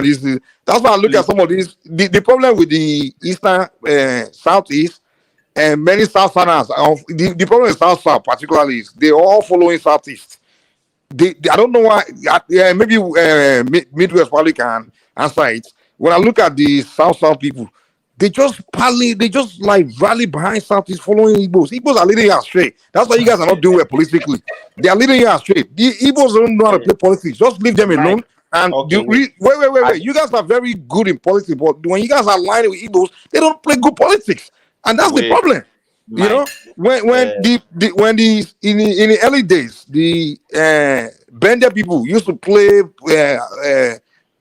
politics along the southwest, and they used to have their way. They used to have their way. I don't know what goddamn happened where the whole south are just turned against Yorubas and just Mike, they please, thinking they are Igbo. you ask a question, And that's why you guys are not doing well politically. It's not good. You answer it No, from your just own telling you opinion. like you try to answer it from your own assumption and from your own opinion. And I may be wrong, but I just think which is not playing that's making you is not true. Which is not true. Oshomole is trying to build the political ground there to align the southwest and the Edo. Well, you guys turned against him. You know? Well, go ahead, sir. We are not against. We never against Oshomole or anybody. There's a way Edo State politics play out. It's also boiled down to high level of civilization. Oshomole was brought up from nowhere. Edo State people invest. Edo don't care whether you are from South or if they invested in him, and made him the governor. Wherever it is today, he will know that Edo people, irrespective of tribe, stand for him. At a point, he also have an opposition or what that guy calls on gravity against him, working against him. That is just part of life. But thank God he never stopped and he's still moving. Now, when you look at the picture of this country today, Nigeria, as I said, with the state creation, it was only for power, but not for development. And it was these military guys who sat down. And when you come to military, it's power. And when they took decision about state, they were taking it on the basis of how to have that power, to consolidate power. It's very unfortunate that in the name of democracy, we are entering today and nobody really want to look at this issue critically. You may think a Western person, remember, as we are saying, can you explain how the power, power go to north, in the state, power go to north, it go to south. We can see it that way. In some states where people reason together and feed their brothers, they will always, try to think of this properly. But in the issue of the country as we have now, the country is on the verge of conquest. But it's thank God the power is in the south today. It doesn't mean it doesn't mean in the nearest future power will just be there only south and north. Next election after 4 years, thank God, I pray for Nigeria to still remain and peaceful and develop as a country. That does not mean a northerner person will not stand up to contest with a southerner president. So if the alignment, you don't need to pray. Nigeria will remain. You don't need to pray. Nigeria remain. Sorry, my phone keeps tripping off. I'm driving. When I just come out, I don't know what's running. Okay. What I was trying to tell Mike is this: the way Nigeria is structured politically, the majority will always win. That refers to this southwest and this north. Why? Because these are the sides that have the majority of the population. Now, did you hear my question? I heard your question. Hold on. Give me answer to my question. I'll give answer to your question. Hold on, please. What is who will win the election between Showore in AAC and Eduman in APC? Mike, hold on. I was before you ask me that question. So let me land my explanation. Then I will answer your question. Now, my point I was trying to drag out at you is this. Okay? Election is about building the kind of democracy we have. That's why at one time they said black can never be president in America. And it came to Obama in the part of gold. Now you have left Obama. It will take on that 20 years of 58% that black man as president in America because we're structured. Now, same in Nigeria. You know how the population. If the Southwest need to be president, they will align, build bridges with the North, negotiate. That is politics. Then they will get it. I was trying to answer you in those things. What's happening? Same thing that happened to this Eastern. They are waiting for the president to come to them. They are forgetting to understand this democracy. You negotiate, you build bridges. Same with the Eastern that was happening. Like, okay, it's turn by turn. It's our turn to be governor. Fine, yes, but it's democracy. Everybody have the right to contest. You go and build bridges, not bomb bridges, and you expect people to come and vote for you. That's the problem that's happening in Eastern. And they're still threatening if they don't get the governor, they will pull out of the state. Fine, go pull out. So you agree with me that it's not about your tribe. It's about how you play politics. Yes, so I was building it before you jump in. That's why I said when it comes to the way and that democracy is structure, the North and the Southwest will always win the election because you are contradicting yourself. You first say why don't you just let me land? Why just let me land? Why you feel every time a person speaking is contradicting himself? If I have population, listen, let me tell you, Mike. If I have the population and you have the population, I thought to you guy, if I rule, I give you. If you really give me, who will take it from us? No, it's the party you belong to. Okay, answer the question I asked you then. No, you answer me now first. Okay, what's you the answer question? me first, answer you. If me and you have the population, this platform, me and you have proper people, and the DOG and Major Sajoli, two of them, and I tell you, Mike, after I finish talk, you will talk. After you talk, I talk. Can two of them object us? If me and you have eight people on this panel, can they? What the hell is that? Why is that relevant to the point we are making? Okay. Let me answer you answer my own question. If Showore runs under AAC, it's a Yoruba man, right? Since you say Yoruba population, and you, Edo man, you run under APC, where you don't have population, who will win between you and Showore? You said if the Edo man had the population, right? And no. That's not what I said. Let me say it again. Since you say Yorubas have population, they will always win. And I'm telling you that Showore, Yoruba man, or let's say Prince Adewale is more Yoruba than Showore. Prince Adewale, right? He run under his SDP. and you, one piece from Edo, you run under APC. Who's going to Don't you? win? I'll stick my head on it. Adeola will win. Are you kidding me?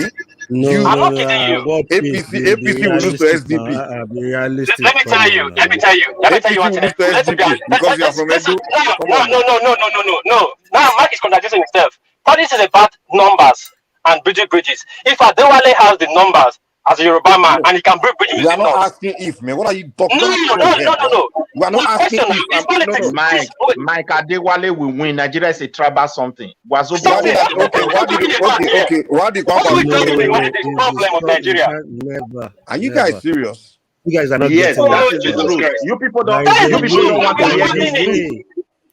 It's the Adewale structure. will be What the did one that Adewale will do in the show. last election? How did he do in Yoruba land in the last election? See, it's not bad because Tinubu was there. They have under Yoruba man. That's a lie, man. But he didn't perform more than If Obi now. What was his vote? What was the number of his vote? it's not about his number as a vote, It's that's not his really number. personal. It's because of Tinubu. Mike, No, ask them what happened. Mike, ask them what happened in 1919 between that's what I want to ask you. Showore and Okay, Buhari. what did Showore in 2019? What did Buhari defeat Showore in Yoruba land in 2019? Yeah? Exactly. It's the structure of the party. The party already had Exactly. Don't let this. Hold on. Let me tell you guys something. This is the problem we don't want to address. The elephant in the room that we always the politicians don't want us to address, but always come back. In how much we have Wazobia, forget party first, not party. Tribalism will take place first. Okay, why didn't it take place in Yoruba man, 2019? Why didn't it take let me place? tell you.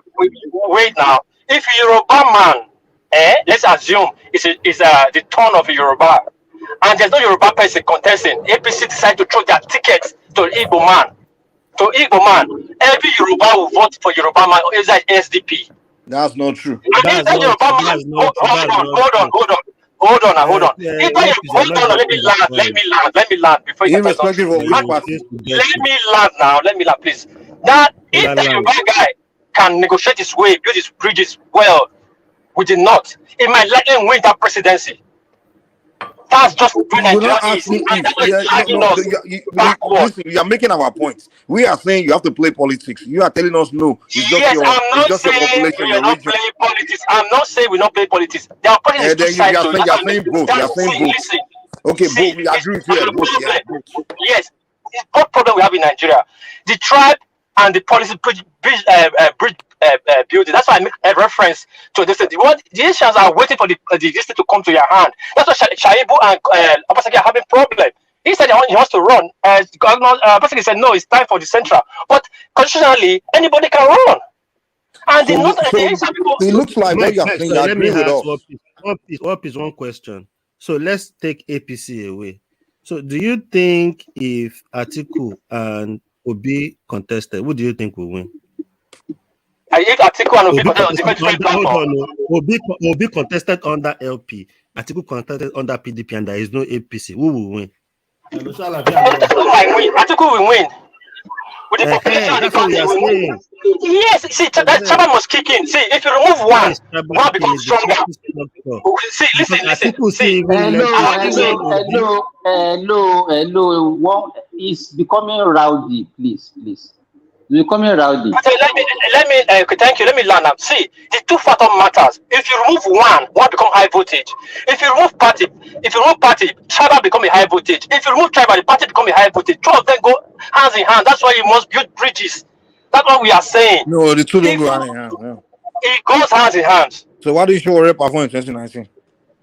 Where will he perform? Because you cannot build bridges. Because Showore cannot build bridges. Showore cannot build bridges. One. If Showore is the only Yoruba man led for Yoruba to stand for Yoruba will run. Just example was Buhari.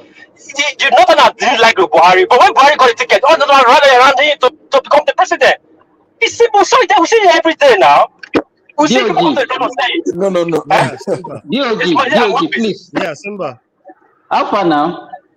I do. Everything did all right. I don't look forward to everything did okay. Yeah, it was good. Okay. Yeah, that's good.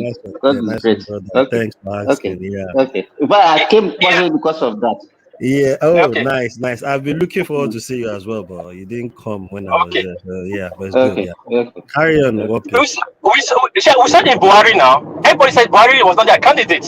Even people that Mohammed Rubada are coming to Buhari was never their candidate. But as soon as Buhari got the ticket, Tinubu gave him ticket. All the rally want to stand What behind is it that was because not true ah because ah Buhari had ah. been contesting since, and it has been. We know because he has not won now. Did he win? Did he win? He never won. 3 times never won. But when Tinubu gave him ticket, not gave him platform, the Buhari has nothing not has. been there.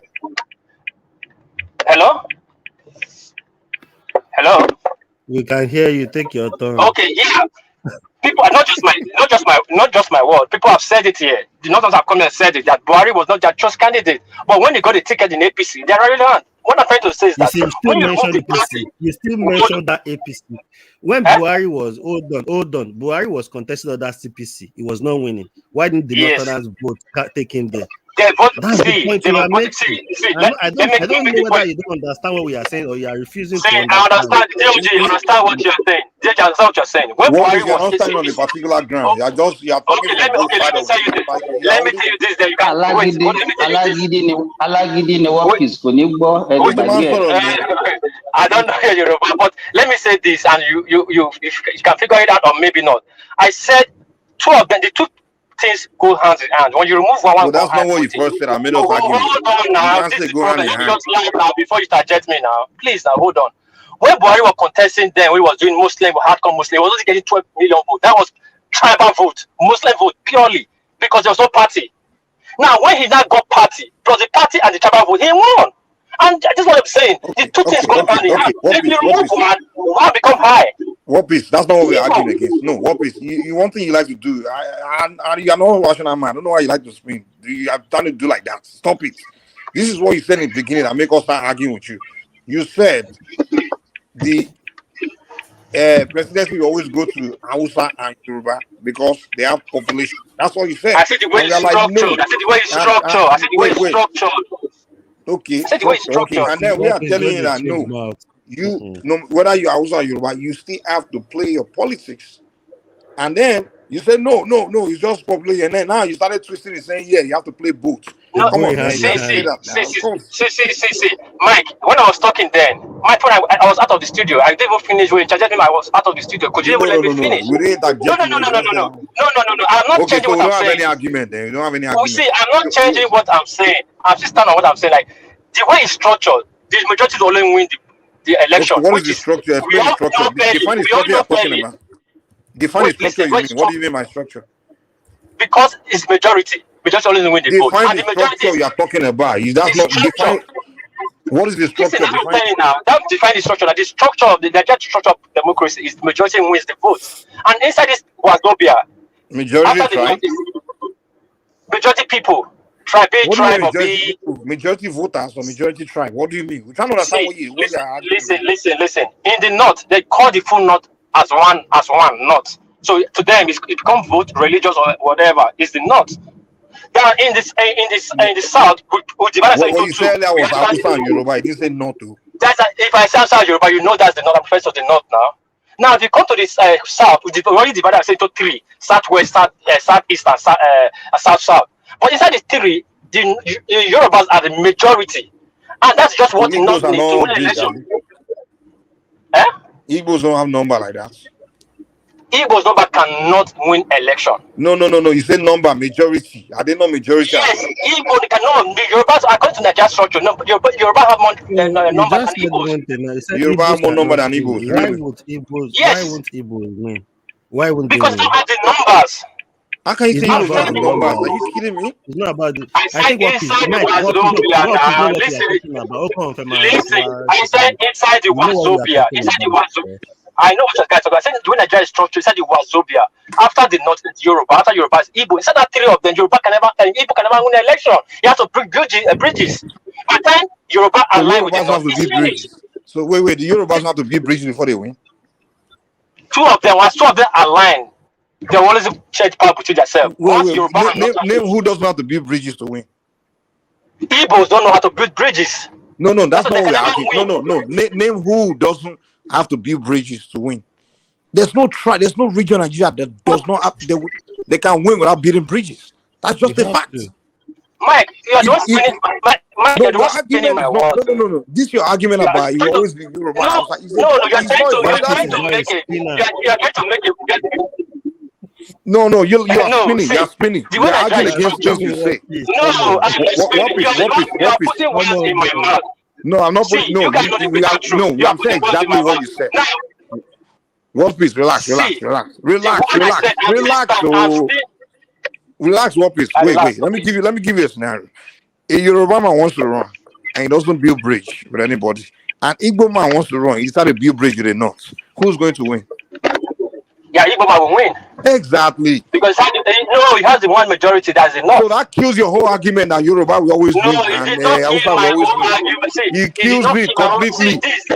This you did not kill my whole argument. That's only this is what I'm saying. You only want to take my word from the middle. I was saying I use the ASAP first, and I'm using the Igbo. I said the problem they have in this last election, they want the president to come to their lab. They don't want to build bridges. That's why I started with. And the way Nigeria is structured, the No, we're Wazobia. arguing against you saying Yoruba and Hausa will always win Hold because on, they have majority. that's what I'm saying. Now let me get to that. I made that statement. I said in the Wazobia structure, the Yoruba and Hausa will always win. And that's how. I said because they have the majority. Once one align with one, that is finished.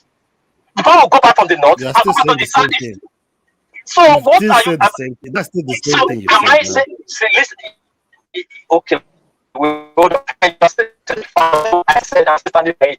I said if one I said and I use the platform as an example. I said if me and Midwest we have a panel me and you have a panelist and the remaining two is DOJ and Midwest, they don't have a say. Because when I realized the guy after I talk, you talk. That was a simple example I was making, and I make it back to the essence. Like they don't want to build Do you bridges. guys They remember want the government to 2011 go to their election? hand. What piece? Wait, do you remember 2011 election between Jonathan and Buhari? Jonathan built bridge across. He's a minority guy from Ijo. He built bridge across the south, the southeast, and the southwest, and he defeated Buhari. So Jonathan is from Ijo. Buhari is from the north, the entire big north. Wait, my brother. Jonathan, if Jonathan contests again today, will he have that popularity he got then? Forget that's not the argument here. We are saying What? you guys are telling us about if you must come from this state, you are from this, and I'm telling you, giving you a time. It's time where a guy from minority tribe, because he played good politics, he built But bridges, Mike, you should start from where you started. You said the South and he was under a party. He was under a party, a big party. And remember, my argument is that it depends on your political party and also how you play your bridge building, you your said politics. you don't know why That's what will determine how you win it. That's how you determine how you win. The area I wanted to speak to, you said the South people are allying with the East. I don't know what you mean by this. Today, now. I don't know. This is the area I want to talk about, because this power you are talking about in Benin will make parable. Somebody where you see tortoise carry is happy, but the tortoise is not happy. The truth of the matter is this: you see this power vacuum.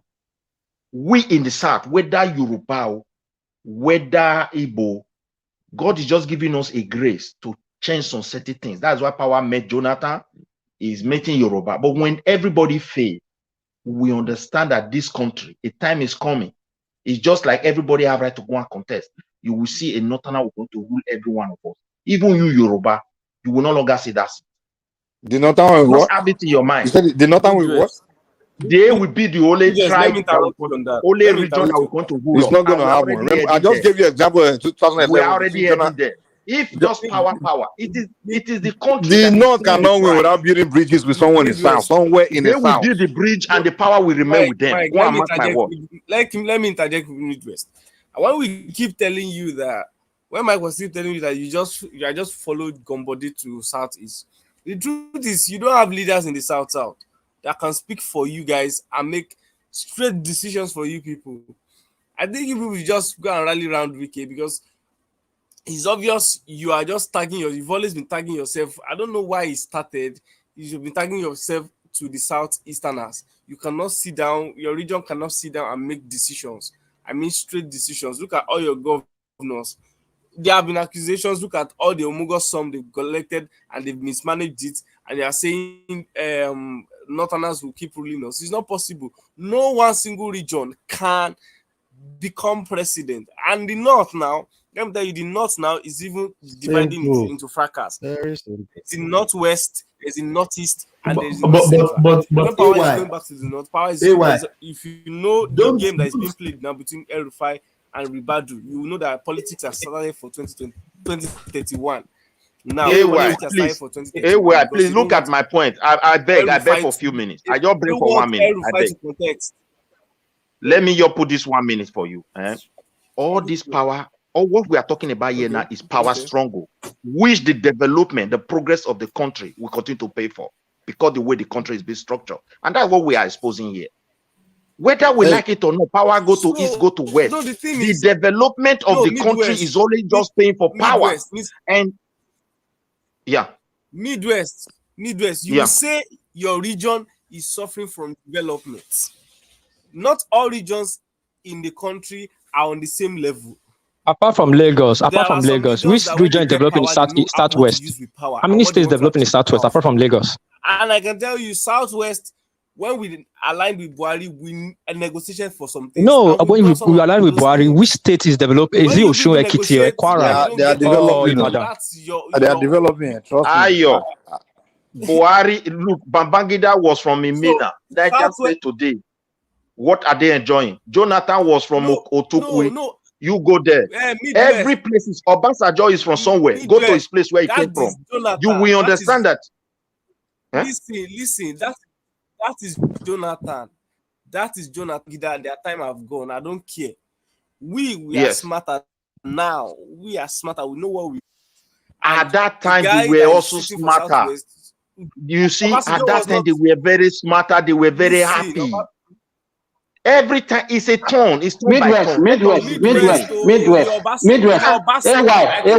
I think your AY. Let me give Midwest an example. Doing rubbish in terms of governance. The truth is, there are people that know when they get power, regions when they get power, they know how to consolidate power and they know how to use power to transform their own region, the development of the region.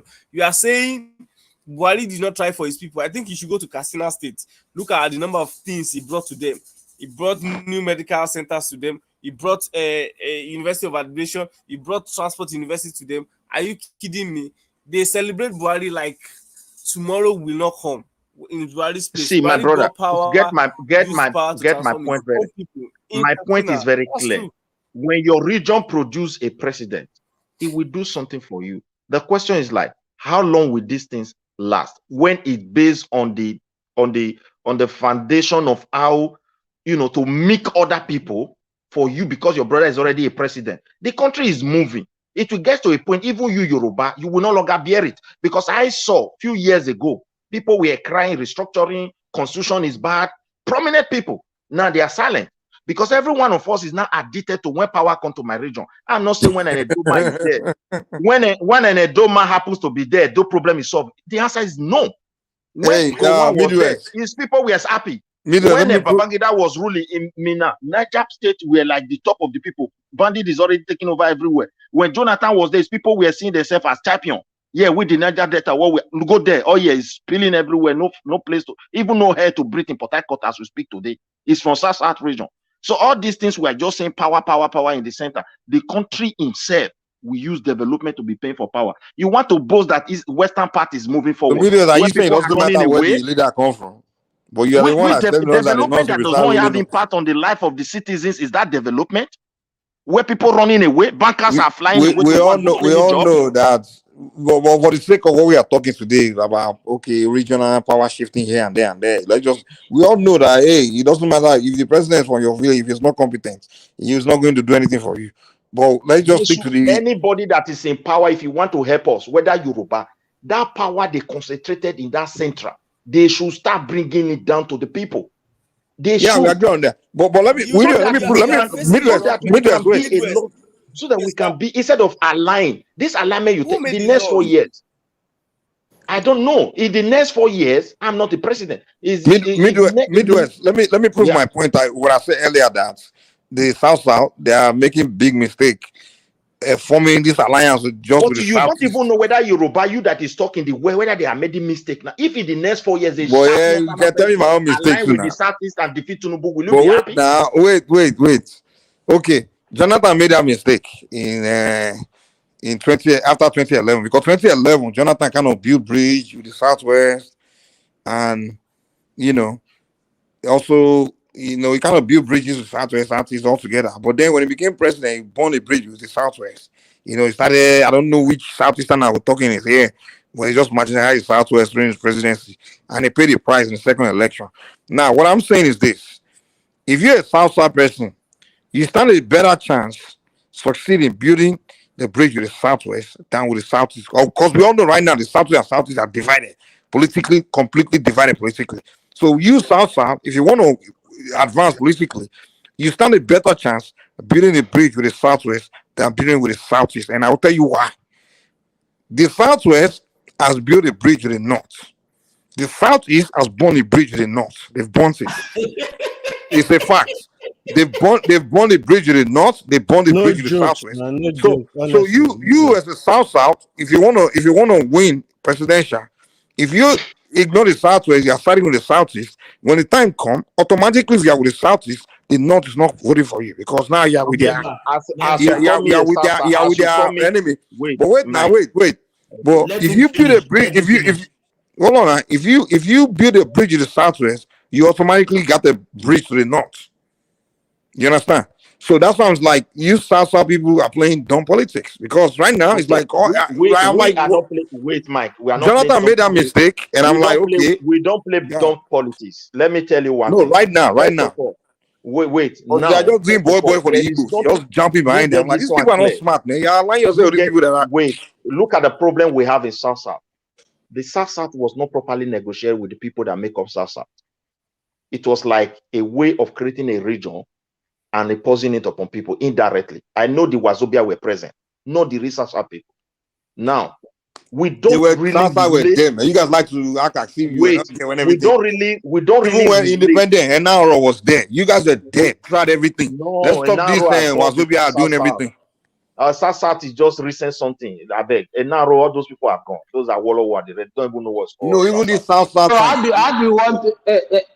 Let us ask him. How do you want? So how do you want South to be structured? Tell us. You see what is going on, my brother. You see the people of South South. If you look at what they are still crying for, majority are crying for resources control. They are not saying they don't want Nigeria. When you look at the South South ethnic nationality, you hardly see somebody to say break Nigeria, let Nigeria scatter from South South. That makes us a difference between the South East. They have a group. Every agitator in the South South is always for resources. We want to also have a say in what belongs to us. No, you cannot merge us together and say, oh, What you are saying is different from. We are talking about politics now. yes, You are talking about structure. Midwest. You know the way the way you behave. Yes, we are not talking about resource control. We are talking politics now. Yes, politics now. You know you only flip around. You flip around. And that's why people don't get your points. You let me. We are talking about politics. It's not about land. You interject. Okay, continue. I've been listening to you. I've never interjected you since you have been talking. Midwest, listen to me. I've not interjected you. I've been on this platform for more than 30 minutes. I've not interjected. This is the first time because I've been listening to you and I've not been able to make any point from what you have been saying since. Yeah, my point is this: the South South is just a name. It doesn't exist. It doesn't put the people together. They don't even have a place where they meet and reason as South South. So how are they region? The west part you're talking about have a place they meet. There is a way they draw a line. What connects? And so you cannot meet. Why can't you meet? So what is now your problem? You listen to me. It's just like a kind of you create something, but you never let these people have a structure how they should meet and discuss things that way. You create NDCC for them. You are jacking with Senate majority for in the name of Wazobia. They don't have a say. Anything coming to them, people then know the way to do it. What are you giving to them? And the people are not united. They insult themselves. They are even more divided. And it's playing your game. Why are you doing that? Why are you doing that for yourself? Don't think it go. Look, the politics where I want to go is this. The politics I want to talk about. Wait, my brother, let me just run this one up. The voting you are talking about. Calm down. Midwest. The leaders are united. You may say the people. The leaders themselves, they do meet. The South leaders. Okay, even in this election, when this guy emerged, probably emerged as Senate president, He lobbied all the South states. He met all the leaders. So I don't understand what you are trying to say. You might say the people, but the leaders in the region, they do meet. Yeah, Akpabio becoming a Senate, I'm not against that for being from South. No, I'm just telling you that they do meet the leaders. You may say the people. See with the danger in it. When the leader meet, the goal of their meeting is only for them themselves alone. Occasionally, within the leadership, they are so divided. The people don't see what is called Sasa, the entire Sasa people. You don't see it. So now when you look at the North, they may be divided, but there is a line that connects them as a northern people. They have once. What is that line? What is that line? What is the one line? religion? Secondly, they have once existed as a northern people. So the South are they not Christians? The South has never existed as a region. No, what I'm saying, you said religion connected. Under any administration, the Western why part. Can't religion? Wait, Midwest. Oh God. You said Midwest, you don't want to listen to my point. You ask me a question, but you don't agree with me. The West the North is not one. It's not true. They are divided by APC and PDP, and also you can say it's not central, which are Kwara, Kogi, Benue. I'm sorry, Benue. All those places. They are not the same line with Kanu, Sokoto, Plateau. They are not. Even Taraba. Yeah. Look at even the way they voted this last election, sir. It's almost like every candidate won in the North, took part of the North. Why not see 3 states in the North? Today, Michael, we have Tinubu took some states in the North. So why are you talking about the North is one like that? Mike, we have Tinubu as a president now. Are we really putting pressure on Tinubu to say, look, my brother, bring this power down?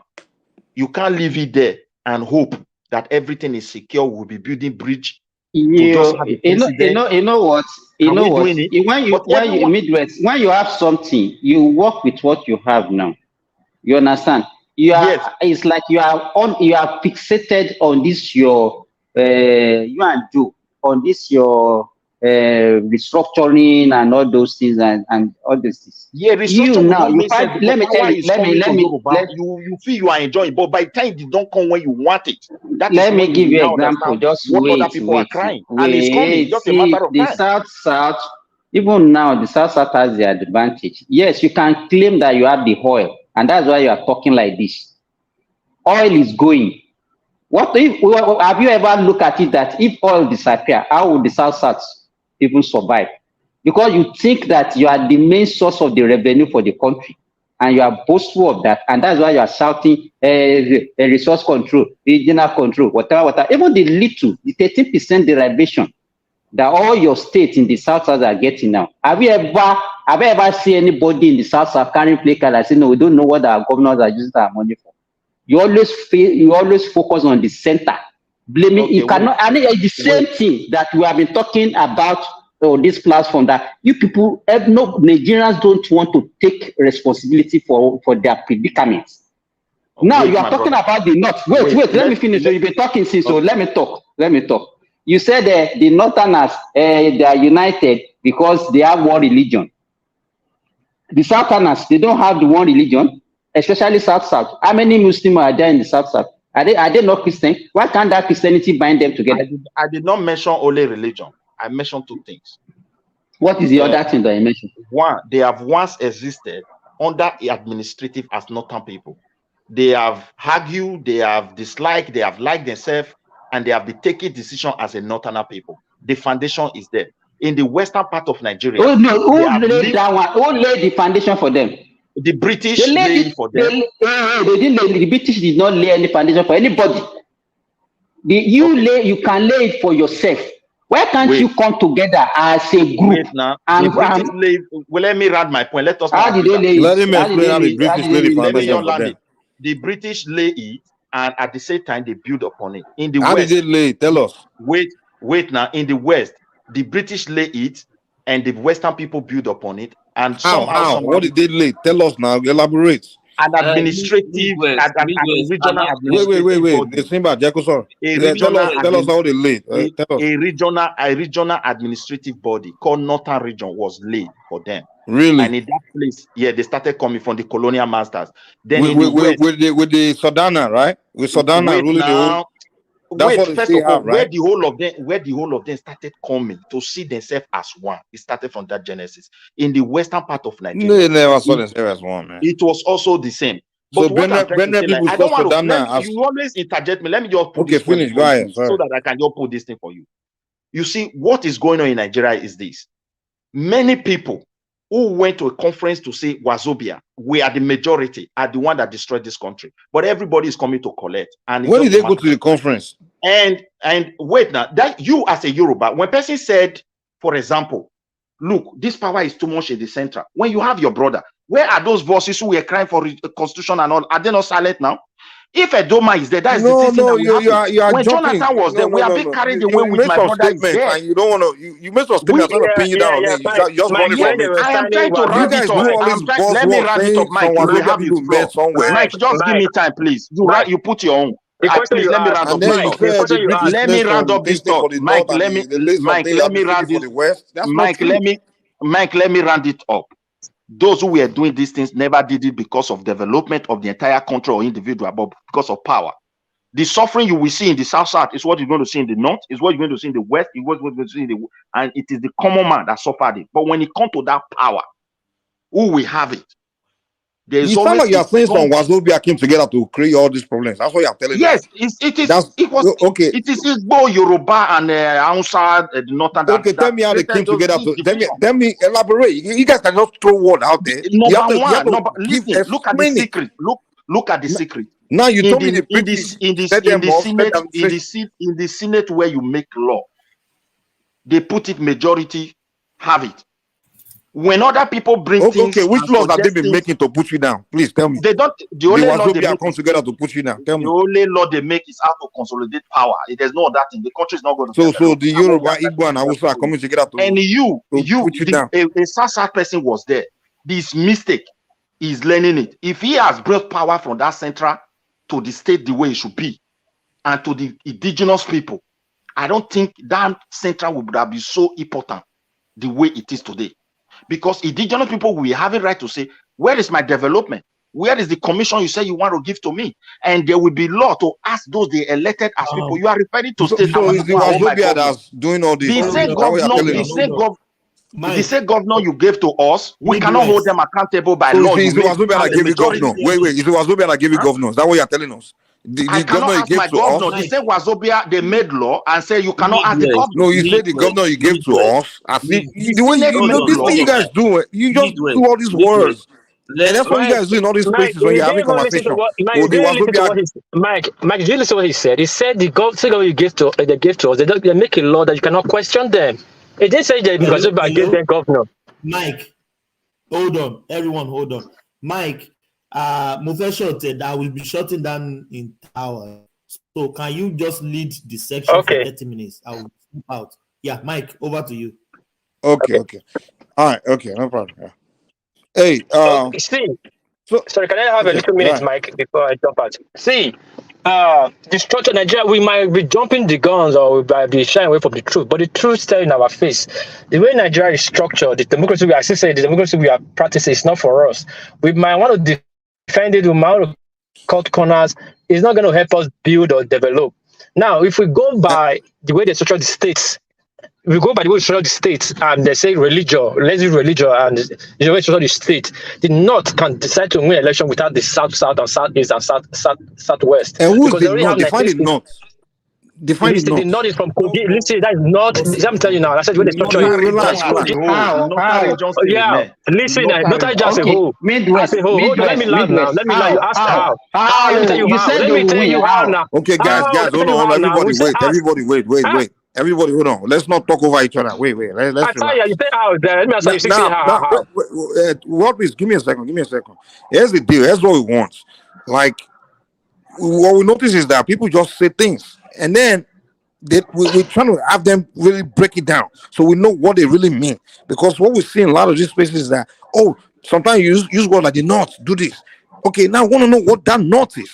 You know, things like words like they want to get to the gritty of it, to the root of all these words that you guys use and all these terms that you use. That's why we're asking this question. And when we ask you, please just be precise and explain it. Yeah, let me tell you. wait, give me a second. What we notice is that when I ask you this question, you jump to something else. You're trying to run away from it. We don't like that, man. Come on. Okay, Explain when you what ask we're question, asking. you give person the time to explain. Now, when I said the way the Nigeria is structure and the system to religion, they not always win, and they ask me how. Let me say how they say No, we how, said the north. how What's the north? No, I ask you, what is that the north? northern region, the northern states. We have northern state that you Okay, call the it 19 northern states. state. I said it for the 19 northern state, and if you add Abuja to it, you become 20. If they go by 20. that, they Okay. will win. They will win. They don't need the Really? remaining 17. Based on Yeah, what? if they Because what? They are united. They are I one. say you would see like you don't tell my English. I say they want to go on religion So you ground. can win election in Nigeria by winning in 2026. Is that what you are saying? If somebody win 20 states, what's left for the state for him to win?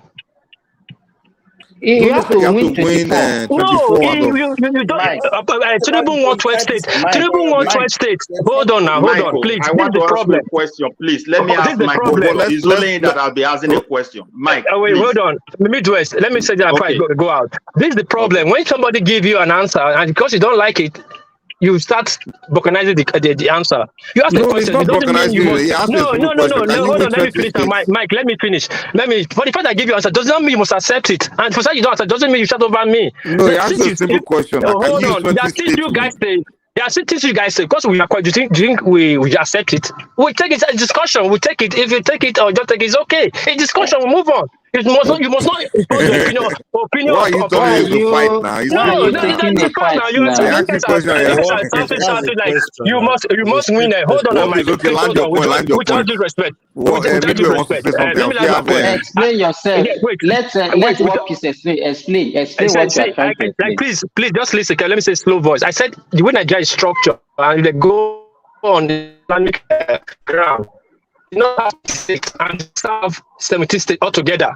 They If they cannot. go by that, I didn't say it will happen, but if they go by that, by logically, they can win election. They don't need us. But if we win 20 states, what do you need again to win? Now, if that structure we feel is not nice, we have the right to say that there is no structure where it's fair enough for everybody to say that. Simple. And I rest my case. Can you go Okay. on? Mike, The Mike, north. I Okay. wanted to ask Midway, you a question, before you Mike, come in, please. before you come in, the north is not monolith. It's not one ethnic group of people. Because the northern can make the same argument say the south. So we need to get that put that in perspective because the north include Kwara, which are largely Yorubas, Kogi, include Benue, even in the core north, you have Canary. I mean, it's just not just one people that we just describe as this boogeyman coming after us all south. So let's get that straight. Okay, go ahead, Midwest. Network. Hello? Midwest. Okay. Is that my network? US, Hello? yeah, we can hear you. Go ahead. Okay, Mike, look, let us use brotherly mind. You see, what I discover from you people in the West now, particularly the youth, when somebody disagree with you people, you quickly switch it to that division between you and the Igbos that is becoming so pronounced. Oh, they are taking side. We are not seeing Nigeria like take side of tribe now. But what we are saying is this: if the power is in the south, now because power is in Yoruba person, it means it's not in the west, it's in the south, according to the structure on ground. Let those people try their best to take a breath and ask themselves a question. What is really the problem of this country? Because that power they put in central there, if they don't bring it down, everybody is coming to be on the same page. This is what we are trying to put before you. Let me ask you a question. If a northerner person contest in the next 4 years, and that northerner person is able to convince Igbos to form an alliance with them, carry the Sasa, do you think a Yoruba man will remain in that position? No. Okay, and if another election is coming, they are able to play the way the Yorubas now feel that, these people are no longer supporting us with anger. Let me also support another note. Will the power come to start again? And when you look at the power is consuming the progress of the country. This is what we are speaking to.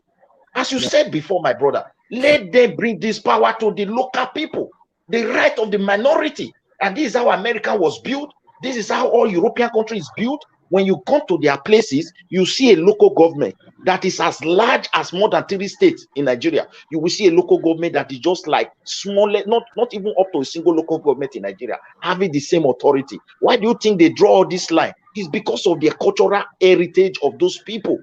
from foundation. So please, it is our time, whether a Yoruba is there, a Sasat man was there, like when Jonathan was there. If he has did the needful, as you said before, he cut off with the West, and that was very pronounced, and that is why he fought. If he has brought that power down, we all would have been enjoying it today. I tell you, this state you are talking about, they gave I should go and hold my governor. Do you know how many people that have protested? Do you know how many cases individual have against my governor? When you go to court, the court cannot wait. Even the FCC don't even have power to question my governor. What can I do? Okay, there is nothing. Okay, Midwest, let's definitely yes, but yes, so please don't be putting it as tribe. Benin is aligned with Igbo. They want to come and fight you. We are not after that at all. Yes, before you go, give me a second. That is okay. That is why I refer to that South. We are not the type who say break Nigeria or kill Yoruba or kill Igbo, kill this one. No, don't put us in that page. Okay, we say things in a different way. Okay, yes, before you go, let me just say this real quick. Midwest, let me tell you the reality. You see that looking at Nigeria from north versus south. There's not one united, no one united south. We don't Yoruba people don't me. I would say me. I don't look at it like that anymore. There's no more north versus south. It's just who aligns with me is who I rock with. There's no one group of Satanas because we're never one Satana people in the first place. It never happened before throughout Nigerian history. So I don't know when people say power to north come to the south. I say south we are one united people, one people group of.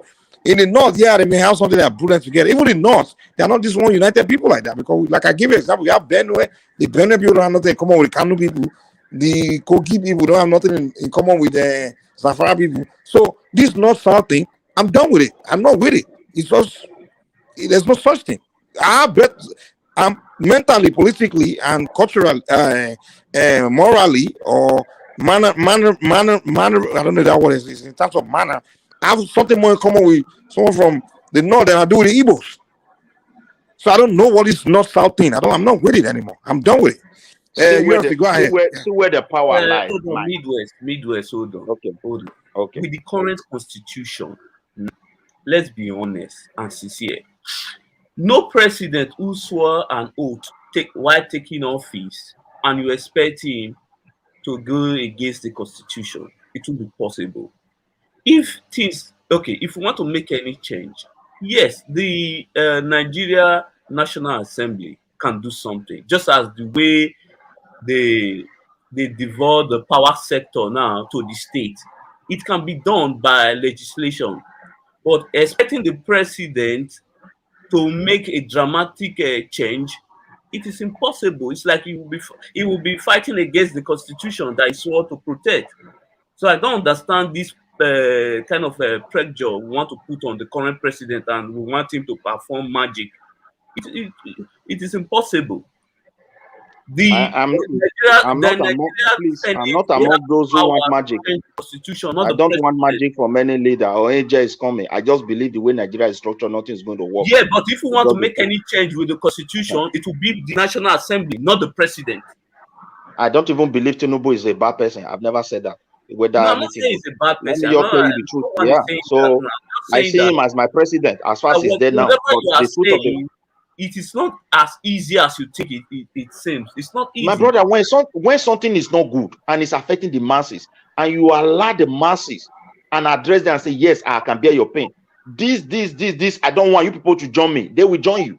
Because now the president want to, as somebody said, he want to give some money to the state to alleviate the pain, which is a very good sign. Do you know how much Buhari pumped to these state governors? What impact is he having in the life of their people? Because me and you didn't ask our governor what he's spending. What are you saying? Do you know how many cases my governor is having in the court? That they cannot even open the house? Midwest. So blaming the center is not the case here. We should blame our local leaders. My brother, there should be executive. There should be executive power. There should be executive power with this money that will tell the governor that all of them is subject to external auditor. And see whether this money will not go to the people. Our people don't even know their right and who to turn to. And that is why we see Every Nigerian is always saying, the president, the president. And I'm always saying there is a reason you vote a local government chairman. There is a reason you have an honorable for your constituency in federal level, a senator. But because all these people, they don't even know they are right, they can't question these people. These people get allowance for everything, and the money they still allocate to them to go and use for their constituency, they still embezzle it. I can tell you several people that I know, I won't mention their name, that even the money they give them for their constituency, upon the wardrobe allowance, newspaper allowance, petrol allowance, everything, furniture allowance that they get, they will still take all that money that is meant for the constituency. They're in their constituency, that people suffering for water. Wait, my brother, if you have that kind of person in your state, then you now approach peaceful demonstration, which is the right of every citizen. That is good. Saying peaceful. Let me tell you what I'm saying. Then wait now, and another one after that. Please let me run this one. This one is very important. Wait, and you approach the court of law. The same people who gave him all these resources, they are there to protect him. What will you do? Hold on. It's not even about the law. It's not even about the law protecting him. It's because what I'm trying to say, our people don't even know they are right. And that's what I'm saying. The federal government, they don't know the pressure on them. They need to start educating people, the masses themselves, what to do. Because number one, in a man that has won under a party, is a senator or an honorable federal constituency, then he came to his constituency. They've given him money, they've paid the salary, paid all the allowance, give him car, give him everything. He's buying property everywhere. The little money they give you your constituency, instead of you to go and look for, what are these people suffering for? You know what they do? They call party meeting, cook food, envelope 10,000, 20,000. The people they will give 20,000, the people they will give 10,000 to. The party member, they will give them money, because those party members too, they are stupid. Everybody go eat, honorable, my son is going to school, we don't have money. He will still give them a little bit extra, but they don't know those tokens they are taking is not even enough. And other people in the constituency that are not party member, that just came and vote, are not even benefiting anything from this person. So I think our people don't even know their rights in the first place. And the government start educating people. I don't know. You look at it from this way. If I know my right, we live in advanced country, most of us here, and someone, step on that right, what do? You approach the authority of the law. Someone treated me like this, and I want to make sure he got punished, or maybe they have to pay for it or something of that nature. How many of these people have this information that I have? I'm coming. If I did have things to do with you don't even allow me to land, I wouldn't have known. Let me land this point for you. In the Western world where we live, you will approach the court, isn't it? Because the court is there for you. The law is there. The law is be practiced. Now, someone is my leader. They gave him money to build school. He pocketed the money, and I approach the court of the law. Those who made the same law, who gave him money, they are together as a tribe. They see him as one of them. They protect him with that power. What can a common man like me do again? You're talking that people don't know. Why don't they know what is going on? They don't have a place to cry to because of this power that they gave to only one place on top. We are here. And this is what I'm saying. Someone is saying, I am here about court. This thing shouldn't even get to court. What I'm talking about, maybe just try to understand what I'm saying. What I'm talking, it shouldn't even get to court. What I'm saying is, I think it's high time the federal government starts making all these people accountable for the resources they are giving them, all the money given to them to do what they need to do. And they need to start educating people generally what your chairman should be doing for you. Because some of these people, you can't even, if you don't know them, you can't even go to the office and say, I want to see my chairman. You can see my MP. I can have my MP's number. I live in the UK. If I have issues and I go to my MP, he will have my number. We will communicate. If I call him, he know who is calling. We will talk about what I'm discussing with him, and he will fight for it and make sure, something is done about it. Can you do that with your own? How many people have access to their federal honorable or senator? Can they even enter their house? They will move right around. See, my brother, the government can't be dishing out all this money to these people. If you do that, all the allowances, and still not make them accountable for it. Yeah, this is what I am trying to say here, that power they give to the central, he has created two tribes in Nigeria. The common masses that is suffering, and those who manage to cross to that power on top. The ones on top have made law to protect themselves. If the law cannot penetrate them, what else? Whom are we going to cry? We can't take laws into our hand. We can't say buy this one, buy that one. Yes, we can organize a peaceful demonstration. And can we just go to street? The few things where they still built for us, make we go to burn them. We can't do that. It is the law that protect people. This is what we are saying. That the whole power is just only on top of that federal, and everybody is fighting for it. Now it has divided us. The common man is busy insulting some. This one is Yoruba. You insult hell out of all Yoruba race. Why that your own tribe that is insulting Yoruba? Your brothers on top are with the Yoruba leaders on top. They are now already one tribe. You want to hurt him. The same Yoruba will go and protect that your brother. It doesn't care. It's not from his tribe. I don't know whether you understand. We are just there on top until they bring that power down so that we can be having chance to add those who we elected on the grassroots. And what is this power? Can you define this power you're talking about? Progress. We are not going to define this power you're talking about so we understand what you mean. The power is the people authorities who can influence everything, anything they can. This is what I'm speaking to. So you want the power for the people to be able to influence things. I want a situation where people on ground, the king, the small tribe, the small kingdom that we once recognized should be having an institution where the people can cry to and make a law to back it, that when they make this request, you must address it. If you don't address it, they become an unpunishable offense, being a leader. Okay. This is what we want. But you have local elected officials now. I mean, my brother, so the way they design the local, see, they were in trouble.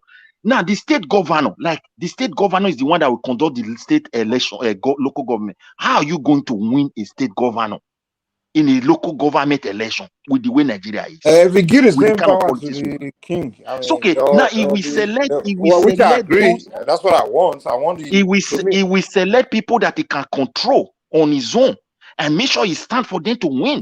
Sometimes if people discover, if people discover, look at another thing. Wait a minute, give me a second. So you say the governor will be this bad guy that will do this bad thing, right? Don't you think we as the people should start figuring out to elect a righteous person to be the governor that won't behave bad? And I think what we have to do, because we elect the governors. It's not like he put himself there and he's in power. Even if you have regional government, are they not the same people that rule those regions? Exactly, Lou. See the difference in the regional government. There is no way you can have there's no way you will not have a regional government when there is no authority to the indigenous people, like ethnic nationality that make up that region. So the region will not work. You're still always going to have leadership, whatever system you do. And that leadership, if it's a bad leadership, you will suffer the same thing. So the best thing, whether it's regional, whether it's this, whether it's that. Say for example, if you still vote wicked criminals in, you suffer the same fate. The leaders always be in position of power. They will always be. If the INEC conduct local government election for everybody, the state governor will be weakened to manipulate. Now, if the state governor don't have power to say, I don't want local government, there is no way a region with a local government will not exist. But in this scenario, like in my state, it is now for the over how many years, it is not the one, the administration will be ending next year. It is now we want to do local government chairman. For what you were here supporting Obaseki earlier now. Well, you know. Wait, let's put that one aside. We are about to support one person or the other. You support Tinubu, I support Peter Obi. This one support. That is politics, and that is how it's supposed to be played. But the no, if Obaseki didn't do irrespective of the person, irrespective of the person that is ruling, there should be power to question them. This power cannot be taken away from every one of us, and we expect to progress. It's not. It cannot be done. But Midwest, no one is. See, the thing is that. See, let's take responsibility for what's going on in our individual state. The thing is that we want to devolve the responsibility on holding the government, the state governors accountable to another person. We want to push it to another person to hold them accountable. What are we doing, the citizen? If we cannot march to the state government house and tell the governor what is doing is not good, then what do you expect the governor to do? Okay, you listen. Let me give you an example. Like my state, always push blame to other people. Okay, you wait. I keep like you didn't even listen to me. Listen, my brother. If in my state there are few individuals that apologize. They took the governor to court of law over the way he's managing the place. Many cases. Then the same people have marched to governor houses over some certain policies. The governor can just still tell them, don't worry, and it ended.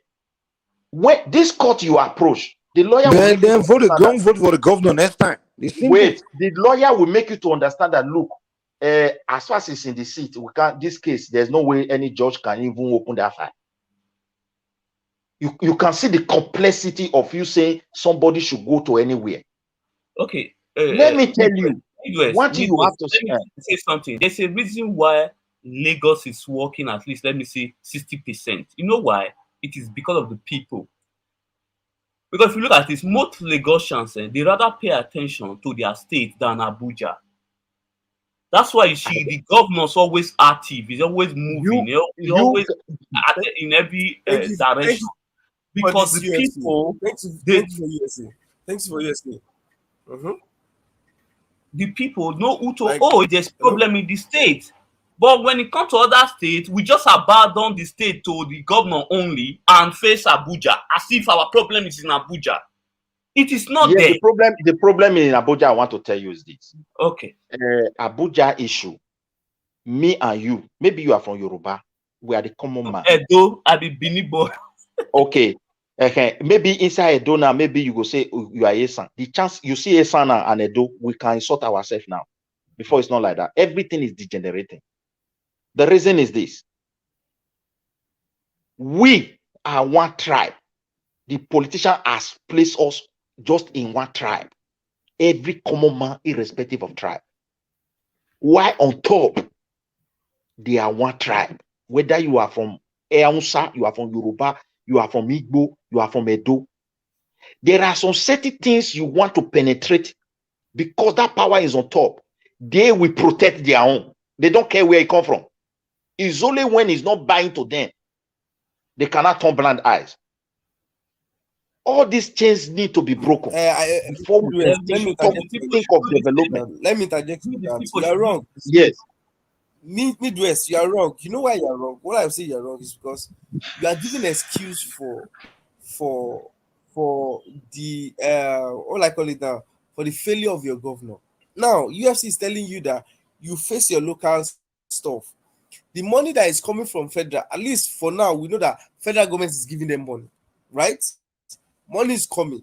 Before you go to say you want to clean up the top, you've not cleaned up your house. You are going to the street, talking about the compound is not. I'm not saying the only thing we see the way we will clean top. No, I'm not saying we go and clean the top. Midwest. You have to do the top should give us the power. No, look at constitutional right, constitutional law. Midwest is not understanding the points, man. Midwest, you see what's going on now. While we abandon our state and pay attention to Abuja, most of the fraudsters in Benin now, they are all in politics now. Because some of you who are in diaspora, who are well educated, you all abandon the state or the country to criminals, and then you stay in your we did not do. Listen, my brother, the last election, let me clarify that to you. The last election, every Nigerians will understand that the diaspora play a huge role to bring Obaseki to power for the second tenure. But not what we expected is not what we are seeing now. The truth of the matter is that why we cannot go further, there is the need, if Tinubu want to help us, knowing very well now that Nigeria is broke, Nigerians are suffering, and he want to help Nigeria, having a good mind to say, I want to give palliative, I must support family. There should be a law that will say, look, Mr. Governor, external auditor will be involved how you spend this money, and see whether the people will not enjoy it. But if you keep on throwing this money to these people, doesn't create law now. That will be the Senate. He has power to make some, I don't know how to put it, executive, because that palliative is not even law. It's an executive order to rescue Nigeria. Governors now. It's not binding on governors now. Executive order is no, not binding it did not listen, my brother. Listen, if executive order said my money, I'm helping Nigeria, but this money is subject to an external auditor, the governor cannot stop an external auditor not to do when the external auditor finish. Wait, when the external auditor finish their work and the EFCC is the EFCC are right. Let there be something, or else we are not going to enjoy it. It's still a wasting of time. One thing you need to understand also, governors are very powerful. He doesn't exactly no UFC, just give me a point. It's very obvious that sometimes you guys we don't understand the process of governance. Governors are presidents of their states. They enjoy immunity the same way the president enjoys immunity.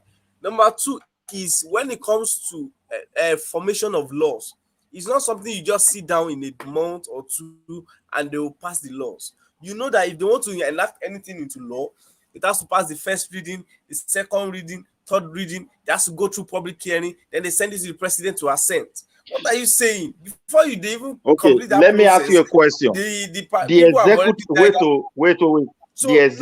order.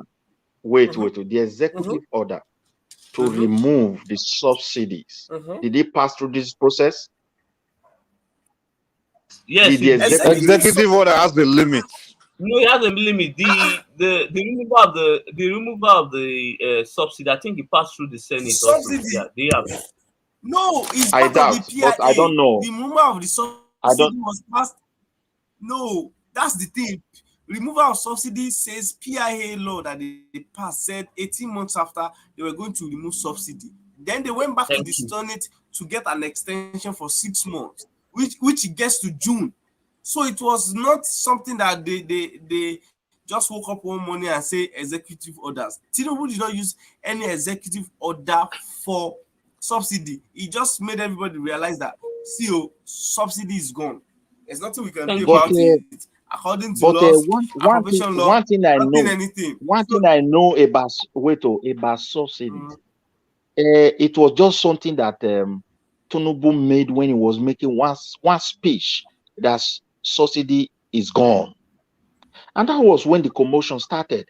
And because I think he just reconfirmed it. That's what it is. Tinubu is just telling you people what is going on. Yeah, but let us. Okay, now I also want to ask another question. Maybe you are right. Because of time, let me ask this one again. This palliative that they want to share to the governor, did they also pass through the Senate? So this palliative was passed through what we call the National Economic. Listen, it's passed through what we call the National Economic Council, which is recognized by law. Okay. That why not? Vice President why not a law? National Economic Council. Why not a law? An executive order also passed through what we call EFCC, that economic crime or something, that there should be an external auditor attached to it. If you want, with the situation we find ourselves, cannot be tried. Midwest. What you are saying now, governors cannot be tried until Midwest. Midwest, you can sponsor a bill and lobby for it. Guys, I'm sorry. We have to shut down now. Thank you so much. We must not pass 10 hours. Okay. Yeah, my guy tell me. Yeah, thank you, guys. I know you are in the middle of conversation, but I've said it earlier on. We are shutting down in 10 hours. Thank you, everybody. Thank you, guys. Labiasho. Okay. Labiasho. Yeah, just stay there. Yeah. Okay. Thank you, everyone.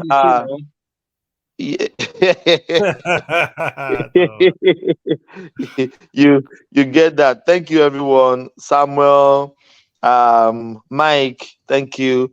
DOG, stay there. Everyone, it's very interesting. Sorry for you guys that haven't spoken. Yeah, I think Akim hasn't spoken, but we have to shut it down.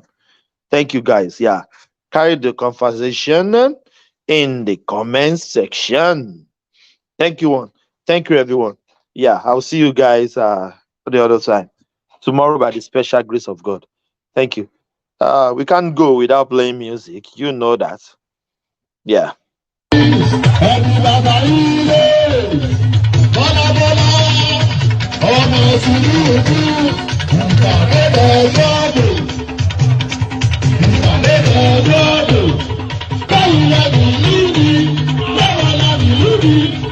Ìgbàlódé ọjọ́.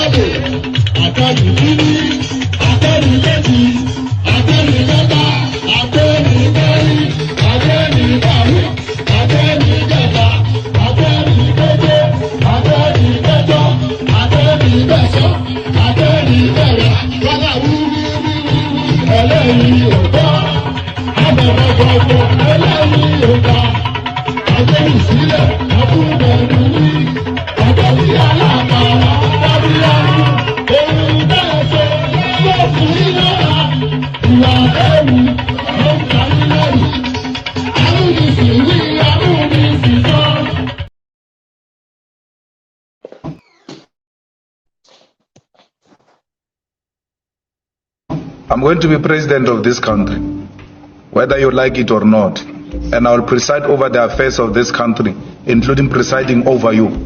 I think you must start adjusting to that reality. The sooner you do that, the less chest pains you'll have when that reality comes.